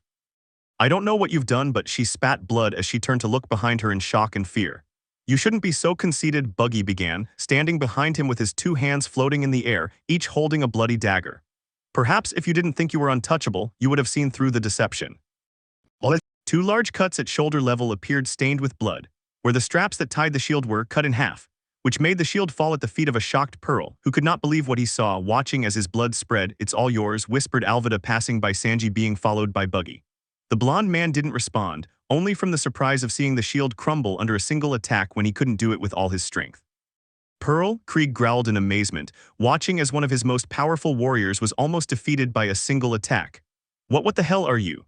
Jin asked from the side, not moving, as he watched Don Krieg's pirates being completely defeated one after another. "Danger, danger," Pearl screamed in fear, seeing her own blood. "These guys are dangerous." Immediately the shields that were still holding up caught fire. What the fool seemed to forget was that the one covering his chest and stomach was no longer there. Sanji quickly moved forward so that the pirate would not burn the whole ship and kicked him in the chest. Pearl's scream stopped immediately as she spat blood again and flew towards Krieg with a furious grimace. He struck his own companion, burying him in the wreckage of the galleon, and glared at the cooks. "You damned idiots," he muttered through gritted teeth. "Do you know who I am?" he shouted furiously. "I am Don Krieg, the strongest pirate in the world, the pirate who rules the entire East Blue." He looked towards Jin, his second in command, the unscrupulous demon who had helped build his fleet. "Jin, kill all these idiots," he ordered, veins bulging on his forehead. Jin looked back at the cooks before focusing his gaze on Luffy, who was finally getting up and glaring angrily at Krieg, the veins in his arms bulging and in a fighting stance. He could feel the bloodlust that the raven-haired man was exuding.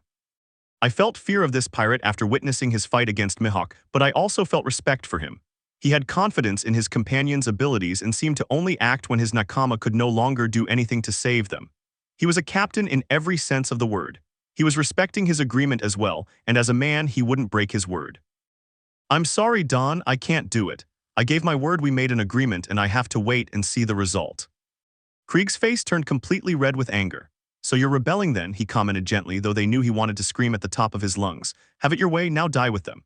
He grabbed one of the shoulder pads of his armor, which opened to reveal a small cannon. That's it," Jin said, backing away. "All traitors, drop your masks," Krieg growled, and of course the only traitor in the place was Jin. "I'm going to kill everyone who doesn't follow me and take that damn ship in the logbook." "What?" Luffy stepped forward, smiling. "As if you could get through my crew without dying, you damn idiot," he muttered, slowly walking to where Buggy and Alvida were, who were at the front. "You're nothing but trash." Krieg laughed darkly. "You don't know my immense power now." He put on his air mask, MH5. His body immediately resisted. He had idolized Krieg for a long time, and now, just for not obeying an order that he shouldn't have to carry out if Krieg was truly so strong, he was going to kill him. Luffy had earned his respect as much as Krieg, and he wanted to see which of the two he should truly follow, especially since the young captain valued each of his nakama as individuals. He pulled out his gas mask and threw it at Luffy, who ignored it and let it fall to the ground. Krieg growled in annoyance and threw the small toxic gas bomb. "No matter what you say, coward, you are one of the weakest beings I have ever seen in my life," Luffy muttered. "Die," was the furious cry of Don Krieg, who launched a toxic bomb against the future pirates. "Yami Yami no dark sallow," Luffy said calmly. The bomb exploded, but just as quickly dark holes formed in the palms of Luffy's outstretched hands, dragging the toxic gas with them and drawing it in, sucking it all inwards and clearing the place of that toxic purple smoke. Every pirate and cook who didn't know Luffy turned to look at him in surprise. Krieg was furious but at the same time terrified. He had eliminated many challengers with that gas, and now this kid got rid of it as if it were nothing. "He has to be a damn devil fruit user." "I don't need my devil fruit to finish you off," Luffy said, crossing his arms. He turned back to Jin, giving him a half-smile. "Most of the Krieg pirates have already been dealt with, our bet still stands." Jin looked at him for a moment before nodding and looking at Krieg. "If you defeat Don Krieg, I'll join your crew, but if you lose the bet, I'll keep everything you have." Krieg smiled darkly before laughing. "What, you brat, think you can beat me? I'm the most powerful man in East Blue, don't make me laugh. When I'm done with you, no one will recognize you." Luffy completely ignored him. "After this, we'll just have to get Sanji's brain working and we can leave," he commented, looking exclusively at Nami.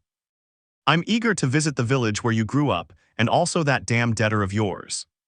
The Akage blushed but nodded, happy that even in this moment in the middle of a fight he was mindful of the promise he made to her, much to Alvida's annoyance, who watched all this with a grimace and plotted ways to get closer to Luffy in her mind. "Don't ignore me, you son of a bitch," Krieg yelled, throwing a spiked ball at Luffy with all his might.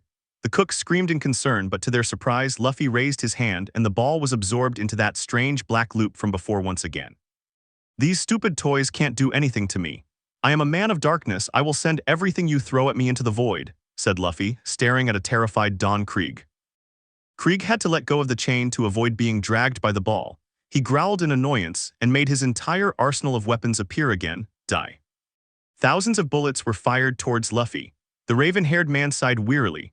He could dodge them with his speed, but that would leave those behind him vulnerable. So he raised his two palms again, Yami Yami no dark sallow, and just like before, everything thrown at him was absorbed by the black loop in Luffy's palms. "This stupid game is getting tiresome if all you have are toy weapons instead of real strength. I'm surprised you lasted more than a few hours on the Grand Line," he said angrily as he advanced towards the one who was supposedly the strongest man in the East Blue, although it was obvious that people like Kuro were far superior to him. "He's playing with Don," Jin murmured in amazement. "Of course he's toying with him," Alvida replied bored. "That guy couldn't win against Buggy or me if it weren't for all those toys he has hidden in that golden armor," she said calmly as she walked towards Nami and the others, her work already done. "Let alone against Vice Captain Zoro or Captain Luffy." Buggy shrugged and smiled, there was no denying it was true. It's not like it's our job to fight him anyway. I think it's my turn to attack then, Luffy muttered, starting to walk towards Krieg. He smiled as he picked up a kind of spiked cloak. Try to hit me, idiot, with this cloak and my armor, there's nothing that can hurt me. You damn fool, he whispered, disappearing quickly from the spot and reappearing in front of Krieg with his arm outstretched and his palm open. I don't even need to punch you to finish you off. Krieg wrapped himself tightly in his cloak and waited for the brat to hit him so he could laugh at his mangled fist. However, the boy only smiled and said, Yami Yami no release. At that moment, all sorts of objects came out of his palm, from cannonballs that exploded on contact to anchors or even large stones, all heading towards a surprised Krieg who, before he could realize it, was already surrounded. A loud explosion was heard, followed by a scream, and a few seconds later Don Krieg could be seen lying on the ground, his armor completely broken and covered in blood. He was probably already unconscious before anyone knew that his internal organs had possibly been severely damaged. After a few seconds, Luffy withdrew and left Krieg's body on the platform. He turned around and began to walk calmly towards his companions while Krieg's pirates, who were still conscious, and Jin had their eyes and mouths open in surprise. Don Krieg, supposedly the most powerful pirate in the East Blue, was lying unconscious on the ground, defeated thanks to a single blow. Someone go pick him up, that idiot is worth 17 million bullies. Buggy shouted from his spot, thinking about all the money he would earn if he continued following Luffy. Those same thoughts were in Nami's head, although she saw this same situation with a kind of fishman with a saw nose instead of Don Krieg. I defeated him, Jin said in shock as he stared at Don Krieg's body lying in a pool of his own blood. Apparently he had a new captain. Chapter 12, Arlong Park. After the impressive defeat suffered by Don Krieg at the hands of the captain of the Going Merry, Monkey D.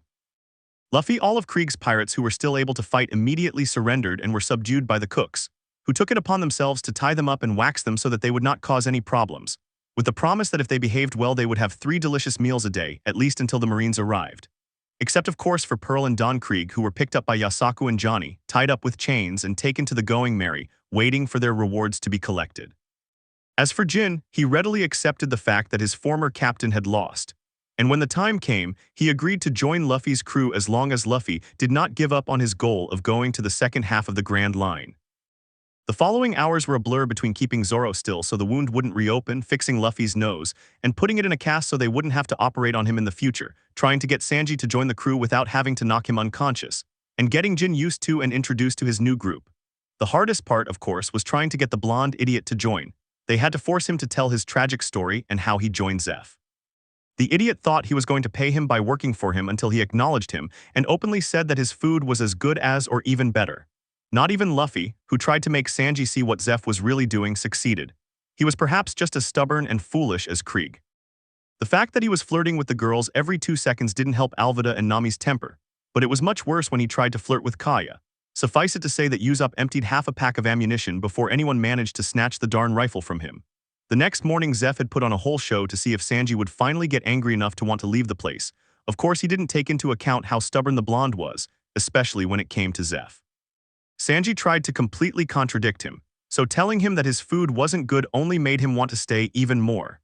Luffy had to talk to Zeph so that the old man could then talk to Sanji, explaining again what Luffy had already told him. He hadn't saved him from certain death just to make him stay there in the restaurant working for him until he acknowledged his existence. He was an expirate, damn it, he didn't recognize anyone, at least not verbally. He had saved him so that he could fulfill not only his dream but Zeph's as well, to find the incredible and mysterious All Blue, the sea where all the fish in the world gathered. After a long conversation about this, Sanji finally agreed to go with Luffy, and to make matters worse, he started flirting with the girls except for Kaya, since Usopp always seemed to be paying attention. Of course, the 2 girls ignored him most of the time, but that didn't stop him from being annoying. The only thing that kept them from killing the blonde man was that they knew very well they would be dead without a chef to cook for them. Their diet at sea had to be very careful, and although they had some cooking skills, they knew that to reach the Grand Line they would have to eat properly to have strength and good health. I think you're making a mistake by bringing that pervert Luffy, Zoro said, quite annoyed. The perverted cook drove him crazy much faster than his enemies. We need a cook, and the only one on this ship besides Zeph with enough skill is Sanji, the raven-haired man replied. And before you ask, yes, I already asked Zeph, but apparently he's tired of the pirate life and is now a chef. Jin, leaning against the railing, nodded. A chef is very necessary, he commented simply. The weather on the Grand Line is very strange, we can get sick at any moment, and without proper nutrition we could die in a matter of hours. But he's a bucking pervert, he smiled devilishly. Are you sure you want someone like him around the girls? So far he hasn't done anything too stupid, she commented calmly but with a touch of humor, but I hope Sanji doesn't do anything that really annoys them enough to beat him to a pulp until Kaya has someone to practice on. Nami and Alvida can be truly terrifying. They shuddered at the idea, but the blonde just smiled, interested in having someone to practice what she was learning from books with. She shook her head, realizing that she was literally drooling at the idea of a catatonic Sanji just so she could train in medicine. So, where do we go after this? Usopp asked, bored. We'll go around this area heading for an uninhabited island, see if there are any animals we can find to replenish our food supplies, and then we'll head towards Kakashi Island, Nami replied, frowning. She was anxious and nervous. It was the first time in years that she allowed herself to have hope. She was eager to see Arlong destroyed. She had never been one to wish ill on anyone, but with everything that fish had done to him, all she wanted was for him to die slowly and painfully. Jin stood up, looking at the somewhat pale, orange-haired girl. Isn't that the place where that demon Arlong lives? He asked, while Johnny and Yasaku nodded palely. Are you sure you want to go to that place? Not even Krieg dared to bother him. Luffy laughed darkly. Or we're going to do more than just visit, he commented seriously, drawing everyone's attention. Nami's going to pay a debt, and if that bastard tries anything, I'm going to find that damn fish and tear him apart. At that moment the cooks left the barricade, forming a sort of honor guard for Sanji, who was already approaching with a lit cigarette. He ignored everyone until he reached the ship. Take care, brat, said Zeph from above. Sanji turned around before kneeling and placing his forehead on the ground. Chef Zeph, thank you for taking care of me all this time. Everything you've done for me, I won't forget it. Even Zeph shed a few tears. Johnny, Yasaku, and Kabaji were sobbing uncontrollably on the ship so loudly that they managed to stop the girls from crying too. The cooks continued to surprise everyone, especially since it seemed that Patty and Karn hated Sanji.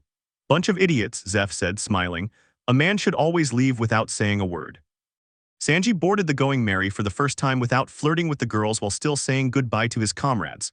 After untying the barricade and moving away a bit, Nami called Luffy to talk about what they would do when they arrived at Kakashi village and how they were going to act. The others ignored him and started doing what they always did. Zoro, of course, went to sleep until Luffy decided it was time to train. After the battle with Mihawk, Zoro decided he would train with Luffy, and an interested Jin and Alvida, who wanted to spend more time with the captain, also joined in. Usopp went off to continue making his ammunition or inventing whatever he could think of that he could do together with Buggy, who was happy to have a partner to teach the subtle art of bombs to. Nami and Luffy went to the captain's cabin to discuss the upcoming events on Kakashi Island. Moji began showing Sanji the kitchen while Kaya left for the small infirmary, and Johnny and Yasaku served as a warm-up for Kabaji, who wanted to improve his Nitoryu. So why are we going around the island instead of going straight in? Luffy asked calmly, looking at Nami's navigation maps. Nami looked at him for a second before sighing. If we continue straight ahead, we'll arrive right at the entrance to Arlong Park. You can handle them. After the Barady demonstration, I'm sure of it. But my village is the closest, and if any of them escape, I could destroy it and kill everyone. She sighed again. If we go around like we are, we'll arrive at another village on the island. A village that was destroyed if what my sister told me in a letter is true. So we could reach my village without so much trouble and secure the passage to it, so the fishmen don't cause any problems. I see, Luffy murmured. If that's how you want to do things, that's fine by me, but remember, I'll do anything for my crewmates, so I wouldn't let one of them escape and destroy everything. What? Nami nodded with a huge smile and hugged Luffy. Thank you, she whispered, burying her face in his neck. She looked like she was about to cry. So many years of suppressing everything, and now she was about to be free. It's just that Arlong has terrorized my village for so long that I don't want to take any risks. I want to make sure that they're the only ones who pay. I don't want my sister or Genzo to be in any danger. They won't, Luffy said, patting the girl's back. When we finish off Arlong one way or another, your village and Genzo will be at peace, and you and your sister will smile without any regrets. You won't cry again. So, Luffy began, you're still thinking of trying to pay off the debt first, and only fighting if all else fails. Luffy asked, not liking the idea of Nami just throwing away the 100 million belies that had taken her so many years to raise. That's right, I would really like to avoid bloodshed. I know you are strong, but there are many of them, more than 50 fishmen, and while you fight Arlong, they could cause some casualties. Nami explained calmly, although she wanted those damned fishmen to pay, she was also clear that she preferred the safety of her crew to revenge. If that's what you want, so be it, Luffy said, not too happy about the prospect of not kicking Arlong's ass. But on one condition. One condition? Nami asked. Luffy had never asked her for anything in return, but if her captain needed something, she would try to help him. That's right. Luffy seemed to have just finished considering his words. I have a plan I want us to use once we reach Kakashi village. Don't worry, I'll follow your instructions, it's just a caution. Once they had their plan ready, they left the cabin again and went to the deck to start training, although Sanji had other plans. Namaswin, she shouted, appearing in a whirlwind, her eyes like hearts. Blessed are these eyes that see you. She knelt down, extending a tray. Please try these delicious snacks I made with all my love for you. He smiled at her as he took the tray and approached the other girls. Luffy looked at Sanji for a moment before smiling, shaking his head, and following his navigator. Well, we have a couple of days until we reach Kakashi, he said, looking at Zoro, who just nodded. So we have time to train. Are you going to give us those pesos again? Usopp asked, tired just thinking about it. That's right, from now on, once the task in Kakashi village is finished, we'll head to the Grand Line, Luffy said seriously. So before we reach that sea, we'll all have to get stronger to survive the dangers that await us, myself included. You too, Captain? Moji asked somewhat incredulously, since by his standards his captain was already extremely powerful. That's right, recently during one of my study nights I found something very interesting in Shanks' books, he began, drawing everyone's attention. A power called Haki. Haki? Zoro asked, interested in anything that involved becoming more powerful. That's right, as I understand it, it's divided into 3 styles or categories. The first allows you to predict your opponent's movements, he began, earning some incredulous looks from the crew. The second is a melee type, allowing you to damage and protect yourself against devil fruit users like Alvida. Now everyone was truly shocked. These powers were incredible. Zoro was practically drooling at the thought of learning them. He thought Alvida was untouchable because of her devil fruit, but apparently not. And the third one? Kabaji asked quickly. Everyone's curiosity about these powers had been piqued. It's the ability to subdue others to your will, to the point of intimidating wild animals or knocking out your enemies, Buggy began seriously, surprising everyone who turned to look at him. It's also the rarest of the 3 powers, and only 1 in a million is born with it. That's right, Luffy agreed, proud of Buggy's knowledge. He was certainly a good addition to his crew. I assume you heard of them on your previous voyages through the Grand Line. That's right, Captain, Buggy admitted. However, I was never able to learn them. I was young and focused on other things, but that can change now that you have a book from Shanks about the types of Haki and how to use them. Everyone agreed and began training under Luffy's guidance. At the moment, the only ones who could face the raven-haired man were Zoro, Jin, and Sanji, who were logically the 3 strongest besides him. Although Alvida and Buggy were not far from catching them, their talents were more focused on their devil fruit than on physical exercise. That doesn't mean that the other 3, and even Johnny and Yasaku, didn't fight against Luffy, even if it was simply to correct his fighting style. They arrived at the uninhabited island at almost noon the next day, spent a few hours hunting 1 or 2 animals and training, but also enjoyed the beach, taking a break for what was to come. As the sun began to set, they decided to pack up and set off again. The faster they got to Kakashi, the faster they could put an end to the damned fishmen and their dealings. Which meant that they could soon think about leaving for the Grand Line. From the uninhabited island, it took 3 full days to reach Kakashi, and Luffy put the whole group through intensive training so they could have 1 last day of rest before facing the fishmen if necessary. Zoro, of course, because of his injury, was the one who did the least training so as not to reopen the cut. How much longer? Kaya asked, looking towards the horizon. We can't be much further away, Nami replied, checking the compass. Kabaji, Buggy, you can furl 2 of the sails to slow down from now on. The 2 men heard the navigator's instructions and quickly furled 2 of the sails, slowing the ship down and ensuring that it kept its course toward land as its goal at all times. Are we going to face the fishmen? Jin asked, mentally preparing himself. First, we'll go to my house, I'll talk to Najiko and Genzo. If everything goes well, I'll simply pay and we'll leave once we're sure my village is safe, Nami began. Otherwise, we'll go and fight them, but please make sure none of them come near my village. The navigator pleaded. They all nodded and Sanji began rolling in place, excited to meet his Namaswin sister. Suddenly, the ship shook slightly, and a cow-like sea monster emerged from the depths. Nami recognized it immediately. They would have been terrified if it hadn't been for having Luffy with them. Momu had a cow-like form with green freckles and had been ordered by Arlong to attack any ship that went unnoticed by them. Nami had warned Luffy about this, but the raven-haired boy didn't pay much attention. Momu roared and tried to attack the Going Merry but was immediately stopped by Luffy. To everyone's amazement, they saw darkness spread with every step Luffy took, until he pointed his completely black hand at Momu. The cow-like monster looked at Luffy and almost burst into tears from fear just seeing those get-lost eyes. He turned around and left quickly. His survival instinct was stronger than any fear he might have had for Arlong, so without thinking twice he swam away as fast as his enormous size allowed. He shook his head and continued on his course now that they could see the island. What did you do? Jin asked. He had driven away a sea king almost bigger than his ship using only his gaze. Animals have a better survival instinct than humans. The Sea King followed his and preferred to leave rather than face us, Luffy said calmly with a smile, unaware that his powerful will had also contributed to this, albeit unconsciously. I left him there alone because they were approaching the island and would soon have to disembark. What happened here? Usopp asked, astonished to see the destroyed village as they got closer. The fishmen are what happened, Nami replied darkly, furious at what those beasts did to her village and many others. They disembarked, staring in amazement at the destruction caused by the fishmen in the ghost town. All this could have been done by those guys, Kaya said in amazement. Not everyone needs just Arlong, Nami said somberly.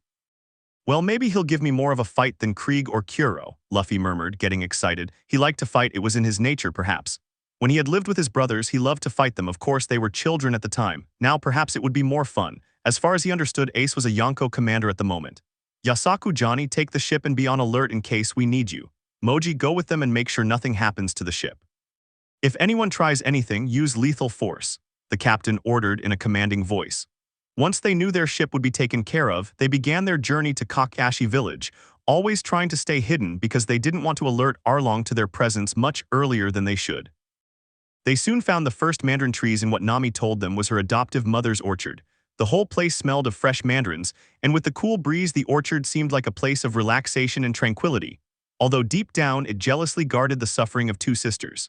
Halfway to the house they ran into a girl with light blue hair and a tattoo on her right arm. She was dressed comfortably as she was picking tangerines, but when she saw them she stood up and pointed the knife at them quite quickly. Nami was surprised by her sister's aggressiveness, but considering where they were coming from she had to admit that Najiko was careful and from what she could see quite skilled. As soon as she saw her sister, she lowered the knife and ran towards her to hug her. Nami, I'm glad you're okay, she said happily. Then she saw the others and narrowed her eyes. Who are they? She stared a little longer at the man who was leading them. He really did seem nice. Before turning back to her sister, he smiled at her and taking her hand pulled the blue-haired girl towards the house. I'll tell you at home I have good news. Luffy easily picked up the basket full of tangerines and followed the pair of sisters. As he had thought before, Najiko was as tenacious and strong as Nami, and if he thought about it, she was physically incredibly beautiful, just like his navigator. These last thoughts made him blush. Oh Najiko-chan, I think I've fallen in love, Sanji said, dancing as he walked.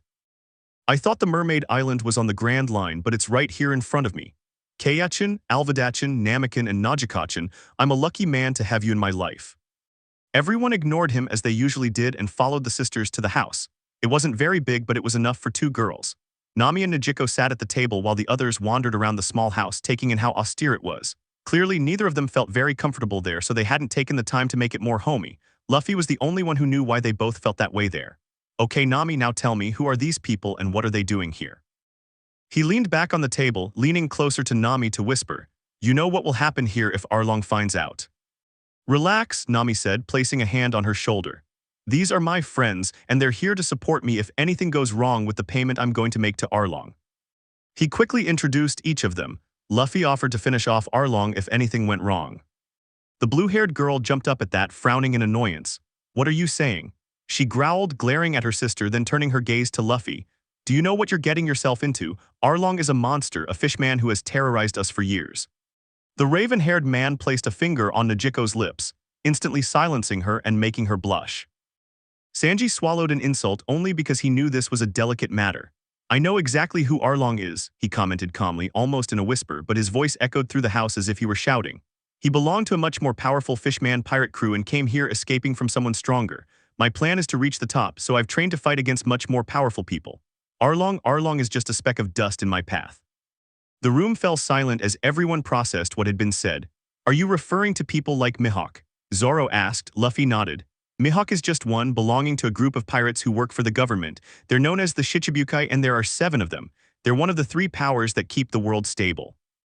The second, of course, is the military force, the Marines, led by Fleet Admiral Sengoku and the 3 admirals, Akinu, Aokiji, and Kizaru. After these 2 groups, there are the pirates known as the Yonko. He sat down relaxed in one of the chairs. If I want to reach the top, I have to defeat and become stronger than everyone in these 3 groups. Arlong is nothing compared to these incredibly powerful people. Well, after seeing your fight against Mihawk, I have to agree with you, Jin murmured. Najiko looked from one to the other, not knowing what they were talking about. They're crazy. Nami laughed softly but nodded. But Jin is right. Luffy faced one of these Shichibukai, whatever they are, and I can vouch for the fact that when the fight against Arlong is over, we'll be free. Tears welled up in her eyes, but they were tears of joy, happiness, and delight instead of suffering as they had been for years. The blue-haired girl looked from her towards Luffy and also began to cry. For Nami to trust this boy, it must be for a reason. Hope was one of the most contagious things that could exist, and now with Nami's simple show of trust in this boy, hers rose to the sky. She was about to speak again when they heard shouts from outside. Nami and Nejiko turned to look at each other, worried. If it was the fishmen, the fight would end up in the middle of the village. Stay here, Nami said as she and Nejiko left the house. To the astonishment of the two girls, it wasn't the fishmen but a group of marines led by a man with a rat-like face. One of you is Nejiko, said the rat-like man with a smile that sent chills down their spines. The blue-haired girl stepped forward and nodded. That would be me. The blue-haired girl replied, who's looking for me? Perfect, I'm Nezumi, captain of the 66th Marine Division, he began proudly. Many thefts have been reported by your sister Nami, I believe her name is. Since the reports indicate the thefts are from pirates, I'll let you both go free, but I must confiscate the stolen money, he said with a greedy smile. The two girls and Genzo, who had brought the Marines there, shouted angrily, there's a group of pirates living on the island, why don't you do something about it? Instead of confiscating the money that could save us, the man growled, becoming enraged. Nezumi laughed as he waved his hand in feigned disinterest. I haven't heard anything about that. Then he looked at his men and gestured, search the property and find the money. It has to be somewhere in the yard, it shouldn't be too difficult to find 100 million berries. They started shouting again until Nami realized what the sailor had said. How do you know it's 100 million berries? She asked, narrowing her eyes. Good luck, Nezumi replied with a smile. There's some soil here that looks like it was recently disturbed, Captain, said one of the Marines with a disgusting smile. Excellent, in that case, get them in quickly and take my money out of there, he said very happily, already able to see himself with 50% of the money that Arlong had promised him. While the Marines were digging up the chest and trying to open it, Genzo and Nejiko were shouting at each other, or so it was until Nami shook her head with a big smile, much to their confusion. It can't be, shouted one of the Marines, attracting the attention of the others. The chest is empty. At that moment, all eyes turned towards a smiling Nami who looked down on them with superiority. You damn brat, how dare you hide my money? Nezumi shouted angrily. Go into that house and find the money, even if you have to tear the whole thing apart. The Marines quickly followed the order, to the horror of Genzo, who watched as the house that had belonged to his friend was about to be destroyed, and Nejiko, who watched as they were going to destroy her home, which as much as she disliked it was the only thing she had. However, Nami just kept smiling. The cries of pain were heard inside the house, and almost immediately the boys came out carrying the unconscious Marines. Well, look what we have here, Luffy murmured, smiling sadistically. I knew Arlong would try to pull some trick, but I didn't expect the Marines to be involved in this too. He threw down the bodies of the Marines he was holding, laughing inwardly at the fear and indignation etched on the rat's face, and turned to Nami. It seems I was right, Nami. Arlong isn't going to honor the agreement they had, so it's time to proceed with my plan. Flashback a few days ago in the captain's cabin. Nami and Luffy were meeting to discuss the details of the plan that Luffy wanted to execute as a condition for following Nami's instructions to try to pay first and fight if that failed. So what's the plan? Asked a curious Nami. I assume all the money you've been saving these years is hidden away at your home in Kakashi village, right? Luffy asked, earning an affirmation from Nami, who didn't know where he was going with this. That's right, why? The girl asked doubtfully. I also assume you told Arlong you were only 15 million bili short before you left for the last time. He asked again, earning another nod from a confused Nami. And I also suppose Arlong was able to deduce that you could gather all the missing money on this last trip, and where you hid what you had earned so far, right? By the time Luffy finished speaking, Nami's face had lost all color and she was about to cry. Are you saying that before payday Arlong is going to steal everything I've saved over the last 12 years? I asked, my eyes welling up with tears. It's a possibility. If you're as important to him as he makes it seem, he won't let you escape easily, Luffy said as he walked up to Nami and wrapped her in a protective hug. What can I do? I don't want to be his puppet anymore. Nami cried on Luffy's shoulder, breaking all her masks once and for all and unlocking the feelings she had locked away the day her adoptive mother died. Once we arrive at your village, we'll go straight to your house before anyone sees you. After that, we'll take out your treasure and I'll store it in one of my pocket worlds along with my own treasure so no one can steal it. After that, if anyone comes for it, I'll take care of it. Is that all right with you, Nami? The raven-haired man asked with a smile, receiving only a nod from the orange-haired woman, who didn't seem to have any intention of letting go of his protective embrace anytime soon. End of flashback. Who are you? Nezumi growled, furious that someone had thwarted his attempt to obtain those 100 million berries. Do you even know who I am? I'm Captain Nezumi of the Marines. You don't want to mess with my boy. What? Everyone laughed as the remaining Marines pointed their rifles at them. No, you don't know who you're messing with, Jin said, making Nezumi look at him and turn pale. You are Jin from the Krieg Pirates. What are you doing here? Following my new captain, he replied, taking one of his tonfas. You'd better leave if you don't want to suffer. Nezumi smiled again and raised his hand. You don't know what you're getting into. He looked at his men and lowered his hand. Fire. Before they could pull the trigger, the distinctive sound of two pieces of steel clashing was heard, and Zoro and Kabaji could be seen cutting the barrels of the Marines' rifles, while the other crew members pointed their own pistols at them. Children shouldn't play with weapons, they could hurt themselves, Luffy said as he advanced towards the Marines and Nezumi. Who are you? Nezumi asked, now terrified, looking the young captain in the face for the first time and falling over backwards at what he saw. He knew that young man, every Marine in the East Blue knew him. Allow me to introduce myself, I am Captain Monkey D Luffy and the men and women behind me are my crew, he said, shocking all the Marines, including Genzo and Najiko. And the one you tried to rob is my navigator, you damn trash. By this time, Nezumi was already trembling. When he made the deal with Arlong, he hadn't expected anyone to dare come to this island, much less the best bounty hunter in the East Blue and his crew. Good heavens. If he had known that Nami was his navigator, he would never have tried to rob him. I'll tell you what you're going to do, so listen carefully, Luffy began calmly, looking seriously at the Marine captain. You're going to go to your Marine base and use the Den Mushi there to report that my crew and I are after him, because by the time reinforcements arrive, he'll have finished off like Buggy, Kuro, and Don Krieg, understood. Nezumi nodded quickly. Until a few months ago, he had thought Arlong was invincible, but after seeing how this boy had hunted down each and every one of the so-called great pirates of the East Blue, he knew the truth. Everyone's time came, and this was Arlong's. So when Luffy signaled him to retreat, he didn't think twice and ran away. Genzo and Najiko watched in amazement while Nami trembled with anger. That son of a bitch dared to. Alvida placed a hand on her shoulder to calm her down. They might have had a romantic rivalry over Luffy, but above all they were nakama, and what that bastard tried to do to Nami was unforgivable.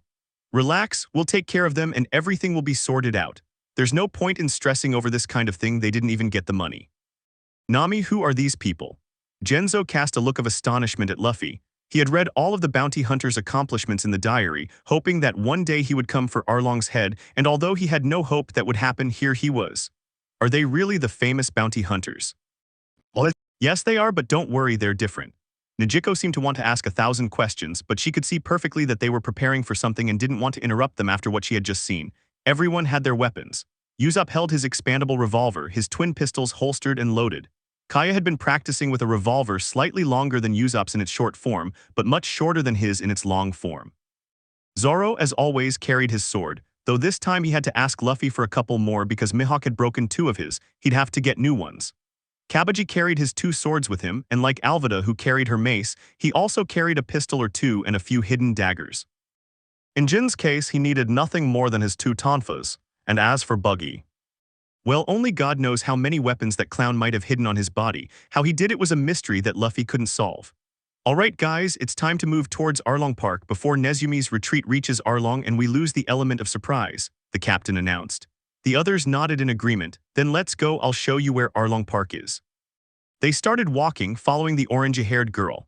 Najiko and Genzo stood there for a moment, surprised, before running to catch up with them. They arrived at the village in a few minutes. Everyone was outside hoping the Marines would do something about Arlong, but they were surprised when Nami and the others returned to find the Marines nowhere to be seen.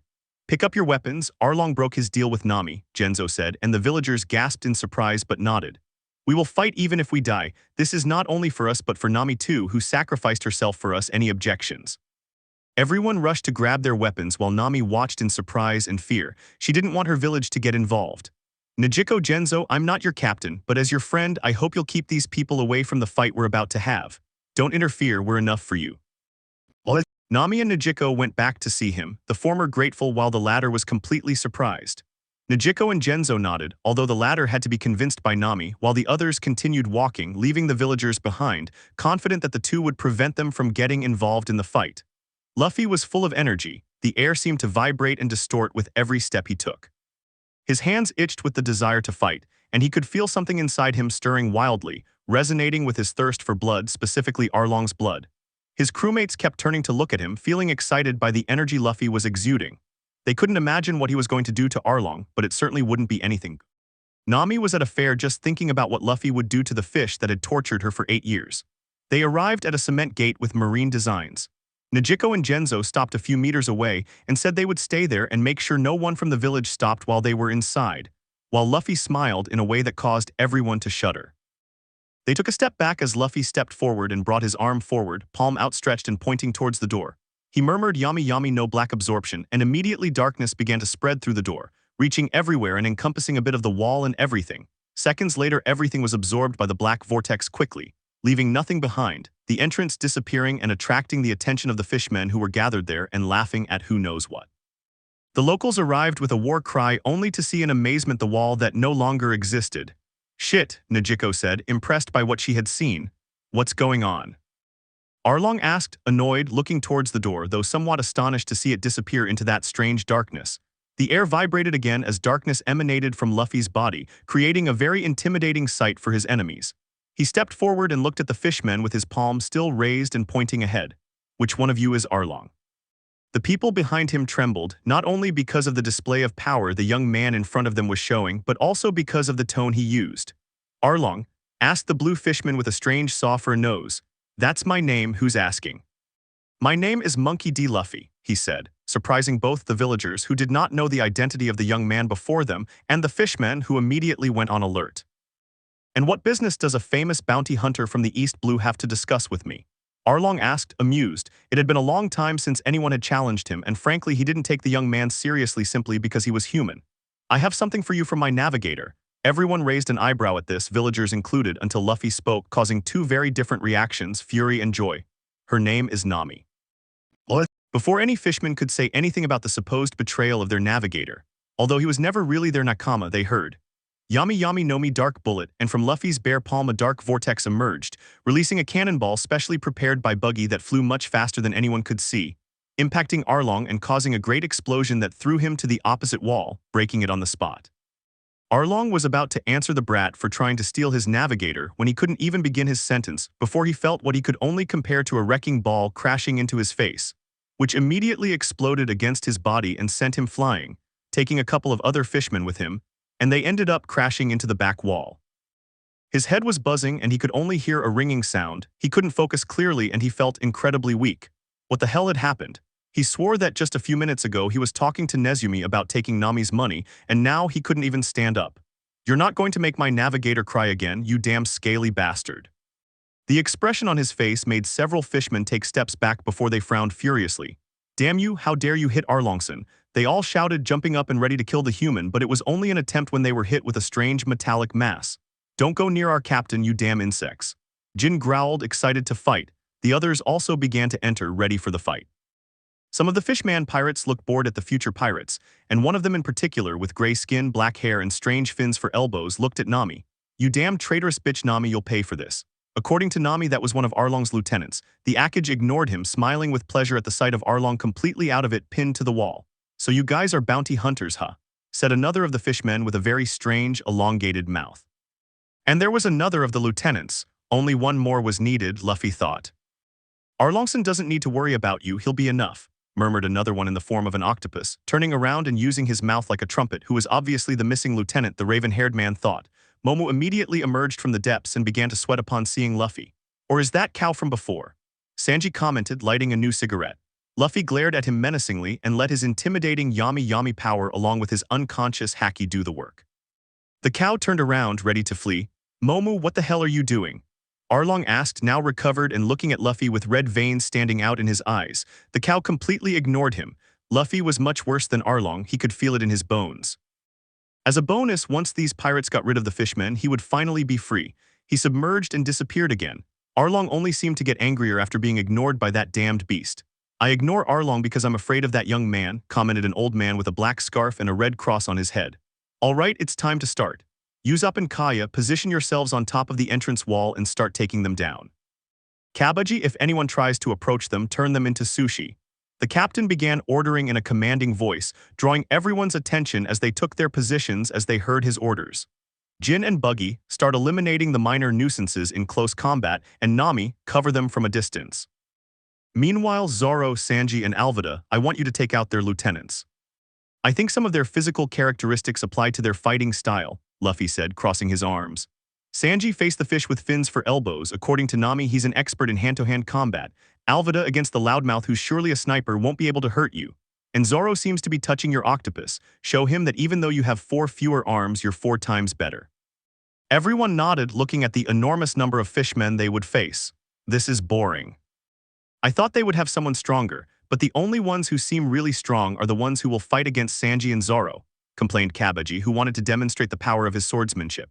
Don't underestimate us, you damn inferior human, yelled one of the fishmen, launching himself towards him only to fall backwards a few seconds after he started running, with a hole in his forehead courtesy of a bullet from Usopp. Jin turned around and lunged at 3 Gyojin who were nearby, quickly moving his tonfas with mastery. He delivered several blows in succession as he moved between them, causing several concussions and breaking some bones, leaving them unconscious. If it weren't for the fact that his skin was tougher than a human's, their lives would be in serious danger. That seemed to start the fight, and the fishmen charged as if obeying Luffy's orders because they fought as he had said. They're quite stupid if they think they can defeat us, Kurubai said, smiling. Inferior humans can't defeat us. He threw his enormous fist towards Sanji, who easily avoided it and attacked him with a kick to the face. Kurubai stopped the kick with his fin and attacked again. It was clear that neither of them would get hurt if they continued like that, because they were avoiding or blocking each other's attacks. Finally, Kurubai landed the first blow, sending Sanji flying through the wall. This is supposed to be the power of a fishman, said Sanji, reappearing through the hole without a scratch. This must be the result of those 4 days of training with Luffy. After carrying those infernal weights, it's no trouble at all to move. I feel incredibly light. Kurubai grunted in surprise upon seeing the human completely unharmed, as is. He flew off spitting saliva, managed to place his feet on the ground and looked towards where he had been standing. There was Sanji with his leg outstretched and his hands in his pockets. If you're one of the strongest, I guess that's why they're losing so easily, he muttered, exhaling a puff of cigarette smoke. Confused, Kurubai looked around, noticing how his companions were falling unconscious or outright dead scattered around the place. He easily noticed that the blonde and Nami were the weakest of the group, but they were fighting on equal terms with them anyway. Since when did Nami know how to fight? Is that why she decided to betray them, or had she found out about Arlong's plan? Most likely that idiot Nezumi opened his mouth too much. He growled in annoyance and launched another attack. Don't worry, I'm still warming up, you disgusting human. Zoro was having trouble withstanding Hachai's attacks, but using only one sword and with a wound that, despite everything, hadn't healed completely, things were getting complicated. I guess I'll have to use Luffy's borrowed swords, he grumbled, managing to avoid another attack from the octopus. As much as he didn't like using other people's katanas, his duty as vice-captain came before everything else.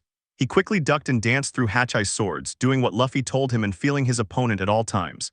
It was similar to what he had done with Mihawk before fighting, and he could only do it because he knew the octopus was weaker than him. At that moment, he unsheathed the other 2 katanas, bringing his own to his mouth. Anyway, he had to be so focused that sweat began to plague his back and face. You can't beat me, octopus. You should know that without even fighting. He opened his eyes in surprise when he understood the words Mihawk had said to him. I'm going to show you why we are superior to you, Hachai said, although he didn't really feel any kind of animosity towards humans. This isn't about species, it's about skill, Zoro replied, placing his bandana on his head. I can sense your hesitation when it comes to attacking. You don't believe the garbage these idiots tell you, so I'm going to go easy on you. Our swords weigh different after all. You're crazy, my swords weigh 300 kilos each, Hachai said, confused. Zoro shook his head, smiling. I didn't mean that. The octopus positioned itself, pointing all its swords towards Zoro and lunged forward. Zoro easily withstood the attack, but what he didn't expect was for the octopus to open its swords and then headbutt him. Luckily for him, his speed was much higher now, and he managed to tilt his body to one side so that his head would not hit the wound that could open and complicate the fight unnecessarily. He retreated a meter and attacked again, quickly cutting off the octopus's fingers and ending up behind it, but he did not manage to amputate them. Hachai roared in pain as he let go of his swords. This is the difference between our swords, Zoro said. I will not be mocked. Hachai shouted, gathering his swords. Roku Toryu. Before he could finish, Zoro was already beneath him, Santorio Tatsumaki. A tornado formed immediately, carrying Hachai. His swords were shattered and his skin was cut all over.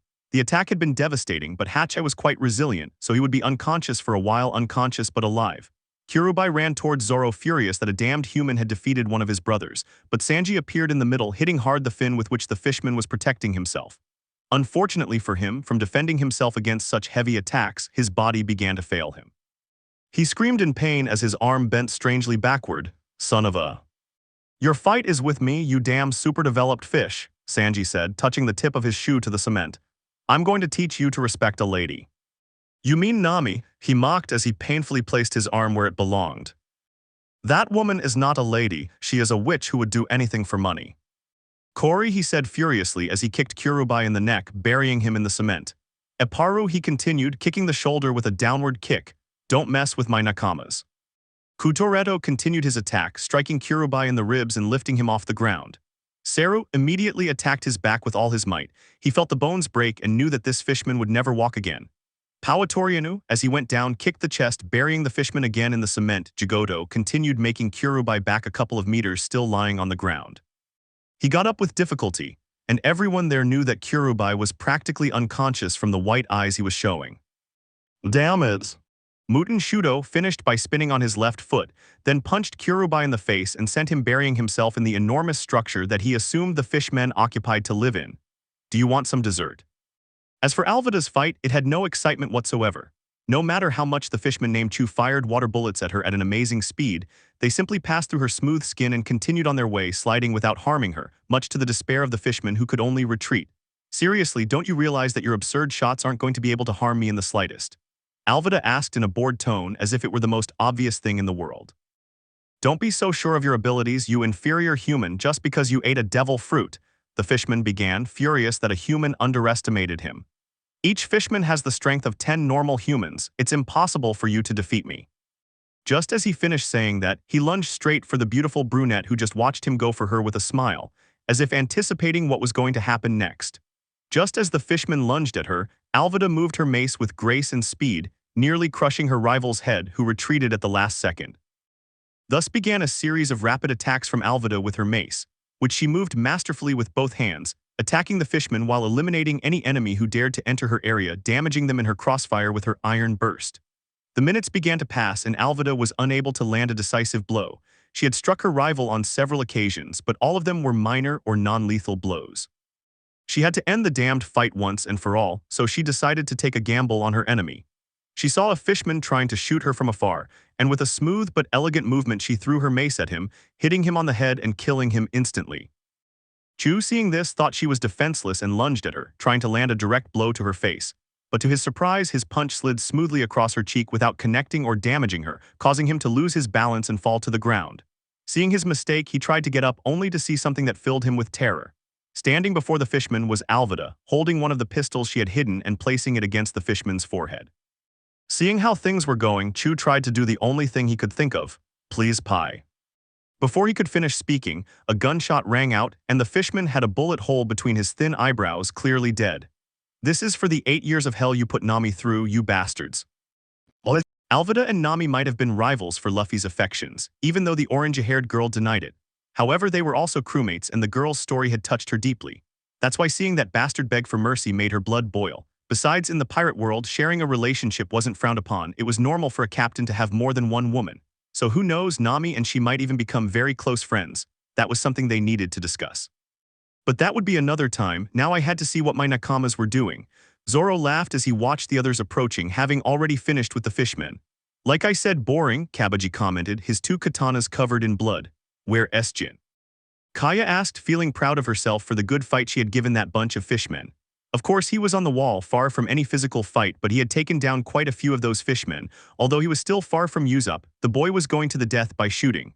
Zoro and Sanji returned to the plaza, remembering how their nakama Jin was doing. Jin was fighting against a group of 3 fishmen, quickly dispatching them with his tonfas. The truth is that he was skilled. He hadn't become vice-captain of a fleet of 5,000 men for nothing. He must have already taken down at least 8 or 9 fishmen when he found himself surrounded by a large group of 10 of those super-developed bastard fish. He looked around to see if there were any nakama nearby, but he only saw Zoro and Sanji, who were fighting with the lieutenants.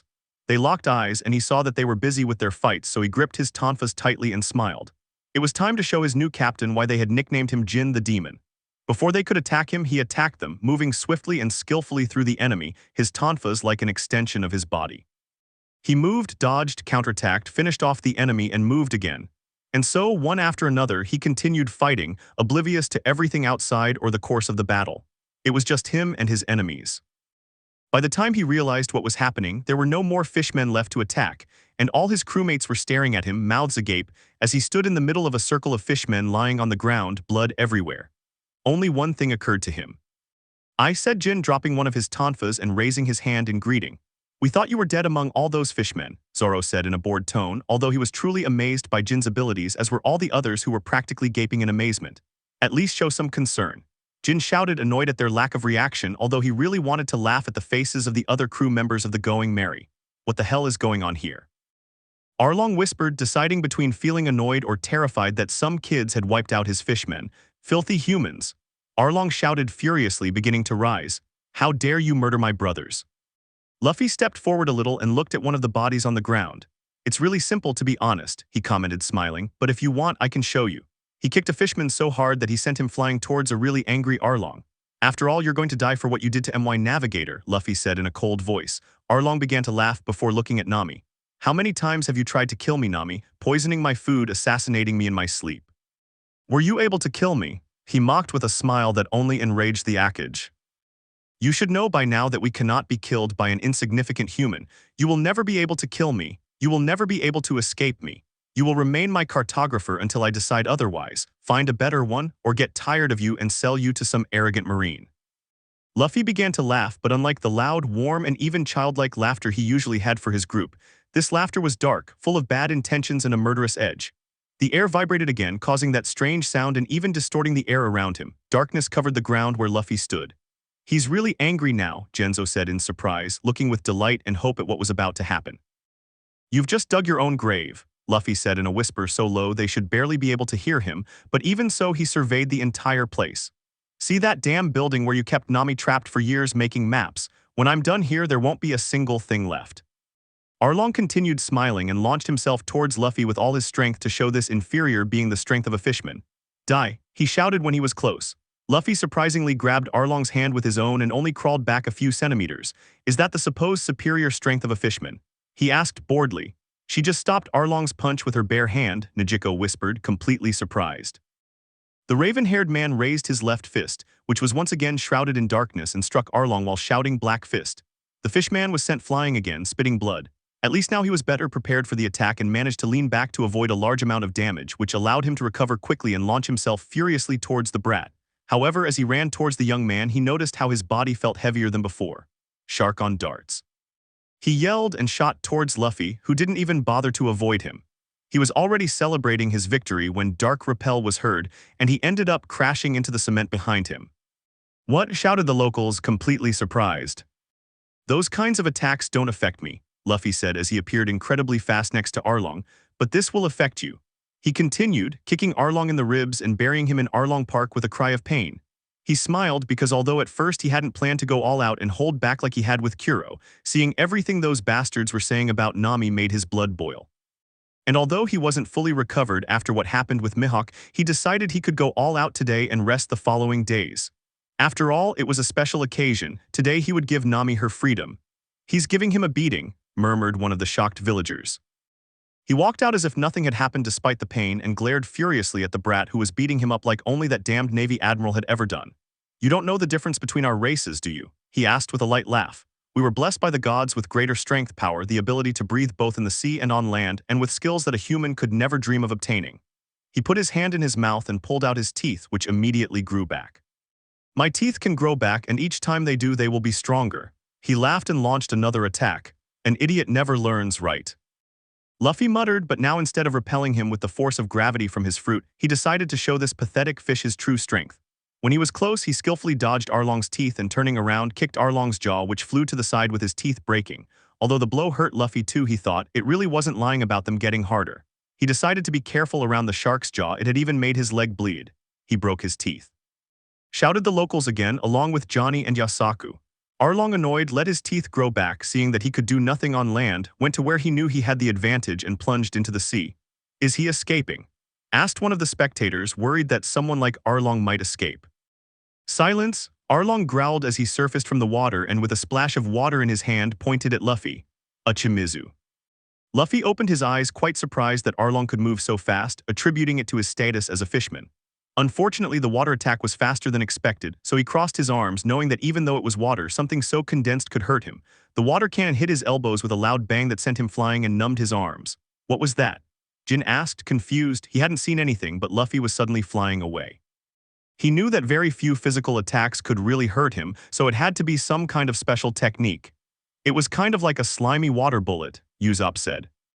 He had the best eyesight in the crew and therefore could see it more easily. Besides that, the speed condenses the water enough to hurt him. This fishman is not like the others, Zoro murmured, unsure which of the two would be more powerful in the water, him or the fishman. Well, it seems you're not as useless as I initially thought, Luffy commented, smiling and waving his hands to get rid of that annoying feeling, but it's still not enough. Arlong laughed as he stood up and let a kind of watery slime trickle from his fingers. We'll see about that, insect. I don't need to use my hands for humans like you. He threw that strange thing again, and Luffy only had to tilt his head to avoid it. This time he expected it and knew his speed. He wasn't going to fall for the same trick twice. He could hurt him with that, but as long as his reactions were faster, he could avoid the attack as long as he could see it and was expecting it. Arlong, seeing that it wasn't going to work, decided to use his fastest attack, so he sank back into the sea, this time going deeper, gathering momentum for what he was about to do. Outside, everyone was looking at the calm water with Luffy standing in the middle, between the sea and Arlong Park, as if waiting for something, although most people believed that unfortunately Arlong had fled. Before anyone could say anything, a purple blur emerged from the water, at a speed far greater than anyone expected. Not even Luffy reacted until he heard "Shark on darts," Arlong's war cry, which had shot out from the depths of the sea at the maximum speed. His fishman condition allowed him to reach Luffy. This time, and to everyone's surprise, Arlong's attack connected, managing to bite Luffy's left shoulder, right where Kuro in his Zoan form bit him in their previous battle. Luffy and Arlong were launched backwards, crashing into Arlong Park once again, but this time with such force that the walls of the place couldn't withstand it and they went inside the building. The impact was so strong that Luffy could feel as if his shoulder was about to break. Even the audience winced when they heard the incredible crash, worrying everyone in the process. Luffy calmly stood up despite the pain in his shoulder and the blood trickling from the wound. He pulled out the shark teeth that were stuck in his skin and began looking around for his rival. He found him next to a huge sword that he assumed had been sent flying along with the fishman's body.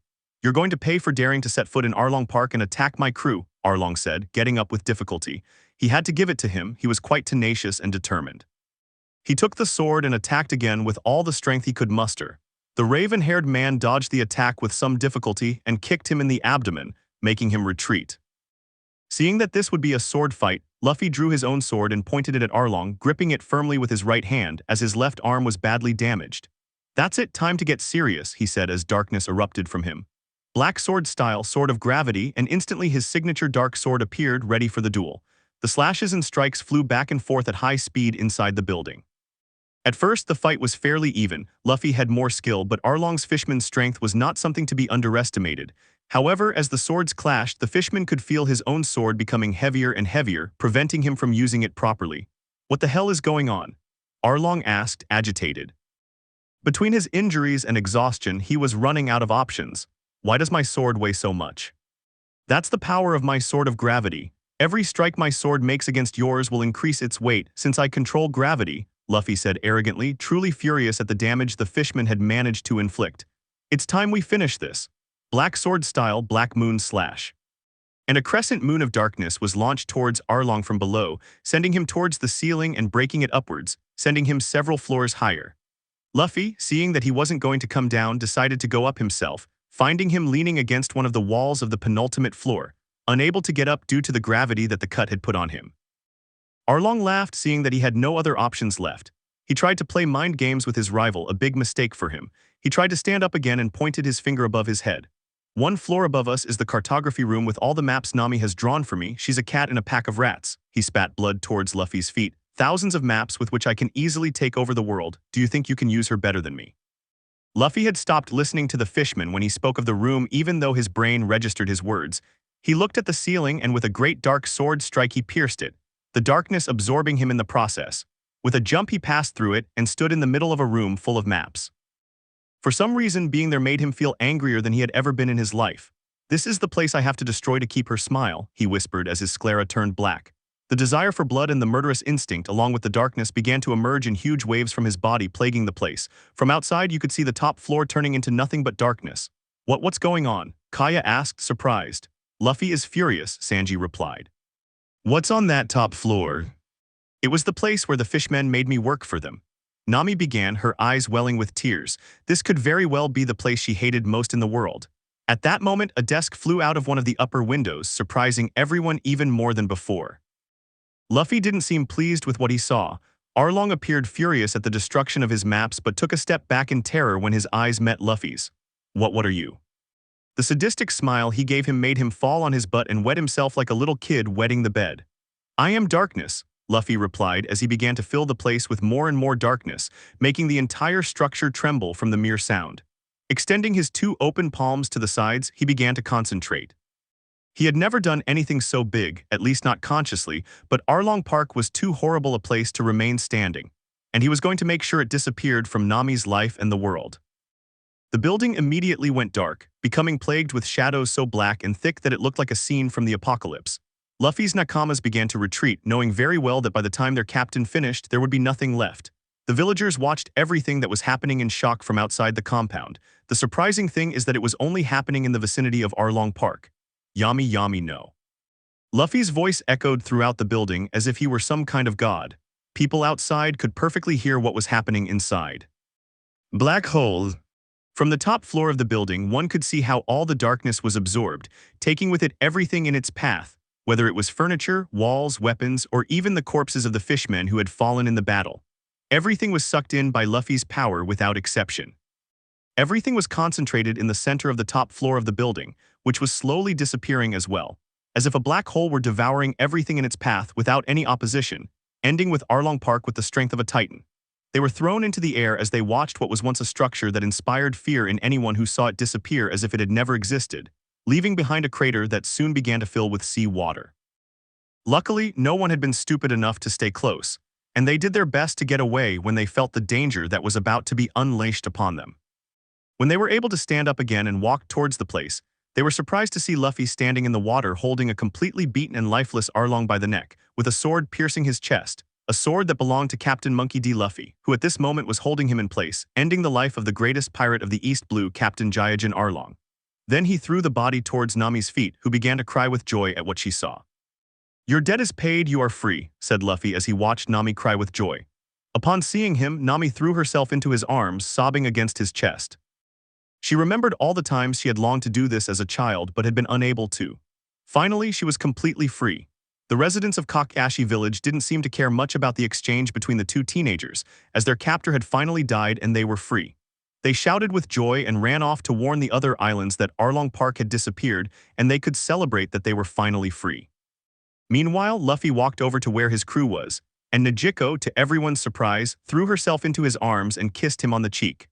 To the disapproval of his sister and Alvida, he didn't have time to respond or hear what Sanji was shouting at him because he fainted with the blue-haired girl's lips still on him. Chapter 13, Road to Logtown. After the battle against Arlong's pirates in Arlong Park, the crew of the Going Merry decided to retire to Nami and Nejiko's house to rest. Most of them were quite fatigued from the fight, but without much damage, nothing important that requires medical attention beyond some cuts, several bruises, and the odd bump. With the exception of Luffy, who was currently resting after Kaya treated his arm wound and told him to rest, as well as Zoro, whose wound fortunately did not reopen during the fight. But that did not mean that Kaya discharged him. On the contrary, she decided that having participated in a fight, he should spend more time in bed than necessary. This brings us to the current situation, where we can see Kabaji and Moji training, while Richa accompanied Alvida in her mid-afternoon nap sunbathing. Nami and Nejiko were taking a walk through the Mandarin field, while the orange-haired girl told her all about her adventures and battles as one of the crew members of the Going Merry. What surprised and excited the older sister, who was amazed at the possibility of sailing the seas that her little sister had, was that behind them came a love-struck Sanji saying all sorts of nonsense ending with Namaswin or Najikachin, to the annoyance of the former and the amusement of the latter. A little further from Nami's house, more specifically in the village, we can find an atmosphere of festivity and celebration, where the villagers were celebrating Arlong's defeat, and in the local bar was, of course, Zoro, who was resting. That is, getting drunk on sake, accompanied by his usual drinking buddy Buggy and a surprised Usopp, who had never been to a bar before.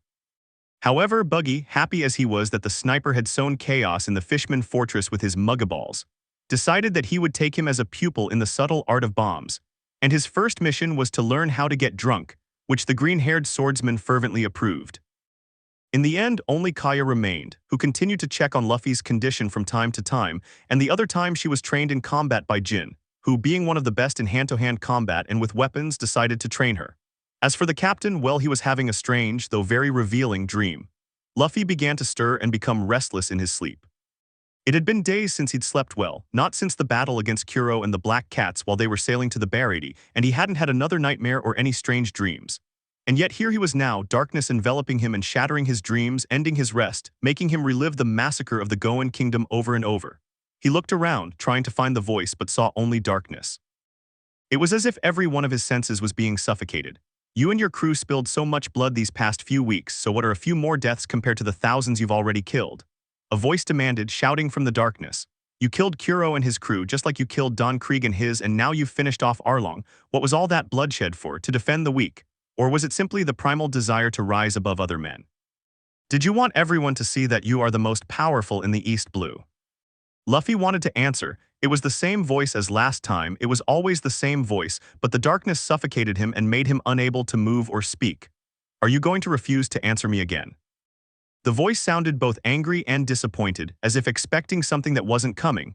What was the point of assembling a crew if you can't protect them? You're weak, just like you were with Sabo. Your crewmates will end up the same way.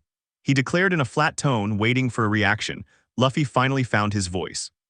Rage and fear for his crewmates stirred within him, but all of that paled in comparison to his will to protect them, which fueled him, giving him the power to stand against the darkness.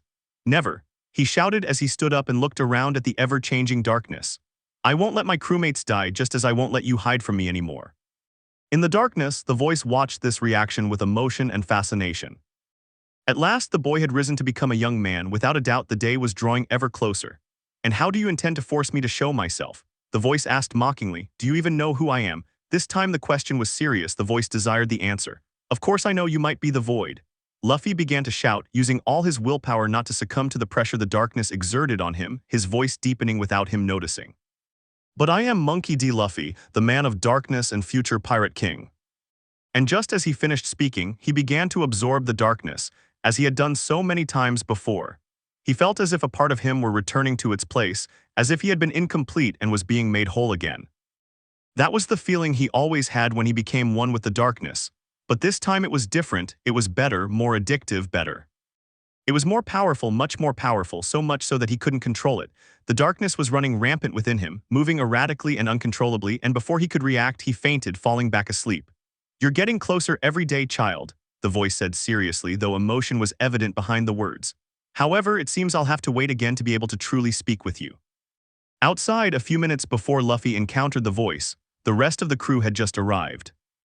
They were in the courtyard chatting animatedly, sharing stories from their past lives to pass the time and get to know each other better when. Acha? The scream echoed throughout the garden, startling everyone who was waiting for Luffy to get up. A huge wave of darkness swept through the place, containing a pressure that caused the weakest to faint immediately. The only ones who remained standing were Buggy, Zoro, Sanji, Jin, and Alvida, although they did so with difficulty. They were sweating profusely, and their knees were trembling from the enormous effort they were making to stay standing. The mandarin oranges in the orchard even began to detach from the branches and fall to the ground as if they were kneeling before a superior being. What is this? Sanji asked when his legs finally gave way and he ended up on all fours on the ground, breathing heavily, with Alvida by his side.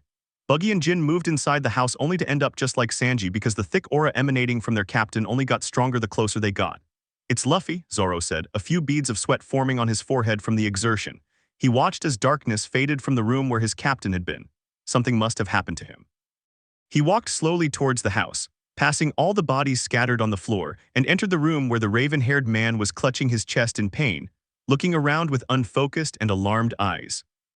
He had fought with several animals in the forest where he and Kuna trained and knew that those eyes belonged only to an animal cornered with nothing left to lose.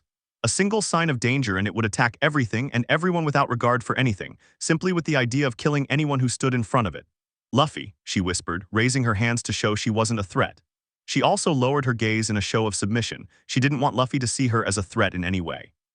She only wanted to help her injured captain just as he had helped her. It's me, Zoro. The raven-haired man stared at her without truly seeing her. Where is she? He asked, struggling to his feet. His mind might want to fight, but his body was still weak from the large amount of energy used earlier, an amount that Luffy's physical body could not yet withstand.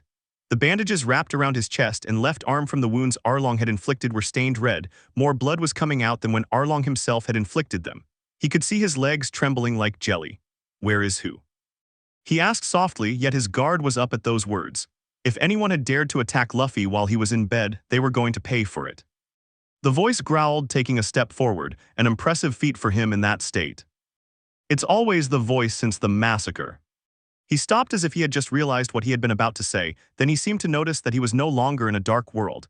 He was at Nami's house in the orange-haired girl's room resting. The wood of the room was destroyed by the pressure exerted by the involuntary Heishoku haki that he unleashed when he attacked the voice. "There's no one here but me," Zoro replied, taking a step closer. Luffy looked him up and down as if he didn't recognize him, but at least he let him approach. "I'm not going to hurt you, Captain. I'm here to help you." What? She raised her hands to Luffy's face, who was still looking at her with his body tense, ready to attack if necessary. But once her hands touched his head reassuringly as a sign of support, a wave of peace and tranquility flew through the room, immediately calming Luffy. His muscles relaxed and the haki stopped plaguing the garden. The effort he was making to stay on his feet finally ended and he fell forward onto his vice-captain's body, his strength abandoning him. "Zoro," he whispered. He stroked his hair trying to calm his captain who was still in a state of shock. In the end, Luffy fell asleep again just as Buggy, Jin, Alvida, and Sanji entered, amazed. They were exhausted just from trying to stay standing in the face of that incredibly heavy sensation. "How is he?" Alvida asked, looking intently at her captain. Few people had earned her respect and love, and Luffy had done so beyond measure. Seeing him covered in blood hurt her more than she could imagine. "Exhausted," Zoro replied as he carefully lifted him up with Buggy's help and placed him back on the bed. "No wonder," Jin murmured, looking at Luffy with astonished eyes. "To fight that fishman like that, and still have the strength to do something like what he just did, I don't know if Luffy is even human anymore." The green-haired man nodded, smiling. "I don't know if there are more humans on the Grand Line." "We must close Luffy's wounds. I'm going to get Kaya," Sanji murmured seriously, putting his perverted side aside to see if Luffy was all right. He ran out the door as fast as he could, while the other four watched him go and began to remove the bandages covering his chest. The wounds were open again and this time bleeding more. Whatever happened to their captain left him the same or worse than his fight with Arlong. When he woke up, they would have to talk to him. Everyone began to wake up again. Kaya screamed in fright when she found Sanji standing in front of her, so close she could feel his breath on her face. "Kaya, you must come with me quickly, it's urgent," Sanji began, lifting Kaya up and trying to get her to follow him, to everyone's amazement since he wasn't flirting with her or anything. He received a blow to the head from Usopp. "Stop moving around like a madman and explain what happened," he said, rubbing his nose, which had ended up buried in the ground after he fainted. "I heard a scream and then I fainted. How strange." Sanji turned back to face Usopp, annoyed and ready to kick him for stopping him on his mission to help Luffy, but he noticed Nejiko adjusting her shirt and caught a glimpse of her bra. He flew away from a nosebleed. Everyone looked at the blonde guy in confusion when Jin came out. "Well, at least it lasted longer than expected. Kaya, we need you to come. Something happened to the captain and all his wounds reopened. He's bleeding much more than before and we don't know what to do," Jin said quickly. "What happened?" Nami asked, worried by what she had just heard. At that moment, Kaya was already running inside the house, heading towards Luffy's room. "They fainted under the pressure exerted by Luffy," Jin began to explain, to the surprise of all those who had fallen unconscious. "In the end, only Zoro, Buggy, Alvida, Sanji, and I could stay afloat. We don't know what happened, but something happened to the captain because he unleashed a great darkness, and shortly after, all of you were knocked out. We could barely move except for Zoro." "Pressure?" Kabaji asked, dusting himself off and looking at Jin in confusion. He shrugged because he didn't know how else to explain it. "Only we stayed awake, but with great effort," said Jin, sitting down completely exhausted. "Zoro managed to calm Luffy down, although we don't know what the hell really happened. If I had to compare it to something, it would be that power he described when we left the Barady. I think it was haki," he said, unaware of how right he was. "Is Luffy Aniki all right?" asked Johnny, who had just arrived from securing the Going Merry when it all happened. "It seems he just had a nightmare," Zoro replied, leaving the house more calmly, although he looked tired. "He kept asking about a voice and seemed more like a wounded animal than a person," he muttered, looking at everyone and raising an eyebrow when he saw Sanji slowly bleeding to death. "I don't know why, but I'm not surprised. His seriousness was too harsh." They laughed as they waited for Kaya to finish healing their captain. Luckily, the girl had been cautious and had asked everyone to donate blood whenever they could so they would always have the type each of them needed. Now that they saw how much blood the raven-haired man had lost in recent days, they were sure it was a good thing that he had so much blood ready for an emergency. Most likely, this would be a constant from now on. How long will it take for him to wake up? Nami asked, worried about her captain and recently minted hero. I don't know, but I suppose he should be fine in a couple of days, Zoro replied calmly. She'll miss the whole party, Najiko commented with a pout. She had wanted to ask him to dance so they could start getting to know each other and get closer, of course. It seems someone guessed what she was thinking because both Alvida and Nami were giving her death glares. The village of Kakashi was in a festive mood from that afternoon onwards, after the bounty hunters dealt with Nezumi again, who was trying to obtain money and recognition for defeating Arlong. After threatening them for what they had done and for what their captain had done to him before, he ran away. The next day, a new Marine squad arrived under the command of Captain Mataru, who not only gave them the reward for the head of Arlong and his lieutenants, but also allowed Nami to keep all the money, the 100 million bali she stole over 8 years from the pirates, and also promised to investigate the possible betrayal and corruption of Nezumi and the members of the 66th Division, to the delight of all present. Without a doubt, the events of 2 days ago in Arlong Park would soon be widely known throughout the East Blue and perhaps even beyond. Luffy woke up on the night of the second day of the holiday confused as to what had happened. He remembered absolutely nothing after having devoured all of Arlong Park and defeated Arlong. Alvida was by his side at that moment, checking if he needed anything or if he would wake up. She told him more or less what had happened and the events of the previous day, surprising and worrying him greatly. If what was happening in his dreams could affect his nakama, he had to put a stop to it as soon as possible. Perhaps it was time to trust someone else and reveal his secret and his burden to them. She was a little worried about how everyone would react to her past, and seeing the dilemma in her captain Alvida, she told her to calm down, to talk to them when they were back at sea. After that, of course, they were able to join the party. Luffy ate most of the time, but also spent time exploring the village with Nami, Alvida, and Najiko. Apparently the latter found out about the secret competition between her sister and the black-haired girl and decided to join in. Both sisters loved their town despite not having been born there, so they told him some of the anecdotes they remembered and even took him to the gravestone where their mother rested in peace. They stayed there for most of the night with both of them telling their mother everything that had happened, and call it crazy, but he was sure he felt someone touch his head at one point. The fleeting touch didn't last more than a second, but it filled him with a feeling of gratitude that he knew didn't belong to him. After finishing talking with his mother, they took him to the orchard to pick a couple of mandarin trees and put them on the boat. They were, after all, his mother's trees. They were their treasure and they wanted to take them with them, knowing that Genzo, in addition to Johnny and Yasaku who had decided to stay and take care of the island, would take care of the garden as if it were their own. As the sun began to set again, Najiko fell asleep in her living room while Nami took Luffy to her room. Nothing's changed, Nami murmured, touching everything. She hadn't dared to set foot in that place since her mother's death. If she went to the house, she slept in the living room.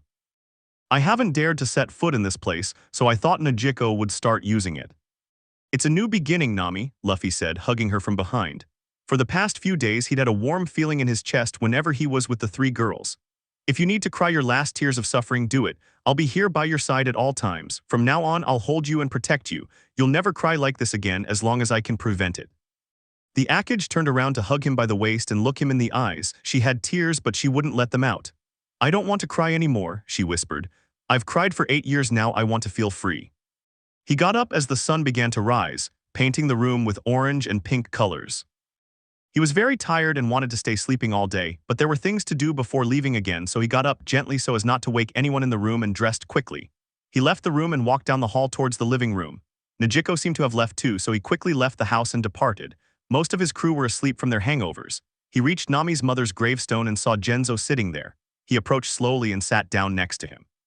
She was a good woman, Genzo whispered, drinking sake from a bottle. She was an ex-Marine, she retired so she could take care of Najiko and Nami, but she didn't have the strength to fight that monster. What? She looked at Luffy with a sad smile. I know they're going to leave with you, I just want you to promise me that you'll take care of them and not let their smiles disappear again. Luffy remained silent for a minute, looking at the gravestone. I can't promise that they won't suffer because I'm a pirate and suffering is quite common in our lives, but I do promise that within my ability I will make them very happy and their smiles will not disappear. Genzo raised the bottle, smiling, cheers to that kid. They drank half the bottle before Luffy left. Your daughters got themselves a dangerous and powerful man to look after them, Belmir, he whispered as he let the rest of the sake soak the wooden cross. Then he bent down and placed the pinwheel that had occupied his hat all those years to one side of the gravestone, turned around and started his walk home. Nami and Najiko began to store the few things they truly valued in that house, which wasn't much but was enough to tell a whole love story. Are we ready? Asked the blue-haired girl. From the moment she saw Arlong fall and knew he was free, Najiko decided she would leave the island.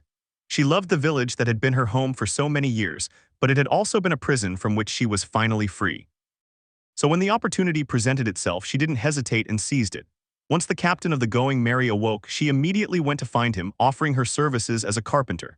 She might not have been a master like the great carpenters of Water 7, but she was the best on the nearby islands.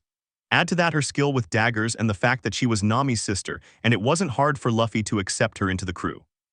But not before she was told that although they were bounty hunters for the time being, they had the idea of becoming pirates and going to the Grand Line as soon as they left this island, which excited her even more.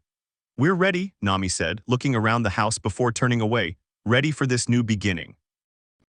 Najiko smiled and nodded as she left the house beside her sister. They both stopped when they felt something touch their backs. A feeling of tranquility and affection enveloped them before that touch pushed them out of the house. They returned, confused and with tears in their eyes, but found nothing except the same small wooden table that had received many of their tears in an empty hallway. "Let's go," Najiko murmured, adjusting her backpack. "Goodbye, Mom." "Goodbye, Belmere, goodbye, Mom," Nami said, on the verge of tears. They closed the door gently and began their journey to the port where everyone would already be waiting for them. The whole island was there to see them leave, but none of them were very good at goodbyes, so Nami shouted for the Going Merry to start leaving and they began to run. The villagers, of course, wanted to say goodbye properly, so they were trying to prevent them from leaving, something completely useless given the agility of those two, Nami more so than Najiko, having been trained by her captain. They reached the edge of the port and jumped. Luffy moved his hand, causing the darkness to attract them to his arms, carefully taking them towards the Going Merry. They said goodbye with shouts that made both girls cry slightly before disappearing into the sea, far enough away that they could only see the island and not its occupants. Luffy put his arms around their shoulders and pulled them closer. Much to Sanji's displeasure, they both clung to the raven-haired man. "You'll see them again when we've sailed around the world." They nodded, kissed him on the cheeks, and Nami dragged Najiko to get settled on the boat, while Alvida was already planning to talk to them about making a pact.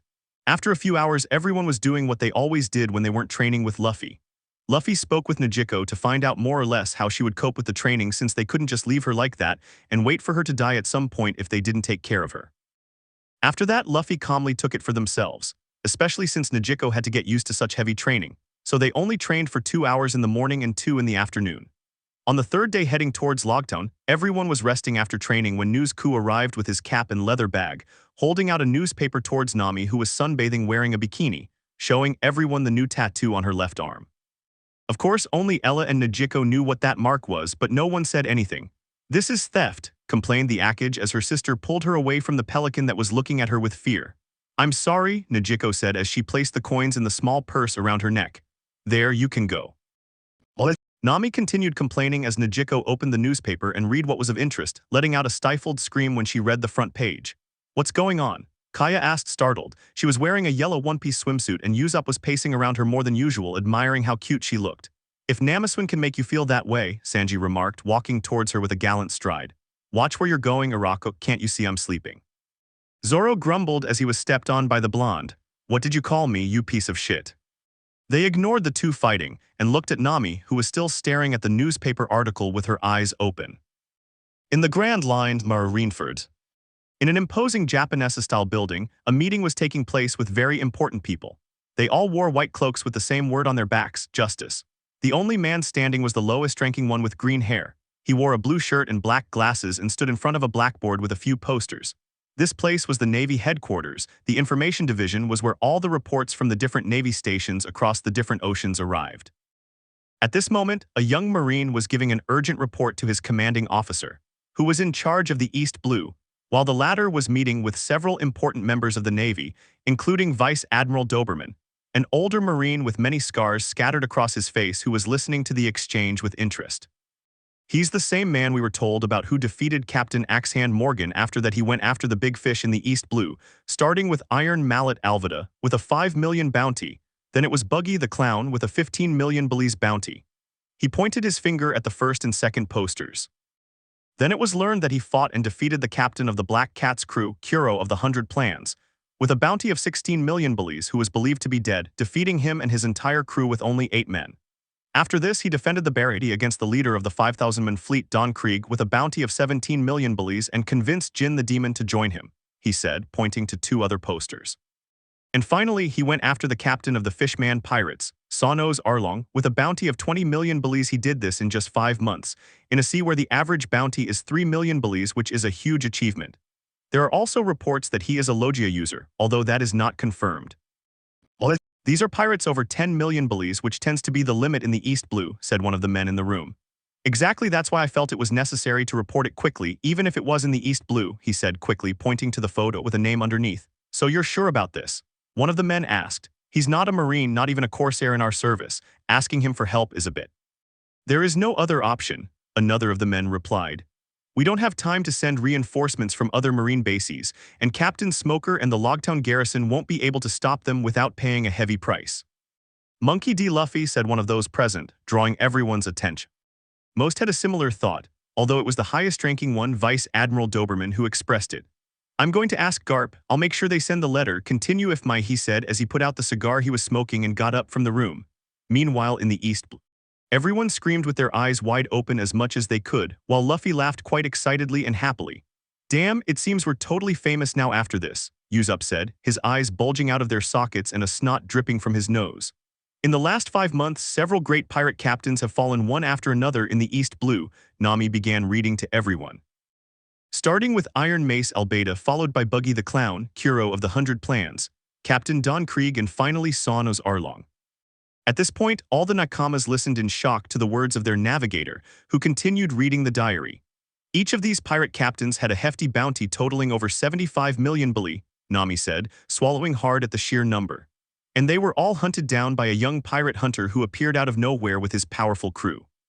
Even with only 10 members, they managed to take down crews of over 100 pirates, including powerful warriors like the pirate hunter Roronoa Zoro and the demon Jin. At that moment, an article appeared with photos of each and every one of them. All 9 Nakamas that Luffy had gathered, including Najiko, were in the article. This is the rise of the new top bounty hunter in the entire East Blue, Nami finished reading, surprised by the article in the East Blue's official newspaper. His name is Black Sword Monkey D Luffy. Luffy's image was incredible. He looked menacing with a lopsided smile, and his hat was clearly visible, revealing only one eye. He would be incredibly easy to recognize. Awesome, looks like I set a record, Luffy commented. The best pirate hunter in the East Blue. Luffy, you don't understand how incredible this is, Nami growled, walking towards him with a shocked expression. Before, only you and Zoro were famous, but after this article, absolutely everyone in the East Blue will recognize us.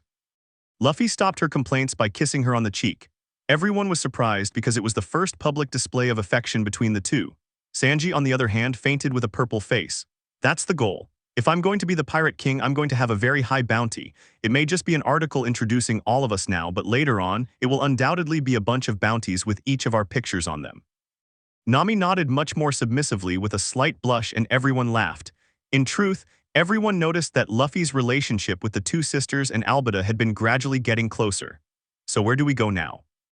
Jin asked, looking in amazement at Luffy. His reputation was crushing Krieg's, and soon his bounty would too. We're heading towards Logtown, Zoro replied, walking towards the bow with a serious face. We shouldn't be far. They say that White Hunter Smoker is in charge of Logtown. I wouldn't recommend going there, Jin said, sitting down. We have no other choice. It's the closest city to the entrance of the Grand Line, and we need to pick up some things, said Luffy, walking beside Zoro while leaning against the ship's mast. There shouldn't be too many problems for us in Logtown, Kabaji began calmly. Initially, the Marines shouldn't need to know anything about our intentions to become pirates, and the pirates of the East Blue should keep their distance from us out of fear. What? Correct, Luffy said. I'm going to give each of you a list to collect. After that, you can do whatever you want. Why is this Smoker guy so dangerous? Usopp asked. I don't know exactly. They say he's never let a pirate who set foot in Logtown go free and that he has some kind of strange power, Jin murmured. Krieg didn't say much. He simply ordered us not to go through the city and to head straight for the Grand Line. If he's as good as they say, he might be a devil fruit user, which would put him in a completely different league from the normal East Blue Marines, Najiko said. Do you think you can beat him? Kaya asked, looking at her captain. He shrugged without giving much information. I suppose it shouldn't be a problem for us to leave Logtown if we want to. Although if he really is a devil fruit user, and on top of that, a Logia, it could be more complicated than it seems. Kaya, you should check on that idiot, Zoro muttered, pointing at Sanji, yawning and thinking about what was coming now that they were in a different league. It was one thing to be nameless people and quite another to be the nakama of the captain who had just broken every record in the East Blue, being the most famous pirate hunter of all. The blonde looked at Sanji, screamed, and ran to help him. What happened to him now? The pervert died when Luffy kissed the witch, the bored green-haired man replied. The Akage blushed and shot a death glare at the swordsman. Can we concentrate? We're heading towards a very dangerous marine. I think I'm getting the I'm allergic to marines disease, Usopp muttered as he slid to the ground. They ignored him, although Luffy and Kaya laughed at how melodramatic the big-nosed guy could be. What do we need? Nami asked. Clothes for all types of weather, Luffy began, thinking for a moment. We need to buy things that Najiko can use as a carpenter, implements to clean the weapons we have. He looked at Zoro, Jin, and Usopp especially, and food because we were running out. Whose fault do you think it is? Zoro, Jin, and Usopp shouted as the girls laughed. Well, I'm hungry, what are you waiting for? Luffy replied, bored and not at all intimidated by the three boys. Besides, don't blame me, Sanji cooks whatever he can think of for the girls. They were about to shout again, but they fell silent, agreeing with the captain. Sanji was obsessed with the girls, so he would cook them anything he could think of to get their attention, something he could barely manage just by being a nakama. We also need some things for the cannons, and we need a couple of refrigerators to store the food. He glanced at Kaya, who seemed to finally be getting results with Sanji. I'm sorry, Kaya, but I think the lack of use damaged the refrigerator that was here, and the table has termites. The blonde blushed slightly. I'm sorry. Don't worry, it's nothing we can't fix with some money and a helping hand. He looked at Nami and Najiko, especially the orange-haired girl who was quite the cheapskate. Right. Najiko smiled at him. Of course, count me in, I can make a new table in no time. They looked at Nami, who seemed to be trying to ignore everyone, especially Luffy. Nami, he said, taking her chin so that she would look him in the eyes.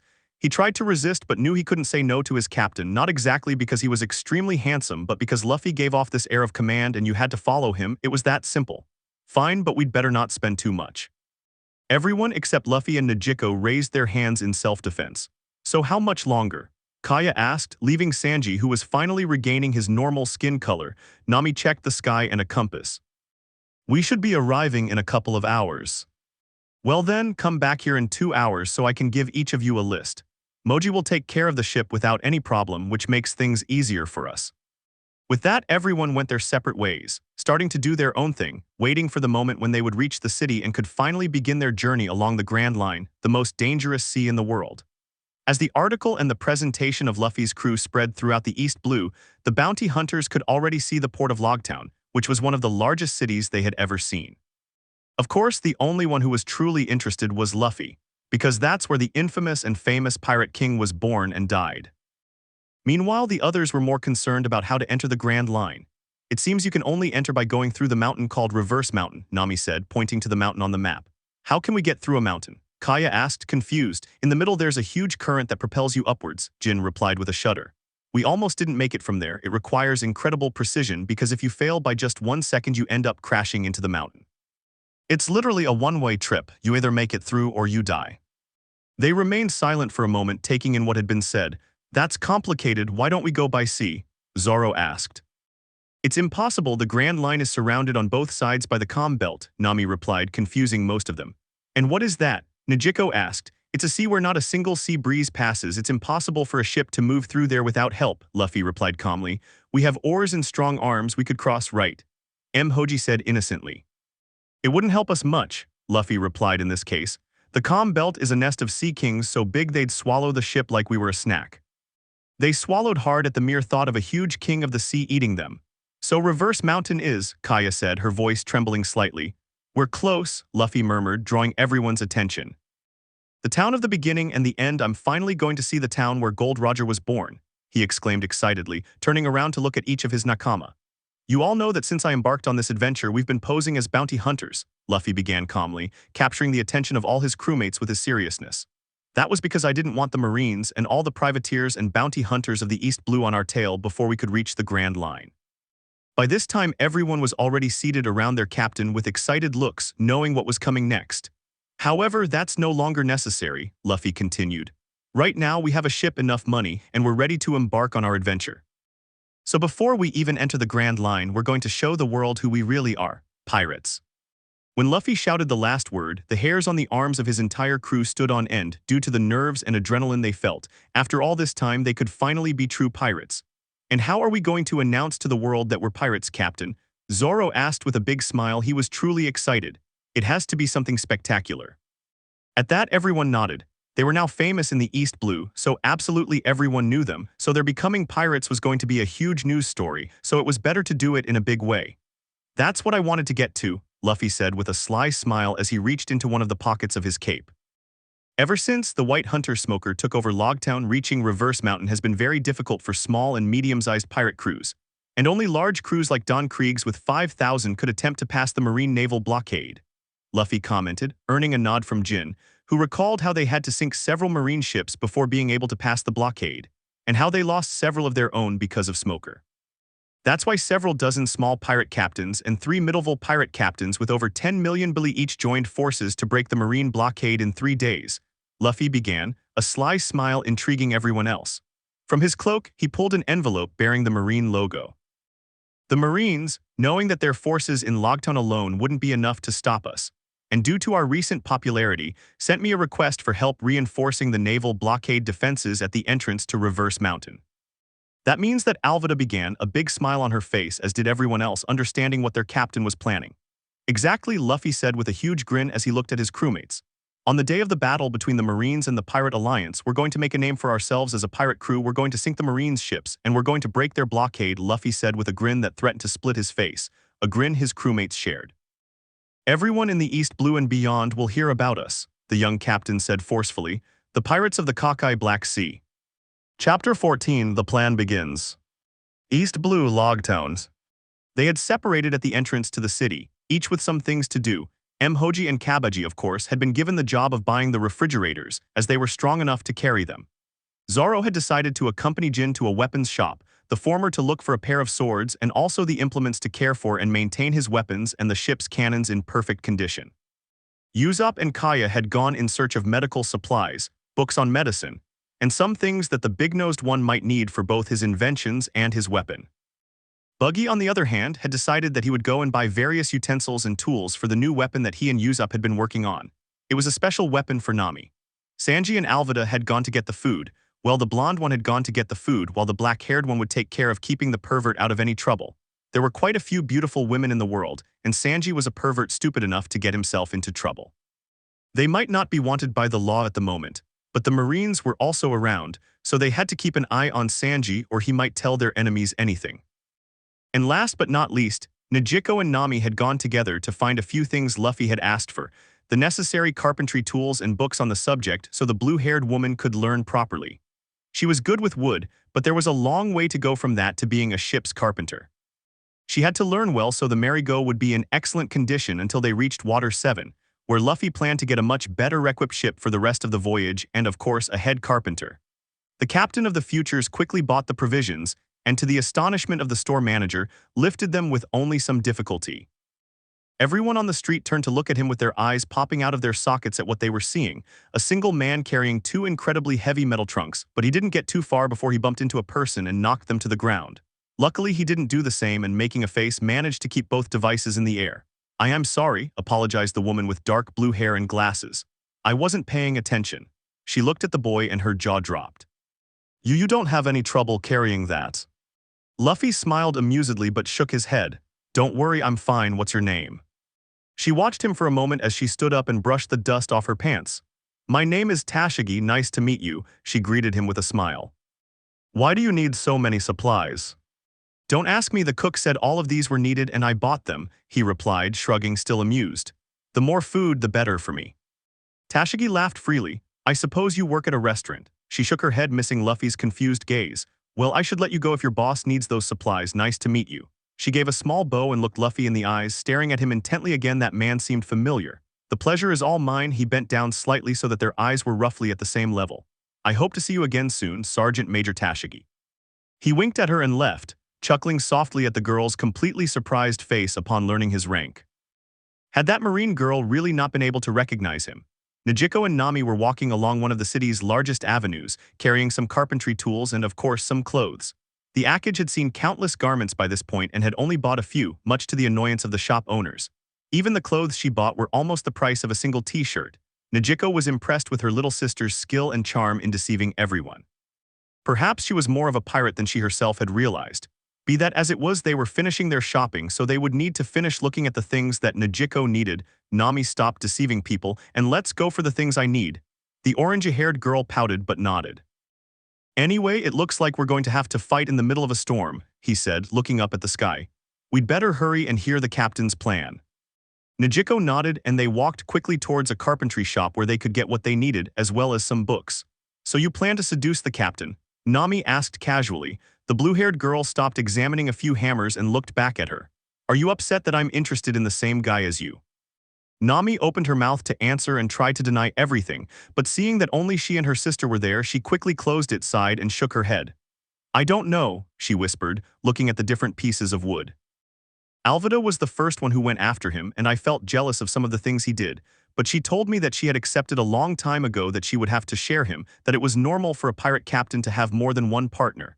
It was maybe at that moment that I realized my feelings for Luffy. She looked at Najiko and smiled weakly. It's just that I'm not used to having to share my things from a young age. Najiko nodded, knowing that Nami had always wanted to have her own things that weren't Najiko's or that she didn't have to share with her. There's something about him, the blue-haired girl murmured, smiling. I can't ask you not to be against this, but there's something about Luffy that compels me to be with him, and I want to listen to this feeling. I just have to get used to the idea, Nami interrupted, smiling a little more, but please leave me alone for a while, okay? Najiko nodded, though she looked mockingly at her sister. I don't think I can do much if Alvida is already following him around all the time. She smiled a little more. I'm even sure he's gotten much more used to that sensual side of him. Nami began to sulk. That pig shall see I'll be the first. Najiko laughed but dropped the conversation and continued looking at the things they would need. Since Luffy had arrived in her village that night and saved her from her misery, her crush and the need and longing to be with him were becoming a bit difficult to contain. She needed something to distract herself. Zoro and Jin were walking towards a sword shop after the former had a panic attack upon seeing a woman who seemed to look remarkably like that witch from his childhood. So this girl was kind of like your girlfriend, Jin mocked. You're crazy, Zoro growled, annoyed. She was like an annoying older sister, always bothering me, thinking she was better than me and picking on me every second she could. He growled again, thinking of that wretched woman, may she rest in peace. How I hated her, but she was my friend, my role model, the one who inspired me to be who I am today, Zoro said wistfully. Jin smiled amusedly but stopped teasing him, so this girl looks a lot like her. It's scary, Zoro said, trembling. If she's more like her than just physically, we should pray we never run into her again. Well, once we enter the Grand Line, we won't see her again. Zoro nodded contentedly and they entered the sword shop. He looked around, examining each of the swords. They were good, though none could compare to his Wado. What do you want? Asked the shopkeeper, an old man with a grumpy face. I want 2 swords, what do you have to offer? Zoro replied. The manager looked them over and seeing how they were dressed, sneered while pointing to some barrels in the back where the worst swords there could be were kept. These rookies were annoying, but then he saw the Wado Ikemanji at the green-haired man's waist and his eyes fell to the ground. Let me see that sword, he commented quickly. Zoro looked at him suspiciously but handed him the sword. The man with a sly smile said, I'll offer you a deal. I'll give you 2 high-quality swords from the barrel and 1 million belies for each sword. What do you say? Zoro just stared at him with a blank expression, wondering if the man was very greedy or very stupid, or a bit of both. At that moment, before he could answer, his worst nightmare entered the shop, a blue-haired girl with glasses identical to Kuina. Upon seeing the sword, she ran towards the clerk and almost hit him. That's it. She quickly pulled out a book and began to examine it while the clerk sweated profusely and worried. She wanted to buy this sword. If it's Wado Ikemanji, one of the 21 Omacron Wazamano, wow, this sword is valued at over 20 million beris. The clerk slumped against the counter, annoyed with the girl for, according to him, ruining his purchase. Shut up, the swords are there, find what you're looking for and get out, he said rudely to Zoro. Then he looked at Tashigi and took a sword from behind the counter. Here, take your shigure. Blue-haired girl tripped and hit a shelf, dropping some swords from the high-quality chest. I am sorry, said the rather clumsy girl. Zoro walked slowly to the barrel of swords worth 1,000,000 berries and examined them while Jin laughed at the poor girl. The swords in the place were disgusting compared to his Wado Ikemanji, however they could serve for a while. Then he took one that vibrated and sang in his hand, examined it, realizing what the problem was. The clerk saw the sword and immediately turned pale. That sword is not for sale, he shouted, startling Tashigi and Jin. Why? The latter asked, looking at the sword. He didn't know much about them, but it was clear from miles away that it was quite good. That's Sandai Kaitsu, one of the 50 Ryo Wazamano, Tashigi replied, impressed. It's cursed, Zoro said, impressing everyone. He smiled excitedly, raising his sword and looking at the edge. I'm taking it. The clerk shook his head. It's not for sale. If you know about the curse, you should know that this sword always kills its wielder in mysterious and tragic ways. Besides, it's not like you could afford it.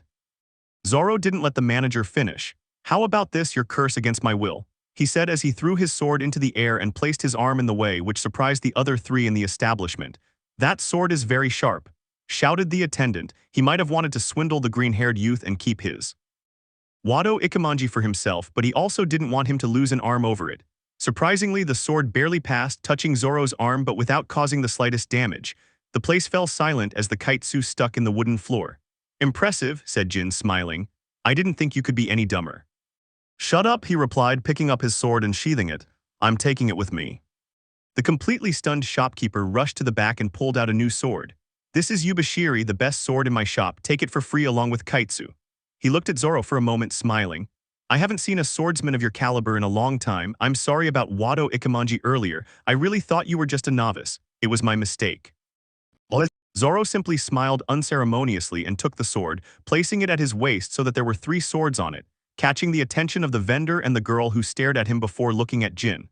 At that moment, the salesman decided to gather his courage and ask what he hoped would be a misunderstanding. See, could you tell me your end names? The 2 aspiring pirates just stared at him in surprise before saying, Roronoa, Zoro and Jin. Zoro smiled as he took his sword and together with Jin left the shop, leaving the owner and Tashigi completely amazed. One because he realized he had just tried to scam the vice-captain of the most powerful crew in the East Blue, and the other because she found out that Monkey D. Luffy's bounty hunters were in Logtown. His captain had to know this immediately. Usopp and Kaya were already returning to the ship after having bought a few things. Most of it was for Kaya, but Usopp had gotten a pair of glasses to help him with his aim and vision. Of course, without the blonde's help, he would have ended up being scammed. They met Najiko and Nami, who were also returning with various things. Luckily for them, the training with Luffy, however deadly it seemed to them, now helped them to carry everything they had. So you got everything you needed? Usopp asked. Yes, everything we needed, Najiko replied, looking at a strange sphere in her hand, though I don't know what this is for. Everyone agreed it had a slight resemblance to a compass, only the arrow didn't stay still. It was moving like crazy without pointing to any specific place. I think it's damaged, Najiko said. Why does Luffy want a strange broken compass? Kaya asked, confused. It's not broken, Nami said, drawing everyone's attention. According to a book Luffy left me, this compass is called the log pose and it's used to navigate the Grand Line. Without it, we'd get lost. They shrugged, knowing full well that the Grand Line could be strange and hold surprises when they least expected them. The cold wind made them shiver. We'd better hurry, said Najiko, looking at the sky which she knew would soon begin to fill with dark clouds. The others agreed and quickened their pace. They met Sanji and Alvida, although the black-haired woman was dragging Sanji by one ear in annoyance while the blonde man was pulling a huge bundle at the same time. What happened? Nami asked, confused. He saw a beautiful woman and almost ran after her, the girl said wearily. Oh, Alvidachwin, I love it when you act so jealous, Sanji said with hearts in his eyes. You can pull my ear all you want. What's that huge thing? Najiko asked. A bluefin elephant tuna, Alvida replied. I won it in a cooking contest against the same woman I wanted to run away from. She sighed wearily, though she had to admit that the contest had been incredible. Anyway, we'd better get going. Nami smiled, looking at Sanji, who immediately started crawling to her side. Sanji-kun, could you please go find the others? I'm tired and want to leave quickly. Of course, he shouted, getting up. Anything you want, my Namiswin. He ran off quickly. Where are you idiots? Sanji yelled from a few blocks to the east. The others saw him run and then looked at Nami, who was still smiling. You're the devil, they commented in unison. Luffy was smiling as he looked at the platform where the Pirate King died after having toasted with the old man at the Gold Roger bar. The stories about the most feared pirate of all time were incredible. Well, there he was, but not quite in the right place yet. With a smile, he climbed onto the platform and looked at the city. Wow, so this is what the Pirate King saw when he died. He smiled excitedly as he took a couple of steps back and tried to see the whole city. Everyone in the area began to notice the man on the platform, and of course, the news spread quickly throughout the city. The Marines immediately began to mobilize as soon as they received the report that someone had walked onto the execution platform as if he owned the place, and more importantly, desecrated a sacred place like the execution platform. One of the city officials took a megaphone and approached, saying, "Get down from there, that's a historical site belonging to the world government." Luffy didn't pay it the slightest attention, of course, when the officer was hit by an iron mallet that did catch his attention. "I've been looking for you, Luffy," said the woman who had the mallet. At that moment, all the Marines and transit officers stopped to look at the young man standing on the execution platform of the Pirate King. He was a boy of 20 years at most, with black hair, a cockatrice under his left eye, a foxy smile, and a hat with a black coat. Without a doubt, this was the famous bounty hunter monkey D Luffy, and he had just arrived in Logtown. That was going to cause quite a stir. Oblivious to everything happening around him, the young captain only noticed the beautiful girl who had come to find him. Alvida, what's wrong? We already have everything you asked us to buy. We are prepared and restocked. We just need you to give us the details of the plan, the bearer of the great mace explained to her captain. I understand. Seeing that they were ready for the next part of their journey, he simply began to descend from the platform and head towards Alvida. This time, everyone stepped aside to let him pass, for fear of offending the man who, along with the white hunter Smoker, must be the strongest in the East Blue. In that case, let's go to the ship. Excuse me. Before they could leave, a Marine's voice stopped them. It was the same officer who had ordered him to descend from the platform earlier. Sir Monkey D. Luffy, would you please accompany us to the Marine base in Logtown? If it's about the platform, there's no need, Luffy said. After all, he'd only gone up to take a look and he didn't feel like going to the Marine base for that. He had a plan to prepare and people to find. I just went up to take a look, it's nothing to make a fuss about. Of course, sir, there's no problem with you going up to the platform, however. At this moment, the Marine fell silent. Luffy, seeing that he wasn't going to give up on taking him to the Marine base in Logtown, was starting to get angry. Sir, Captain Smoker requires your presence. He ordered us to accompany him to the base if we saw him. At that, Luffy stopped being angry and looked at the Marine with a smile. The fact that Smoker asked to see him was good, very good. For his plan to work, he only needed two things: to meet with Smoker and with the captains of the Pirate Alliance. Undoubtedly, meeting Smoker was the easiest part. He wouldn't be hiding from everyone like the pirate captains must be doing in preparation for the battle. However, the fact that Smoker was the one looking for him was simply another advantage in his favor. It meant that he was right, and the reason they sent him a letter from Marineford itself was because they had no other option if they wanted to defeat the Pirate Alliance without suffering heavy losses along the way. Very well, Luffy agreed with a smile, surprising the Marines present, including Alvida, with his change of attitude, although she attributed it more to his plan. In that case, I'll first go to my ship to meet with my crew, and then a couple of my men and I will go to the Marine base to see their captain. Upon hearing this, the Marine who was talking to Luffy's face lit up, and nodding vigorously, he turned around and ran off to inform his superior that the help promised by headquarters had arrived. Moments later on the Going Merry. At this time, all the crew members of the Going Merry were back on the ship having finished their tasks, and they all gathered at the large dining room table for a meeting that their captain had requested. All right, guys, Luffy began, gaining the attention of everyone present. I assume you've all finished your tasks, right? He asked with a smile. In response, he received only a collective affirmation along with a question from Kabaji. Captain, we're ready. Tell us the plan, the suspense is killing me. The acrobatic swordsman began dramatically, earning a general laugh and several affirmations. Everyone was curious to know the next part of the plan. All right, Luffy began after chuckling a bit. I know we all want to get started with the plan and raise the pirate flag on our mast, but we have to be a little more patient. After all, we want to make a grand entrance, right? That earned him several predatory smiles from his crew. Practically half of them had never been pirates, but since they had chosen to follow their captain into this life, it was best to do it right. If you're going to do something, do it big. All right, what we're going to do next is this, Luffy began. I'm going to take Zoro and Nami with me to the Marine base for the meeting with Smoker. At that, several questioning glances turned to their captain. It wasn't that they doubted him, but they were interested in knowing why those two and not others. Zoro was understandable because he was the vice captain, however, Nami wasn't one of the strongest. If they were going to enter a Marine base, even if they weren't pirates yet, it was better to bring more muscle just in case. Hahaha, don't look at me like that, I know what you're thinking, and no, I'm not taking anyone else besides those two, Luffy said. Everyone else either has more important tasks or can't come. For example, Buggy and Jin, you're both very famous experts in the East Blue. If I put you in the Marine base, it'll only cause more problems, especially if they recognize Buggy. Everyone nodded in agreement. It would be problematic if Buggy were to come forward. Besides, there's Alvida. Even though she's changed a lot, that hat and especially her mace are easily recognizable. Also, Smoger knows that you somehow managed to escape from them when he handed you over. If he sees you and connects the dots, it'll be problematic. So what do you want the rest of us to do while you three are gone? Asked Kaya, the ship's doctor, in a sweet voice. You're going to prepare everything for the battle we're going to have. Kaya, you have to prepare the medical room with the new equipment you bought, draw more blood for the reserves, and prepare everything for an emergency operation if necessary. Luffy said in a serious voice. After all, after a naval battle like that, someone in the crew might need immediate medical assistance. As for Jin, I want him to train Nijiko in hand-to-hand combat and double-dagger fighting. All those years working as a carpenter have given you strength and precision. If you train with a good teacher like Jin, I'm sure you'll improve quickly. That sentence from the captain earned a nod from Jin, pleased that his new captain thought of him as a master of hand-to-hand combat, and a cheerful affirmation from Nijiko, eager to become strong to be of use to her love interest. As for Buggy and Usopp, you two are going to prepare all the cannons for battle. I also need supplies of buggy balls to blow up all those marine ships. We'll need them. Before finishing speaking, seeing the mad scientist looks on their faces, he decided to add, and please don't blow up the ship, we still need it.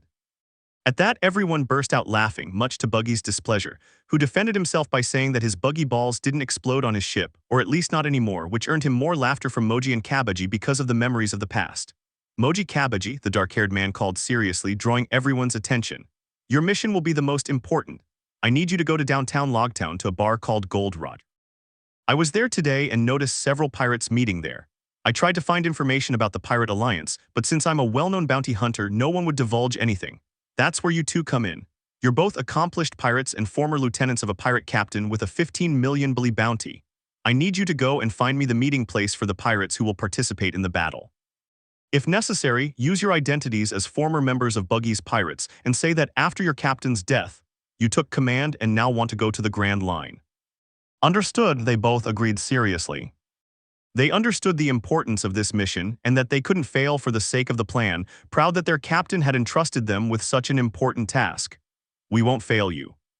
Excellent, Luffy said with a proud smile. He had truly recruited a good crew, especially considering they were all from a sea like the East Blue. As for you two, he said to Zoro and Nami, you're both coming with me. Zoro, you're only here to put pressure on the Marines. Two of the best pirate hunters together will make them more cautious. Just keep looking intimidating as always, Luffy joked with a grin. As for you, Nami, I'm bringing you mainly in case we find any valuable information during our tour of the Marine base. With your skills, I'm sure you can borrow it from me, right? Of course, Captain, Nami said with a smile, happy that her skills were being appreciated and that she was spending more time with Luffy, something Alvida noticed. So what do you want me to do, Luffy? Alvida asked. She was the only one left to be assigned. You have a very useful devil fruit, Alvida, Luffy praised her, which pleased her. But you can't control it. That left everyone in shock, especially Alvida and Zoro, who had tasted the power of that fruit, causing him to lose the duel to First Blood. To control it efficiently, you must be able to activate and deactivate it at will, going from impenetrable skin to normal. Seeing Alvida's reluctant face, he added, and don't worry, your physical appearance will remain forever, you won't go back to the old one. That seemed to cheer her up and also motivate her. Being able to turn off her devil fruit meant she could touch Luffy without slipping and he could touch her. At that last thought, she blushed deeply, which was noticed by the other crew members, eliciting knowing smiles from them. Now everything's been said, so the captain began, let's go and good luck. After this, everyone got up and went to their respective jobs. It would be a busy few days for them until the moment of the battle. Meanwhile, at the Logtown Marine Base. In the middle of the port city of Logtown, we can find a building made entirely of concrete and of solid appearance, sky blue in color and with several floors. On the roof of the building, a flagpole with the Marines' flag waving. This was the Logtown Marine Base, and on the top floor of this same base, a man could be seen reclining in his chair looking at some papers. The man in question was muscular and had gray, practically white hair, and he could be seen smoking a couple of cigars at the same time, which together with his skill meant that he was perpetually enveloped in a gray cloud of heavy atmosphere.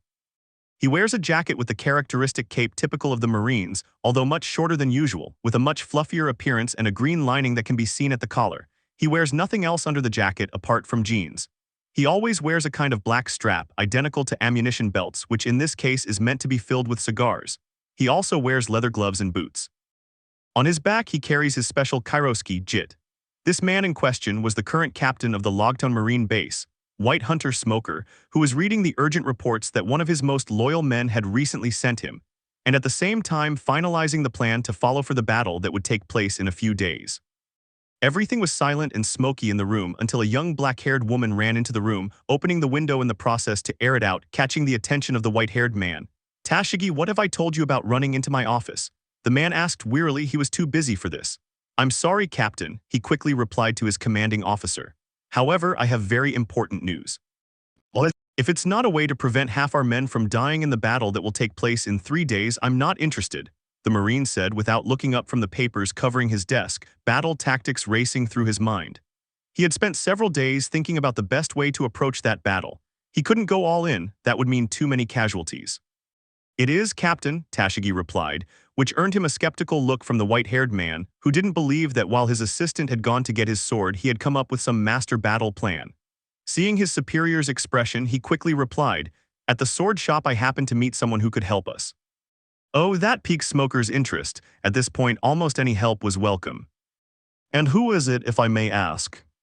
"The pirate hunter Roronoa Zoro," Tashigi said somewhat nervously. She still couldn't believe she'd been in the same place as the second devious bounty hunter in the East Blue and hadn't even noticed. What would happen next? Bumping into Monkey D Luffy and mistaking him for a civilian. Roronoa Zoro. That name made Captain Smoker react. If that was true, then he should be in Logtown too.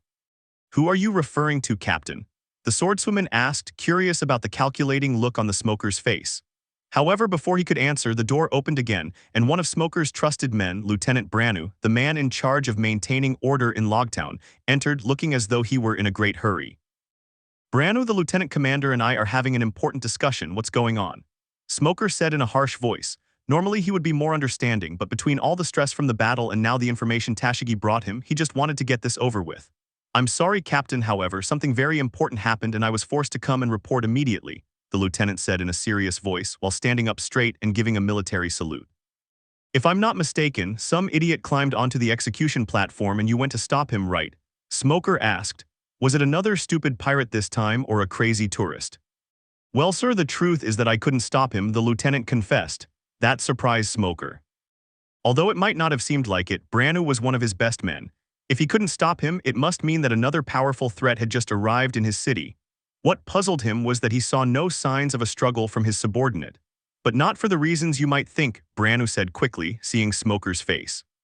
"I was going to arrest him for climbing onto the platform, and then question him to see if he was a pirate like the others or just a stupid tourist, when a woman called him by the name Luffy."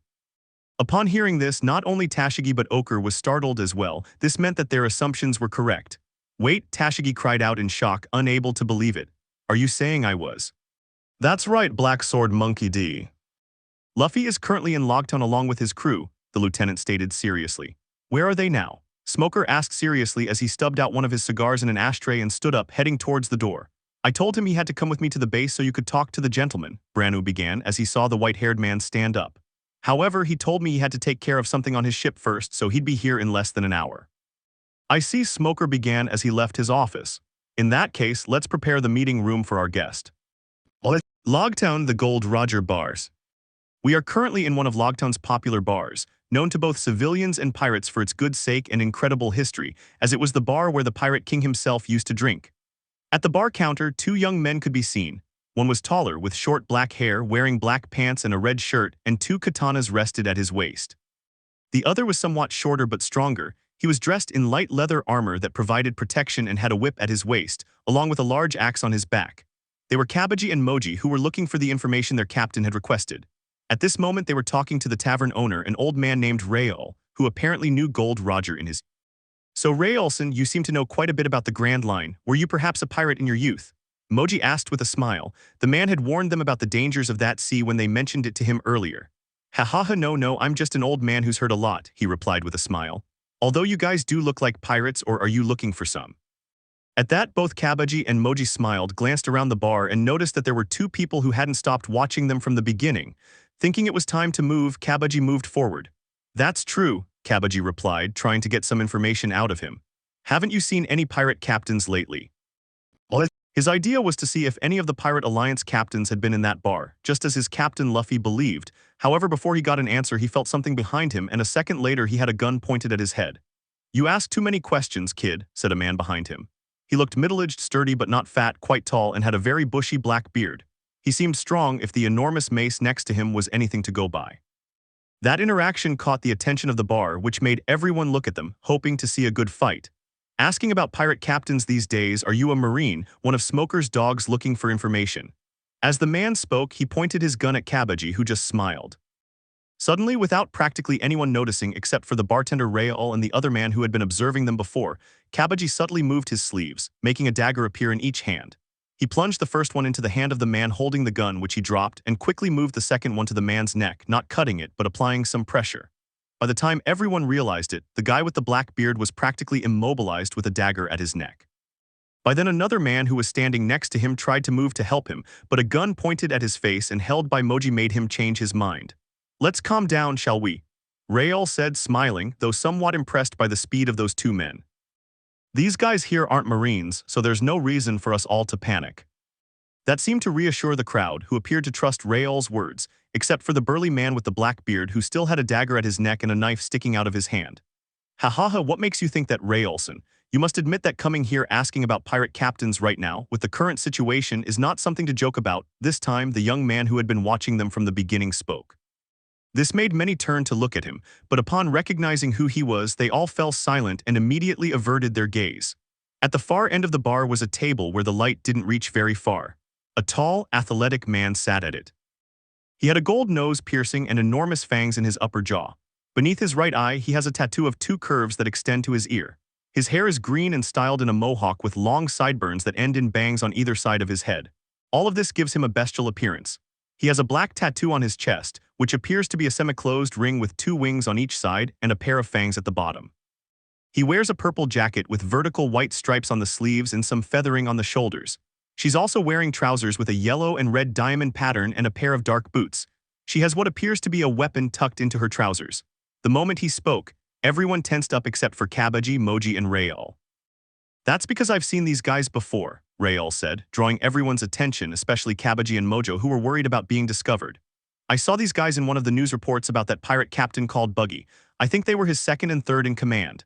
I suppose now that Buggy has been killed, they'll be leading his crew," he commented casually, recalling an old news report about Buggy's pirates boarding a cruise ship where they were disembarking.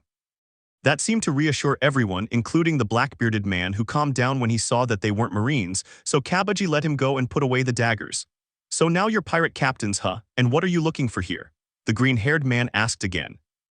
"We want to sail to the Grand Line. The East Blue is not what it used to be, however we cannot get through the Navy blockade alone," Moji said this time, which reassured everyone and interested a bearded man who took another step forward. "I'm sorry about before," said the bearded man who tried to attack Kabaji. "I thought you were smokers' dogs again. They're everywhere lately. Allow me to introduce myself. I'm the captain of the Kurabu Maza Pirates. They call me Kurabu no Sham." Kabaji and Moji recognized this man the moment they saw him looking at them. He was a fairly famous pirate in the East Blue, with a bounty of 785 million belies. He would be like the male counterpart of the old Alvida. "A pleasure," said Kabaji, greeting him. Knowing he was one of the members of the Alliance, he wanted to get information from him. "I am Kabaji and this is Moji. We are the new captains of the Sakazu Circus Pirates, the former crew of Buggy the Clown." At that point, everyone looked at them with more respect. Until his capture and subsequent death, Buggy had been one of the heavyweights of the East Blue, and even though he had fallen, his crew was not weak. They might not be on par with a crew with a captain worth over 10 million, but they weren't weak either. "I see, what a shame about your captain," Sham said. Everyone was truly shocked by what had happened in the last 5 months, so many great captains of the East Blue dead. "I thought I heard earlier that you wanted to go to the Grand Lines. Why don't you come by here at midnight tonight?" At that moment, he handed them a piece of paper with a location, but before Kabaji could take it, it was snatched away by another hand. Sham, seeing that, was about to attack, but when he turned around and saw who it was, he stopped abruptly. It was that green-haired man with a mohawk again. "Ha ha ha ha, what a coincidence. I was just here looking for this. I think I'll keep it," said the green-haired boy, although Sham looked at him with a bad face and didn't dare to do anything. "Can I know who you are and what you want with that?" Moji asked with a smile, although his voice had a dangerous edge. When the people in the bar saw that someone had dared to answer the green-haired boy, they all panicked. Didn't those two boys know who he was? However, before he could reply, Sham spoke first. "Fine, you can take it. You were going to get one anyway. However, leave us alone. This is neither the time nor the place to discuss this," Sham said, to which the Mohawk subject just laughed and passed between the three of them to head towards the exit of the establishment. "Who is that guy?" Kabaji asked furiously. The man acted very powerful and he didn't like it at all. However, he didn't attack because he seemed dangerous, very dangerous. "It doesn't ring a bell from any reward poster," Moji mused, trying to remember if he had seen it before. "That's because he doesn't have a bounty on his head. He's not a pirate," Rael replied. This surprised both crew members of the Going Merry. Someone who wasn't a powerful pirate could cause such fear in all these people, several of whom were powerful pirates. "That's right, he's not a pirate. He's a powerful local mafioso who controls 150 cities. That's why nobody dares mess with him." Although his gang isn't extremely large, they're still strong, and it's rumored that he could be on par with Smoker and Monkey D Luffy, the strongest in the East Blue, Sham explained with some respect for the man. He's known as Bartolomeo the Cannibal. Both Moji and Kabajo were surprised. They had heard of this man before and of his reputation. He could be considered a heavyweight of the East Blue underworld. As former buggy pirates, they were used to moving through the underworld, yet they only laughed at the idea of this guy facing their captain. He might be more powerful than them, of course, but against their captain he wouldn't stand a chance, not after what they saw at the Barady with the Oka Shichibukai swordsman. So that man was Bartolomeo, huh? Moji sighed, truly glad he hadn't faced him here without his captain. That's right, it's best if you don't cause any trouble with him, Sham advised. Anyway, here you go, he said, handing them a slip of paper just like the previous one. Remember, if you want to go to the Grand Line tonight at 12:00. After this, Kabaji and Moji withdrew, happy to have the information their captain had requested. Meanwhile, at the Logtown Naval Base. In a large meeting room located in the center of the Navy base, several men were currently preparing everything for the meeting. Among them were Captain Smoker, Lieutenant Commander Tashigi, and Lieutenant Branu, who were sitting around a large round table finishing organizing the papers. At that moment, the doors opened to allow 3 people to enter calmly. The first of them was a somewhat tall man, about 180 meters and quite strong. He was dressed in a white shirt, black pants, boots of the same color, and wore a green haramaki belt, traditional armor of the samurai, which he used to hold 3 swords. She wore a black bandana tied around her left arm. The second was a young woman of average size with a slim build and short orange. She has a blue tattoo on her left shoulder depicting a tangerine and a pinwheel. She was wearing a white and blue striped shirt, an orange miniskirt, and orange high-heeled boots. Upon entering, they both stood on either side of the door, allowing a third person to enter. And behind the two of them came a young man. He didn't look more than 20 years old. He was as tall as the first young man who came in, with black hair and a scar under one eye. He wore black boat boots, suitable for fighting on a ship, trousers of the same color, and a white shirt, over which he wore a long black coat, although he did not have the sleeves attached and wore it like a cape, in addition to a black 3-pointed hat with red inscriptions. The most striking thing was the golden-hilted naval saber that hung from his red sash, along with the 2 flintlock pistols he had with him. Those present were startled to see who entered. The first was clearly Roronoa Zoro, known for using 3 swords. There was no one like him in the East Blue. The second one wasn't recognized as someone famous, however. When they saw the third one, they were shocked. Everyone had seen the images. But it was more impressive to see the famous bounty hunter face to face with cars. Except for Tashigi, who realized at that moment that the boy she had bumped into this morning and had mistaken for a simple messenger was actually Monkey D. Luffy. She really felt stupid. "I see we meet again, miss," Luffy said with a smile, looking at Tashigi before anyone could speak, which surprised Smoker. "Do you know each other from before?" The Navy captain asked. "We bumped into each other this morning while I was buying supplies," replied the dark-haired man with an amused look. "Although seeing her face now, I don't think she recognized me." "EMS sorry, sir," said a distressed Tashigi. She had always been told that she was very absent-minded, but she never thought it would be this bad. "Well, that doesn't matter right now, let's get to the matter at hand," said Smoker, who wanted to get straight to the point. "Please take a seat." Following this, the 6 people took their seats at the circular table, which was covered with various papers and a map showing the nearby islands, the Red Line, and the Calm Belt. In addition, several ships were positioned on top of the map, facing each other as if about to battle, each divided into red and blue. Seeing as I was summoned to the Marine base as soon as I arrived, in addition to the rumors I've heard around Logtown and looking at that battle map, I suppose I'm not here for a tea party, right, Captain Smoker? Luffy asked with a smile. "That's right, I assume you've already been notified of our problem by headquarters?" Smoker asked. "Indeed, I received a letter from Marine headquarters requesting assistance a few days ago, but considering the previous battle setup, I don't see why," Luffy said while looking at the map.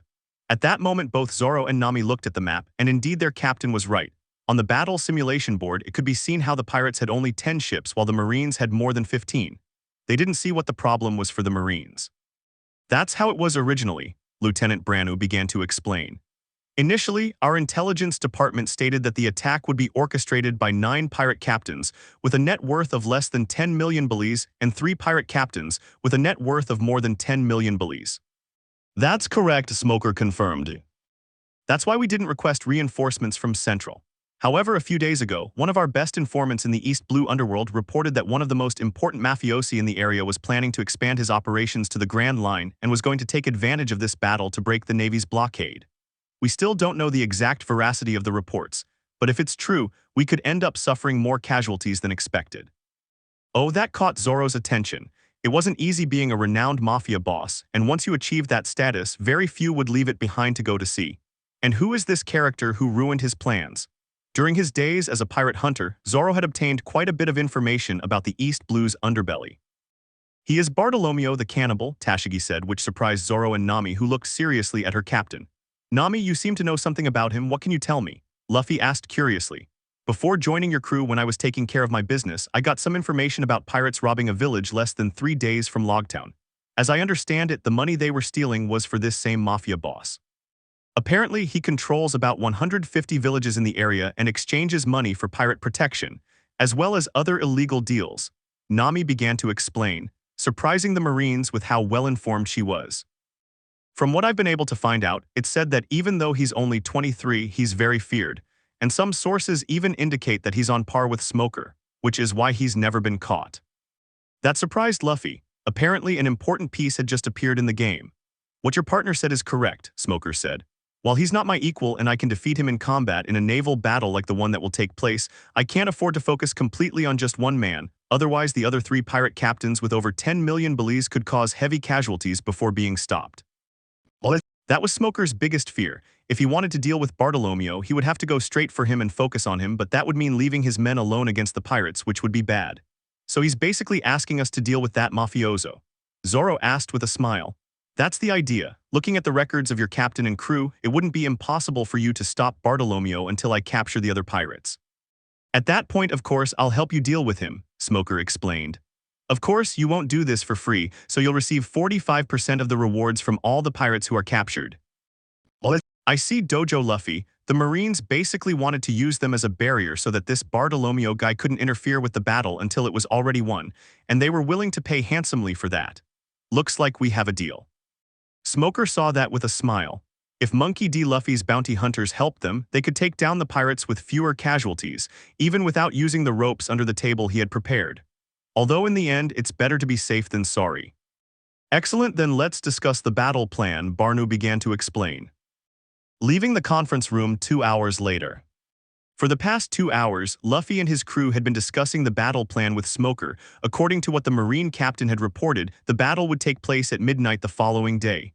So, what do you think of Smoker, Zoro? The dark-haired man asked his vice-captain. He seems like a strong guy and his plan is pretty good, however I feel like we're missing something. I think he hasn't told us his whole plan, said the green-haired man seriously. He really didn't quite trust the white-haired cigar-loving man. I agree, Luffy stated. His plan is too simple. One would expect him to try to eliminate one of the pirate crews before the battle or something else. He must be hiding something. So what are we going to do? Zoro asked. I already sent Nami to look for relevant information in Smoker's office. That's why she left earlier. I'm sure she'll find something interesting. Now it's time to return to the ship, Luffy simply replied as he headed towards his ship. He had complete confidence in Nami's skills as a thief. In the end, they didn't take long to reach the port of Logtown, where they saw their ship, the Going Merry, beached there, being one of the best in the port. We really did get a good ship, didn't we? Zoro asked with a smile, and it was no wonder. Many pirate crews started their adventure with much less. It seems so. For now we'll start boarding. Let's see if the others were lucky, said the captain. By the time they boarded the ship, all the other crew members had already arrived and were busy with their own tasks. From what Luffy could see, both Jin and Najiko were training on the ship's deck. Apparently Najiko was learning to use the double-bladed dagger. As for Alvida, she was sitting in a meditative pose on the bow of the ship above Mary's head, trying to activate and deactivate her fruit at will, having some favorable results such as being able to deactivate the cover of an arm. Usopp and Buggy were nowhere to be seen. Luffy guessed they were under the hatch inside the ship, making some kind of ammunition that would blow up the marine ships. That thought brought a smile to his face. However, while Luffy was lost in his dreams of exploding marine ships and huge meat-filled parties to celebrate victory, Kabaji and Moji quickly approached him, wanting to tell him that they had accomplished their important mission. Captain, he's finally back," Moji called, attracting the attention of everyone on the outside of the ship who came closer to see. "Ah, Kabaji Moji, I see you're here already. You finished before me, didn't you? How did it go? Did you manage to find any important information?" Luffy asked curiously. Not that he doubted them, but it wasn't as if finding a pirate captain in Logtown was easy, let alone deceiving him. "That's right," Kabaji said proudly, drawing the attention of all the crew members. "We've met the captain of the Kurabu Maza Pirates, Captain Kurabu no Sham." "Oh, is that so?" At this point, even Zoro seemed interested. That guy was worth 8 million belies, although it wasn't much compared to those they had hunted lately. It wasn't bad either. "And what did he tell you?" Luffy asked with interest. Apparently he had underestimated the capabilities of Buggy's 2x berates. At first we had some minor problems, Kabaji began, earning interested glances. You mean I tried to blow your head off because I mistook you for a marine, and you stabbed his hand for pointing at you, right? Mojo added with a smile, earning laughter from everyone as they imagined the scene. Details, however, the important thing is that we achieved this, he said as he proudly took a piece of paper out of his pocket and handed it to his captain. That's Jin asked curiously, having come closer to see what was happening with the others. Excellent, Luffy praised with a smile as he looked at the contents of the paper. It seems we're going out for a walk tonight. Very well, those who will accompany me this time will be, the captain began, the entire crew attentive to his words. Let me know in the comments below if you guys want the next part. Also check out my other video that has been shown and left. Thank you for watching. If you enjoyed this video please like and share this video. And have a fantastic day. Bye.